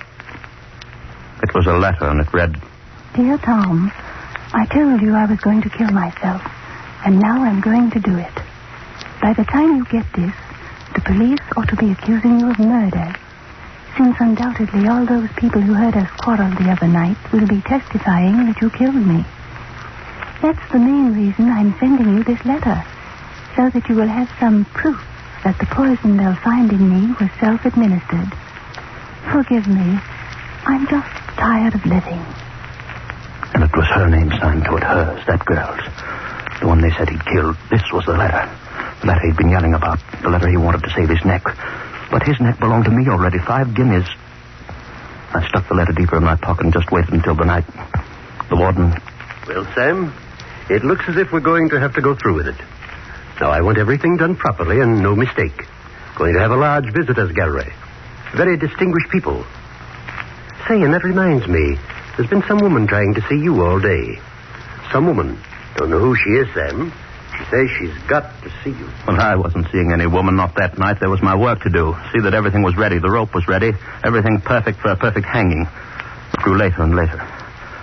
I could hear him in the death cell pleading with the minister. But you've got to help me, sir. You've got to get the king. He's got to believe that I didn't kill her. I didn't. Oh, won't anyone believe me? She wrote me a letter. She wrote me a letter in which she said she killed herself. She wrote me a letter, I tell you. She wrote me a letter. Yes, a letter. The letter was in my pocket, and there it was going to stay until it was all over. He couldn't live. He couldn't live now. I'd waited too long. It had been such a long time since they'd given me a good, strong neck to hang. They couldn't cheat me now. At last it was the hour. They came for him in his cell.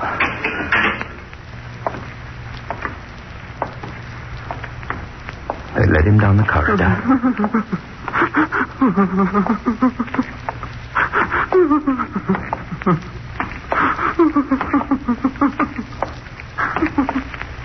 And then they were marching him up the stairs to the gallows.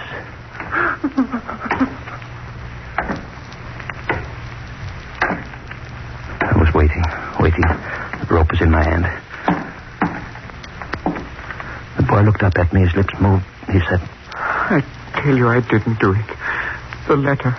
Black hood over his head. The letter, I didn't kill her. The letter, I tell you I didn't do it. The trap. His heart.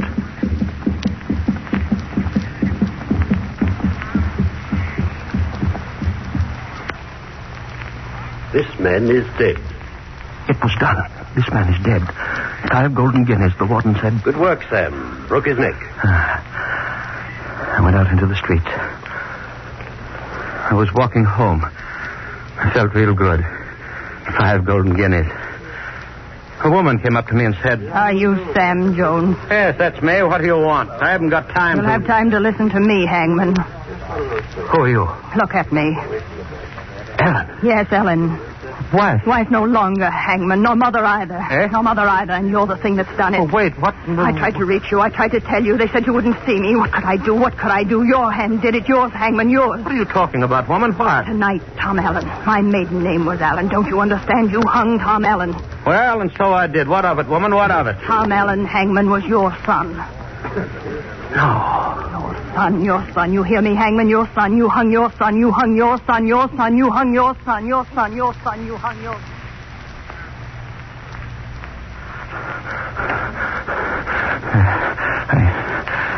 I began to run. Down the street. Away from her. Running. A man stepped out of the shadows. He stopped me. I couldn't see his face. You killed my brother 7 years ago this night, Hangman. I said, no. Leave me alone. I kept on running. A woman stopped me. You killed my brother 7 years ago. You hung my father, monster. You hung my father 11 years ago. No. I said, no. Let me go. I kept on running, but they kept after me. Yelling, screaming. I kept on running. Faster.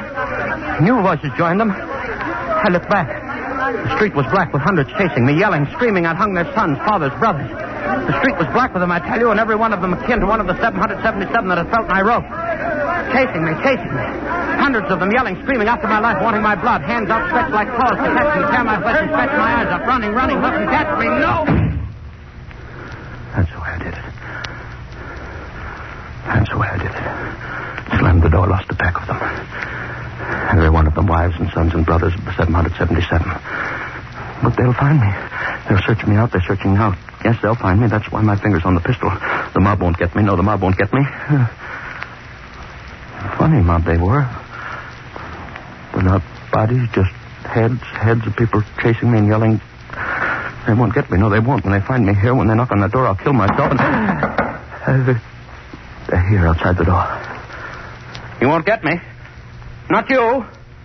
Yes, I hung your sons, husbands, killed your friends, lovers, but that's not all. I hung my son.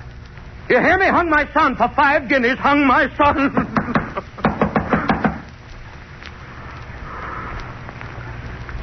Yes. Come in, all of you, and see me die.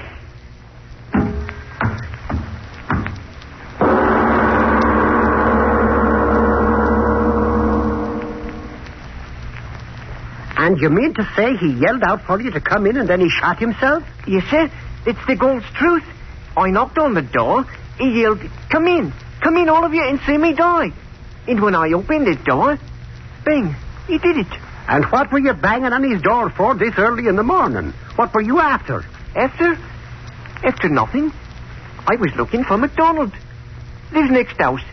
I just knocked on the wrong door.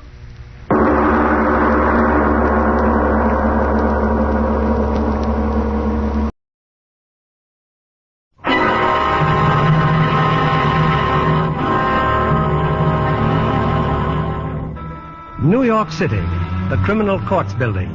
The office of Louis D'Angelo, Assistant District Attorney. You can sit down, Bianco.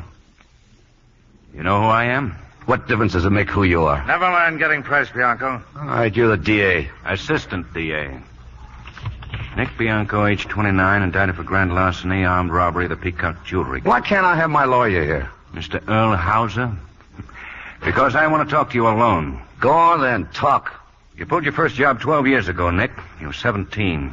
60 days in the city reformatory. You've gone a long way since then, haven't you? What are you trying to get at? I want the names of those 3 men who were with you when the Peacock holdup. Get smart, Bianco. You know what this rap will mean. 6 years, maybe 10. But it's possible I can help you. You want me to squeal? You're wasting your time. I've had offers before from the DAs, and I haven't changed. You have changed, Nick. You're married now. The parole officer says you have 2 kids. 2 little girls. That could change things considerably. I said I haven't changed. Sometimes I think those doctors are right. All crooks are crazy. Imagine a guy with 2 little girls. Shut up! He don't like that. How old are they, Nick? I'm interested in kids. I've got 4 of my own. See? Here's the picture. Can I look at your pictures? What pictures? Pictures you've got in your inside coat pocket. Go ahead, look at them. Hey, beautiful kids, Nick. Yeah, cute, huh? Well, man's lucky to have kids. But having a father like you, I wouldn't say is very lucky for them. No, Nick, your kids haven't had much luck. Look, I'll take care of my family my own way. By keeping your mouth shut? By going to prison? Those kids are 2 normal, decent little humans. Give me that wallet. And no crook could make them that sweet. You're coming up before Judge Halstead. He'll throw the book at you if you don't cooperate. I said no deal, D'Angelo. And don't ask me again. All right, Shelby, take him downstairs. Tell Mr. Hauser I'm sorry he had to wait. Yeah, me too. If you should change your mind later on, Nick, let me hear from you. So long, Nick. Hello, son. So you've been talking to D'Angelo, huh? You don't have to worry. Good, Nick, good. Your word's all I need. Not that the boys were worried you'd squeal. So, did they pay you? Everything's been taken care of. Good. Now, I don't want you to expect very much in court, son. We have no defense at all. So what do I do? You trust me. Even when the judge gives you the works, just stand pat and rely on Earl Hauser. That's when I really go to town. On the parole? It may take a while, but I'll get you out, Nick. You won't serve a third of your sentence. Have you seen my family? Yes. And don't worry about your kids. They're fine. Good. You can rely on me. They'll be taken care of. Thanks, Mr. Hauser. Thanks for everything. So You're Nick Bianco, huh? Oh, you're a big man. I'm Tommy Udo. Yeah? Imagine me in on this cheap rap 6 months. Big man like me. Picked up just for shoving a guy's ears off his head. Traffic ticket stuff. You talk too much. You mean these dopey cops here? Just because we're handcuffed to a couple of cops, I should shut up? I don't even know they're sitting here. A real tough guy, aren't you, Tommy? Yeah. Hey, Nick, today's my birthday. Yeah, today. Congratulations. No kidding. Now, I'll tell you something, big man. I never spent a birthday with a better guy. Yeah, sure. Cheer up, big man. It's my birthday party. We get a free feed tonight. Look, I got a lot of free feeds coming. 8 years of free feeds. You never learn, you guys. You just never learn. What?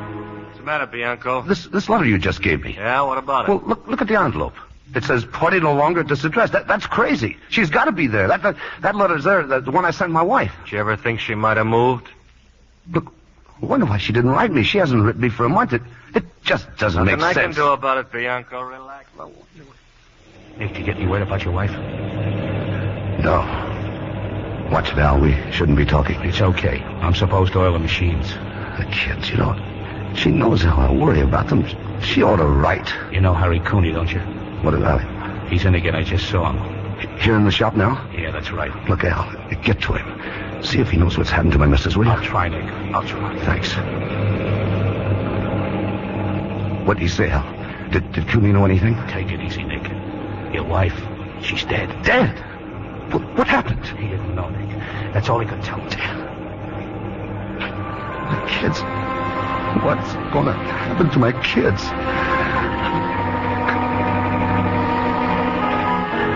Well, prison library, Russell. Number A106180, Nick Bianco, permission to visit library. Yes, sir. What time? 3 o'clock. He wants to look at some newspapers. 45 minutes. Yes. I'm through with the newspaper, sir. I found what I was looking for, and I'd like to go back to my cell. What's the matter, Bianco? Don't you like our library? Oh, just a minute. All you looked at is newspapers. Old newspapers. Why? I said I found what I was looking for. Okay, you can go back to your cell. Check him out, Donovan. Old newspapers, huh? Oh, he left this one open. Said he found what he wanted. Hello? This is Russell, sir. Bianco's back in his cell. I thought you might like to know what he wanted here. Go ahead. It's an item in a New York paper dated last February. Marie Bianco, 28, mother of 2 small children, committed suicide yesterday in her flat at 627 Pearl Street. Mrs. Bianco's daughters, aged 4 and 5, were taken to an orphanage. Neighbors said Mrs. Bianco had been brooding over lack of funds. Bianco, you know the rules. 10 minutes. Who is it, my lawyer, Mr. Hauser? She don't look like a lawyer to me. Huh? That girl down there. Oh, thanks. Nick, Hello, Nettie. how are you, Nick? Oh, I'm okay, Nettie. How are you? I'm all right. Nick, you heard about your wife? Yeah. I saw it in the paper a few days ago. You knew I was living with Marie and the children. In her last letter, she said you moved away. Why did you move, Nettie? We had sort of an argument, Nick. I thought it would be better if I got out. I didn't know about what happened to her until a couple of weeks ago. I met Mrs. Harris, you know. She lives across the street. She told you? Yes. Oh, Nick, I felt so bad about the kids. I went to the police station. They told me they'd been sent someplace. But they're all right, Nick. The kids, you saw them. Where are they? In an orphanage on Long Island. I was going to write and tell you about it, but then I thought maybe I better come and see you. I feel so sorry about everything. Tell me about Marie. She wasn't feeling so well when I saw her the last time. What did you fight about? I don't remember anymore. Was she unhappy? Oh, yes. Drinking? Yes. Anything else? No. No, what no. What really happened, Nettie? You came here to tell me. Why did you change your mind? Was it about me? Marie was jealous. She always thought that you and I... No, Nick, no. Something else, then? Oh, Nick. I think I know what happened. Marie and another guy? Who was he? Pete Rizzo. Rizzo? When did it start? About a year ago. No, never mind. I don't want to know. Is there anything I can do for you? Yeah. Would you see the kids again? Of course, Nick. They're such good kids. Tell them you heard from me and tell them I'm working in South America. Yes, Nick, yes, that's what I used to tell them before I moved away. You're all on your own now? I found a good job in a music store. I live uptown now. Just a rooming house, but it's very nice. Nettie, thanks for coming to see me. I'll write you, Nick. I'll write soon. Nettie, Bye. Nettie. Yes? Nothing. Come on in, Bianco. The warden will see you now. Thanks. Sit down, Bianco. You haven't been in here before, but I've had good reports on you. Something's gone wrong, though, I suppose. No, sir. Speak up, Bianco. What is it? Well, I used up all my letters for this month, but I'd like to send another letter off. They said I had to get special permission. That's right. Whom do you want to write to? To the assistant DA, Mr. D'Angelo. D'Angelo? Better let me send it. He'll read it sooner. Yes, sir, you can send it. All you have to say is that Nick Bianco wants to cash in on his insurance policy. Nothing else? No, sir. D'Angelo. All right, Bianco. I'll write him this afternoon. Bianco, how are you? All right, Mr. D'Angelo. You remember Detective Shelby? Yes, sir. So, here we are back in my office again. Only this time you want to play ball, eh? Yes, sir. I think that can be arranged. Pearl? Something like that. Can I see my kids, Mr. D'Angelo? I'm pretty sure you can. Okay. Then I'm ready to talk. I want to know something first. We get a lot of offers from men in prison who feel they'd like to do a little squealing. Prisoners go a little cracked, or they feel like a ride into town. I'd like to know what changed your mind after 3 years. It'll give me a chance to decide whether your story's reliable enough to go to work on. Well, when I got sent up, I told you my family was being taken care of my way. I was wrong. My wife killed herself. My kids are in the orphan home. I see. Okay, Shelby. About the peacock jewelry job. Who else was in on it? Eddie Williams. Big Eddie? Yeah. Who else? Tony Mangoni. Know him, Shelby? I know him. Who else? Pete Rizzo. Rizzo, huh? Who else? And me. What about Tommy Udo? Who? Tommy Udo. The tough boy. He was sent up the same day you were. He's out now. I never worked a job with Udo. Okay, who drove the car? Rizzo. Which one of you slugged old man Peacock? Mangoni. Yeah, if it's on the level, Peacock's a cinch to identify him. Maybe.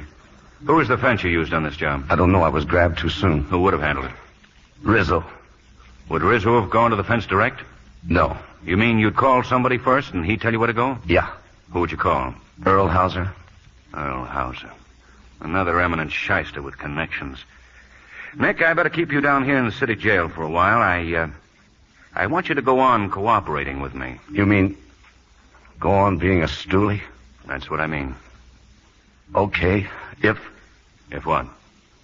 If I could see my kids once in a while. You can see them. When your pals get pulled in, they're going to be pretty sure you did the singing. I don't care what but they I think. do. No sense in getting you killed. Now, one or two things we can do to throw them off. What's some job you pulled that you didn't get caught on? You think I'm You've nuts? got to trust me. Well, Thompson Fur Company. 4 years ago last March. Were any of those mugs in on it? Only Rizzo. All right, Shelby. We booked Nick on the Thompson Fur job. That's our excuse for bringing him back to town. And I take another rap? Stop worrying now. We'll drop the case later for insufficient evidence. But why? I'm just trying to cover you up. And I told you why. I'll want to use you again. And you've got to be in the clear with Hauser and everybody else who knows you. I'll send out an order to pick up Rizzo. No. Rizzo drove the car. The only one who could identify him would be Nick, and that won't stand up. Pick up Eddie Williams and Mangoni. Then the mob will figure that Rizzo's the stoolie and that we made a deal with him. You, don't like Rizzo particularly, do you, Nick? No. Anyway, here's what you do. You get hold of Mr. Earl Hauser. Tell him about the Thompson rap. Tell him you think somebody squealed. Sure. Your side of the fence is almost as dirty as mine. With just one difference.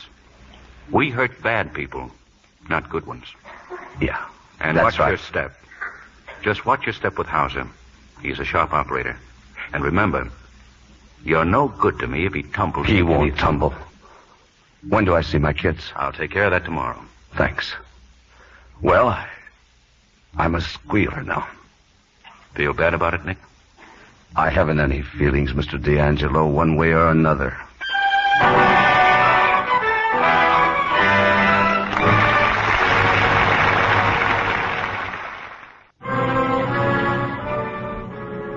Bianco has made a deal.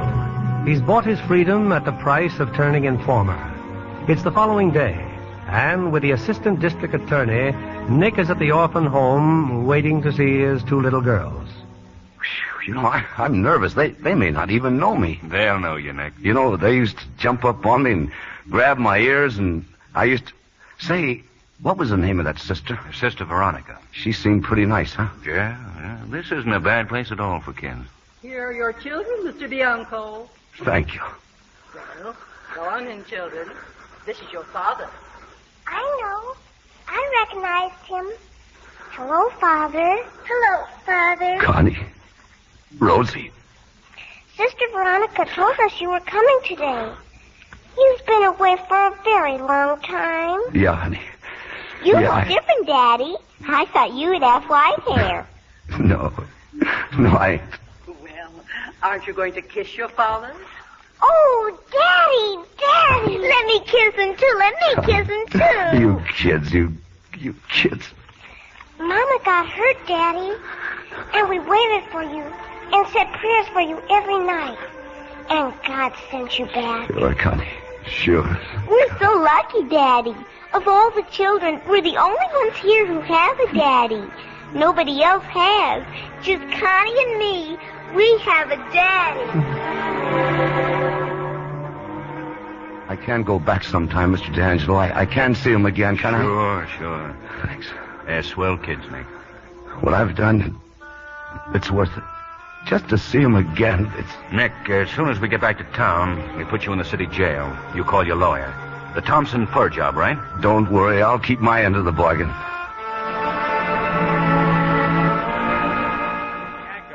Your lawyer's here. Well, we meet again, Nick. How are you? Okay, Mr. Hauser. When I received your message, I dropped everything. Came right over. Thanks. Sit down, son. Sit down. How long have they had you here? Since yesterday. Well, we can say this much for it. It's a change, at least. I don't like it. Course not. Just making a bad joke. You've had quite a bit of trouble, I hear. Besides this, I mean, your wife. Maybe it wouldn't have happened if you'd done your job like you said. Your parole? Yeah, my parole. Well, I've been pushing it, Nick, and I'm going to get it. I gave you my word, and I still give it to you. I'm going to put that parole through. Now, let's hear about this new trouble. Have they made any specific charge? Yeah. The Thompson Fur Company heist. 4 years ago. That's reaching back, isn't it? Somebody must have had it in for you. That's one way of looking at it. How do you look at it? Like you said, somebody's been doing some squealing. I see. Who's handling this upstairs? D'Angelo. Our old friend, eh? Think he's finally got hold of a squealer? That's what I think. Were you under suspicion for the Thompson job at the time? No. Ah. Now, who were you running around with in those days, Nick? I used to hang around with Pete Rizzo. He was your partner? Yeah. Rizzo was my partner. Pete Rizzo. Did D'Angelo mention him when he talked to you? Nobody mentioned his name. Oh, I don't think they've got much of a case. When D'Angelo finds that he's not going to scare you out of anything, I'll wager he drops it. That'll be all I need. Another rap, and I'll never get my parole. Everything's going to be all right, Nick. I think I'll do a little checking on Pete Rizzo. Oh, say, if they start roughing you up here, you let me know. I can take care of myself. Fine. Goodbye, Nick. And don't worry about a thing. Hello? Hello, Arthur. This is Earl Hauser. Let me speak to Tommy Udo. Okay, Mr. Hauser. Hello, Early? I want to see you, Tommy. Your office? No, the other place. You know where. I've got a little job for you, Tommy. Now, right away. Hauser speaking. This is Tommy. Pete Rizzo ain't gonna squeal again for a long, long time. Good. Not too good. He ain't in town. He skipped before I got there. And how do you know Because that he's gonna read something in the papers. His old lady, see? She's had an accident. Fell down the stairs. I think maybe she's dead. Oh. That's too bad. Yeah. And when that squirt Rizzo reads about it, he's gonna keep moving. Well, just as long as you're sure there isn't going to be any more talking. Good work, Tommy. Any time, Early. Taking care of squealers I really like. Is Nettie Cavallo at home? In just a minute, and I'll see you. Thanks. Oh, Nettie! Yes, Mrs. Keller? There's a gentleman here to see you. Nick! Oh, for goodness sake, come home. Oh, if there's a phone call for Nick Bianco, that's me. Will you call me, please? Sure, I'll call you. Thanks. Nick, I can hardly believe it. You're out, but when? They didn't tell me last week. I didn't know last week. Oh, it's wonderful to see you like this, like you used to be. I mean, not inside a jail or anything. I wanted to surprise you, Nettie. I was hoping you'd be home. Oh, I almost went to the movies. Oh, Nick, what happened? I got a parole. No. Oh, that's wonderful. Nettie, come here. Oh, Nick, I love you so much. It's going to be all right, Nettie. Don't cry, honey. Just give me a little time. Nettie, will you marry me? Oh, I've waited for you. I've waited. My kids. We'll have a home for the kids. A real home, Nettie. Oh, yes, a real home, darling. Telephone, Mr. Bianco. Telephone? I'll be right down. Excuse me a minute. It's D'Angelo, Nick. I thought you might be interested to know I had a call from Hauser. Just got word you'd been paroled. Wanted to do a little crowing. Hello? He thinks he got the parole over my dead body, and I let him go right on thinking so. Yeah? Nick, that man I spoke to you about, he'll be at the fights tonight. St. Nicholas Arena, ringside. Okay, I'll be there. Don't mention a word about Rizzo or what happened to his mother.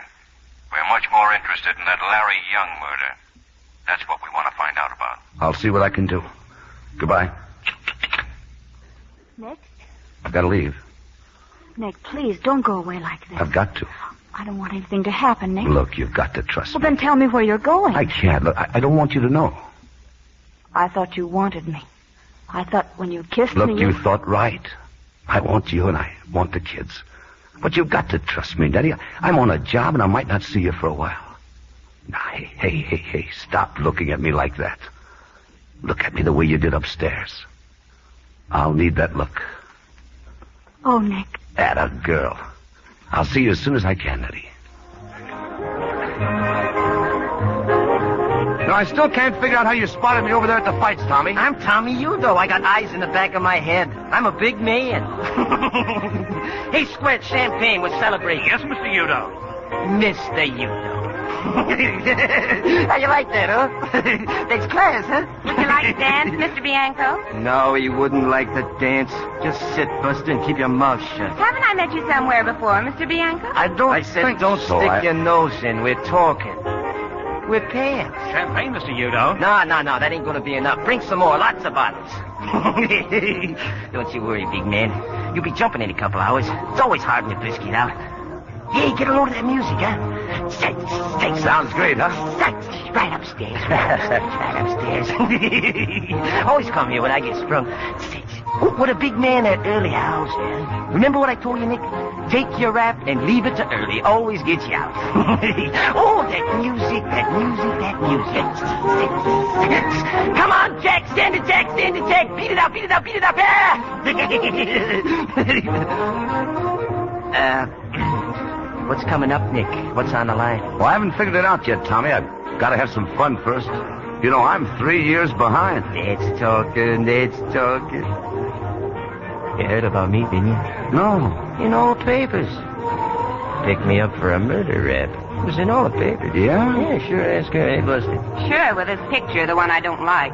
What do you mean you don't like? What's the matter with it? I like the one we took together. I don't like it when they show you with a number on. Yeah, who notices that? Lot of squitch.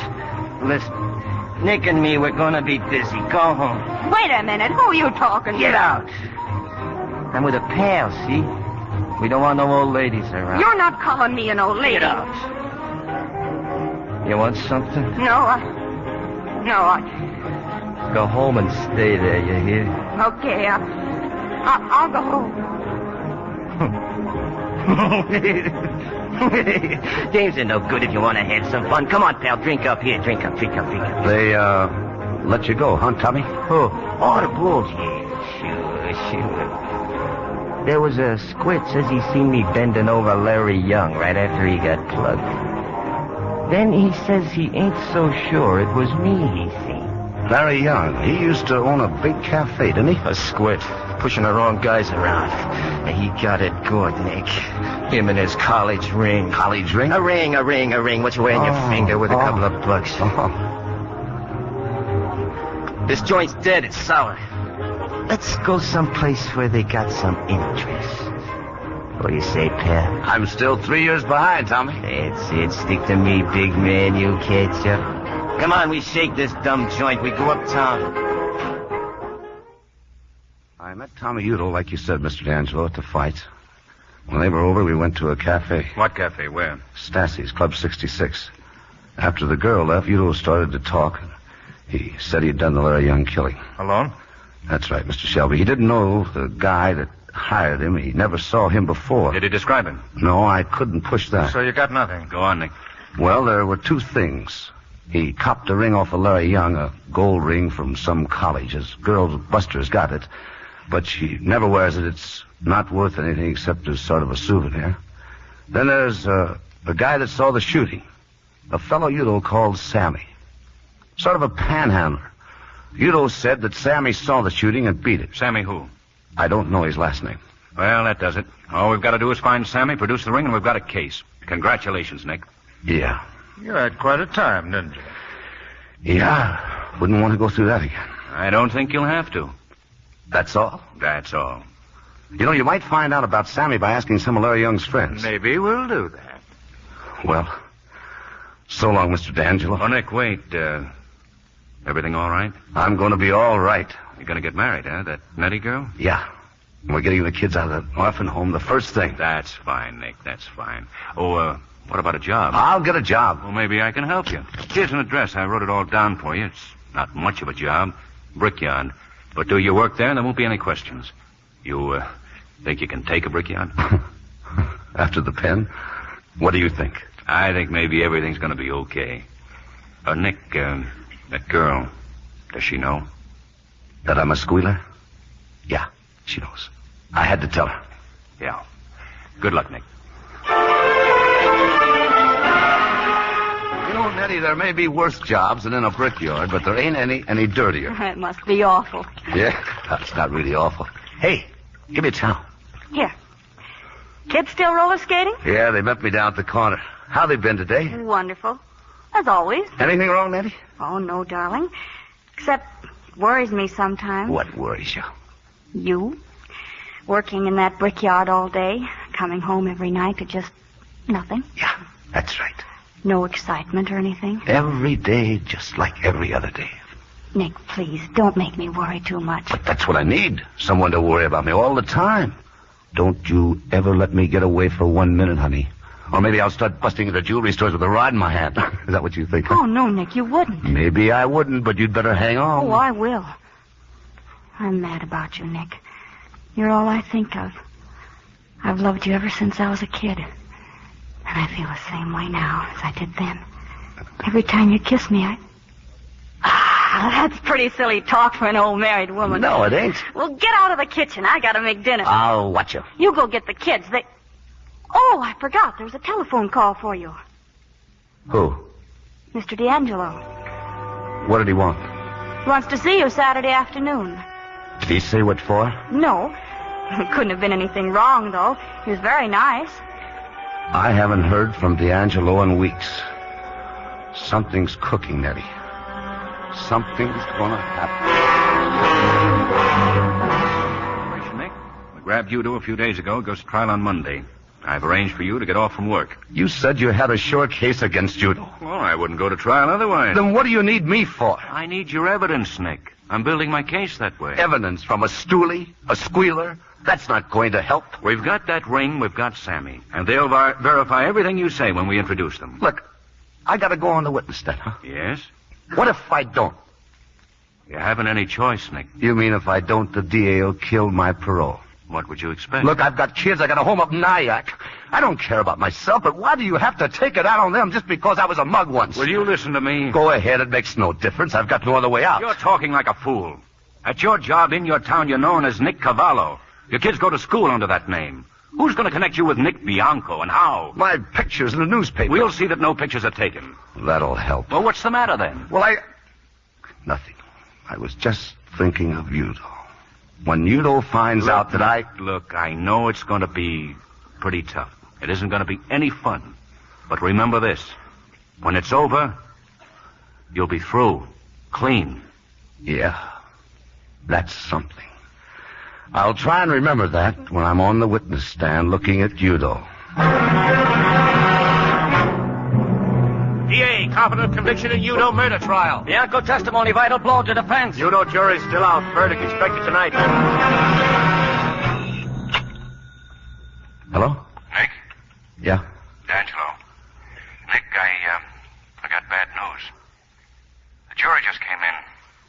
Udo, not guilty. Hello? Hello? I'm still here. Even the fact that Udo had Larry Young's college ring didn't help. How's it got over the point that there were 400 rings just like it made for Young's graduating class? The jury went for it. Not guilty.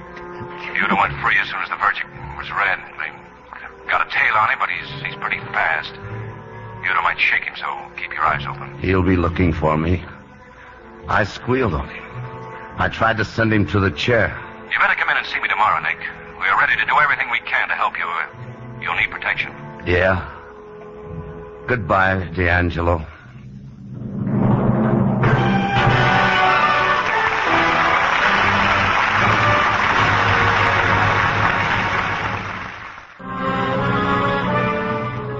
A few hours ago, a psychopathic killer was given his freedom. And Nick Bianco knows that sooner or later, Tommy Udo will find him. It's late at night, and in his home, some 50 miles from New York, Nick enters the bedroom.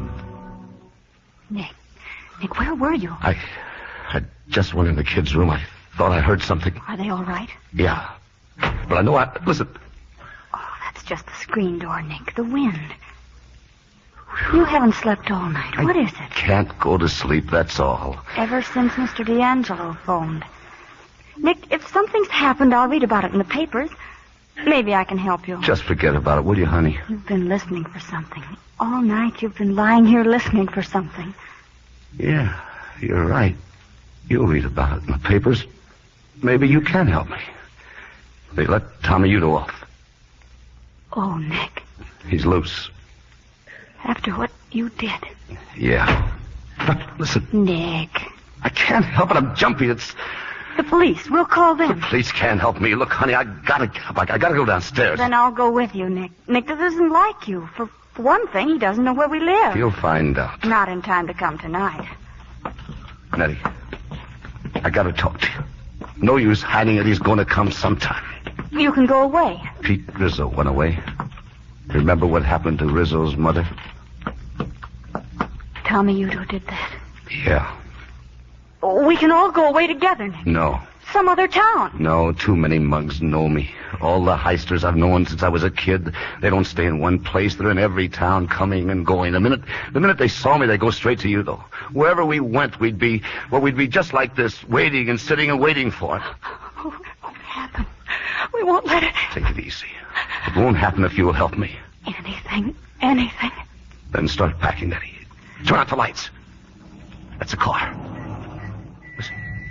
It's all right, Nick. It's just the people next door. Start packing. You and the kids. You take a train first thing in the morning. The country. I don't know where. Just someplace, anywhere away from here. Stand away from the tracks, children. The train will be coming soon. We'll be careful, Nettie. Not a soul around, Nick. There's a guy sitting in that car. He's probably waiting for the train. I'm going to find out. Nick. It's all right. I've got a gun. Watch the kids. Hey, buddy. You calling me? Yeah, do you happen to know what time the number 12 gets in? Oh, I'm sorry, but Well, that sounds like it now. Yeah, thanks. Daddy, the train's coming. Be careful. Stand back. Yeah, suitcases, Daddy. Nettie, remember now. No letters until I call you. I'm to wire Mr. D'Angelo and tell him where we are. Yeah. Take care of the kids. Yes, Nick. And yourself. Nick, nothing's going to happen. Let the kids think it's a vacation. I want them to have a good time, Nettie, and I know you'll always give them a good time. Can we get on the train now? Can we get right on? Yeah. Just give me one great big kiss. Goodbye, Dad. Goodbye, Dad. Daddy. Look, I want you two to be good, you hear? And have fun. And always remember to mind Nettie. She's your ma, and do what she says. We'll miss the train, Daddy. Up you go. Bye, Daddy. Bye. Bye. Bye, Daddy. Better get on, Nettie. Goodbye, darling. Goodbye now.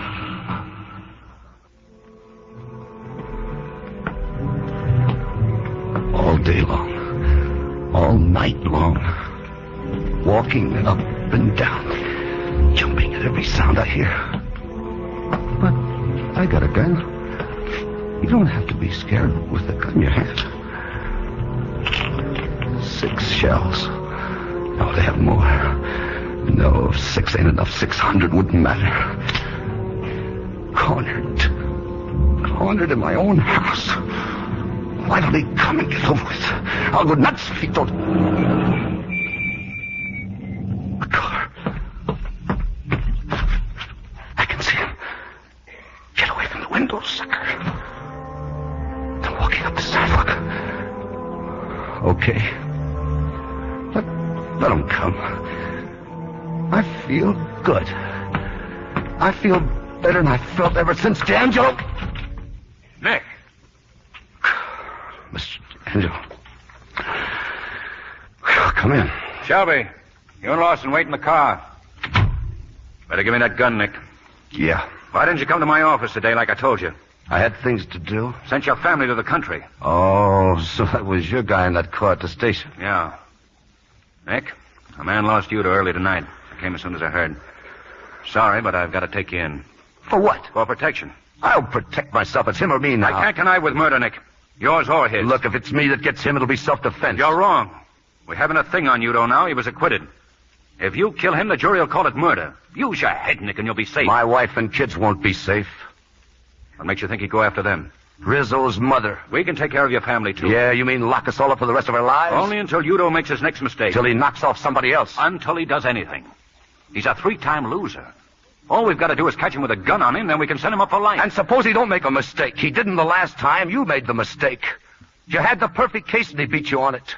You couldn't even keep a tail on him. He's nuts and he's smarter than you are. Sooner or later he'll trip himself up. You've got to trust me a little. I'm through trusting you, the police, or anybody but me.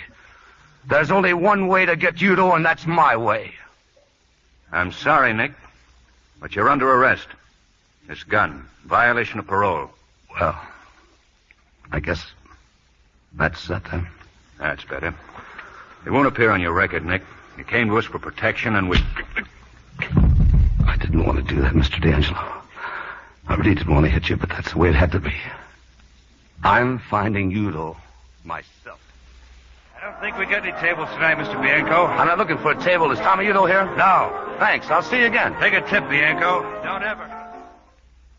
What do you want? Come on, step aside. I got a date here with Tommy Udo. Udo ain't here. Okay, I'll wait for him. Udo ain't here. Now, come on. Hello? Mr. D'Angelo? Nick, where are you? We've got a general alarm out for you. Never mind that. I'm in town. I've been looking for Udo, and I've found him. Where is he? I told you were going to play this my way. Udo's my job, Nick. You keep out of this. Take it easy, Mr. D'Angelo.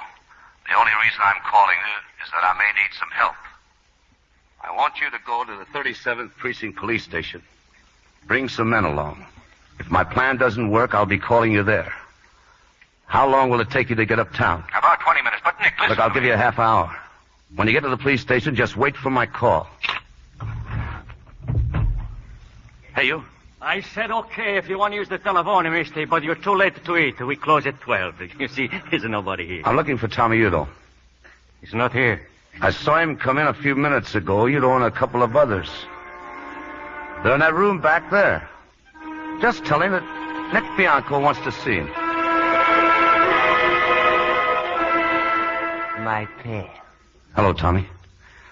Tommy, I got to talk to you. Go ahead, talk. I'm listening. I'd like to talk to you, not these characters. Are you crummy Who stony asked you anything? My pal wants to talk to me. Go on, beat it, both of you. Well, wait over here, Tommy.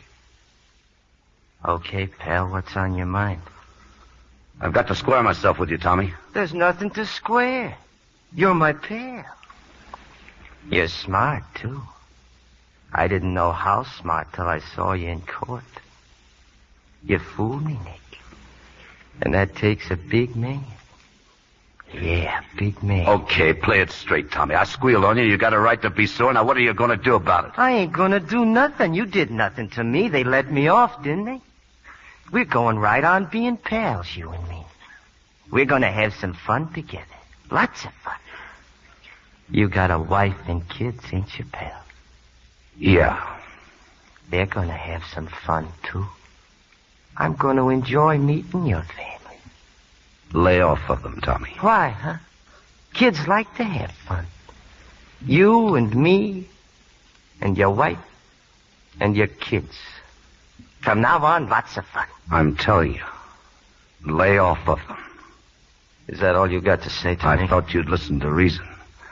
But if it's trouble you're looking for, you're going to get it. Leave me and my family alone, or maybe I ain't through singing. What of a tale? I'm clean. They can't try me twice on the same rap. No, not on the Larry Young killing. Maybe I know some other tunes.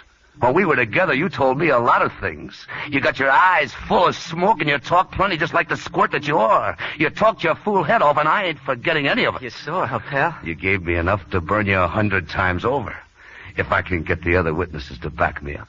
You even gave me a pretty good idea where to look for those other witnesses. Take your hand out of your pocket. You're dumb, you know, but you're not that dumb. You'd get life if they found a gun on you. Now remember this. Touch my family, and you will hear singing like you never heard before. Now beat it. Peddle your papers. Go on, blow! Luigi. Yes, Mr. Udo. This is my pal, Mr. Bianco. He's a big man, biggest man in town. I want to show him what I think of him. I want you to give him your deluxe short dinner. Oh, but, Mr. Udo, the kitchen is closed. Then open it, you squint! Yes, Mr. Udo. Nothing's too good for my pal. Your best short dinner and a bottle of that good wine. Yes, right away, Mr. Udo. Enjoy yourself, big man. Enjoy your dinner. Everything's on me.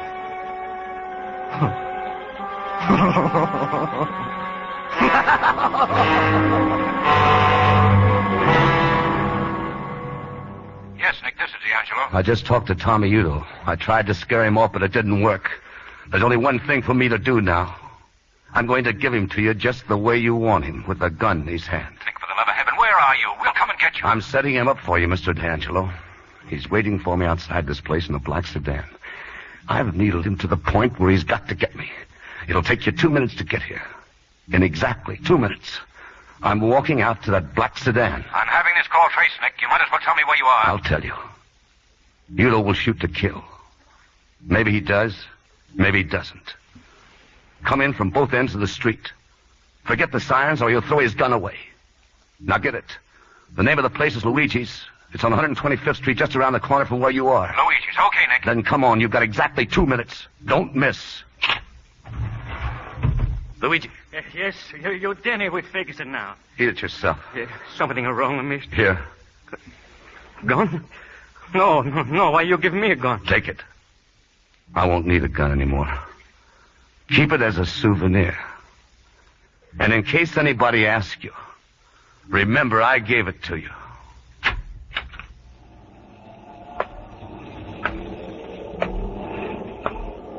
What's the matter, big man? You turned yellow? You used to do your own shooting. Just say the word. Start the car. Give me that gun. All right, pal. Start running. Why? Why, he says. Why, he says. You squirt.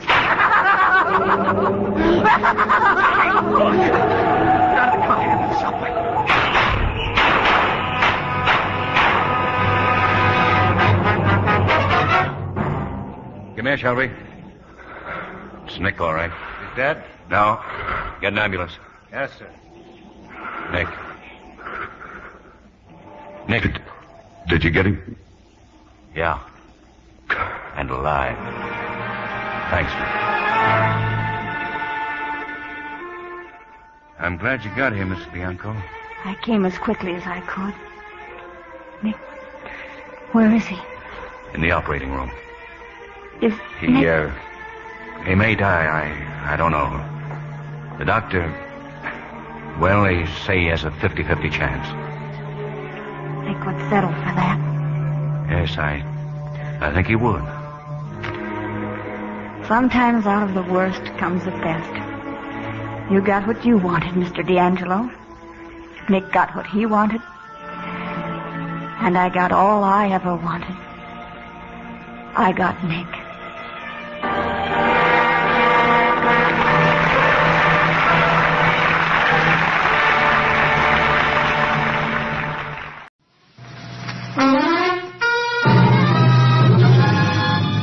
Now we present Herbert Marshall as The Man Called X, the Saturday night feature on NBC's 5-show festival of comedy, music, mystery, and drama, brought to you by RCA Victor, world leader in radio, first in recorded music, first in television. And by the makers of Anacin for fast relief from pain of headache, neuritis, neuralgia.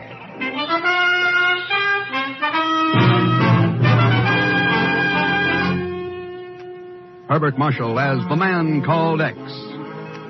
Wherever there is mystery, intrigue, romance, in all the strange and dangerous places of the world, there you will find The Man Called X.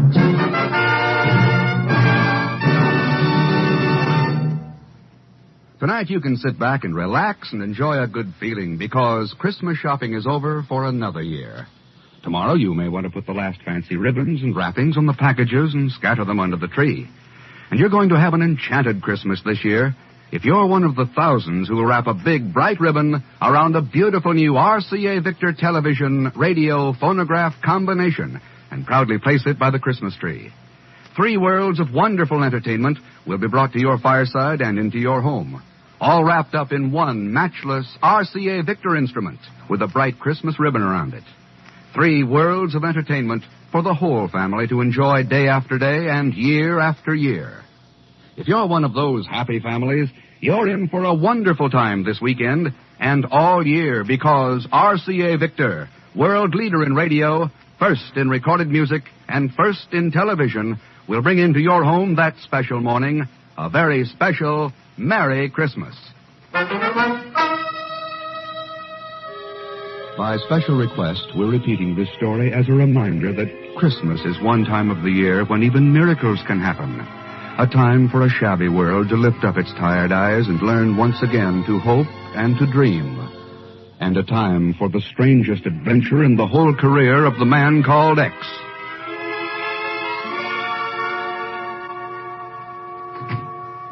I finally got the call through to Cairo, Chief. They still don't have any report on Mr. Thurston. Oh. Then try checking again with Tehran, Miss Brooks. All the Tehran lines are out of order. Cairo says there's a terrific storm over the Transjordan Hills. Transjordan? That's right in the route Ken must have taken. You don't think he's run into trouble? All I know is that Ken chartered a plane in Tehran and took off for Egypt with Pagan Zelsman aboard. Right now, he's 4 hours overdue at Cairo, and there's been no report on him. He must be all right. He's got to be all right. What were you planning to do Christmas, Miss Brooks? Take a trip? Well, no, I thought I'd probably stay here in the city. I mean, well... I see. Well, he still has time to get home for Christmas. Oh, but, Chief, I didn't It's all mean... right, Miss Brooks. I understand. I don't know. There's a dozen simple things that might have happened. But believe me, I'd give a lot to know what Ken's doing right this minute.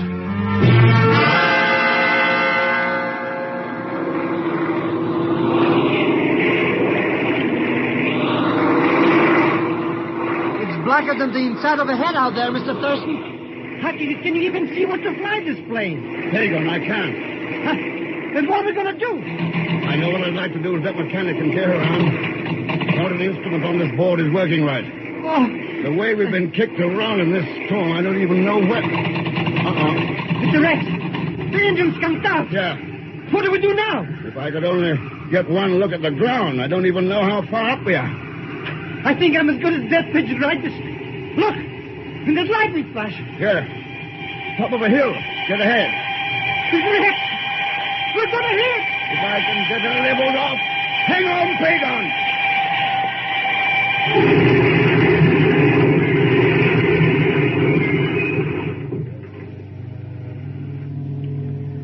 Mr. Thurston, We gotta do something. We can't just lie there. Say something, Mr. X. Can't you hear me? I can hear you, Pigger. I'm getting very dizzy, Mr. X. I don't know. I think I can't.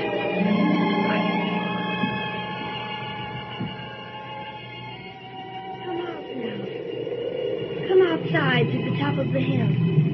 Mm-hmm. Come out. Out into the night. Stand with me here. And look at the world. Yes. All right, I'm coming. Wait for me.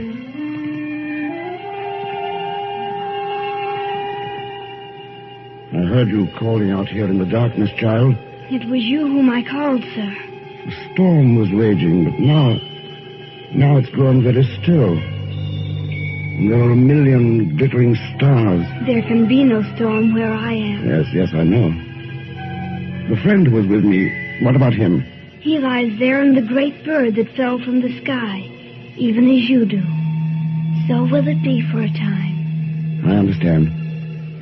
But you, child, why are you here alone in the night? I came to look for one last time at a foolish world before leaving it. Before? I have decided I shall not grow up. Not grow up? But you're very young. Younger than I've ever believed. Why have you decided this? Because to grow I must live. Men must want me to live. And no place on earth today can be called my home. Listen. Can you not hear it? The voice of the world rising up out of the dark valleys below this hill. Yes, I can hear it. That voice. It's so terrible with its jealousy, greed, selfishness, hate. It's not pretty. Can I live and grow up in a world like that? Oh, but child, you can't judge mankind from the top of a hill.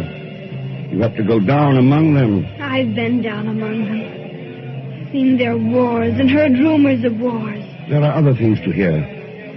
When you know how to listen, and I can show them to you. Come with me now. Down there? Down in those valleys? How can we? Why not? It's Christmas, so anything can happen. Come along, child. Come with me.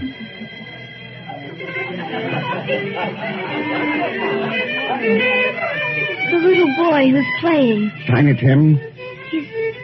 He's crippled, isn't he? Yes. Wait. Listen.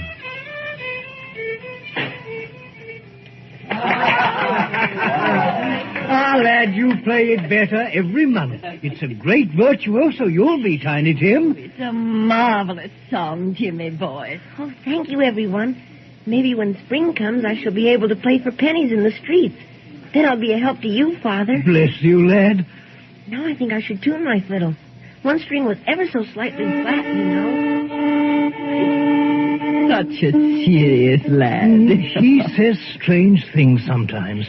He told me in church this morning he hoped all the people would see him and remember who made lame beggars walk and blind men see. It's a lucky family we are, Robert. There's few in this world that have as much as we. Oh, that's something of a joke, my dear, with the little I'm able to give you. Robert Cratchit. When I think of all the years we've had, and such wonderful children, and you always so cheerful and understanding of our needs. Oh, go along with you now. And what about that surprise? After life, I'd almost forgotten it. Quiet, everybody. I have a surprise for you. I'll bring it right in. Now, I wonder what it could possibly be. I'll wager I can guess, Father. Look, everyone. Here it is. A plum pudding blazing like the sun itself. It's saying Merry Christmas to all of us. Yes, and God bless us. God bless us, everyone. Timmy, lad, such a beautiful dish needs a real salute. Take your fiddle and play us an overture to the pudding. Yes, an overture to the pudding.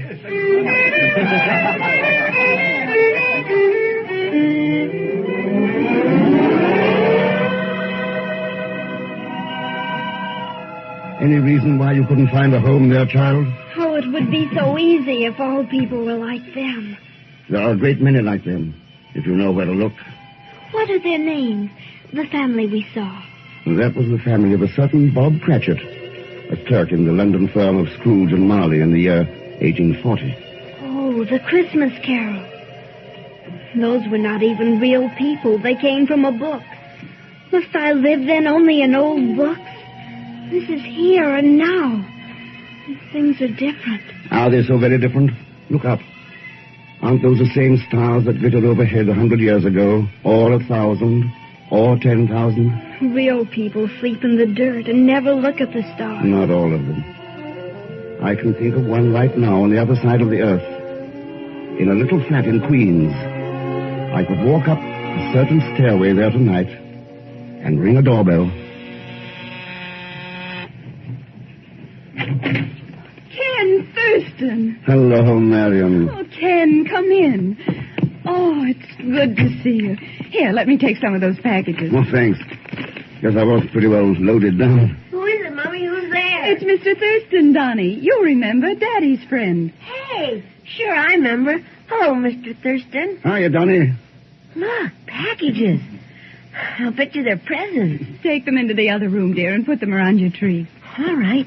Boy, I wonder what's inside of these old packages anyway. Oh, he's growing so fast, Ken. And every day he looks more like Jerry did. Yes, I've noticed that. I wouldn't want it any other way, Ken. That's how it should be. Why, it's the only reason for my still being alive. You're a pretty brave girl, Marion. No, it was Jerry who was brave at Anzio. What he did was for Donnie, too, you know.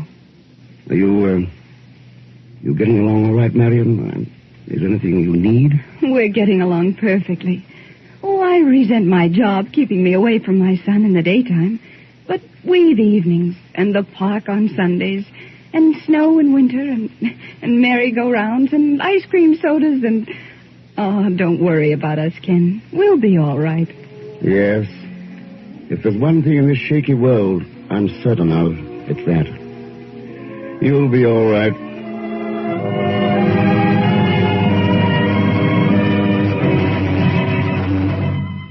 Well, child, I could open other doors like that one, many others. But she was a heroine, and they are too few and far between. Try to walk 100 steps without finding one. It is of no use. I know you as one whom sometimes men call X. You too fight for my cause. But the world is filled with hate, and I shall live in it no longer. All right. Then I'll show you why you've got to live. Grow up. Even if it takes proof so fantastic as to seem incredible. How can you? How can you know what I need when you don't even know my name? Would you like me to say it for you? Could you? You know who I am? Yes, child. I know who you are. I know very well who you are.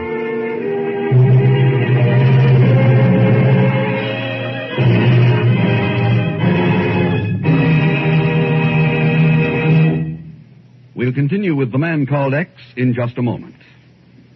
The next time you suffer from pains of headache, neuritis, or neuralgia, take Anacin. You'll bless the day you heard of this incredibly fast way to relieve these pains. Now, the reason Anacin is so wonderfully fast-acting and effective is this. Anacin is like a doctor's prescription. That is, Anacin contains not just one, but a combination of medically proven active ingredients in easy-to-take tablet form.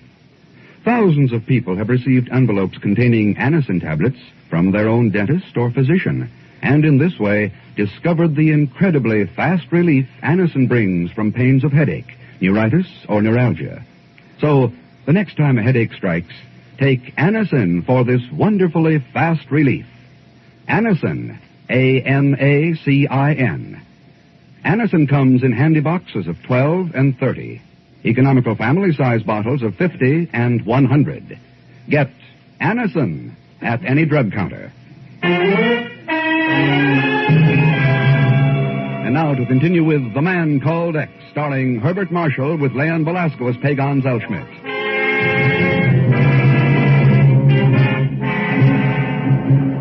Somewhere between Cairo and Tehran, a plane carrying Ken Thurston and Pagan fought its way through a raging storm. In a blinding flash of lightning, a hilltop loomed ahead, and a second later, the plane smashed into it. Then suddenly the storm was gone. 1,000,000 cold, bright stars glittered overhead, and Ken stood outside on the hilltop, talking to a strange little girl who seemingly came from nowhere, everywhere. Proof indeed that at Christmas time, anything can happen.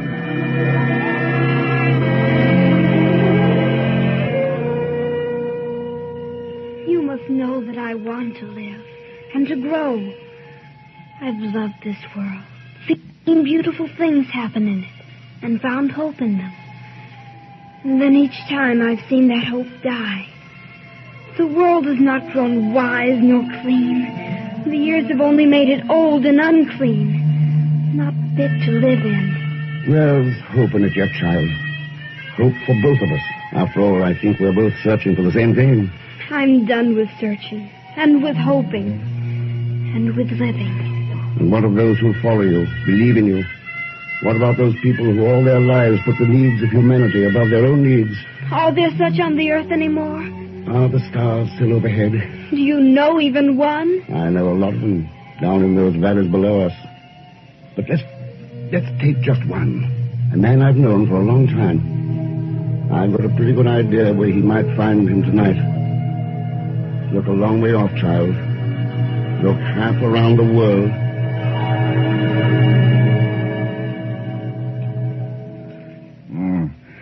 Possibly some stricture there, all right. A thrombus, maybe. How's the pulse? Still fast? 97, Doctor. Well, that's all we can do now. What time is it, Miss Nelson? After midnight. Oh, good Lord. No wonder I'm tired. Dr. Richards, I've been a supervisor with this hospital long enough to have a right to contradict you once in a while. About what? You're not tired because it's after midnight. You're tired because you haven't had a decent night's sleep in 5 years. Oh. What's more, you had a checkup at the clinic 6 months ago.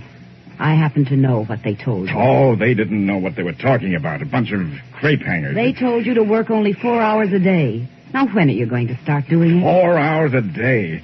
When people are dying 24 hours a day. There are other doctors. Yeah, and there are other problems for them, too. Why, you've seen kids like this come in here year after year, and we can never do a darn thing for them. Well, now, after 5 years, I can do something for him, and in another year, I'll have the technique perfected so every doctor can use it. If you live long enough. Yes, well, I'll live long enough. If I stop now, threw away the chance to beat this thing just so I could live another 20 years, then, why, there'd be no sense to anything in this world. You've got a life, too, Dr. Richards. Poppycock. I suppose you think I'm a fool, Miss Nelson. If I told you what I think you are, you just laugh it off. No, Dr. Richards, I don't think you're a fool.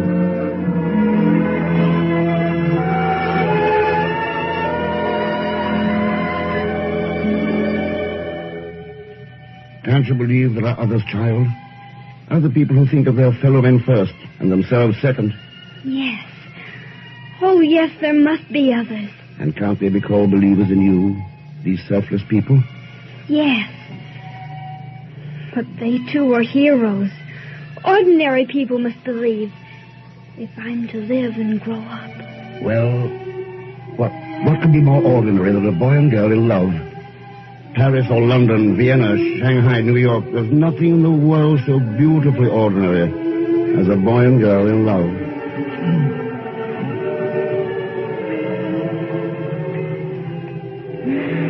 It's lovely out there across the harbor. Even like tonight when it's foggy. As long as you're in it, honey, the whole world's lovely. We're terribly lucky, you know. Supposing we hadn't found each other. Well, we couldn't miss. We're a natural. How could you tell? The first time, I mean. What made you know you were in love with me? You came down the street in a crowd. And all of a sudden, there wasn't any crowd. Only you. So I decided I must be in love. Do you think there may be other people as happy somewhere in the world? Not a chance. Oh, there must be. People who are in love, too.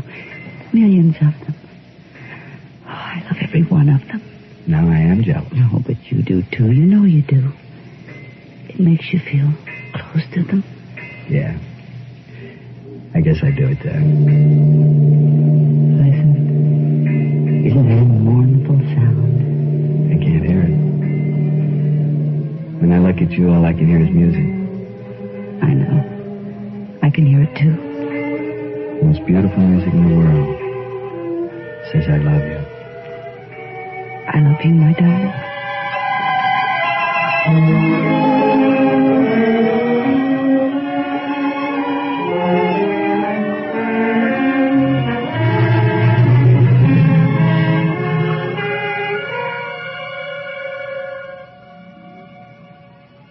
Oh, it's true. There are millions who love someone else. And with them, I can have hope. For they can see beyond themselves. Sometimes far beyond. Far enough to see you and believe in you. They do want me to live and grow up. All those who love. There are even greater reasons, child. But they're in a place a long way off from the starlit hill and the dark valleys and the wrecked plane lying over there. Then we can go to them. We can go anywhere tonight. Because it's Christmas time when anything can happen. We can try. Do you know what time means? It's a stream that flows forever in one direction. We'll have to move against it. For this place lies far up the stream, toward the headwaters of time. Outside the universe, a long way off. But we can try.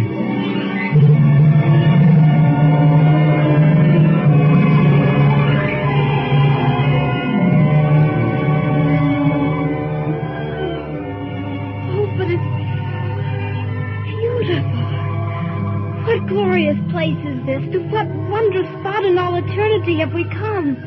This is the realm of tomorrow. But all of these wonderful things. I have no names for them. There are no names for them, child. They're still a part of tomorrow. This one. Oh, how beautiful. Look at it. Just look at it. It's one of tomorrow's dreams, child. Gilded with expectation.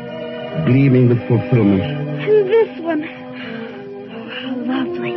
That's one of tomorrow's hopes. And here's another. So proud. And so splendid. It's an ideal, not yet realized. Another part of tomorrow.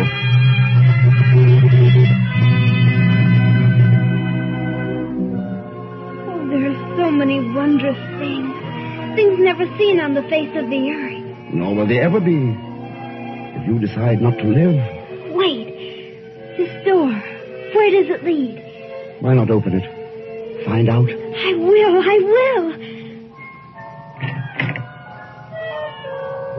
Babies. Millions of babies. Look at them. Those are the unborn.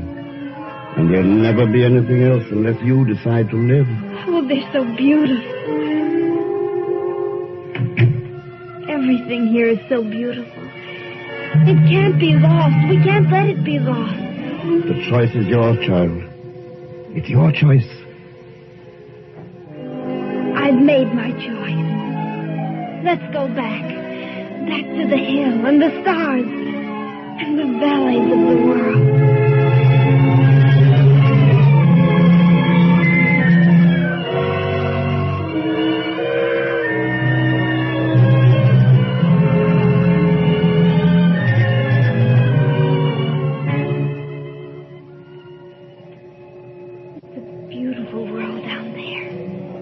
Why did I ever think it wasn't? But the voice of hate still sounds from it. Have you forgotten? No. But hate only sounds big because it has the loudest voice. I can hear another sound. Far off in the black night. It's a voice from the hearts of heroes. A song of hope and love and understanding. You call them heroes. Why not men of goodwill? Men of goodwill. I can live in a world that has such men.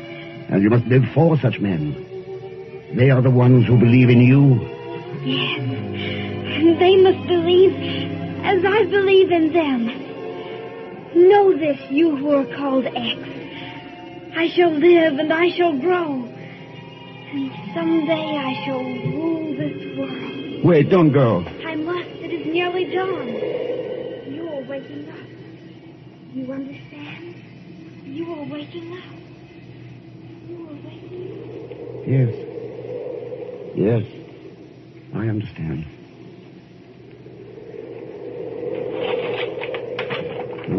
Where? Oh.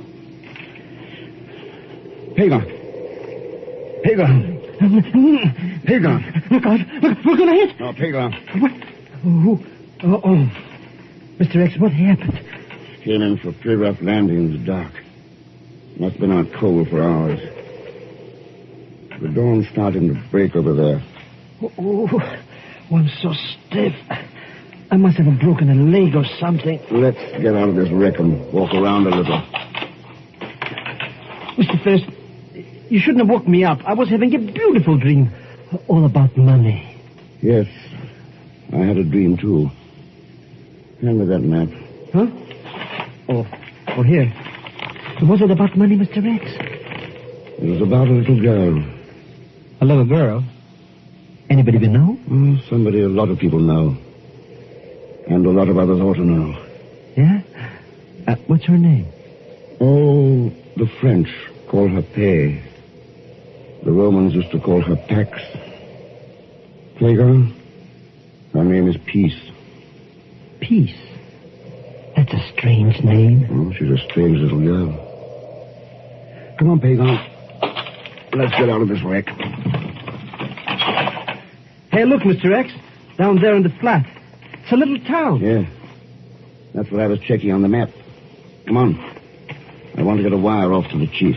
Which way? Down this path? No, Pagan. Straight ahead. Toward the sunrise. Mr. Thurston, look. The sun's coming up. It's shining on all those houses, turning them purple and red and gold. All kinds of colors. Hey, what's the name of that little town anyway? Pagan, if the map is right, if that dream was true, that little town is called Bethlehem.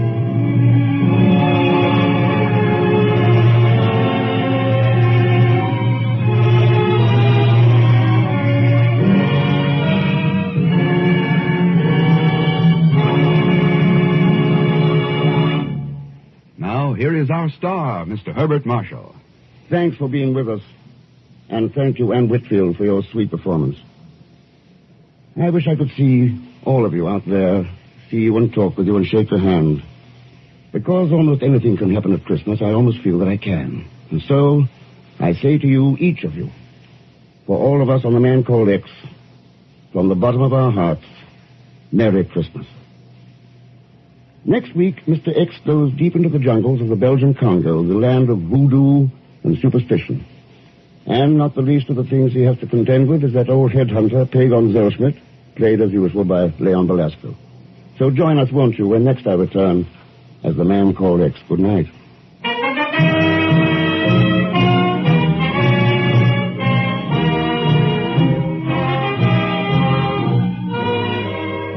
The Man Called X, starring Herbert Marshall, is a Saturday night feature on NBC's 5-show festival of comedy, music, mystery, and drama. Brought to you by RCA Victor, world leader in radio, first in recorded music, first in television. And by the makers of Anacin for fast relief from pain of headache, neuritis, neuralgia. The Man Called X is a J. Richard Kennedy production with music composed and conducted by Felix Mills. Tonight's story was written by Les Crutchfield. All characters and incidents on this program are fictitious, and any resemblance to actual characters or incidents is purely coincidental.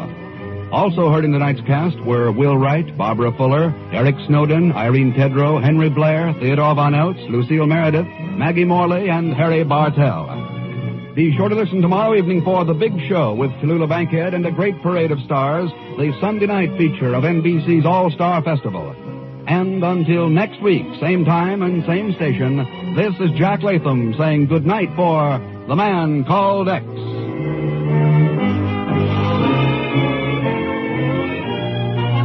Now the hit tunes of your hit parade. Tomorrow it's The Big Show on NBC.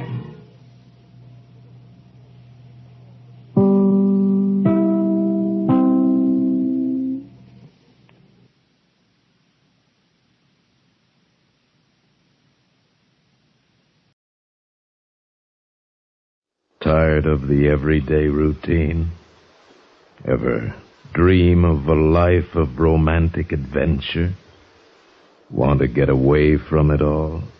We offer you Escape. Designed to free you from the four walls of today for a half hour of high adventure. Escape. Brought to you by the Richfield Oil Corporation of New York and the independent marketers of Richfield gasolines, motor oils, and other petroleum products. Look for the Richfield Eagle on the cream and blue pumps.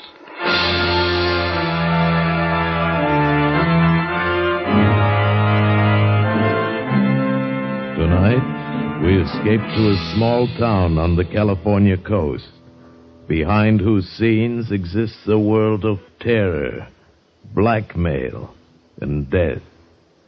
As H.B. Dixon tells it in his exciting new novel, Something for Nothing.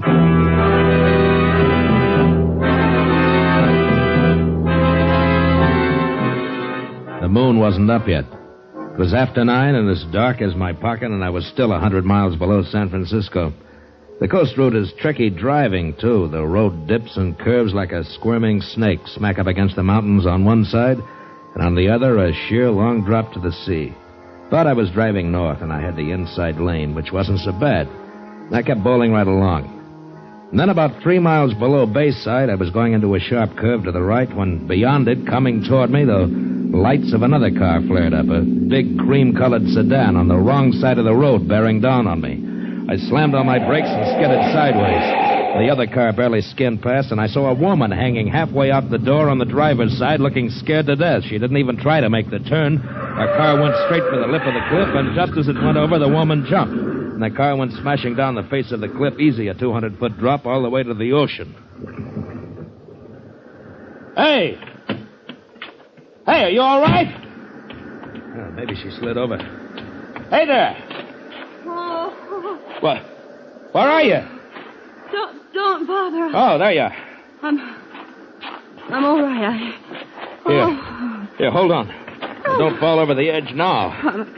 I'm a little shaky. There we go. I didn't see your car not till the last second. Look, lady, I didn't run you off the road. You were way over on my side. Oh, I didn't mean it was your fault. My brakes failed. I was coming down the grade. I guess I lost my head. You could have made it all right without brakes. You weren't going very fast. Oh.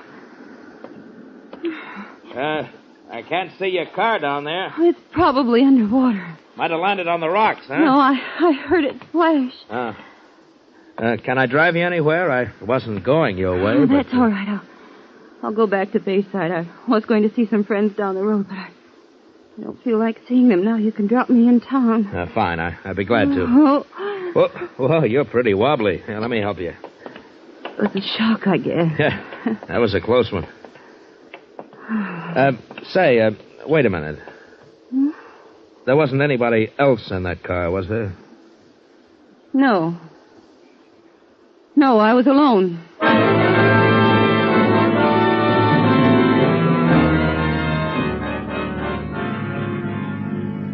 You live in Bayside? Yes. I might stop off there tonight, overnight. Well, you couldn't possibly find a room tonight. The tourist season started. Well, I might find something in a motel. Oh, I'm sure everything's full up, and it's easy driving beyond Bayside. No more mountains if you're going to San Francisco. Yeah, that's where I'm going. Do you live in San Francisco? Oh, I did when I was a kid. Lately, I've been living in L.A. I've been working in pictures. Oh. For a while, I thought I'd be another Clark Gable or a Robert Taylor or something. Every agent in town was after me, but you know how it is. It didn't pan out. Why not? You're handsome. Oh, sure. Too handsome. I photographed too slick. I saw I'd never be anything but third rate, so I got out. Yes, I suppose that's sensible. Well, welcome Bayside city limits. Now, where do I take you? Straight ahead. Huh? This is Surf Avenue. It'll take you through to the main highway. Well, where do you live? Oh, you don't have to take me there. Stop here. Well, why here? I'm going to the police station to report the accident. Well, don't you want me to go along and be a witness? Oh, no, I'm sure that isn't necessary. Have a nice trip to San Francisco. Thanks. You are going right through, aren't you? Well, I guess so. Well, you'll be there in 2 hours. Yes, I know. Yes, well, thanks again, and goodbye. There was something funny about that dame. Something was worrying her besides that accident. The way she acted toward me, for instance. All she cared about was getting me out of town fast. So, naturally, I decided to stay a while to find out why. I found a room without any trouble at all, and then I walked around Bayside. I liked what I saw. The cars, the stores, the way the women were dressed. Yeah, Bayside was loaded with money. And then sometime after midnight, I dropped into a bar. One of the customers was yawking away to the bartender. I ordered scotch over ice and listened in. She phoned the station about an hour ago and said Frank wasn't the type to go somewhere, not let her know. That was the customer, a big moon-faced man with a red neck who had cop written all over him. Didn't sooner or later bust loose. What do you know? Frank's going off on a bit. Well, I told her we'd check around. Hey, she say Frank was driving that cream-colored job of his? My heart jumped like a hooked trout. He sure can't disappear far in that car. It was hard to keep the excitement out of my voice. Pardon me, but what color car did you say? Huh? Well, I just drove in from L.A., and I passed a cream-colored sedan a few miles back. You couldn't miss this one. Darndest color you ever saw. Huh? The ornament on the hood is a big pair of dice. Well, the one I saw, a woman was driving. No, Frank never lets anyone drive his car. Well, Gassner doesn't know how to drive, does she? Oh, sure she does, Chief. She just got a new convertible, only, she doesn't go out much. She doesn't drink, doesn't wear makeup, doesn't do anything much, and she sure is a mousy woman. She went to bed tonight at 9 o'clock on a Saturday night.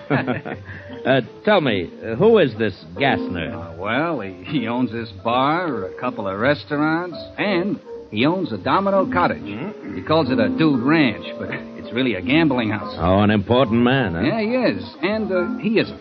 He's got money, but a gambler doesn't rate with the local snobs. Oh, Bayside's one of those towns. Cream de la cream, mister. Some of the oldest families in California live here. So money doesn't count. Huh? Not without a pedigree, mister. It sure don't. But money counts with me, especially easy money. To get something for nothing, that's the sweetest thing in life. Well, I finished my drink and went to the phone booth. First, I looked up Frank Gassner's address, 16 Yucca Drive, and I wrote it down. Then I put through a long-distance call to my pal Danny in San Francisco. He said he'd meet me in Bayside in a couple of days. When I left the phone booth, the redneck cop had left, and the bartender was getting ready to close up. I decided not to wait till morning to drop in at 16 Yucca Drive, so I paid the bartender and was halfway through the door when... Mr. Devon! It jarred me having somebody know my name in that town that particular night. I turned around fast. Gil Devon. What? What's your hurry, Gil? Don't you want to buy me a drink? Well, I don't know you from Adam, baby. Well, I know you. I know your name, rank, and serial number. Oh, I dropped that identification bracelet again, huh? In the phone booth. I went in right after you. Here you are. Thank you. The catch keeps coming open all the time. You ought to have it fixed. Yeah, I guess so. But every time I lose it, it gets back to me somehow. Well, how about my reward? Oh? Like what? We could start with a drink. Well, I'm sorry. I'd love to, but I've got a date. That hardly comes as a surprise with shoulders like yours. Now, what does she have that I don't have? Only one thing, sweetheart, and it's not beauty. But what she has, there's no substitute for.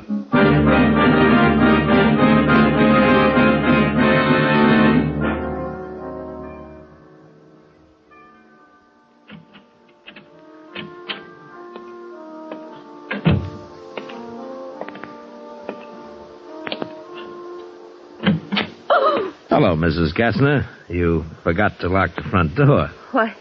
Why didn't you go to San Francisco?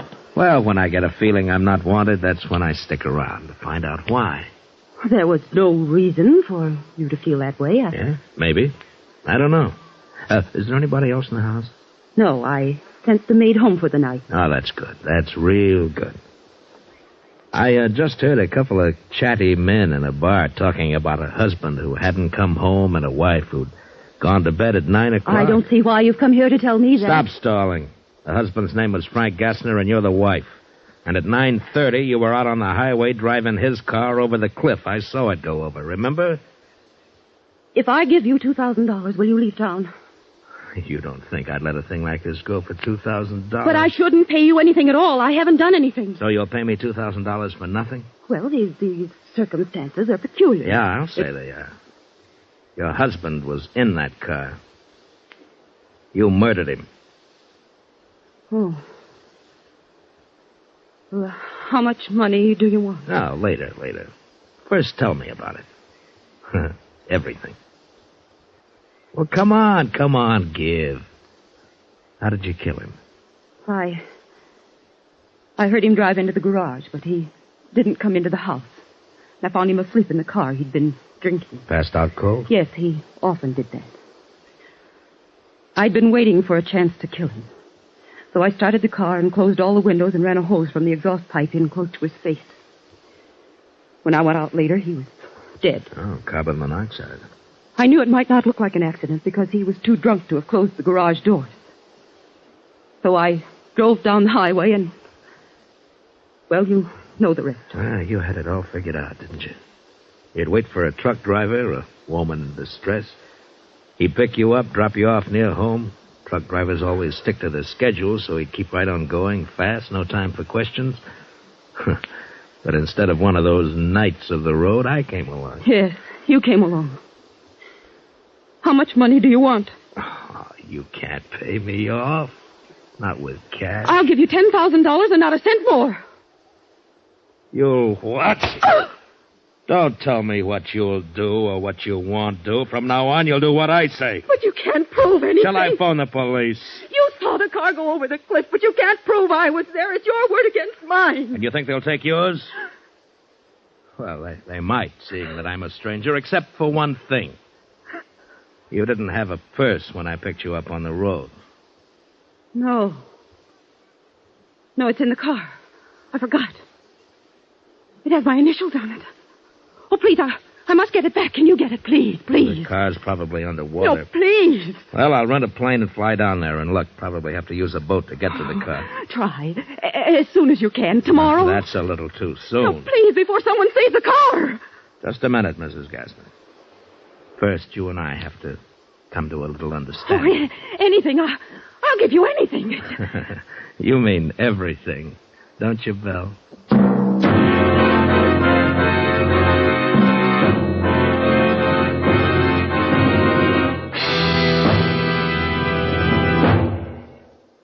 What is xylene? A petroleum chemist will tell you that xylene is one of the highest octane components of gasoline known to science. But here's what's important to you. Xylene is contained in every gallon of Richfield gasoline. Let me repeat that. Xylene, one of the highest octane components known to petroleum science, is contained in every gallon of Richfield gasoline.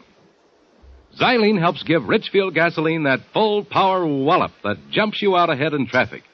That smooth, surging power that eats up the miles and levels off the hills. Furthermore, there's a Richfield gasoline to fit the power requirements of your motor. Select Richfield Ethyl for best results in the highest compression motors, or Richfield High Octane at regular price for the average motor. Each Richfield brand is tops in its class. Don't waste gasoline, don't waste money. Let the Richfield dealer help you select the right gasoline for your car. Remember, every gallon of Richfield gasoline contains xylene, one of the highest octane components known to petroleum science. And now we return you to Escape. That was going to be a gold mine. For a start, Belle Gassner went to the bank next day and got me $10,000 cash.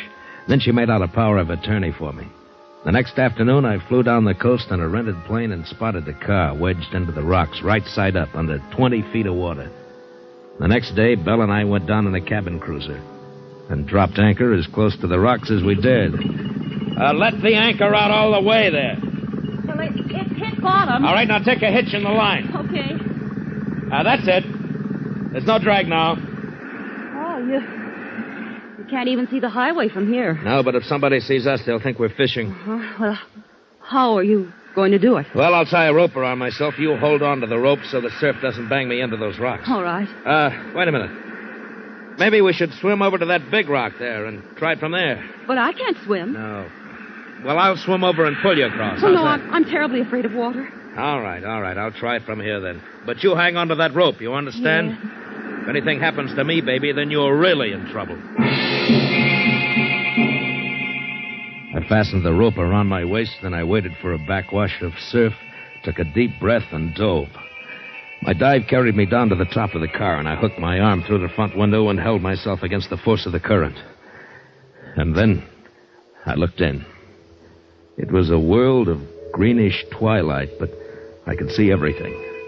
Frank Gassner's body was floating against the ceiling of the car, his arms and legs waving in the current, his coat flapping as if it were in a breeze. I looked away from the body and tried to find the purse. I hung onto the steering wheel and finally saw it on the floor, held onto the weight of the flashlight. When I went after it, the body brushed against me in a kind of a caress. I grabbed the purse, shoved myself out of the car, and struggled to the surface and clambered aboard. You've got it. Oh, thank heaven. Of all the fool women, you would leave something like this in the car. Well, I guess we should start back. Yeah. You know, it's funny. Now that you got my purse back, there's no way to prove I was in Frank's car. Doesn't that worry you? Not a bit, baby. I might refuse to go through with our deal. I might revoke that power of attorney. No, you won't. I still hold some aces, Belle.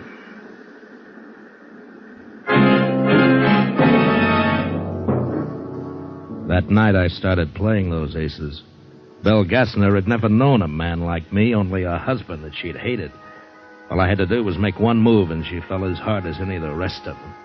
And having her crazy about me was the best way to keep her in line, better than any threats. I didn't have to worry about Belle Gassner. Not anymore. And now I had the world by the tail on a downhill pull. When I got back to the Bayview Lodge later that night, Danny was waiting for me. So?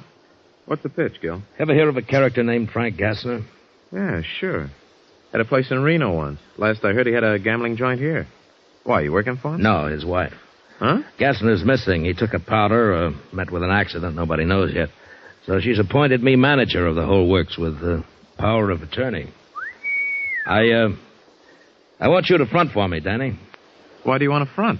Well, I don't want to be known as a gambler. This is my big chance to live first class. I want everything that goes with it. Maybe I'll even join the racket club. Go social. Yeah, you always did have big ideas, Gil. How long is this going to last? Well, long enough. Well, suppose this Gassner shows up someday. He won't. Now, wait a minute, Danny. My hands are clean. I didn't do him, and I know what happened to him, but I'm the only one who knows. Yeah. Yeah, sure, Gil. Okay, I'll play along.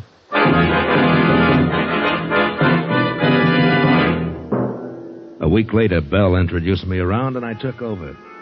Danny did most of my work, and I began living high. I even bought a brand new plane, a beautiful low-wing four-place job. And I took Belle up the first day. You know, flying's the only time I'm really myself, Belle. There's nothing like it. I know a little about it. Oh, you do? I took lessons for a while. Frank was going to buy a plane. Well, how many hours do you have? Oh, almost 20. Oh, then you're soloed, huh? I wasn't very good. Just never could get the hang of it. Well, come on, try it. Take over. Oh, no. Oh, come on. Do you think I can? Why, sure, it's a cinch. Well. There we go. Oh. Yeah, that's very good. Now, try a turn to the left. Huh? Oh, no, not too steep. There we go. You got the feel of it? Oh, it's fine. Why, it's wonderful. Yeah, sure it is. You must have had a bad instructor. But now, baby, you've got me.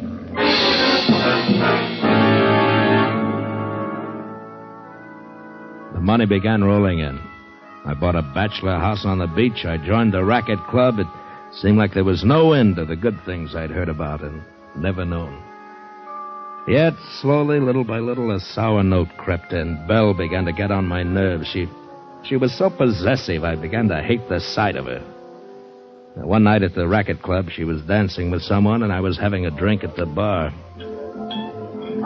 Hello there, Gil Devon. What? Well, Hello. I just knew those shoulders went with that handsome face. Are you tied up tonight, or can you buy me that drink? Sure I can. Tell me, why haven't I seen you around since the first time? I've been to Europe since then. I'll be here for a few weeks, though. Then I'm going to New York for the winter. Oh, I thought this was your home. It's one of them. Daddy's got 4 houses scattered around the country. Oh. Look, never mind the drink. Let's go outside. Sure. You've got an edge on me. I don't know your name. Allison Price. You know something? Here's something I've always imagined would happen to me. Really? You didn't seem to think so that first night. No, well, I had something else on my mind, something that had to come first so that you could happen. And, what was that? Money. A girl like you can only come along when a man's got money to burn.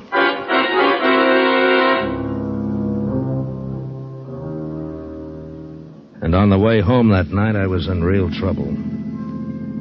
Where were you?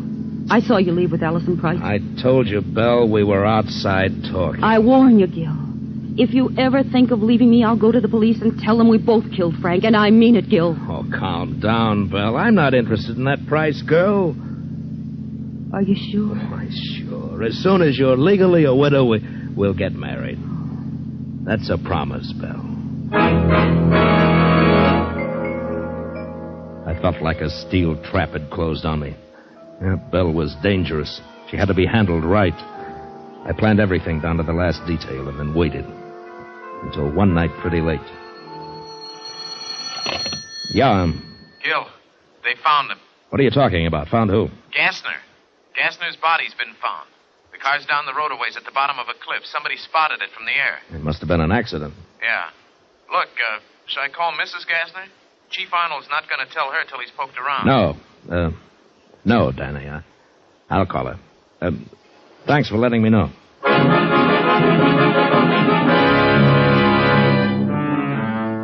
Hello, Belle. I'm so glad you called, darling. I was just going to bed. Well, you're not going to bed now. You're going to leave town. Why, Gil? I can't tell you why over the telephone. I'll pick you up in 10 minutes. All right, darling. No. Wait a minute. You better take your car. Pack a bag and drive out to the airport. Don't let anyone see you. I'll meet you there.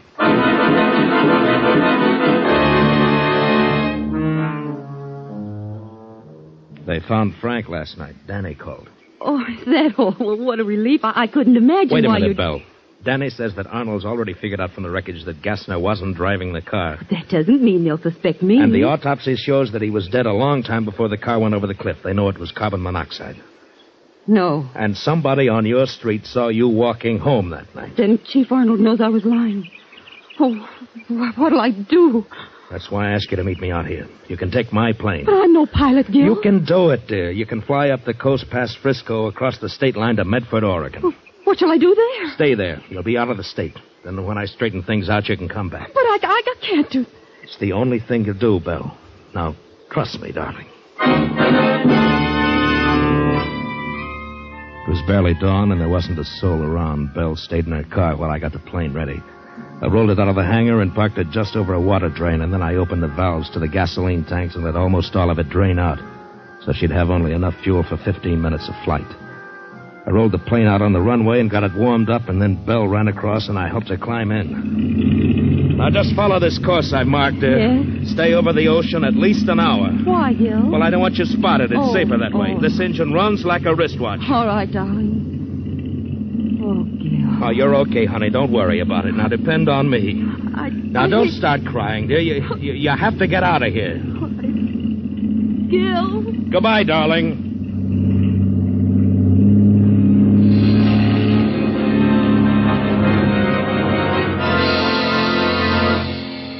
She took off to the west and then flew northwest over the ocean. What a trusting fool she was.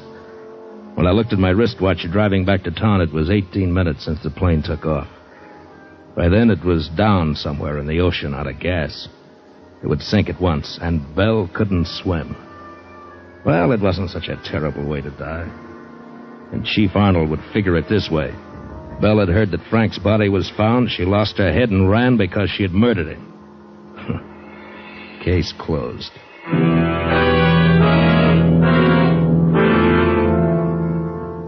It was a nice day. Nice day to take Allison swimming. Or for a drive up the beach. When I got to town, nothing was open yet except the drugstore, so I stopped and bought a paper. Folded it under my arm and started back to my car. And then I spotted Chief Arnold coming toward me, grinning like an ape. I wondered what was on the old fathead's mind. Hey, Mr. Devon. What? Whoa, there. Well, hello, Chief. You look happy about something. Gil Devon. I arrest you for the murder of Frank Gassner. What? Are you nuts? What gives you the idea that I had anything? Ever seen this before, Devon? Sure. That's my Army identification bracelet. I haven't seen it for weeks. I'm always losing it. Well, it's handy for us cops that you do. This time you lost it in Frank Gassner's car. Say, isn't that Allison Price? Well, I'll be darned. She's got under your skin, too. Shut up. Shut up, you flat-foot. Here. Come here. I want to talk to you. Oh, beautiful girl. And so near. So near. And yet so far.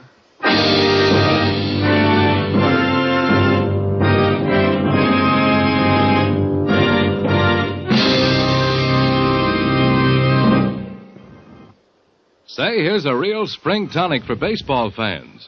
A new 32-page baseball book just off the press. Packed full of tips and information on America's favorite sport. Where can you get it? At the Richfield Gasoline Dealer Station. And this new Richfield baseball book is absolutely free. It contains Major League and many minor league schedules, World Series box scores, and Major League standings, baseball questions and answers, seating diagrams of 16 baseball stadiums. This new, colorful Richfield baseball book is a goldmine of baseball lore you won't want to miss. A storehouse of fascinating information that fits right in your pocket. And remember, it's absolutely free. Ask your Richfield gasoline dealer for your copy tomorrow. And while you're about it, ask him about Richfield All-Point Safety Service, the complete scientific lubrication service and safety checkup that prepares your car for the warm weather ahead. Stop where you see the Richfield Eagle on the cream and blue pumps.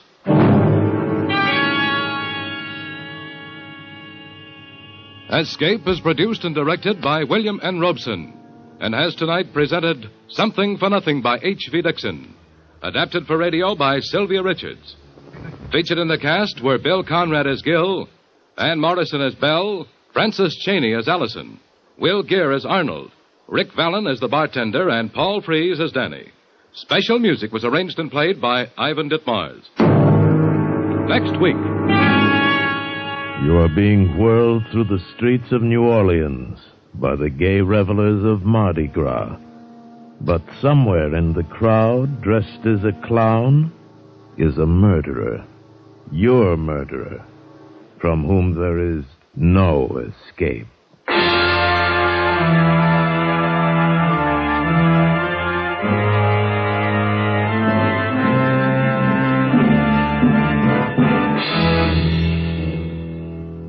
Next week at this time, the Richfield Oil Corporation of New York invites you to escape with the story of a man caught up in the night of terror through his complete innocence. As John and Gwen Bagney tell it in their exciting story, The Man Who Stole the Bible. Be listening. Goodbye then until this same time next week when once again we offer you Escape. I'm Hanlon speaking. This is CBS, the Columbia Broadcasting System.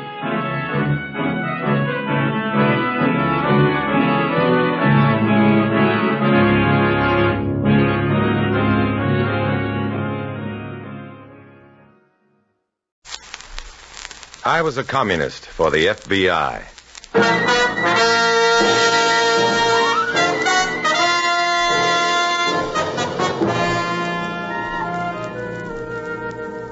Starring Dana Andrews in an exciting tale of danger and espionage. I was a communist for the FBI.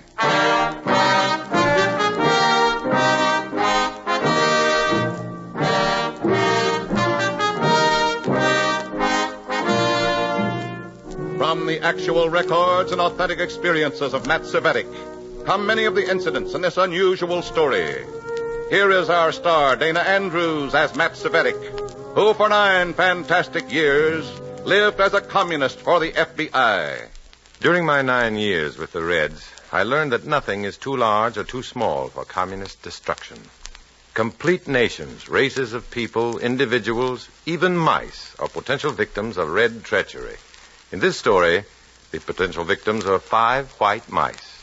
The actual victims, well, here's how it happened.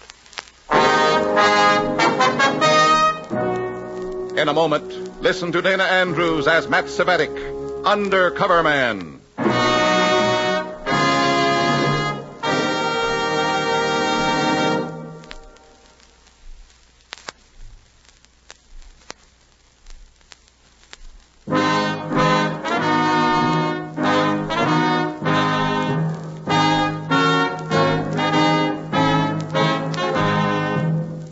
Here is Dana Andrews as Matt Cvetic, Undercover Man. This story from the confidential file is marked, Use Only as Directed.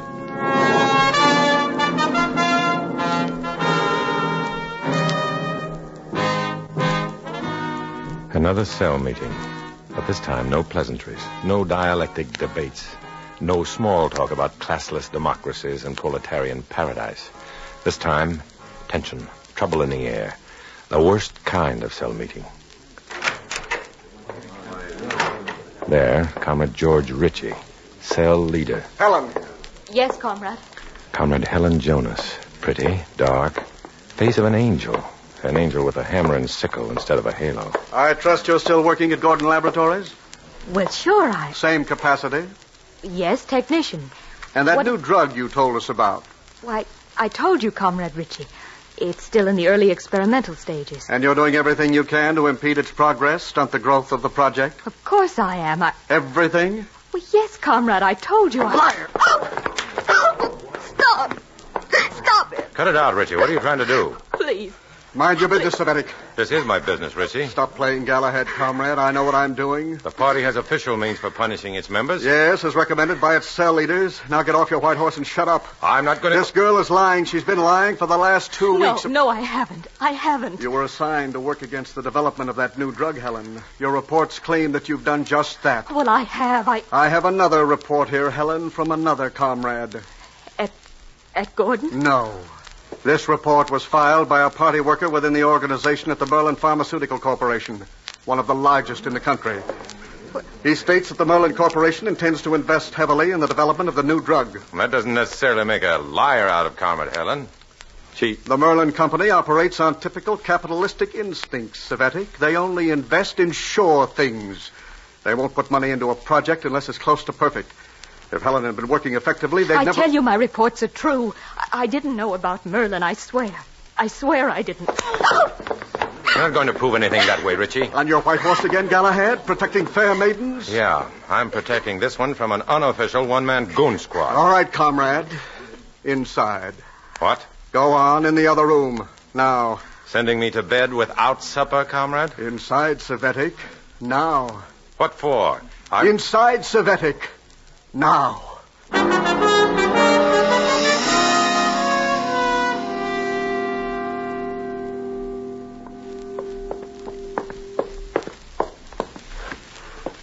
Sit here, Cvetic.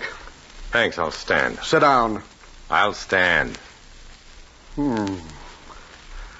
Tell me, what's your interest in Helen Jonas?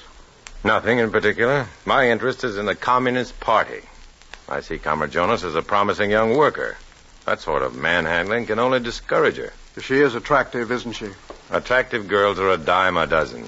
But there's only one Communist Party. Sit down, Cvetic, sit down. Thanks, I'll stand. I admire you, Cvetic. Why? Courage, common sense, a record for success within the party. It may surprise you to know that I have no doubts about Helen's loyalty. That why you belted her around? She's young, inexperienced. She needs to learn the value of discipline. So do you, Ritchie. Comrade, you're remarkable. Here, sit here. I'll stand. Are we finished with this little talk? No. Well, then get on with it. Helen needs guidance. An experienced hand to help her with her work over at the Gordon Laboratories. What for?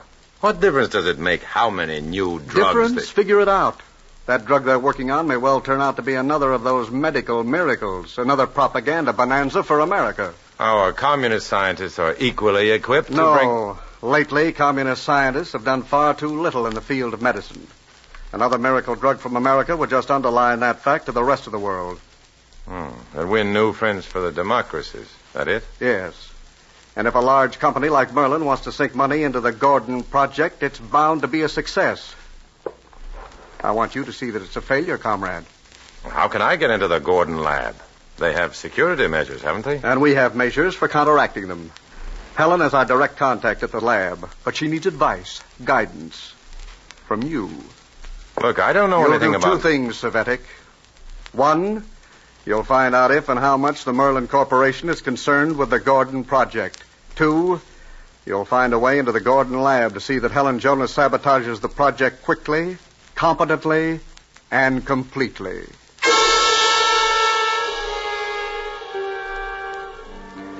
My pose as the protector of Comrade Helen Jonas brought the results I wanted.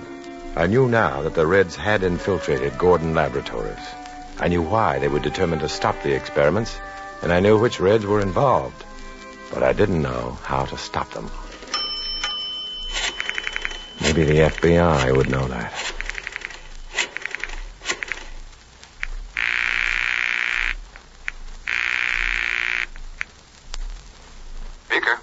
Speaker, this is Red. Hi. Where are you? I just left a meeting. Happy? No. You'd better get word to the Gordon Laboratories. Who? The Gordon Research Lab. My playmates are planning to rifle their medicine cabinet. You involved? Yeah, they got me running the team. Good. Good? Sure. Help them run up a score. Let them win a little. Beaker, the Gordon Lab is building one of these new miracle drugs. The Merlin Corporation's interested in it.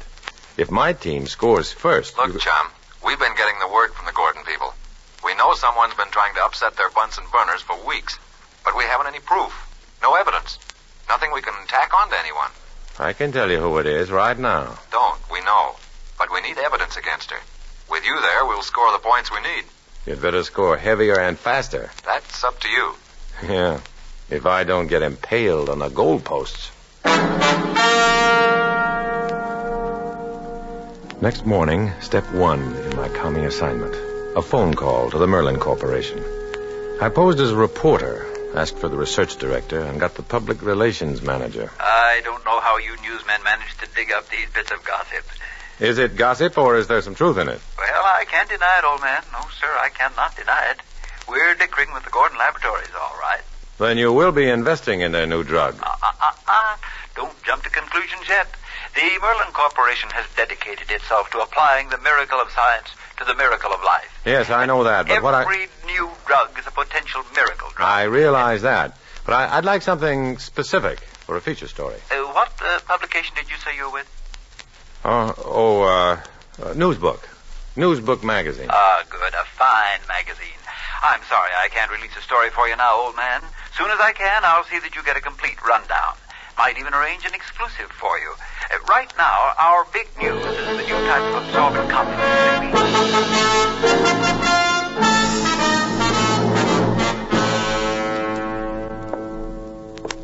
I swear, comrades, I didn't know about the Merlin business, really.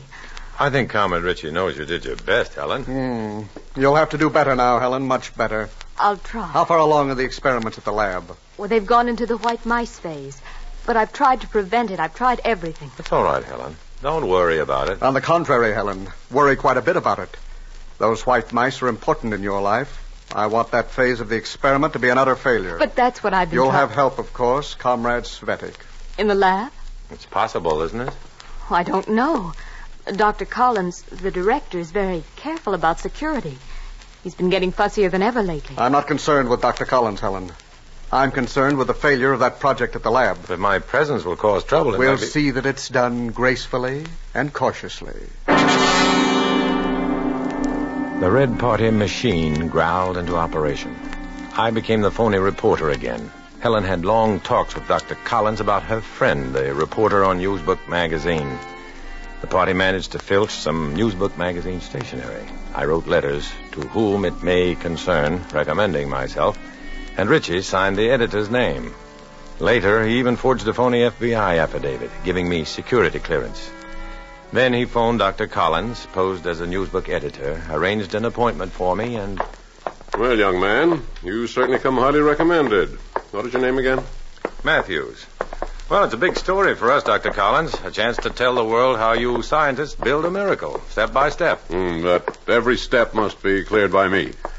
We haven't any official security measures here. No need for them. But I do like to screen our personnel and publicity. That's not a bad idea these days. Well, perhaps I'm overcautious, but strange things have been going on here in the lab lately. Oh, here we are. Our menagerie. Oh, I expected to see more mice than these. No, just 5 for now. An early experiment. The drug we're working on looks like it may develop into a specific for at least one crippling bone disease. Are these mice infected with it? Yes, in varying degrees, of course. They'll be injected with a new drug in quantities proportionate to their infection. When do you inject the drugs? Tomorrow. You want to be in on it? If I may. Check with Miss Jonas, then. She'll take care of things for you. I know. She's very accommodating that way.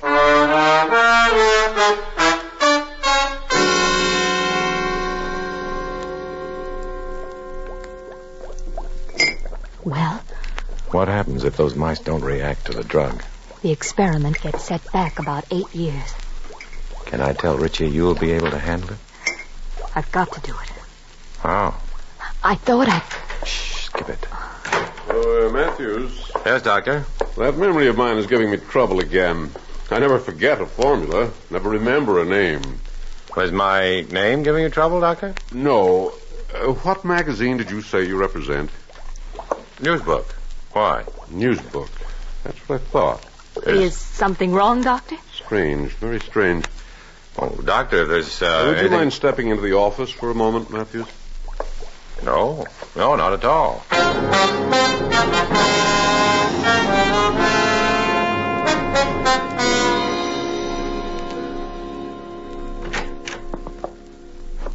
Here we are. In here, Matthews, please.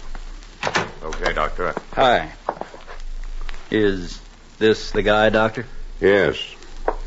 Mr. Matthews of Newsbook Magazine. I'd like you to meet Mr. Johnson of Newsbook Magazine.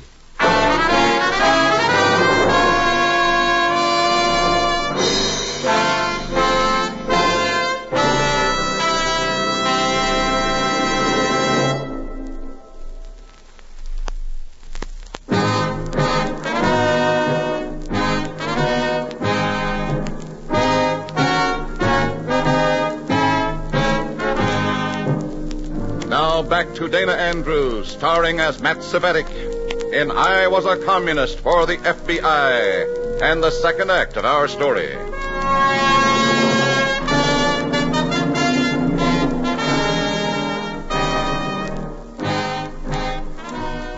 Mr. Johnson of Newsbook Magazine and Mr. Matthews of Newsbook Magazine spent a small eternity staring at each other.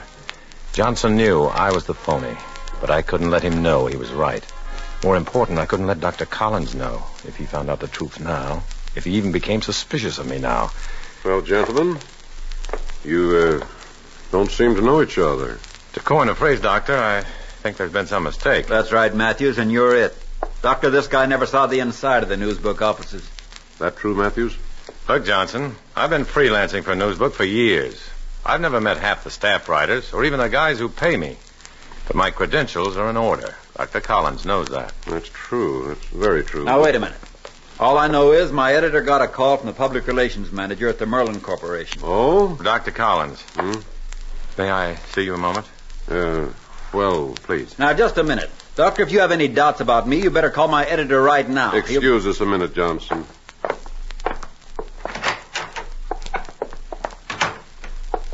What's it all about, Matthews? Who is he? I don't know. But I don't think you should insult him by checking with the editor right now. What else can I do? Let me do it. Just talk to him. Keep him busy. I'll use the phone in the lab. The editor will know him, all right. Unless he's a phony.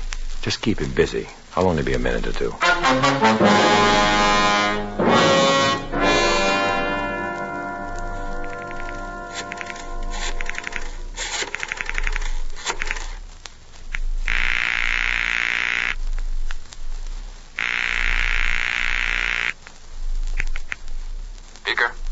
Beaker, this is Red. You sound like trouble.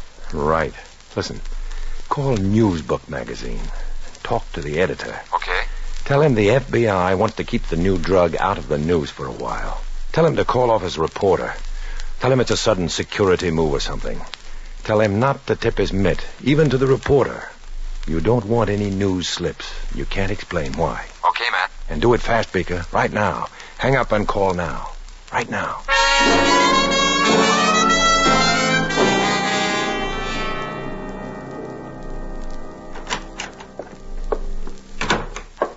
Well, Matthews? I'm sorry, Johnson. You'd better go. Go? What are you talking about? I just talked to our editor. He says there's been a mistake in the assignments. Dr. Collins. Perhaps you'd like to call your office from this phone, Johnson. Yeah. Yeah, I sure would.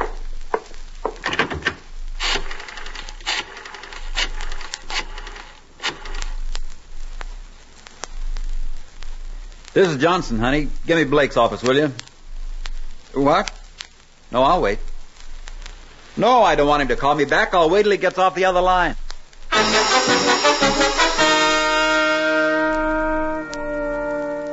We waited. Johnson, Collins, and I. I was afraid to think. Afraid of what my thoughts would tell me. Maybe the editor was talking to Beaker right now. Or maybe Beaker hadn't even gotten to him yet. Maybe. Hello. Mr. Blake? Yes, sir, this is Johnson. I'm up at the Gordon lab now. They've... What? But you told me to... Okay. Sure. Yeah, well, I thought you... All right, sir. Goodbye. Okay, Matthews. I don't get it, but you win. See you around the office sometime. Maybe.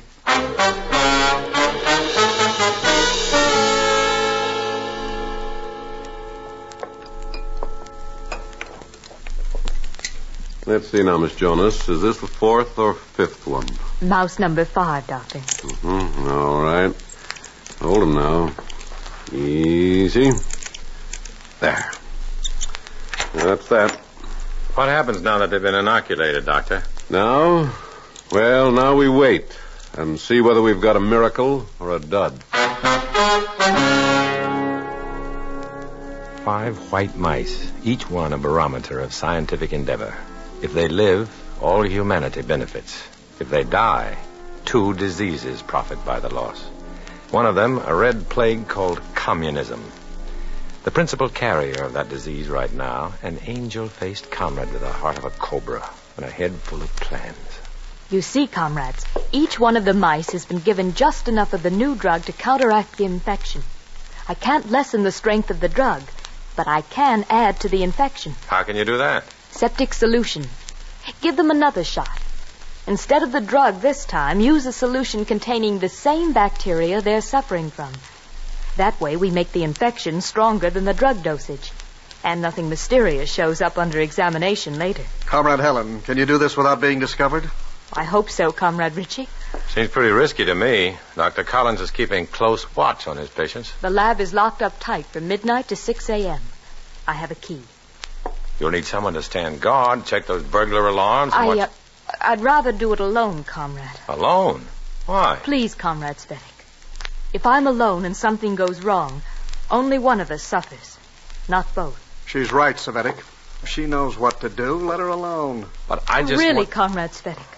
One more pair of hands, one more pair of footsteps, just increases the chances of being discovered. Please. It's settled, Svetic. Stay out of it. You've done your job. Now let Helen finish hers. Helen planned to enter the lab between 3 and 4 the next morning. I couldn't tell the FBI or even Dr. Collins without incriminating myself with the party. I had to see that Helen was caught on the premises with enough evidence on hand to put her out of circulation. Time, 10 minutes before 3 a.m. The lab, dark, deserted. The door, locked. But not too difficult to pick, even at that hour.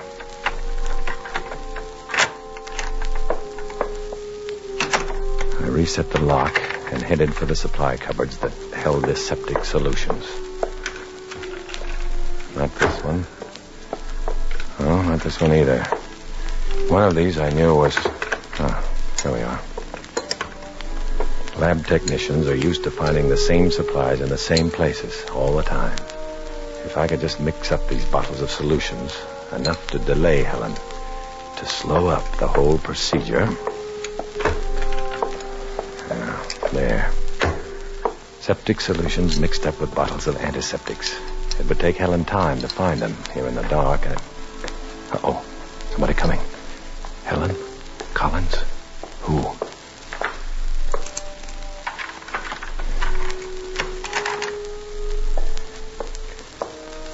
I pressed flat against the wall behind the cabinets.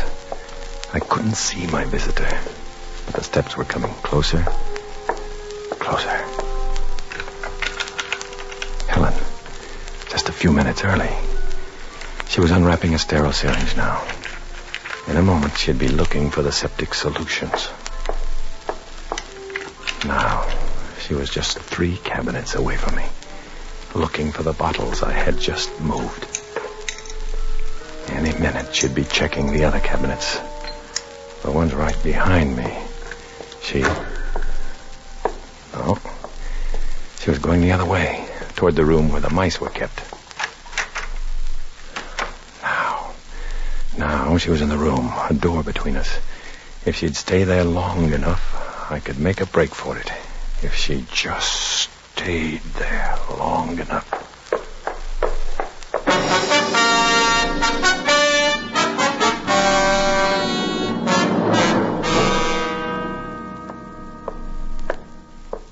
Who's that? Who is it? I was out now, and she was in. She'd left her key in the door, so it was easy to keep her in. I took the key with me. Final step, a simple mechanical procedure. The burglar alarm. I stood outside the lab, watching Helen's flashlight sending frantic beams around the darkened upstairs room. She was locked in for keeps. In a moment, the cops would find her there. Collins would be called, and the career of the youngest, prettiest saboteur in the party would be over.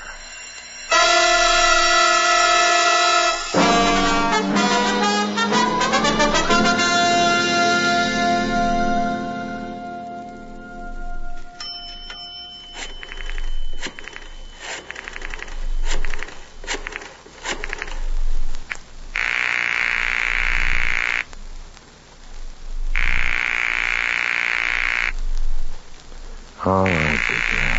Come on, get with it. Get with it. Hello?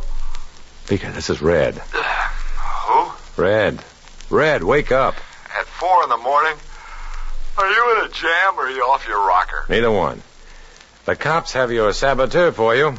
They what? I just saw them pick her up at the Gordon lab. Oh, I'd better get down there. Wait a minute. They'll hold her for breaking and entering till Dr. Collins presses charges. She's frightened enough to talk plenty. Good. Nice work, Matt. One more thing. Ask Collins about the letters and affidavits he received recommending me. One of them's a phony FBI affidavit. It's been forged. By you? No, by my commie cell leader. Good. There's a tidy little jail sentence waiting for him, then. Yeah, Comrade Richie got himself caught in his own mousetrap.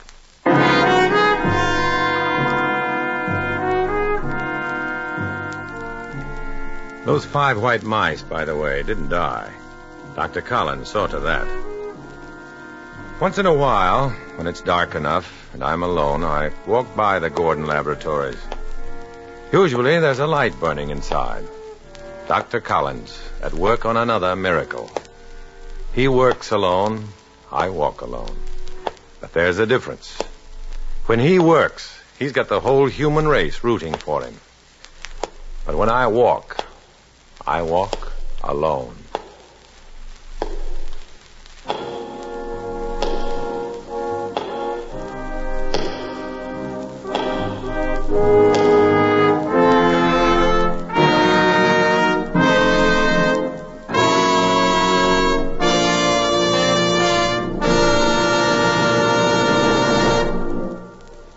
Dana Andrews will return in just a moment.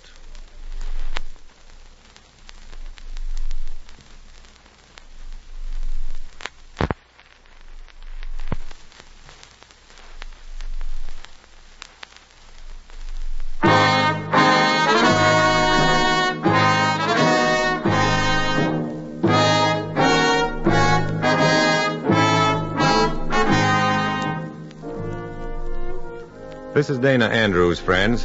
One of the founders of communism once remarked, "Liberty is so precious that it must be rationed."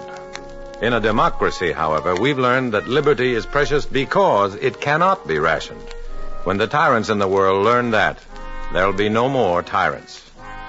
In the story you just heard, names, dates, and places are fictitious to protect innocent persons. Many of these stories are based on incidents in the life of Matt Cvetic, who worked undercover for the FBI. Next week, another fantastic adventure. Join us then, won't you?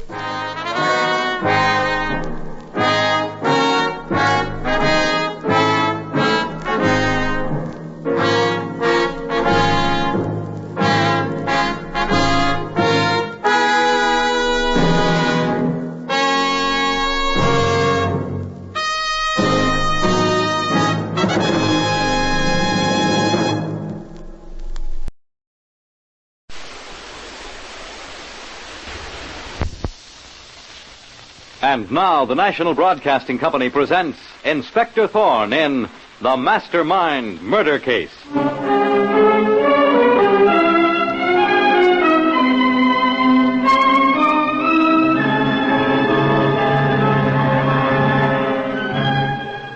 Tonight, the National Broadcasting Company presents the exploits of the spectacular young Inspector Thorne of the Homicide Bureau, whose investigations rank with many of the most celebrated ones in the annals of crime fiction. An investigator smart enough to claim he is dumb and modest enough to believe it. Tonight, Inspector Thorne turns to The Mastermind Murder Case.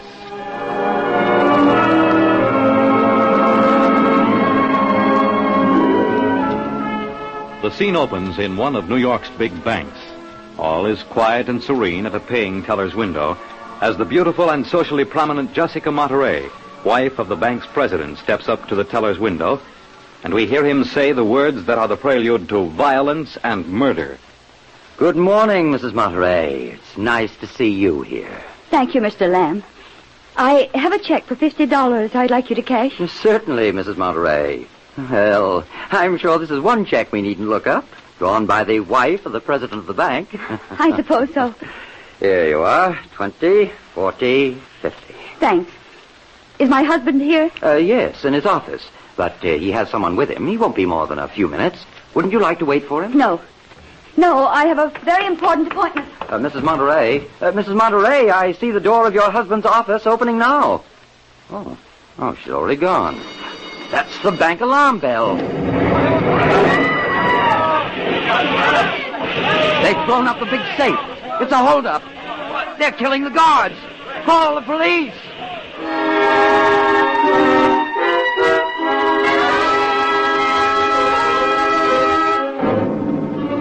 And a few minutes later, we see Inspector Thorne running into the bank with his right-hand man, Sergeant Muggan, as he says, Sergeant Muggan, get that crowd out of the way. Stand back, everybody. We're the police. Nobody leave the bank. I'm Inspector Thorne of Homicide. Inspector Thorne, I'm John Lamb, the chief teller of the bank. How do you do, Mr. Lamb? Tell me what happened here. Looks more like a massacre than a bank holdup. Those bodies are 4 of our guards, shot down in cold blood.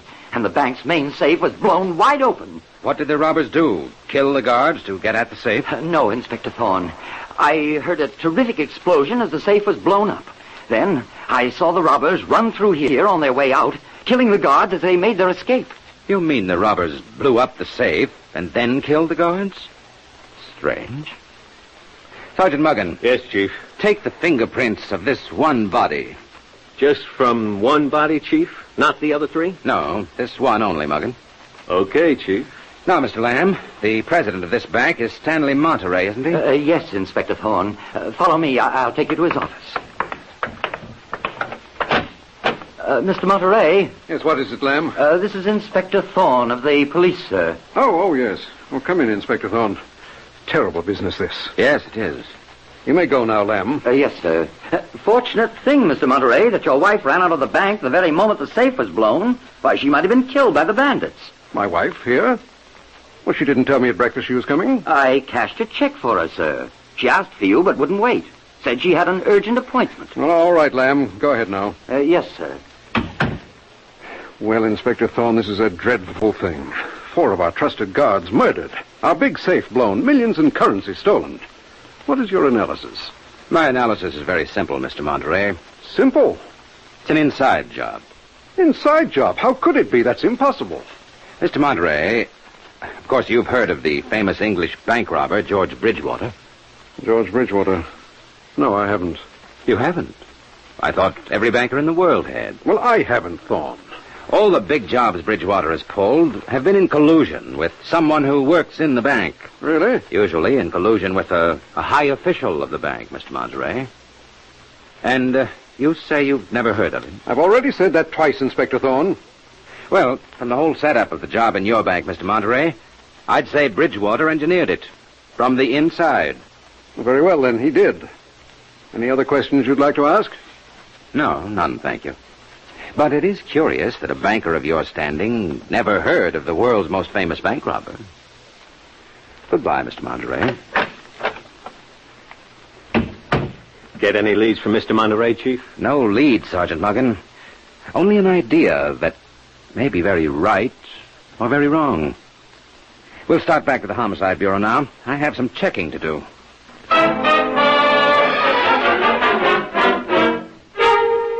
And later, as Inspector Thorne returns to the Homicide Bureau, he finds a visitor waiting. Inspector Thorne, at last. Yes? I have to see you. I'm Mrs. Monterey, Mrs. Stanley Monterey. Mrs. Monterey, the wife of the head of the bank that was just robbed? Yes. Won't you sit down? I'm so worried about the bank robbery. Why, Mrs. Monterey? It's that dreadful man, Jerome Wallace. What right has he to say that my husband's involved in the bank robbery and murders? Who is this Jerome Wallace? He owns a lot of the bank's stock. He's very rich. Mrs. Monterey, have you any idea why Wallace is making these accusations? I think he's insane. Did your husband and Wallace ever quarrel? No, never. Doesn't it seem strange to you that Wallace should deliberately accuse the head of his own bank of such crimes? You can think of nothing that might have aroused Jerome Wallace's suspicions, or his apparent malice. No. Look here, Mrs. Monterey. You must tell me the truth. You know that Wallace has some motive, and you know what that motive is. No. Does your husband know you're here? Oh, no. No, I came here because I wanted to save my husband. Because you were in some way responsible for his trouble? No. No. You have something on your mind that your husband doesn't know about. Something you don't want him to find out. He must never find out. Stanley's so hot-tempered, he'll be wild if he knows about it. Your husband hot-tempered? About something Jerome Wallace has done? Tell me, Mrs. Monterey, just what is your connection with this man, Wallace? I met Jerome Wallace at a dinner a few months ago. He kept annoying me, making advances. Go on. Finally, I had to tell him to keep away from me, that I loved my husband. He got very ugly. He said he'd get even. And you're asking me to believe that is why he's now attacking your husband? It's all my fault, Inspector Thorne. Oh, I wish I'd never met Jerome Wallace. Mrs. Monterey, what were you doing in the bank? And why did you run out of there just before the safe was blown up and 4 men were murdered? Well, I just happened to be there to cash a check. You know, I'm a little slow thinking. When I meet a lady like you, I just don't know what to make of things. I mean, you're being there and running out of the bank at just the right moment. I don't know what you're talking about. You seem very shaky, Mrs. Monterey. Are you well enough to go home alone? Oh, yes, Inspector Thorne. Besides, some friends, Mr. and Mrs. Stewart, drove me over in their car. They're waiting downstairs. Oh, they must be very old friends to be so much in your confidence. Oh, not old friends. We've only known each other about a month. Well, they don't know why I've come to see you. Well, I don't want to hurry you, Mrs. Monterey, but there's someone waiting to see me. Goodbye, Inspector Thorne. Goodbye, Mrs. Monterey. Sergeant Muggan. Yes, Chief. Follow Mrs. Monterey downstairs. Get the license number of the car she drives off in. And put some men on to tail her constantly. Hurry. Right. And that stool pigeon you sent for is outside, Inspector Thorne. I know he is. Come in, Harvey. Okay, Inspector Thorne. What do you want? I want you to answer a few questions. We're holding 2 men for that big bank robbery and murders. Their names are Kelly and Smalls. You know them, don't you? Yeah.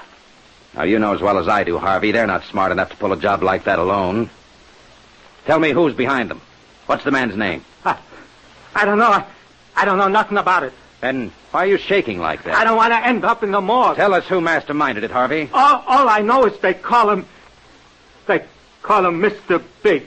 Nobody knows his name. Mr. Big, huh? I never seen him.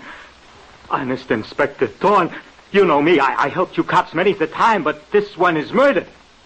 That's all you'll tell me? That's all I know, Inspector Thorne. All right, Harvey. You can go. Thanks, Inspector Thorne. I got that license number on the car Mrs. Monterey was in, Chief. You get anything from Harvey? Only that somebody did mastermind the bank robbery and murders.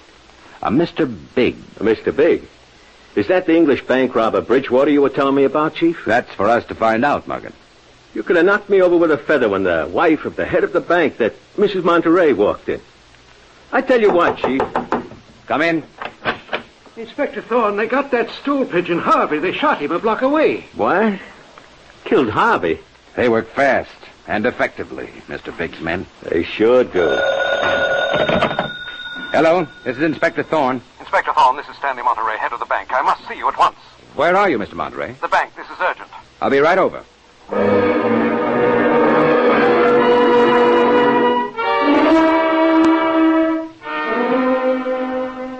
You have something new about the bank robbery and murders, Mr. Monterey? Yes, Inspector Thorne. New trouble. It's a man named Jerome Wallace, one of our biggest stockholders. He's kicking up a row that could embarrass both the bank and myself.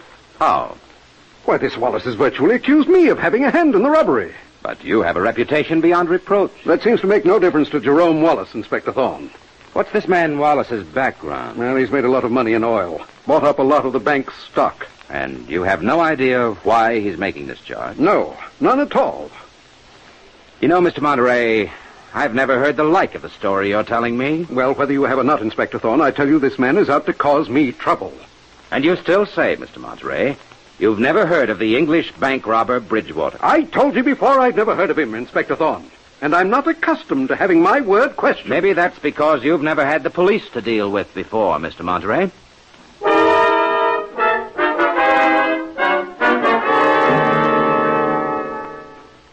Well, Sergeant Muggan, here we are, waiting to see Mr. Jerome Wallace, the man Monterey says accuses him of the robbery. Yeah, and the one Mrs. Monterey told you was making passes at her. Well, Inspector Thorne, what can I do for you? How do you do, Mr. Wallace? This is Sergeant Muggan. Delighted. How do you do? Mr. Wallace, we're here about the robbery and murders at the bank. Well, you don't have to look any further than the head of the bank, Stanley Monterey. Yes, I've heard that's your opinion. But we can't convict Mr. Monterey simply on opinion. On what facts do you base your suspicions? Inspector Thorne, my suspicions about him are something I cannot ignore. Then I tell you, Mr. Wallace, that this job was engineered by the famous English bank robber, Bridgewater. Bridgewater? Bridgewater? Name is familiar to me. Oh, yes, now I remember. One time I was in London, the robbery of Berlin's bank. But could he be working with Monterey? I wonder. Now, this throws an interesting light on the case, Inspector Thorne. Mr. Wallace, you could help the police a great deal if you would not make your accusations against Stanley Monterey public just yet. All right, Inspector Thorne, let's put it this way. If Monterey doesn't return the money to the bank, or if you can prove someone else took it, I will make my accusation of Monterey public at the end of 3 days. You're asking a lot of a slow-thinking police officer like me to close up an important case like this in 3 days. But I'll do my best, Mr. Wallace, to deliver up the criminal. If you're unsuccessful, Thorne, I'll feel it my civic duty to expose Stanley Monterey.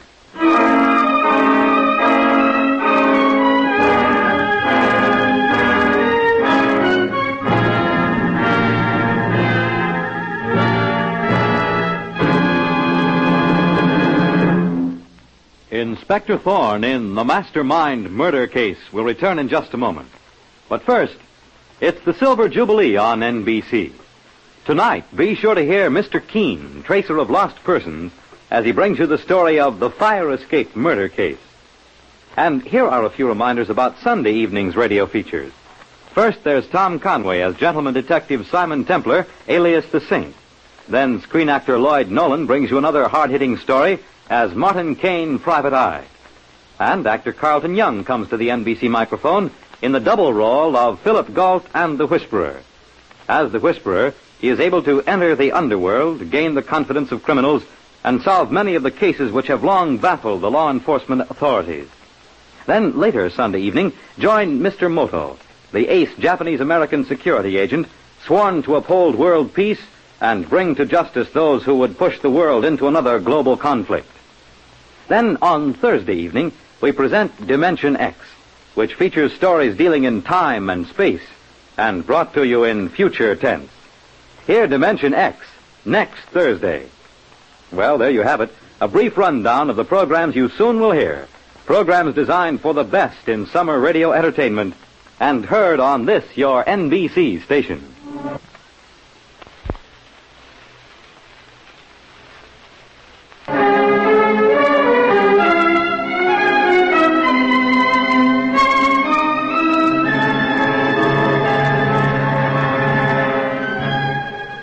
Now, back to Inspector Thorne and the Mastermind murder case.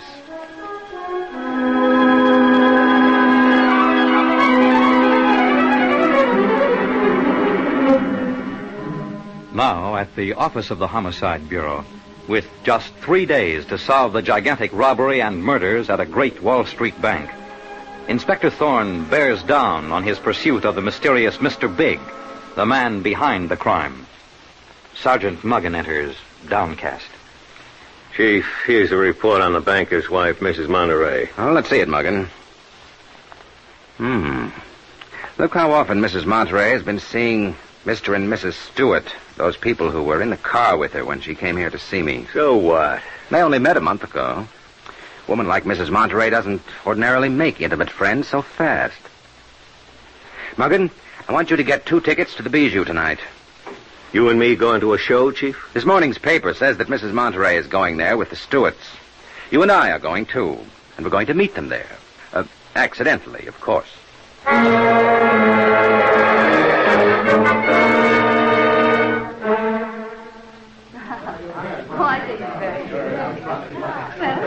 I don't go for this play, Inspector Thorne. I'm glad it's intermission. There's Mrs. Stanley Monterey over there, Muggin, with the Stewarts.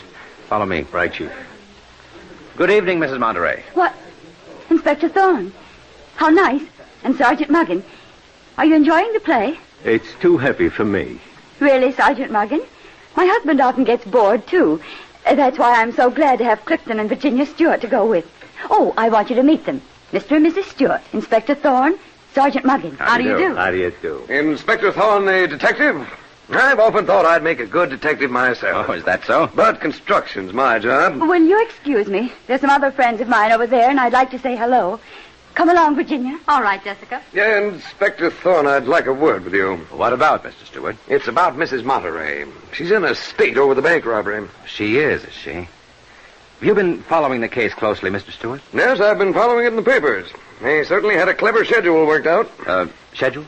I mean, schedule. Oh, yes. And, of course, Mrs. Monterey is always talking about it. Have you discussed it with Mr. Monterey, too? I never met him. Mr. Monterey doesn't like going to shows very much, so we just naturally keep his wife company. Now, I like a good problem play. I suppose that's why I'm sensitive to Mrs. Monterey's feelings. About the robbery and murders? That's right. Now, knowing Mrs. Monterey and all, I've been doing some thinking, and I bet I could give you a tip or two. Well, I could use some help. I'm getting the idea I'm pretty dumb catching on to this case.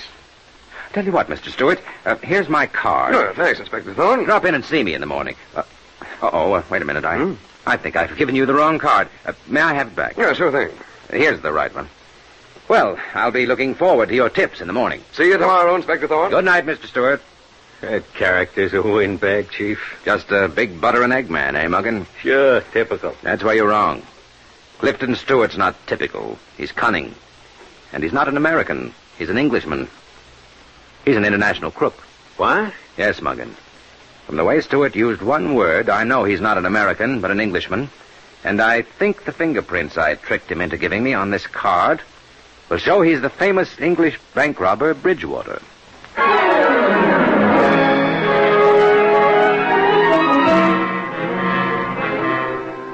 And shortly after the theater, across town, we hear two men's voices on the telephone. Hello? Hello, this is Bridgewater. Yes? I ran into Inspector Thorne at the theater tonight. I'm seeing him tomorrow to give him my theories on the case. Well, that should be amusing. You know what to say. He's shrewd, though he claims to be dumb. I'm shrewder. Have you met the man I told you to meet? Not yet. Well, work on it. There's no time to lose.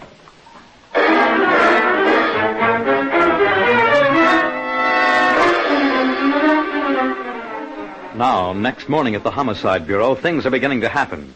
Inspector Thorne looks up as Sergeant Muggin enters excitedly. What do you think of this, Inspector Thorne? Another stool pigeon, Big Mouth Louie, made it his business to get hold of me. He told me who Mr. Big is. Who is he, Muggin? It's the head of the bank, Stanley Monterey. Monterey? Big Mouth Louie told you that? Word for word. Stanley Monterey is Mr. Big. I've got something for you, too, Muggin. I have the report on Clifton Stewart's fingerprints. He is the famous English bank robber, Bridgewater.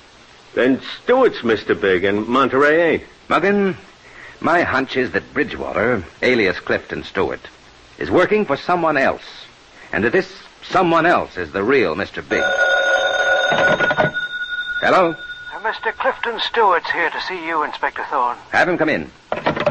Well, speak of the devil, Muggin. Here's Stewart in person. What a nerve that bird's got to come here. I'll have my gun ready, Inspector Thorne. This Bridgewater might be dangerous. He is dangerous, Muggin. Good morning, Inspector Thorne. Well, glad you came, Mr. Stewart. Have a chair. Oh, thanks. Morning, Sergeant Muggin. Morning. You said you had some theories on the case, Mr. Stewart. Yes, Inspector Thorne. I read you've been checking people like this Harvey Zaffer, the crook who was bumped off. Mm-hmm. Now, it seems to me that petty crooks like that couldn't possibly have managed something as big as this bank holdup, killing 4 men. As a matter of fact, we know there's a Mr. Big behind this. A Mr. Big? I might have known you'd be on the ball, Inspector Thorne. Yes, we're pretty sure there was some mastermind behind the bank robbery and murders. Someone who might have been a successful businessman if his mind weren't twisted. An executive. Or a successful construction man like yourself. Yes, or a banker. Inspector Thorne, you're barking up the wrong tree. This is an inside job. And my tip is to look for someone who knows the bank inside out. That makes sense, Mr. Stewart. Had the same idea myself. You did? We know another thing. Mr. Big is also ruthless. Muggin, you may have wondered why I took fingerprints off just one of the murdered men at the robbery. The laboratory has verified my suspicions. That was the body of a crook, a member of Mr. Big's gang. Mr. Big had one of his own men bumped off? What? Sure. That's what this Mr. Big always does. He kills off his Confederates and keeps the loot himself. How did you know this, Chief? From the way the body was lying. Out of the line of the machine gun fire that killed the other victims. You're sure Mr. Big put his own man on the spot? Oh, absolutely. But the funny thing is, he missed getting the one man he really wanted out of his way. The actual leader of the holdup, the famous English bank robber, Bridgewater. Who did you say he missed getting? The famous English bank robber, a fellow named Bridgewater. Well, that's certainly interesting, Inspector Thorne. But I'm taking up too much of your time, so I'll say goodbye. Goodbye, Mr. Stewart. What a cool customer. More than cool, Muggin. He's got a bad case of the chills, now that he knows how Mr. Big treats his boys.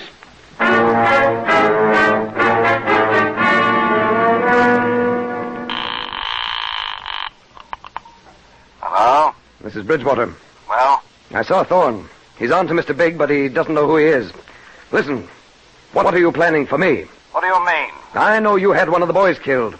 Are you fixing to throw me to Thorne? Don't be silly, Bridgewater. Why should I do that? I think Thorne suspects me. Don't worry. I've got my plans all made for Thorne. And there won't even be a body left when I get through.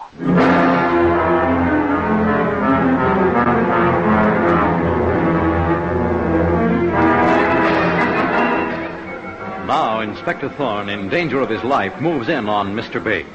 But first, he goes to see Clifton Stewart, who is really the famous English bank robber Bridgewater. And Bridgewater, tricked by Thorne into suspecting a double cross, has decided things are too hot for him, and he's frenziedly phoning an airport. Hello? Hello. Why don't they answer? Go ahead, ring the doorbell, whoever you are. No one will answer. Hello, airport. When does the next plane leave for England? Who? Inspector Thorne. Hello, Mr. Stewart. What do you mean by breaking in like this? Sergeant Muggan here carries an assortment of passkeys. Very simple luck, Mr. Stewart. I was on the telephone. I suppose I might as well hang up now. You might as well give up, Mr. Stewart. Or should I say, Bridgewater. What are you talking about, Thorne? I knew who you were 2 minutes after we met. By the way you pronounced one word. What kind of a joke? You said it was amazing, the schedule the bank robbers worked out. Well, so I did. An American says schedule. Only an Englishman pronounces it schedule. Well, that doesn't prove I'm Bridgewater. It gave me the lead I needed. Then I got your fingerprints on that card I mistakenly gave you at the theater. Look out, Chief. I've got you covered. Don't move, Bridgewater, or I'll kill you. The devil, Thorne. You'd never have gotten me if it weren't for... For whom, Bridgewater? You might as well say it. Mr. Big betrayed you. Why should you protect him? The one chance you've got is to talk. All right, Inspector Thorne. Mr. Big-ass Thurlet tried to put me on the spot, did he? Now he can burn with me.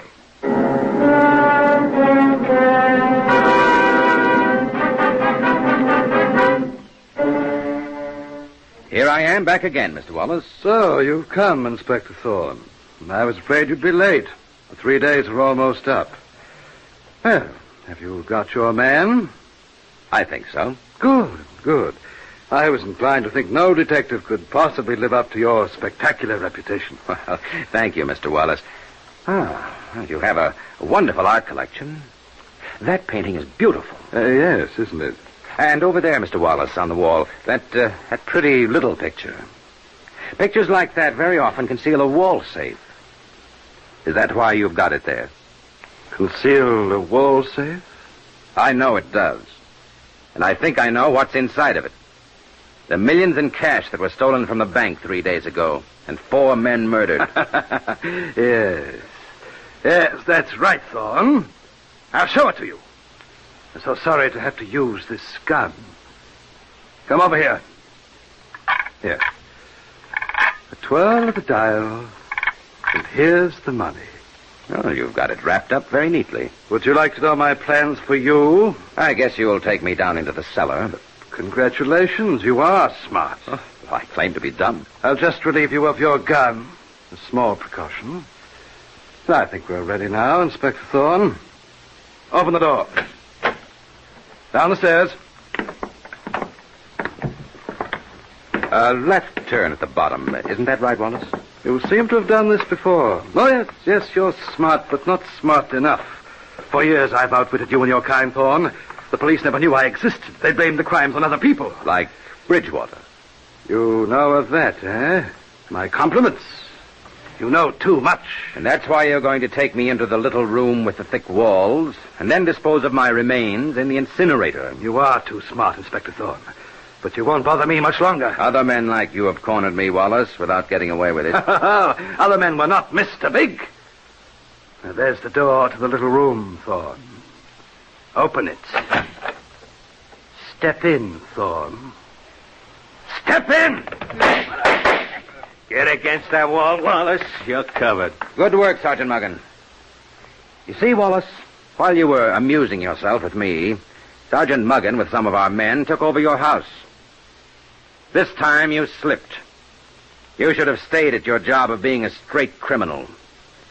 Your big mistake was trying to get revenge on Mrs. Monterey, the banker's wife, because she rebuffed you. Trying to ruin her by ruining her husband. I'll get you for this, Thorne.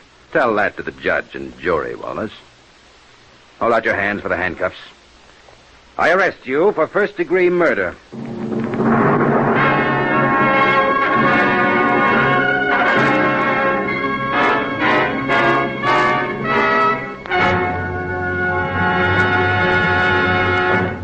And so ends the Mastermind murder case. The part of Inspector Thorne is played by Carl Weber. Direction by Edward Slattery.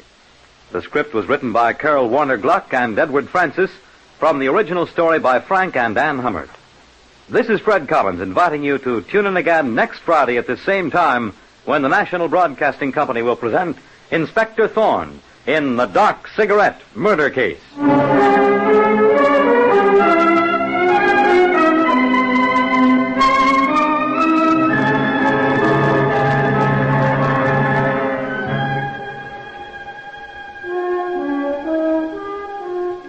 Stay tuned for Mr. Keene, Tracer of Lost Persons on NBC.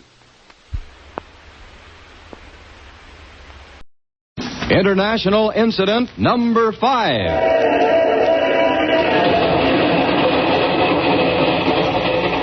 Jack Packard and Reggie York. Report to London at once for assignment in diamonds for the Dutch government. Signed the 21 old men of 10 Gramercy Park.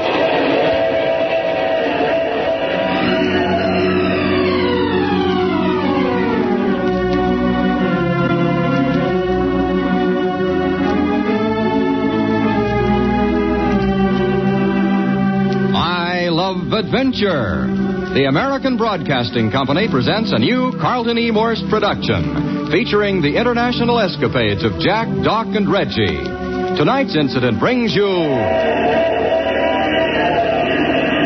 the $100 Million Manhunt.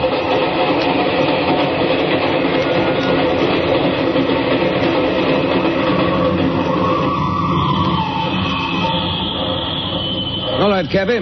10 Gramercy Park and step on it.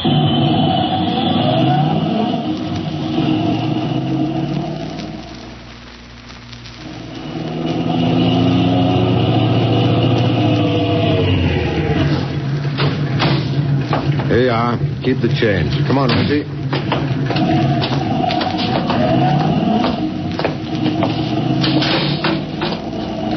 Back again, Mr. Packard and Mr. York. Good morning. Back again, and a nice day for it. It is indeed, sir. Won't you go right into the great reception hall? Are the old boys waiting for us? I believe they are, Mr. York.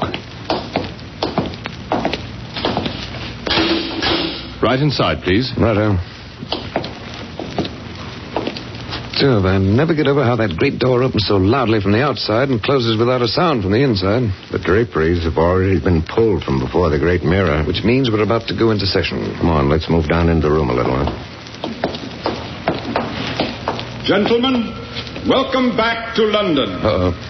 You're both looking fit after your most successful engagement in returning the pearl of great price to her Burmese temple last week.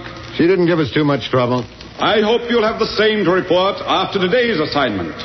But first, one word about your old ally, Doc Long. I say, you have word of him?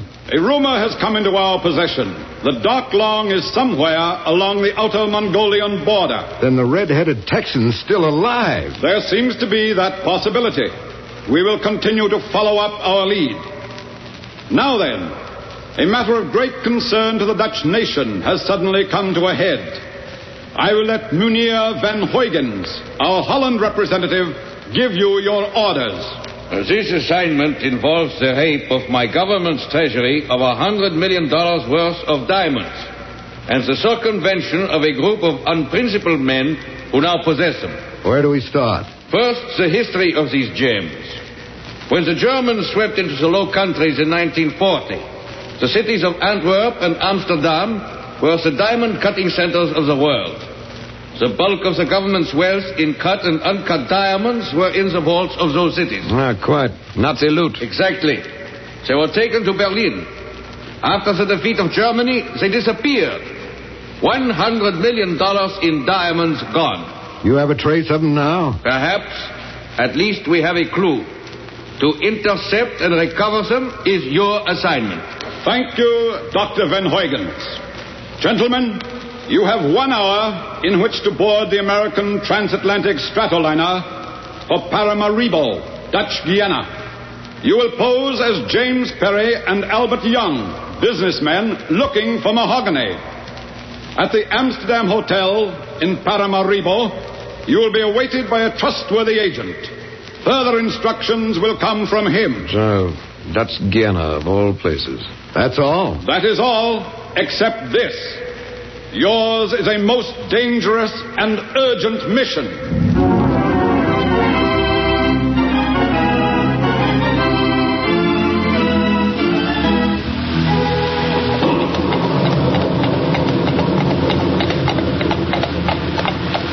Veredam Hotel. You said, senor? That's right, driver. Is this it? Si, senor. I will bring in your luggage. You better nip in fast, Jack. Do you suppose this is a sample of the climate? There goes.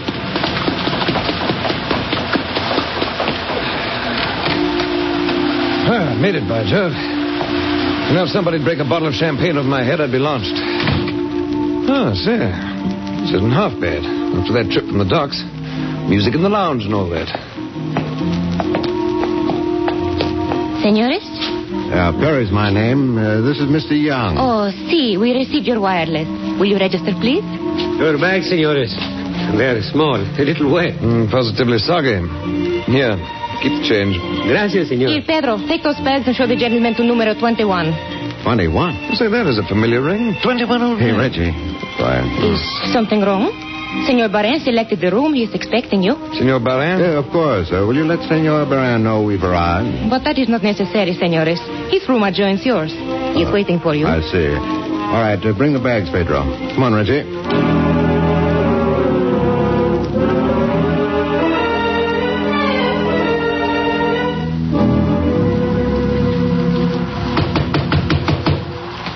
Still no answer? If Senor Barin occupies the adjoining suite, he's either deaf or else he's stepped out. Queer. If friend Barin is our contact man from the 21-old man, he'd be on the job. I say, does it rain all the time in Dutch Guiana? Not quite, but plenty. Oh, look here, Jack. This French window opens on a covered veranda. So what? Well, if all the rooms on this side open out into the balcony, we might do a bit of prowling. That makes sense. If Barin doesn't come to us, let's go to him, huh? Sure, how the heavens do open up. Here it is. Same type of French window as our room. And it's unlocked. Let's go in. Close the door. Hey, Reggie. Reggie, come here. What now? Oh, look here. Dead. Very dead. Knifed when his back was turned. Do you suppose this is Barin? Who else? No, who gives us our instructions? Hey, don't take out your gun, but back me up. Righto. I have made a mistake. I say, a little French name. No mistake if you were looking for Mr. Barin's room. Oh, no, you don't. Monsieur, let me go. If you're a friend of Barin's, we want to talk to you. Come inside. Let me go, please, monsieur. Say, skittish, isn't she? Take it easy. If you're a friend of Barin's, we want some information. You are hurting my wrist. Please, monsieur. Take a look on the floor over there. Oh, mon Dieu. He's hurt. He's dead. Oh, then already I'm too late. You came to warn him? You know who knifed him in the back? Oh, no, monsieur. How do I know you are friends of his, monsieur? We came here to meet him. Were the men he was expecting? The men from London? Yes, tell me, Oh, thank le bon Dieu, you are here, monsieur. And tell us what's going on here. No, dear. I must go. I shall be missed. Not so fast. Go where? Who'll miss you? Please, monsieur, I must hurry. Come at 9 o'clock tonight to the Leiden Cafe. 9 o'clock for certain. Now, just a minute. Ow! Stop her, Reggie! Oh, sorry, Jack. She was too quick for me. What happened? She sank her fangs into my hand. I say, Jack, do you think there is such a place as the Leiden Cafe? And why 9 o'clock?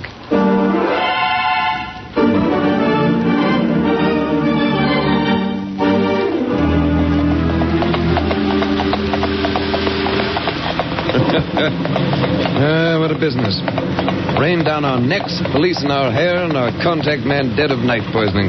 Dutch police were very decent. But not very helpful. I say, Jack, we're way out of town. The Leiden must be a Dutch Guiana version of an American roadhouse. Police said it was out of town on the edge of some river. We've been following a river for some time. We're completely out of touch with civilization. Why, say, there are lights on the left. Yeah, we're turning in. Just right. Still a couple of minutes of 9. This is the place, senores. The Leiden. Here you are, driver. Gracias, senor. Come on, Reggie. Let's get in out of this rain.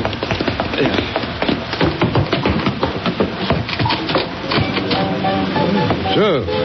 Colorful, eh? There's an empty booth over there. Come on. Jack, did you ever see such a conglomeration of races? A little bit of everything. Even an Indian. What's funny about that? They owned this country once. No, I mean an East Indian, a Hindu. High caste, too. Over there with the turban. Oh, yes. Oh, a handsome Johnny, too. Nothing handsome about the rest of them. Jack, I think we've been had. Yeah, doesn't look too good. Oh, here comes a waiter. Looks more like a footpad. What'll it be, mates? Gin and tonic for me. Just bring me tonic water. This ain't no tourist dump, mates. Or maybe you're waiting for somebody. Oh, no. Why? Nothing? Nothing at all, mates. Be right with you. Listen, Reggie. Either this is a trap or something's gone wrong. There's certainly no sign of our French girl. If it comes to a row, we'll shoot out those hanging lamps. We'll have a chance in the dark. Half a dozen of the boys have moved in between us and the door. There's another door. They're at the other end of the bar. Now, say, Jack, we can get behind the bar at this end if we have to. Let the boys slug it out among themselves in the dark. But don't get separated. No fear. Now, here come the drinks. Here you are, mates. Thanks. Here you are. Keep your money. This here's on the house. What do you mean, on the house? It means you're our blinking guests. Till the boss gets here. That's what I mean. Oh, I see. What do you think of that, Reggie? Here's what I think of it. That takes care of the lights there. Hey, Reggie, are you with me? Right behind you, old boy. Keep going. Duck down. Here we go, behind the bar. Hey, what the place? Interference, Jack? All right, Reggie. That was the bartender. Listen to those blighters slugging each other out there in the dark. Here's the door.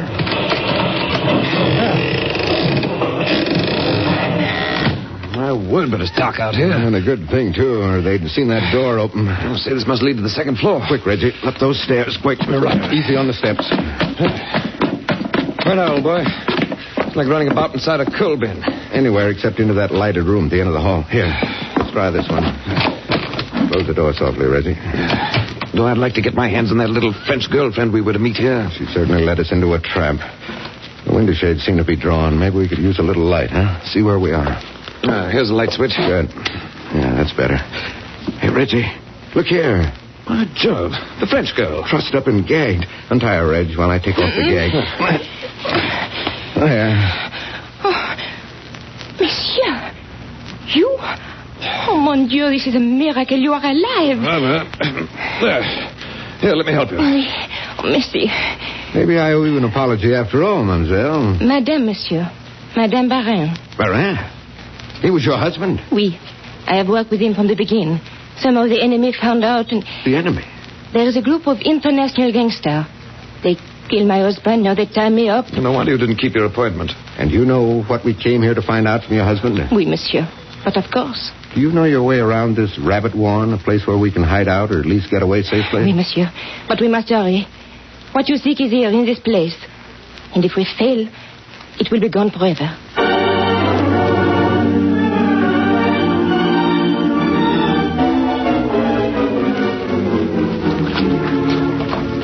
I hear water. Is that the river? Oui, monsieur. I have brought you underground to the boathouse. The river is behind the cafe. There's a boat landing outside. A perfect hideout.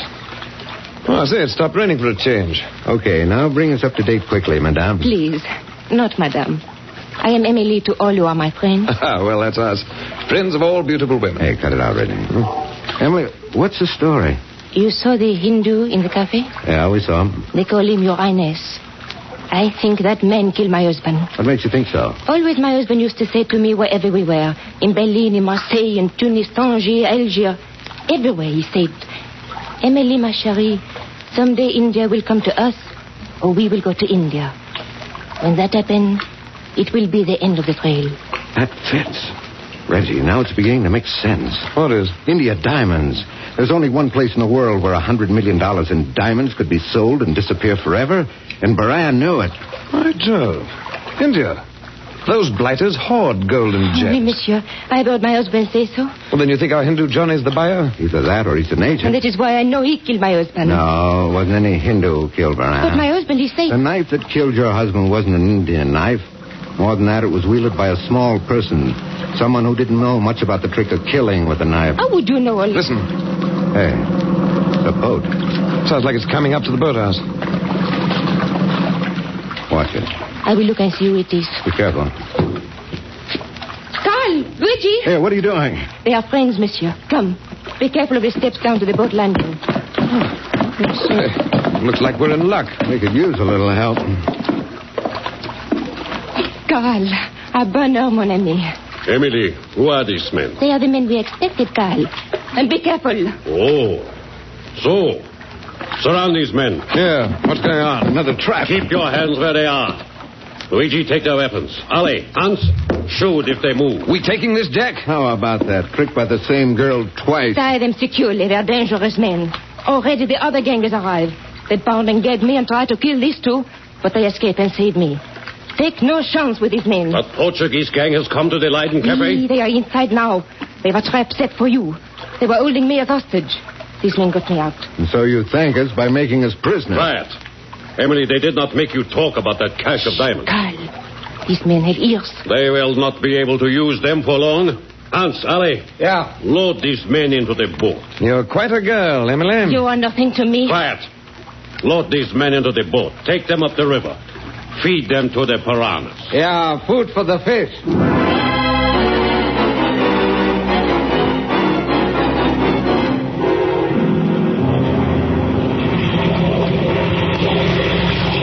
Reggie. Yes, Jack? You're lying on my feet. Oh, sorry, old boy. So dark I can't tell where I'm lying. Still tied up tight as ever. I can't move a muscle. Between the ropes and the bilge water in the bottom of this tub, I'm doing rather badly.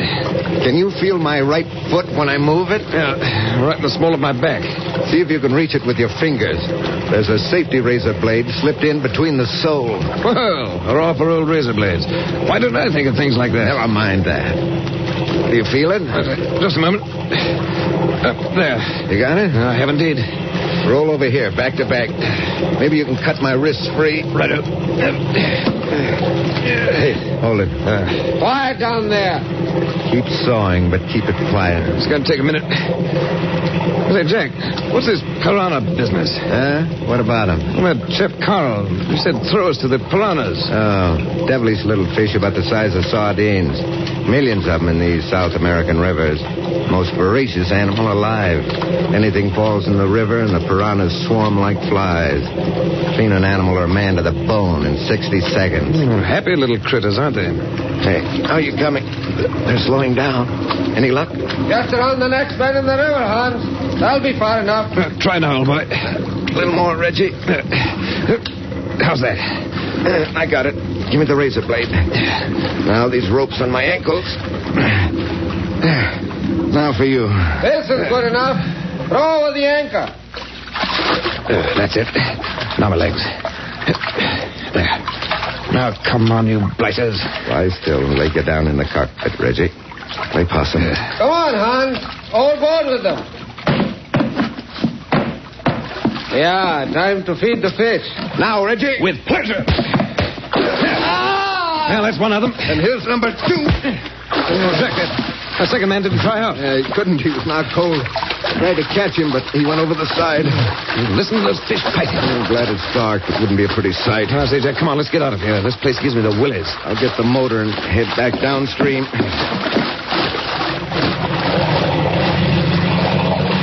Hey, Reggie, there's something that sticks in my mind. I know. Those ruddy fish? No. The way that French girl Emily looked at that fellow Carl. A new widow just doesn't have that sort of look in her eyes. So, you mean she really isn't Barin's widow? I don't know, but I do know this. She'd double-cross her own mother if it was profitable.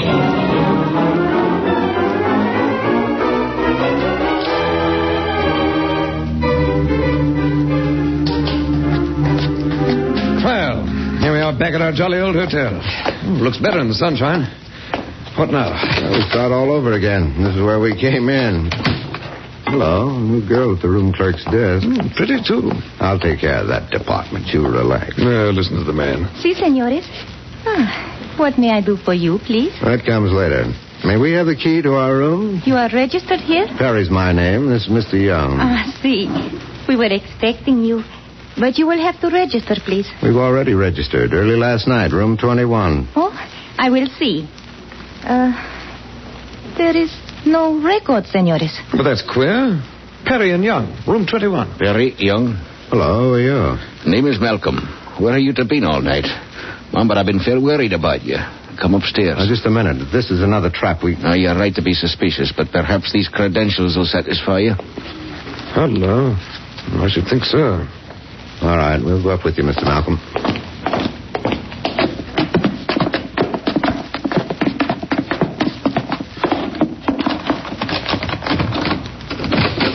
Come in, gentlemen. Well, say, Jack, that's our luggage. I had it brought in here, hoping against hope you'd be back. You had a bad bet most of the time. Look here, Malcolm. If you're the man the 21 old men sent us down here to contact, why was Barin waiting for us? Well, apparently the Barins intercepted the 21 old men's wireless and arranged to dispose of you under my nose. The Barins? Then the French girl was his wife. Emily? Aye, she's Barin's widow. Either she or Barin himself must have intercepted the radiogram today. By Jove, I remember now. That girl clerk at the desk last night. What about her? Well, not the same one as on duty now. She wore dark glasses, had a funny hairdo, kept her head down. That must have been Emily, faking Spanish. I thought she looked familiar, but I couldn't place her. It was Emily. That's why we were never registered. Ah, that explains it. Emily pretended to check you in and then destroyed the registration card. You were just meant to vanish. What kind of hotel management is that? This is South America, Mr. Packard. Everything is pretty sketchy. Anyway, by the time I learned you were here, you had gone out to the Leiden Roadhouse, hopped into a jeep and went out there. The place was a shambles. They did it with their own little hot hands. And you had disappeared. My orders were strictly against calling in the police. All I could do was wait. But Barin, who killed him? And who are the Barins? I can only answer one of those questions. The Barins own the Leiden. They built it 3 years ago. No wonder Emily knew the secret passage. The Leiden holds many secrets. Among them, the hiding place of the stolen treasure. But you don't know who killed Barin. That is still a mystery. I could make a good guess with you. But who are Carl and Luigi? Those names have any significance to you? Why do you ask that? They arrived at the roadhouse by boat with a dozen plug uglies. They tried to liquidate us. That completes the picture. Carl and Luigi are the other members of the original Barin gang. They are the men who smuggled $100 million loot out of Berlin. And there must be 2 sets of international crooks. That's what Emily meant about a second gang having arrived. Hello, as the Portuguese gang arrived in the city. Yeah, they tied up Emily at the roadhouse and laid a trap for Carl and the rest of the Barin boys. You know, there seem to be international hoodlums under every rock these days. What about the Hindu, Malcolm? Emily called him His Highness. I trailed him and Barin here from Spain. I knew eventually they'd lead me to the diamonds. That was when I cabled 10 Gramercy Park for help. His Highness is able to buy $100 million worth of diamonds? Not only able, but eager. Probably willing to deal with whichever gang ends up with the stone, huh? Hey, did you say you have a Jeep, Malcolm? I have that. And come along. We wasted enough time. Where now, Jack? Back to the Leiden. Back to the battlefront, men. Let's have at 'em.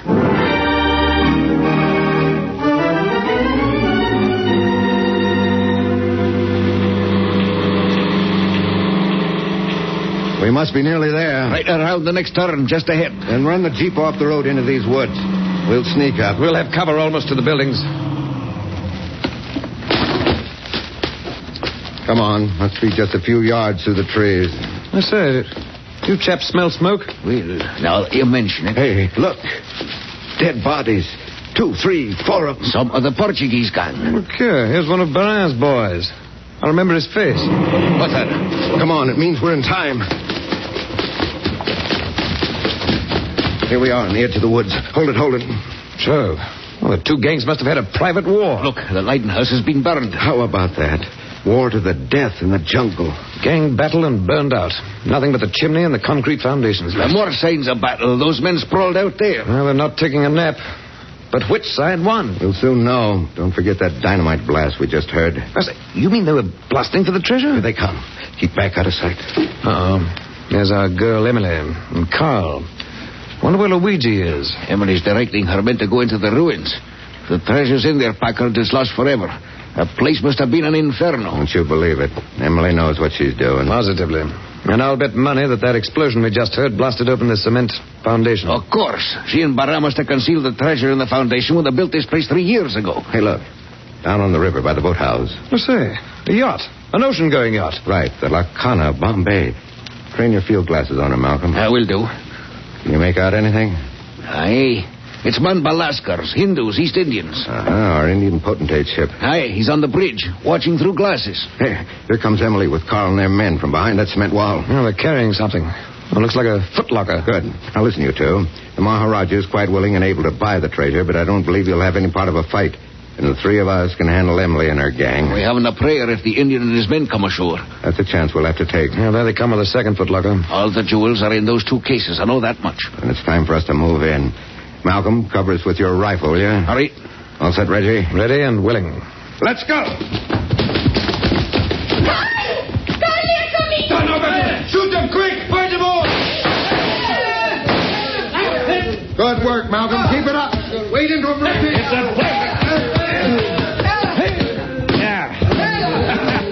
Yeah, that does it. 2 old commanders are still with a ton of beef. Oh, look out, Jack, behind you. I kill you.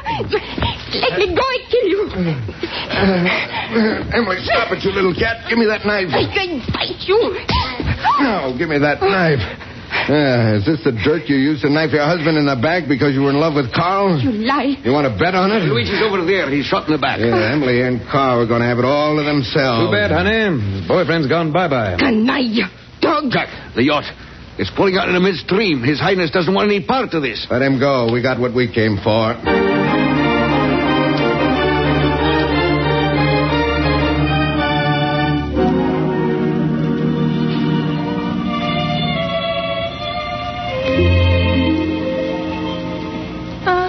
Senor Packard, you are giving me much pleasure this evening.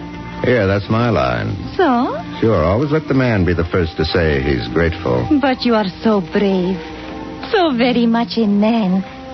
How is a girl going to keep still when her heart sends the words to her lips? Look, are you sure you're only the desk clerk at the Amsterdam Hotel here in Paramaribo? You do not think so? You're much too pretty and much too facile with your pretty words. You could do better than being a receptionist. Oh, you will take me with you? Well, But a man who has captured international gangsters and have saved $100 million worth of diamonds, you can do anything. Is that so now? See, you could take me to the Riviera and make me a very glamorous woman. Or you could take me to Hollywood and make me a beautiful movie actress. Just a minute. But you say yourself that I should not hide away down here in Paramaribo. But I'm a man about the world, not a Hollywood agent. Senor, you do this one little thing for me. Oh, hello, Jack, old boy. Oh, Reggie, where'd you pop from? Here, sit down. No, send him away. I say, is that polite? Here, sit down. Well, matter of fact, can't do it. Here, read this cablegram. What's the matter now? Please, you will take me with you. Uh-oh. Jack Packard and Reggie York. You are requested to return to London immediately for special assignment in connection with the kidnapping of a girls' finishing school. What? Somebody's run off with a girls' finishing school. How do you like that? Signed, the 21 old men of 10 Gramercy Park. Please, I am much more interesting than a silly schoolgirl. Yeah, I'll bet you are, sweetheart, but get your hat, Jack. The Transatlantic Air Express is holding seats for us. For me, too? Afraid not. How in blazes do you kidnap a girls' finishing school? Look, are you going to let this Englishman come between us? Goodbye, honey. Next time I'm in Paramaribo, remind me to find out your name. So, senor, you are a wolf. A wicked American wolf, and I spit upon you. Come on, Wolf. The 21 old graybeards are calling.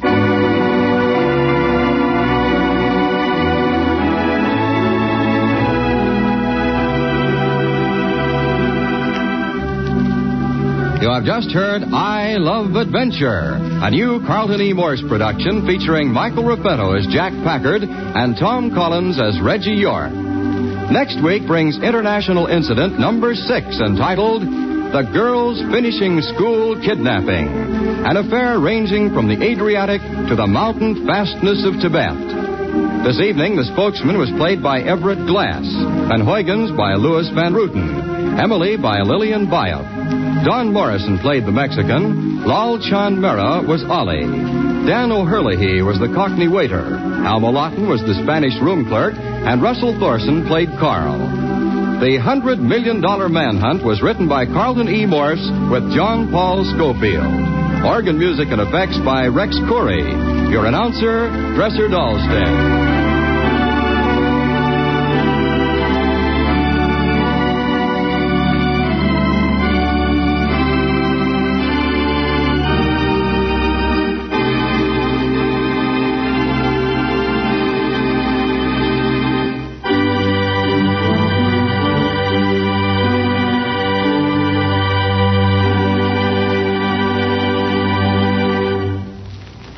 Now, a listening reminder. The clock ticks off 30 minutes of mystery and suspense as it brings you next another unforgettable story. Stay tuned for The Clock, which follows over this ABC station. This is ABC, the American Broadcasting Company. A chapter from the Human Adventure, a dramatic story of spooks and superstitions and their haunting effects on the lives of man down through the ages. The story of witchcraft.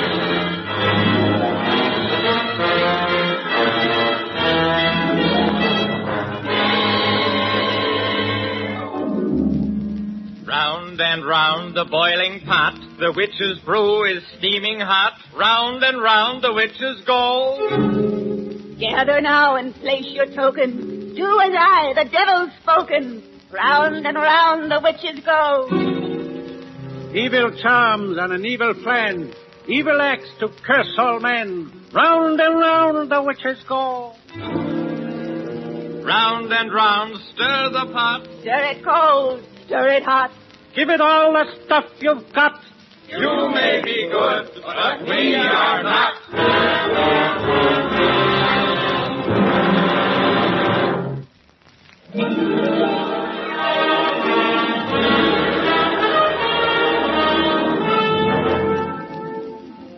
The story of witchcraft is a black thread in the fabric of history. Woven of superstition and fear, its pattern is the pattern of ignorance, of men seeking for explanations that could not be answered without science, that could not be understood without the urge to search for truth, that could not be comprehended without education. Thus, the story of witchcraft begins long ago.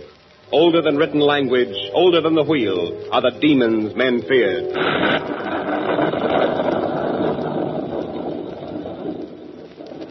It is Manlet again. He rumbles loud. Yes, he is once more alive and hungry. See his fiery breath. What shall we do? Feed him what he has always eaten. Feed him a child before he destroys us.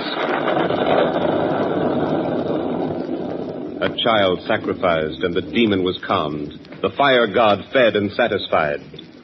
Centuries pass.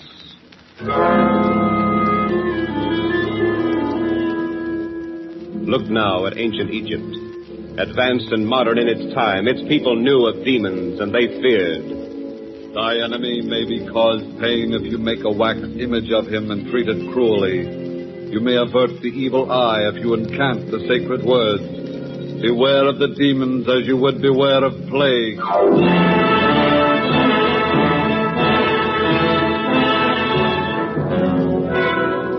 The centuries roll on, and Rome straddles half the known world. How augurs the future, citizen? It augurs ill, I hear. The legions face cruel enemies, and the signs for victory are bad. All bad. I am told that lightning did not flash in the sky. And no birds appeared in flight. Yet an owl screeched in the square at midnight. But that is bad, too.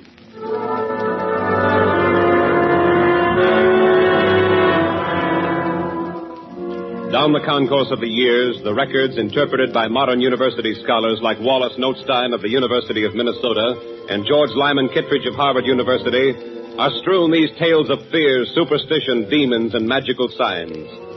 The idea that evil spirits war against man grows. And because people can be seen and felt and spirits cannot, the accusing finger is sometimes pointed at a man or a woman. He's a slave of the devil. She's a witch. He uttered a curse, and it will kill us. And the black thread in the fabric of history is woven into a wider pattern and spreads its design over Europe, knitted more strongly in each century. And then in the 16th century came the full terror of the devil, the age of witches. And what had gone before was only a prelude. Mankind, now on the threshold of the modern world, went suddenly berserk with terror of the devil. The studies of Henry C. Lee of the University of Pennsylvania, one of the most penetrating works of scholarship on medieval witchcraft, reveal where before there was one demon to fear, now there were 50. For one evil spell, there were 500. For one witch, there were 1,000. In the local tavern, they said, "Our doors close at midnight. Then is the witching hour." In the castle of the Lord, Here is the bowl of milk, milady. Good. Put it by the door to keep the demons out. by the poor man's fireside. Oh, John, a big black rat. A rat? No, woman, 'tis a demon, sure. Light the candle, scare off the devil. The evil grew and grew until all of Europe was enmeshed in the black thread of witchcraft. And now no longer was the witch always alone. A new cult began. A mysterious order, an order of darkness, came into being. It was called the Cult of Satan. It had self-appointed leaders, demagogues exploiting fear, giving status and importance and excitement to secret members. Read the critical work of Johann Weyer of the University of Bonn, 1568, reporting on the phenomenon of witchcraft to his patron, the Duke of Cleves. And you will know that in innumerable towns throughout the wide reaches of Europe, there gathered the devil worshippers at the Witches' Coven.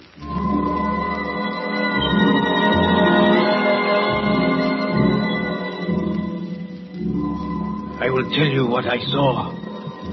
I hid in the brush and watched the cult of Satan. The night was dark, except for the dead light of the moon shivering on the frosted grass. I held my hand over my mouth so no one would see my breath. At the witching hour, the people came to the hilltop, to the witches' coven. There were 12 of them. They huddled together by a black stone near a dead tree and talked. But I could not hear what they said. Now one of them, a man, stands up, and this time I hear what he says. It is almost time. It is almost time for Satan. We are gathered for the Esbat. Satan demands it. Have you come prepared to worship? Good. All things are ready. Light the torches. Satan cometh. Now look, the torches are lit. They hold them high. The fire leaps against the black night. The shadows tremble on the ground. Why did she scream? Have they seen me? My people, my demons, my witches. It is the devil. It is Satan. God save me. He is dressed like all the pictures I have seen of him. His face is like the devil's face. Take the potion from the fire and drink of it. Worship me. I am the devil. I hold the power of blackness. I am your master.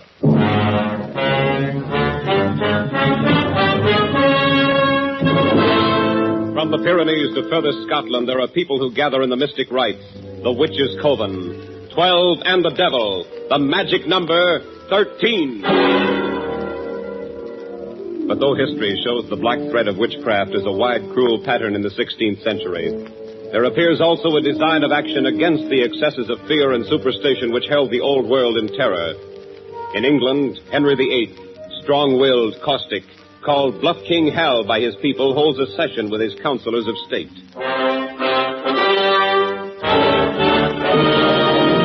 Well, my lords, can't you speak? I've had the reports read to you. But, Majesty... That Majesty... Have the witches got you, too? Are you under a spell? No, Majesty. You? No, sire. Any of you? No, Majesty. Well, then, since you're not under a spell, am I to think other than that your brains are weak? This witchery infests the land. The devil's rule threatens my rule in 1,000 places. The devil take the devil. And you, my lords, have no countermeasures to suggest. Majesty, we deplore the condition also. And there are good folk all over England who share this sentiment. Many town officials have admonished their people not to succumb to foolish conduct, sire. Moreover, Majesty, this is a temporary thing. It will likely pass soon. My lords, you underestimate the problem. Do these reports from all over the realm leave you unaffected? What meaneth it if the good folk deplore? Have they power to back their sentiments? What result can be expected from the rebuke of town officials? The answer, my lords, is nothing. There is nothing against witchery but weaklings. So be it. Now I, Henry, will act.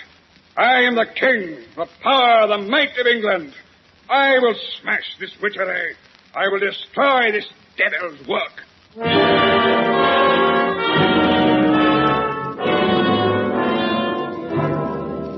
And Bluff King Hal recognizes in the name of the crown that there are subjects who have the power to do evil and enact stern measures against them. All subjects accused of trafficking with magics of the devil shall be taken as witches, to be prosecuted in the name of the king and dealt with according to law.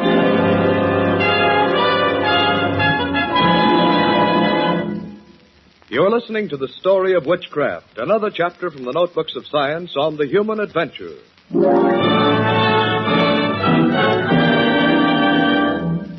What was the effect of this legislation?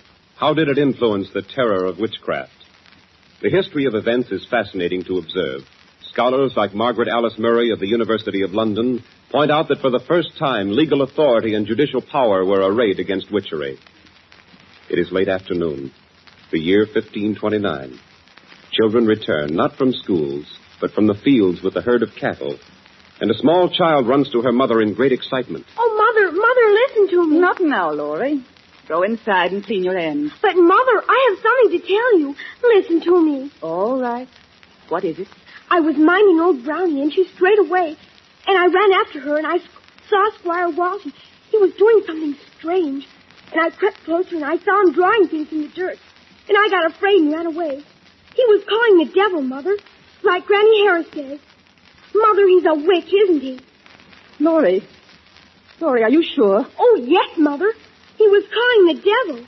I saw him. Laurie, my baby. He might have cast a spell on you. Come, the judge will hear of this.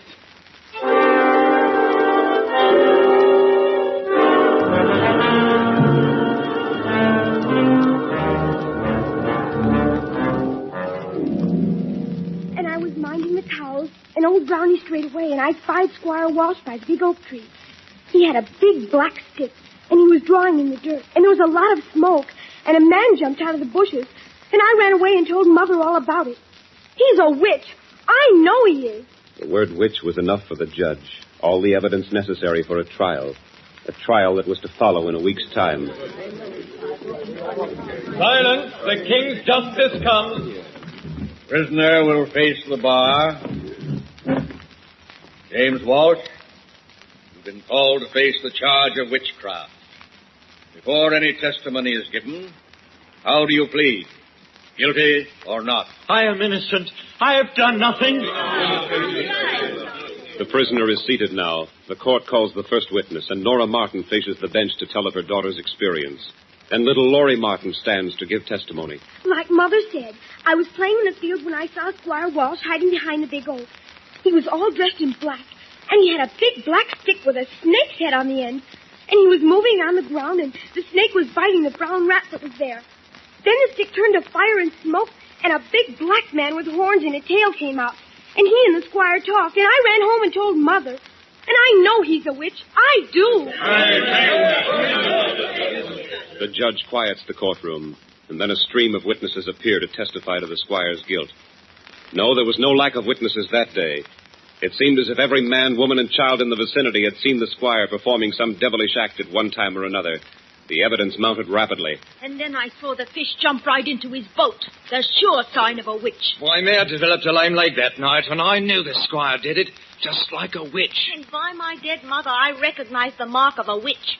And only Squire Walsh had been by. Burn him, he's a witch. Squire Walsh, the evidence is damning.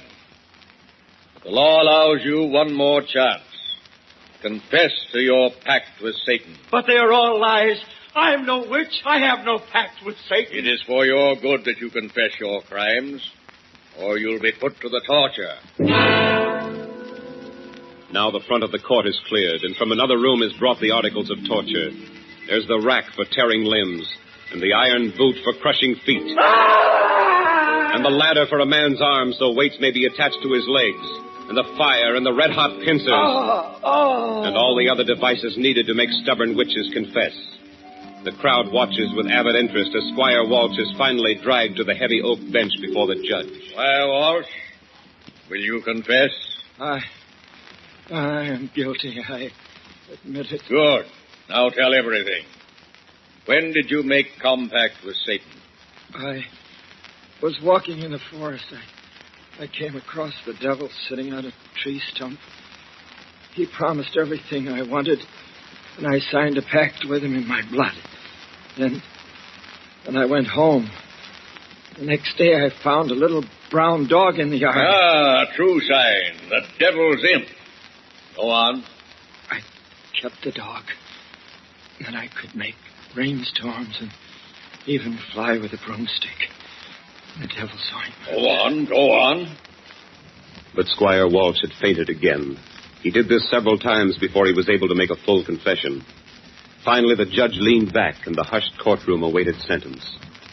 Squire Walsh, you, of your own free will, have made full confession to the evil practice of witchcraft. As the king's judge, I now pass sentence on you as prescribed by law. You are convicted of the crime of witchery and will die accordingly. Tomorrow morning, you will be burnt at the stake. May God have mercy on your soul.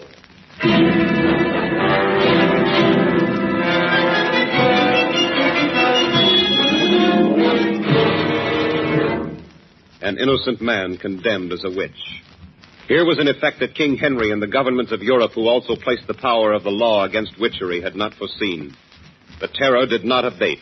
The trials jammed the courts, and the courts became, in a manner of speaking, classrooms for the propagation of fear and superstition. And people were not unwilling to accuse their enemies of witchcraft, or to use the threat of accusation. You wanted me, Mum? Yes, Joan. Cook tells me you've not been doing your work. Oh, a girl's got to have a little fun now and then. I know, Joan. You get paid for your work, and you have to do it. And if I don't, Mum, what then? Why, you'll have to go. But I like it here, Mum, and I intend to stay. But if you don't behave, I'll have to tell the master. Will you now? I don't think so. And why not? Because I'll tell him a few things I know myself. Things you know, Joan. Such as what? Oh, you can't fool me. I know all about the spells you've made and the witch charms you have. Witch charms? Spells? So if you tell the master that I've been bad, I'll tell him that you're a witch. I'm not a witch. Joan, how can you say such a thing? Well, I won't if you let me stay. Oh, that's the way it is. Yes, Mum. And you will let me stay, won't you, Mum? I know you wouldn't want to be known as a witch. Not these days, Mum. Now, would you? Blackmail, and effective, too, for the fear of being called a witch was real. But a phenomenon woven so deep in the society of the time sooner or later evoked the attention, the curiosity, the study of men whose minds were not shackled by ignorance. It was Michael Montaigne, student of the classics, one of the great intellects of the 16th century, whose essays even today are studied for their wisdom and content.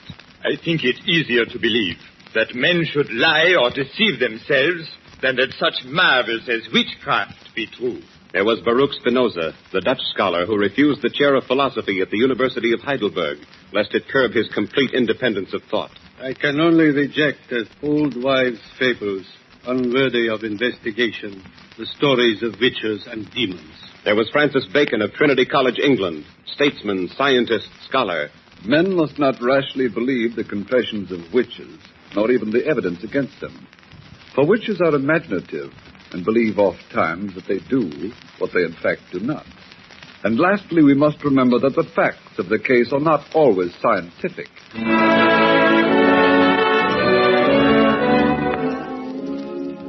The facts of the case are not always scientific. Here was a word and an idea that could undo the spells of witchery, that could free men's minds. The word, scientific. It is a word more powerful than all the incantations on a dark hill at midnight. An idea more potent than any brew cooked from horsehair and a dead thief's blood. To be scientific is to be concerned with facts, with observable demonstrations, with the cause and effect of phenomena. Let us therefore be instructed by Sir Francis Bacon when we consider witchcraft.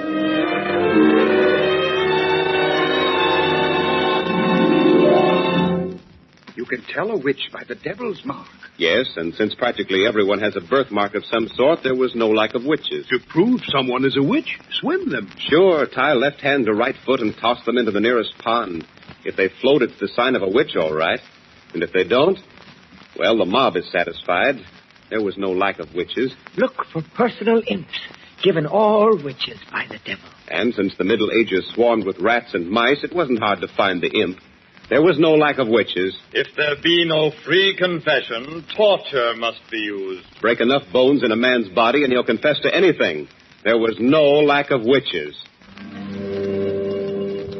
But these are modern analyses of ancient fears, the comments of an age of science upon an age of superstition. The question is, How did man first begin to unshackle himself from the web of witchcraft?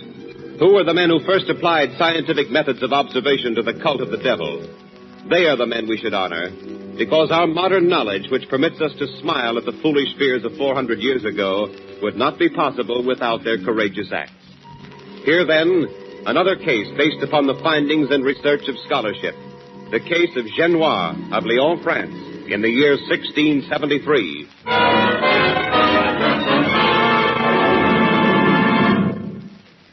Monsieur, we have now the case of Genois, self-confessed to witchcraft. And what manner of evil does she play? All sorts, monsieur, but mainly the power to ride to meetings of blackness on a broomstick. A broomstick? Oui. Really? Have her come forward. Genois, come here. Yes, monsieur. Jill, you claim power from the devil, I hear. Oh, yes, monsieur. I have. And pray tell me, do you ride to meet him on a broomstick? I do, monsieur. Always. Can you do it here, now?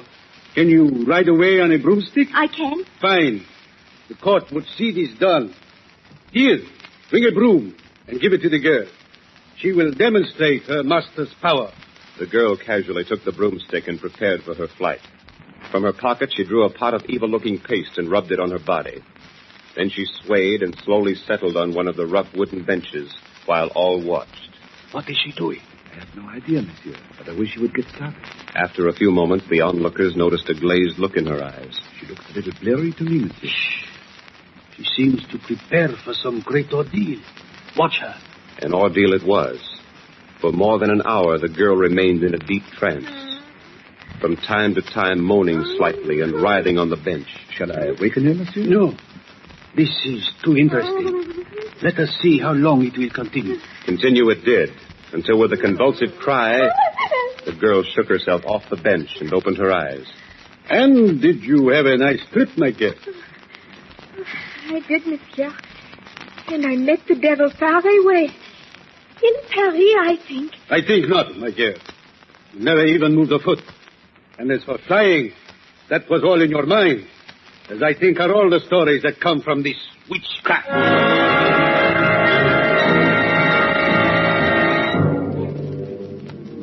That was the answer, and witchcraft was doomed.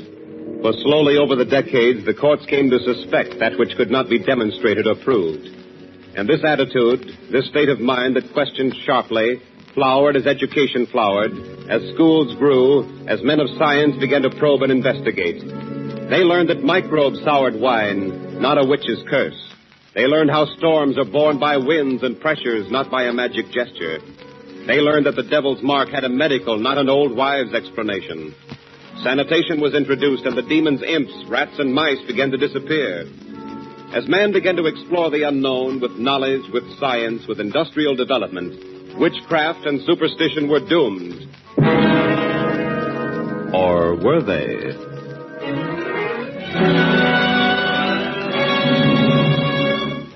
Is the soup all right, Henry? Best I ever tasted, Martha. Could use a little salt, though. Here, have some. Oh, spilled. Bad luck. No. Just throw a pinch over your shoulder. It'll be all right then. See, even now. Oh, one case. Nothing to it. No? Listen. Come on, Jerry. We'll be late. I'm right with you. Hey, watch out for the ladder. Bad luck if you go under it. See what I mean? Yeah. Here's another. Boy, what a rain. Here, open this umbrella and dry it out while I change my clothes. Oh, no, John. Why not? You never open an umbrella in the house. Don't you know it means something terrible will happen? Well, how do you like that? A dizzy dame. She's just ignorant, like you said on the program. How anybody could be superstitious. That's right. Cigarette? Sure, thanks. Ed? Yes, don't mind if I do. Okay. Light? After you. Ed, light? Mm-hmm. And here's your light, mister. Well, you know, 3 on a match? Of course, I don't believe it, you understand, but...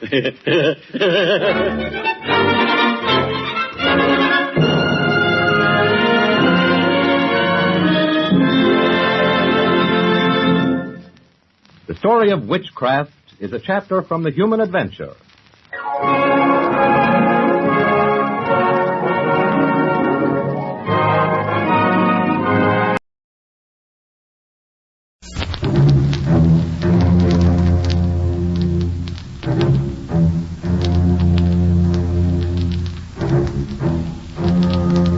In the name of the law, we bring you another of the thrilling stories in this exciting series, taken from actual police case files.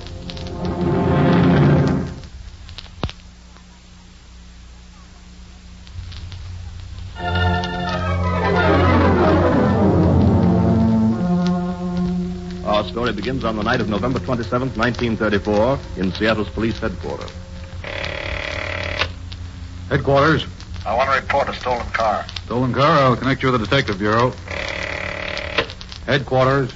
This is George Richards of the Richards Lumber Supply Company. Yes, Mr. Richards? I just found out that my main store at 535 Elliott Avenue West was entered and robbed tonight. Robbery. Well, let me take this report. What was stolen, Mr. Richards? The entire store was ransacked. Every can of paint and varnish stolen. Shelves cleaned right out. Every tool in the hardware department stolen besides. I see. You know how the place was entered? Well, the front door was jimmied open. It's the only trail they left, those jimmy marks in the front door. And what was the value of the stolen property, sir? Around $2,000. My whole stock wiped out. I want the police on this robbery right away. Yes, Mr. Richards. I'll give this report to Captain of Detectives immediately, sir. Very well. It's about time the police did something about these burglaries. Goodbye. Oh, Sweeney. Hey, Sweeney. Come on, slow freight. Hustle it up. Oh, coming. What's all the rush? What's up, Edward? Another Phantom Gang job. Ah, you're crazy.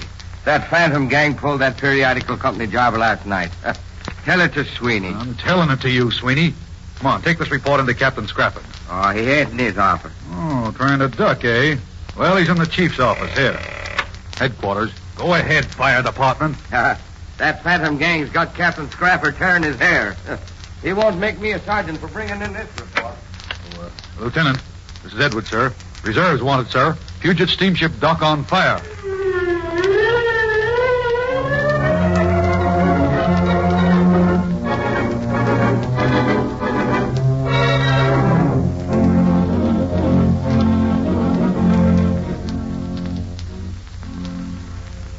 Captain, I want a full report on this lumber supply robbery first thing in the morning. Yes, sir. I can give you a full report now, Chief. No fingerprints, no clues, nothing. Just the jimmy marks on the front door. The calling card of Seattle's Phantom Gang. Well, we've got to get them. We've had a year of pillaging and plundering by a gang that's never yet left a trace. Chief, we're overdue on this fantastic ring, I know. Well, look, here's my own record on all those unsolved robberies. 16 of them. Yes, and not counting the repeats. Galbraith Lumber Company burglarized 4 times. Blue Streak Candy Company 3 times. And none of the loot has ever been found. Yeah. None of the stuff stolen on these jobs has ever showed up at a pawn shop or a second-hand dealer. Or a fence. Or a fence. We've shadowed dozens of them. And look at the kind of stuff this Phantom Gang steals. Big stuff, expensive machinery, motors, and then this. Cough drops, canned oysters, hams, bacon, tools, books, soups. Christmas tree lights. Yeah. What about Lefty Connors? Have you checked on him lately? Lefty? He'd machine gun you for a song, Chief. But he wouldn't let those dumb mobsters of his bother with machinery. What about Orinoco? Orinoco is a #1 suspect. Burglary like this is right up his alley. But I can't pin anything on him yet. Well, keep your men on his trail, Captain. This Phantom Gang has got to be wiped out. Have you any new ideas on it? Yeah. Little Butch Barrett has a pretty young sister, Sylvia. What about her? She just got engaged to Phil Sherman today. Phil Sherman? Yeah. One of our bright young cops. Marrying the sister of the smartest mob leader in Seattle. A killer, too. Say, Captain, you didn't put Sherman up to it, did you? Me? I'd never give a cop an assignment like that. It would be signing his death warrant. Little Butch thinks the sun rises on that sister of his. Well, how do you think Phil Sherman even got close enough to her to say hello? That's what I want to find out. Little Butch may be the works on this Phantom Gang. Anytime he lets a cop marry into his family, it's for no good reason. Yes? Oh, Edwards, Chief. 4-alarm fire, sir. 4 alarms now on the Puget steamship dock fire. Big crowds all around the docks. More reserves requested. Get the reserves out. All precincts 5 to 14. And have all patrolmen and radio cars keep doubly watchful on their beats for burglaries. Special orders. Yes, Chief. 4-alarm dock fire. Come along. You bet, Chief. Maybe Little Butch is in the arson racket now to cover up a couple of other jobs tonight.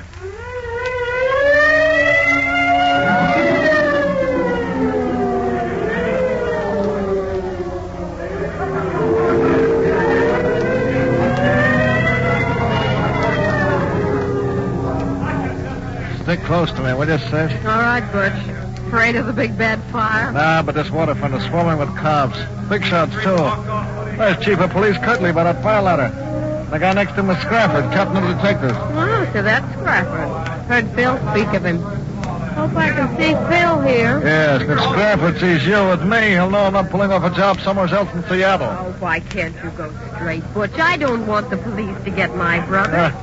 Well, the cops have got my sister, ain't they? Makes me look good with the mob, all right. They think little Butch is a new kind of stool pigeon. Marrying his sister to a club and badge. Well, don't you want me to be happy, Butch?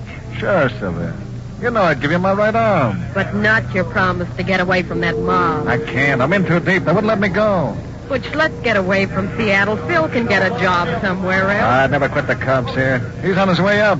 Besides, here comes Scrafford now. Gee, look at those fireboats. The flames are getting high. Yeah, it's a great night for the cops, all right. Hello, Butch. Wish you want me to meet your sister. I happen to know her by sight. I think I got enough cops around. You ought to be nice to me, Butch. I might be able to help your brother-in-law. That is, if your mob lets him live long enough to marry your sister. Please. What are you trying to do, Scrafford?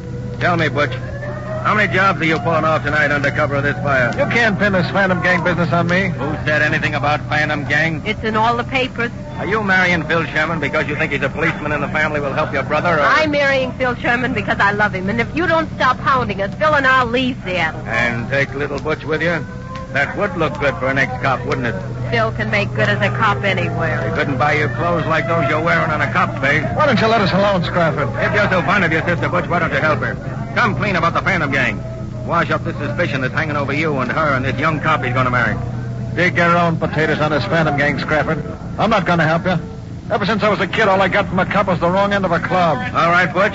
If you get smart and change your mind, let me know. Come on, Sylvia. Let's get out of here before this guy makes one crack too many. Come on. I'm coming. Jenny. I'm coming. Yes, Captain. Any orders? Yeah. Keep following Butch. What was he doing today? Well, he played card at Joe's place. Then this afternoon, about 5, he took a ride down this way. Stopped over on 2nd Street near the Blue Street Candy Company. Blue Street Candy Company? Why didn't you tell me that before? Well, I thought I was going to turn in a full report in the morning. The Phantom Gang has cracked the Blue Street Candy Company 3 times. They may be cracking it for the 4th time right now.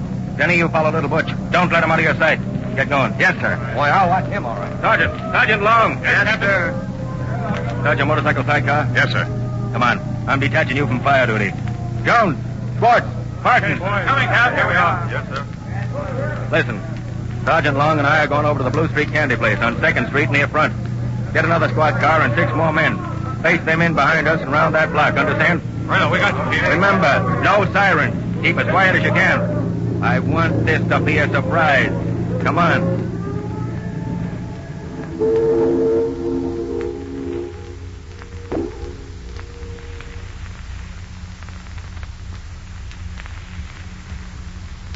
Here we are, Sergeant. Park in the shadow. That's the Blue Streak factory down the street. Yes, sir. There's no light there at all. No. That gang knows its way around in there by this time. You follow me. Gun ready? Yes, sir.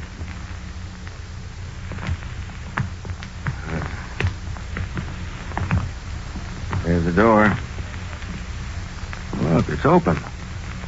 It's been jimmied open. Come on in. Listen. Wait a minute. Someone in there. Who's there? Who's there? Speak up or I'll shoot. You speak up or we'll shoot. Who are you? I'm a policeman. Throw that flashlight over there. We're police, too. Here he comes. Why, it's Patrolman Jenkins. Oh, hello. Hello, Captain. I was passing by, sir. Noticed the front door had been jimmied open. So I came in and was just looking around when I heard you. Whew. I almost let you have it in the dark. Yeah. You almost got it, too. Never mind. Yeah, this place has been robbed, all right. Look at those shelves. Cleaned up. Yep. I noticed it. They took their time, wherever they were. It's that Phantom Gang again. Say, I thought they hired a watchman after that last burglary. Yeah, that's right. They did.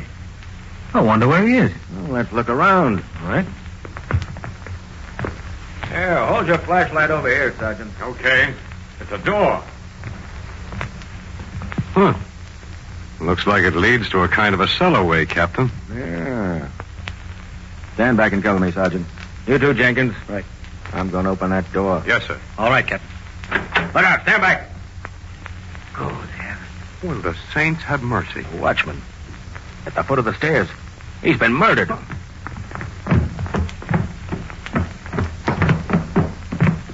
Say, you know what I think?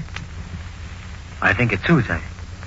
Now, that might be his own gun over there. And look. Look at the powder marks on his temple. Could he still be alive? No, he's dead, poor fellow. Look at that red blood on his white hair. Come on, men. Help me turn him over. Right. And he was kidding that he had a sweet job in a candy factory.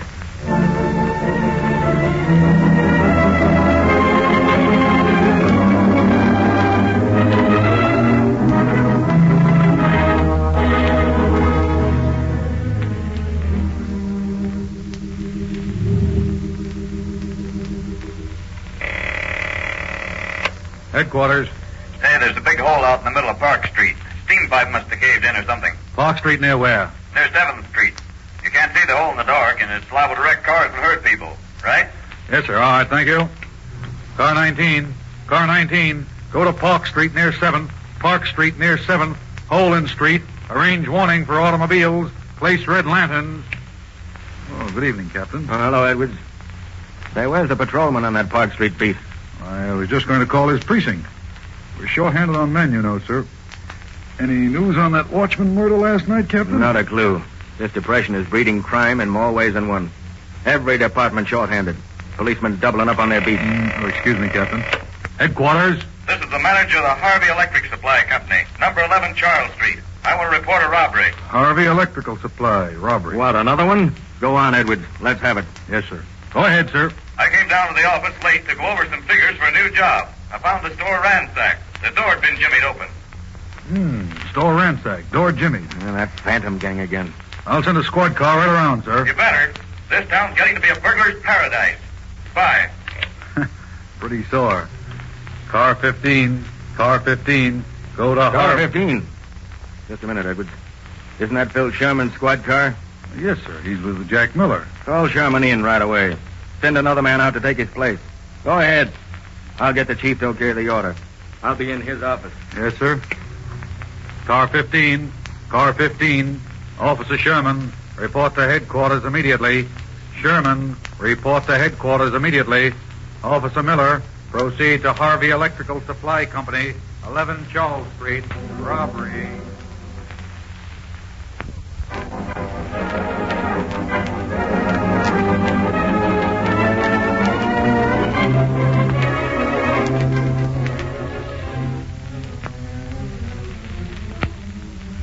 Sherman, you're in a bad spot. Well, Chief, I don't know anything about that Harvey Electrical robbery. And you don't know who killed that poor old watchman last night? No, Captain.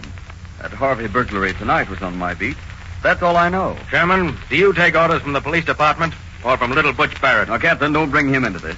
I love his sister, sure, and I'm going to marry her. Well, why don't you protect her then? What do you mean? Sherman, Captain Scrappard means that you're holding something back on this Harvey robbery tonight. Are you trying to shield somebody? Your future brother-in-law? Come clean, Sherman. Where were you when the Harvey store was burglarized? Well, I'm sorry. I took time out to eat then. What time was that? Well, about 10:30 tonight. Jack Miller and I were driving along Charles Street in a squad car, and Jack wanted to know if I wasn't hungry. Well, I was, and Jack said to grab a bite, so he dropped me off at the White Circle hamburger wagon. How long were you there? Oh, Until little Butch called you? No, I tell you. I was there for almost 3 hours. What? Off your beat 3 hours? All right, take my badge, Chief. But don't do anything to Jack. He said he was just calling on his girl. It was her birthday or something. You were calling on your girl? No, sir. Did you telephone little Butch's sister? Well, yes. Then she knew you were off your beat. Well, Sherman, I want you to go out on your squad car route again. Right now. Oh, gee. I mean, thanks, Chief. Just a minute. If anyone asks you why you were brought in tonight, it's just a new routine I'm trying, understand? Yes, sir. If you talk, you're through. That'll be all. Yes, sir. Thank you, sir. Where did you let him off, Chief? I've got an idea. Does Sherman drive a car of his own? Yes, he has a little roadster. Does he drive it to work? Yes, keeps it in the department garage. Scrappard, I have an idea. We're going to invest in a little oil stock. Oil stock? Yes. I want you to get a 5-gallon can of motor oil and tie it under Sherman's car so he can't see it. Yes. Then I want you to have a plug made so it can be pulled out of the oil can when Sherman drives his car out of the garage. We're going to track him, understand? Yes, but why? Well, if Sherman saw a big pool of oil under his car before he drove out of the garage, he'd look under it and see the can, right? Chief, you're a fast thinker. We've got to think fast to keep ahead of this phantom gang. And remember that poor old night watchman. The coroner said they tried to make it look like suicide. Killed him with his own gun. I'd like to track down the man who did that. We'll track this phantom gang in oil. And have a man assigned to see that Sherman's oil is renewed every day. How about putting a can on Little Butch's car, too? Can you fix it? I'd like to see if Little Butch's and Sherman's oil tracks cross. I think it can be arranged. Good.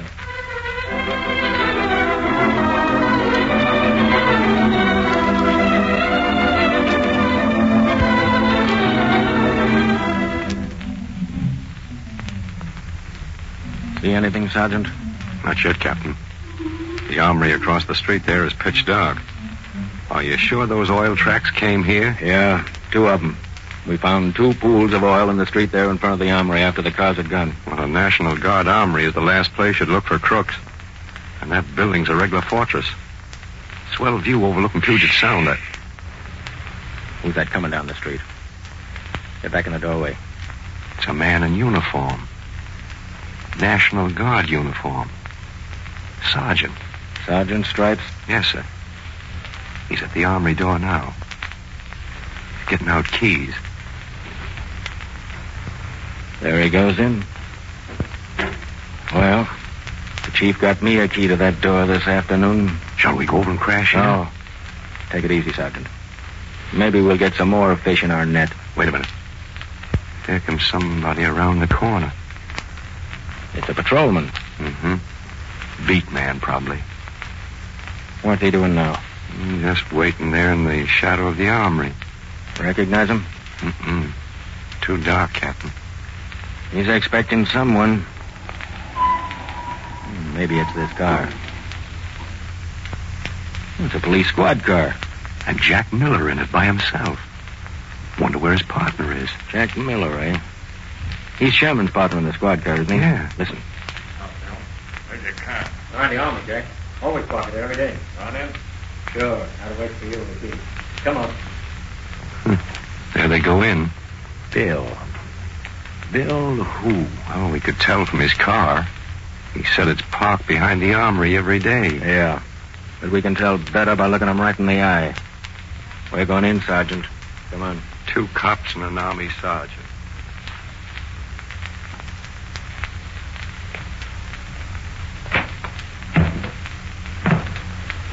Up the steps, Sergeant. I have the key. Wow. Man, it's as dark as the inside of your hat. Take it easy. This is the drill floor. Nobody here. It looks like a stairway over here. Come on. Right with you. Watch out for these stairs. Oh, another door. I'll just open it a crack. Careful. That room inside there is lighted. Take it easy. Nobody here. Looks like the armory carpenter shop. Let's look around. Not a big closet. Yeah. Carpenter tools. Nails. Paint. Here's a new electrical grinder. 2 new portable electric saws. Where? Let me see. Here. The bottom of this cupboard. Pull away those rags in that burlap. Say, what is this? More saws and lamps. And what names do you see on them, Sergeant? Look. Get it? Richards Lumber Supply Company. Harvey Electrical. And say, Captain, all this paint is in the Galbraith Company. The one they knocked off 4 times. And we finally got 'em. Cracked in oil. Wait a minute. What's that? They're coming. Get ready, Sergeant. I'm ready. Turn out the light. Shoot. And turn the light on fast. Right.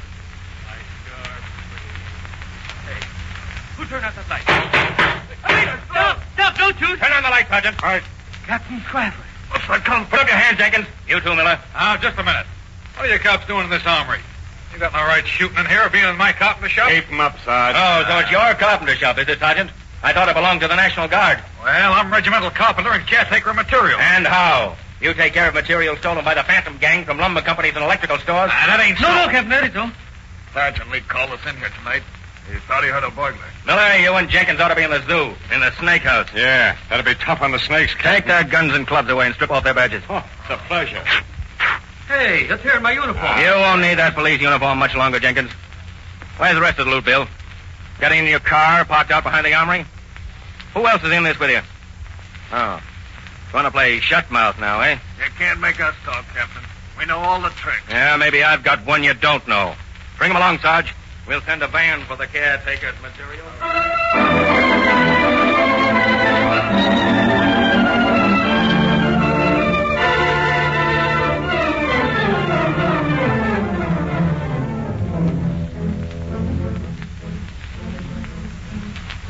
Well, Captain, we got part of the Phantom Gang, but only part. I know, Chief. Your investment in oil was a great idea. You must admit I used my head when I attached those oil cans to those other cars. It tracked Miller and Jenkins right to the armory. But the leader of this mob, the brains, is still loose in Seattle. And it looks like a big gang to me. Oh, Captain, no one knows we arrested those men last night? No, sir. They're being held incommunicado. Good. Makes my blood boil to think my own policemen are burglars, thieves, and maybe killers. But if we can keep this arrest quiet for one more night... Excuse me, Chief. Here's that list you wanted, sir. Oh, all right, Sweeney. That'll be all. All right, yes, sir. Captain, here's the record of all the patrolmen on whose beat those Phantom Gang robberies took place. Oh, I see. Dates of robberies, beats, patrolmen, and the nights off. Right. Now take a look at these precinct maps. Jenkins. Well, he was off his own beat that night of the Blue Streak murder. Sure. In there covering up. Probably helped rob that place and then had an alibi. Just going by. Yeah, look at this. Most of these robberies were pulled when the regular patrolman had his night off and somebody else was doubling on his beat. Exactly. We're short-handed on police. And somebody had been tipping off the Phantom Gang on what beats are unguarded and when. And that's why a lot of these stores are cleaned out. The gang had lots of time and they knew it. But how can we put our fingers on the tip-off man? Chief, this gives me an idea. You track this Phantom Gang in oil. Suppose I track them another way. How? Here's my plan. Tonight, in about 10 minutes.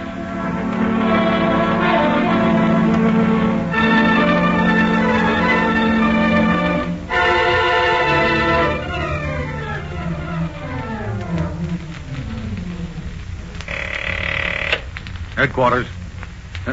Detective Woods, just a minute. Oh, yes, Captain.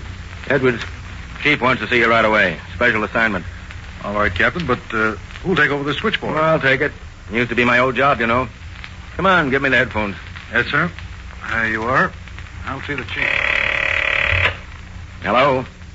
Hello? Police headquarters? Right? Is Phil Sherman there, please? Who, Phil Sherman? Why, I don't know. I'll see. Who is this? Well, never mind, please. Just tell him Sylvia called. Little Bush's sister, eh? Oh, Sweeney. Is that you, Edward? Yeah, this is Edward. This is Joe. Hello, Joe. What's up? Say, is there anyone on duty tonight down around First Avenue between 2nd and Virginia? Davis Lumber Company. Anyone on duty, First Avenue between... No, nobody there tonight. Thanks, Edward. I'll be seeing you. Sweeney, hurry up. Yes, Captain. Ready. Take the board. Take these headphones. Yes. Remember your orders.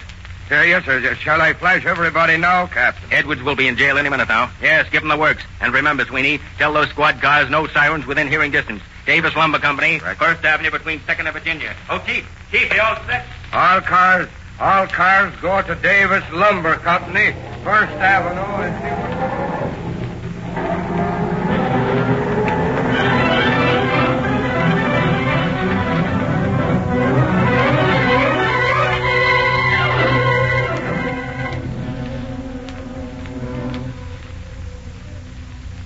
We've got 'em red-handed. Men all posted, Captain? All ready, Chief. All right. Let him have it. Line 'em up over there. All right. Come on, line up, you hypocrite. All right. 9 burglars. And 5 of your own policemen. 5 more blots on the Seattle police. Look out, Chief. Look out. Oh, he got me. Oh. Nice work, Sherman. He'd have plugged the chief if you hadn't got him. Thanks, Sherman. It's all right, Chief. I owed it to you for giving me this chance. Oh, I wanna... Who are you? What do you want to say? I'm Joe Armstrong. I killed Night Watchman. I shot him. Oh. Joe Armstrong, the killer of the Night Watchman. Well, that's one member of the Phantom Gang who won't have to stand trial. Come on, Seattle's finest. Down to the jail to meet your pal Edwards. You're going for a ride in your own wagon.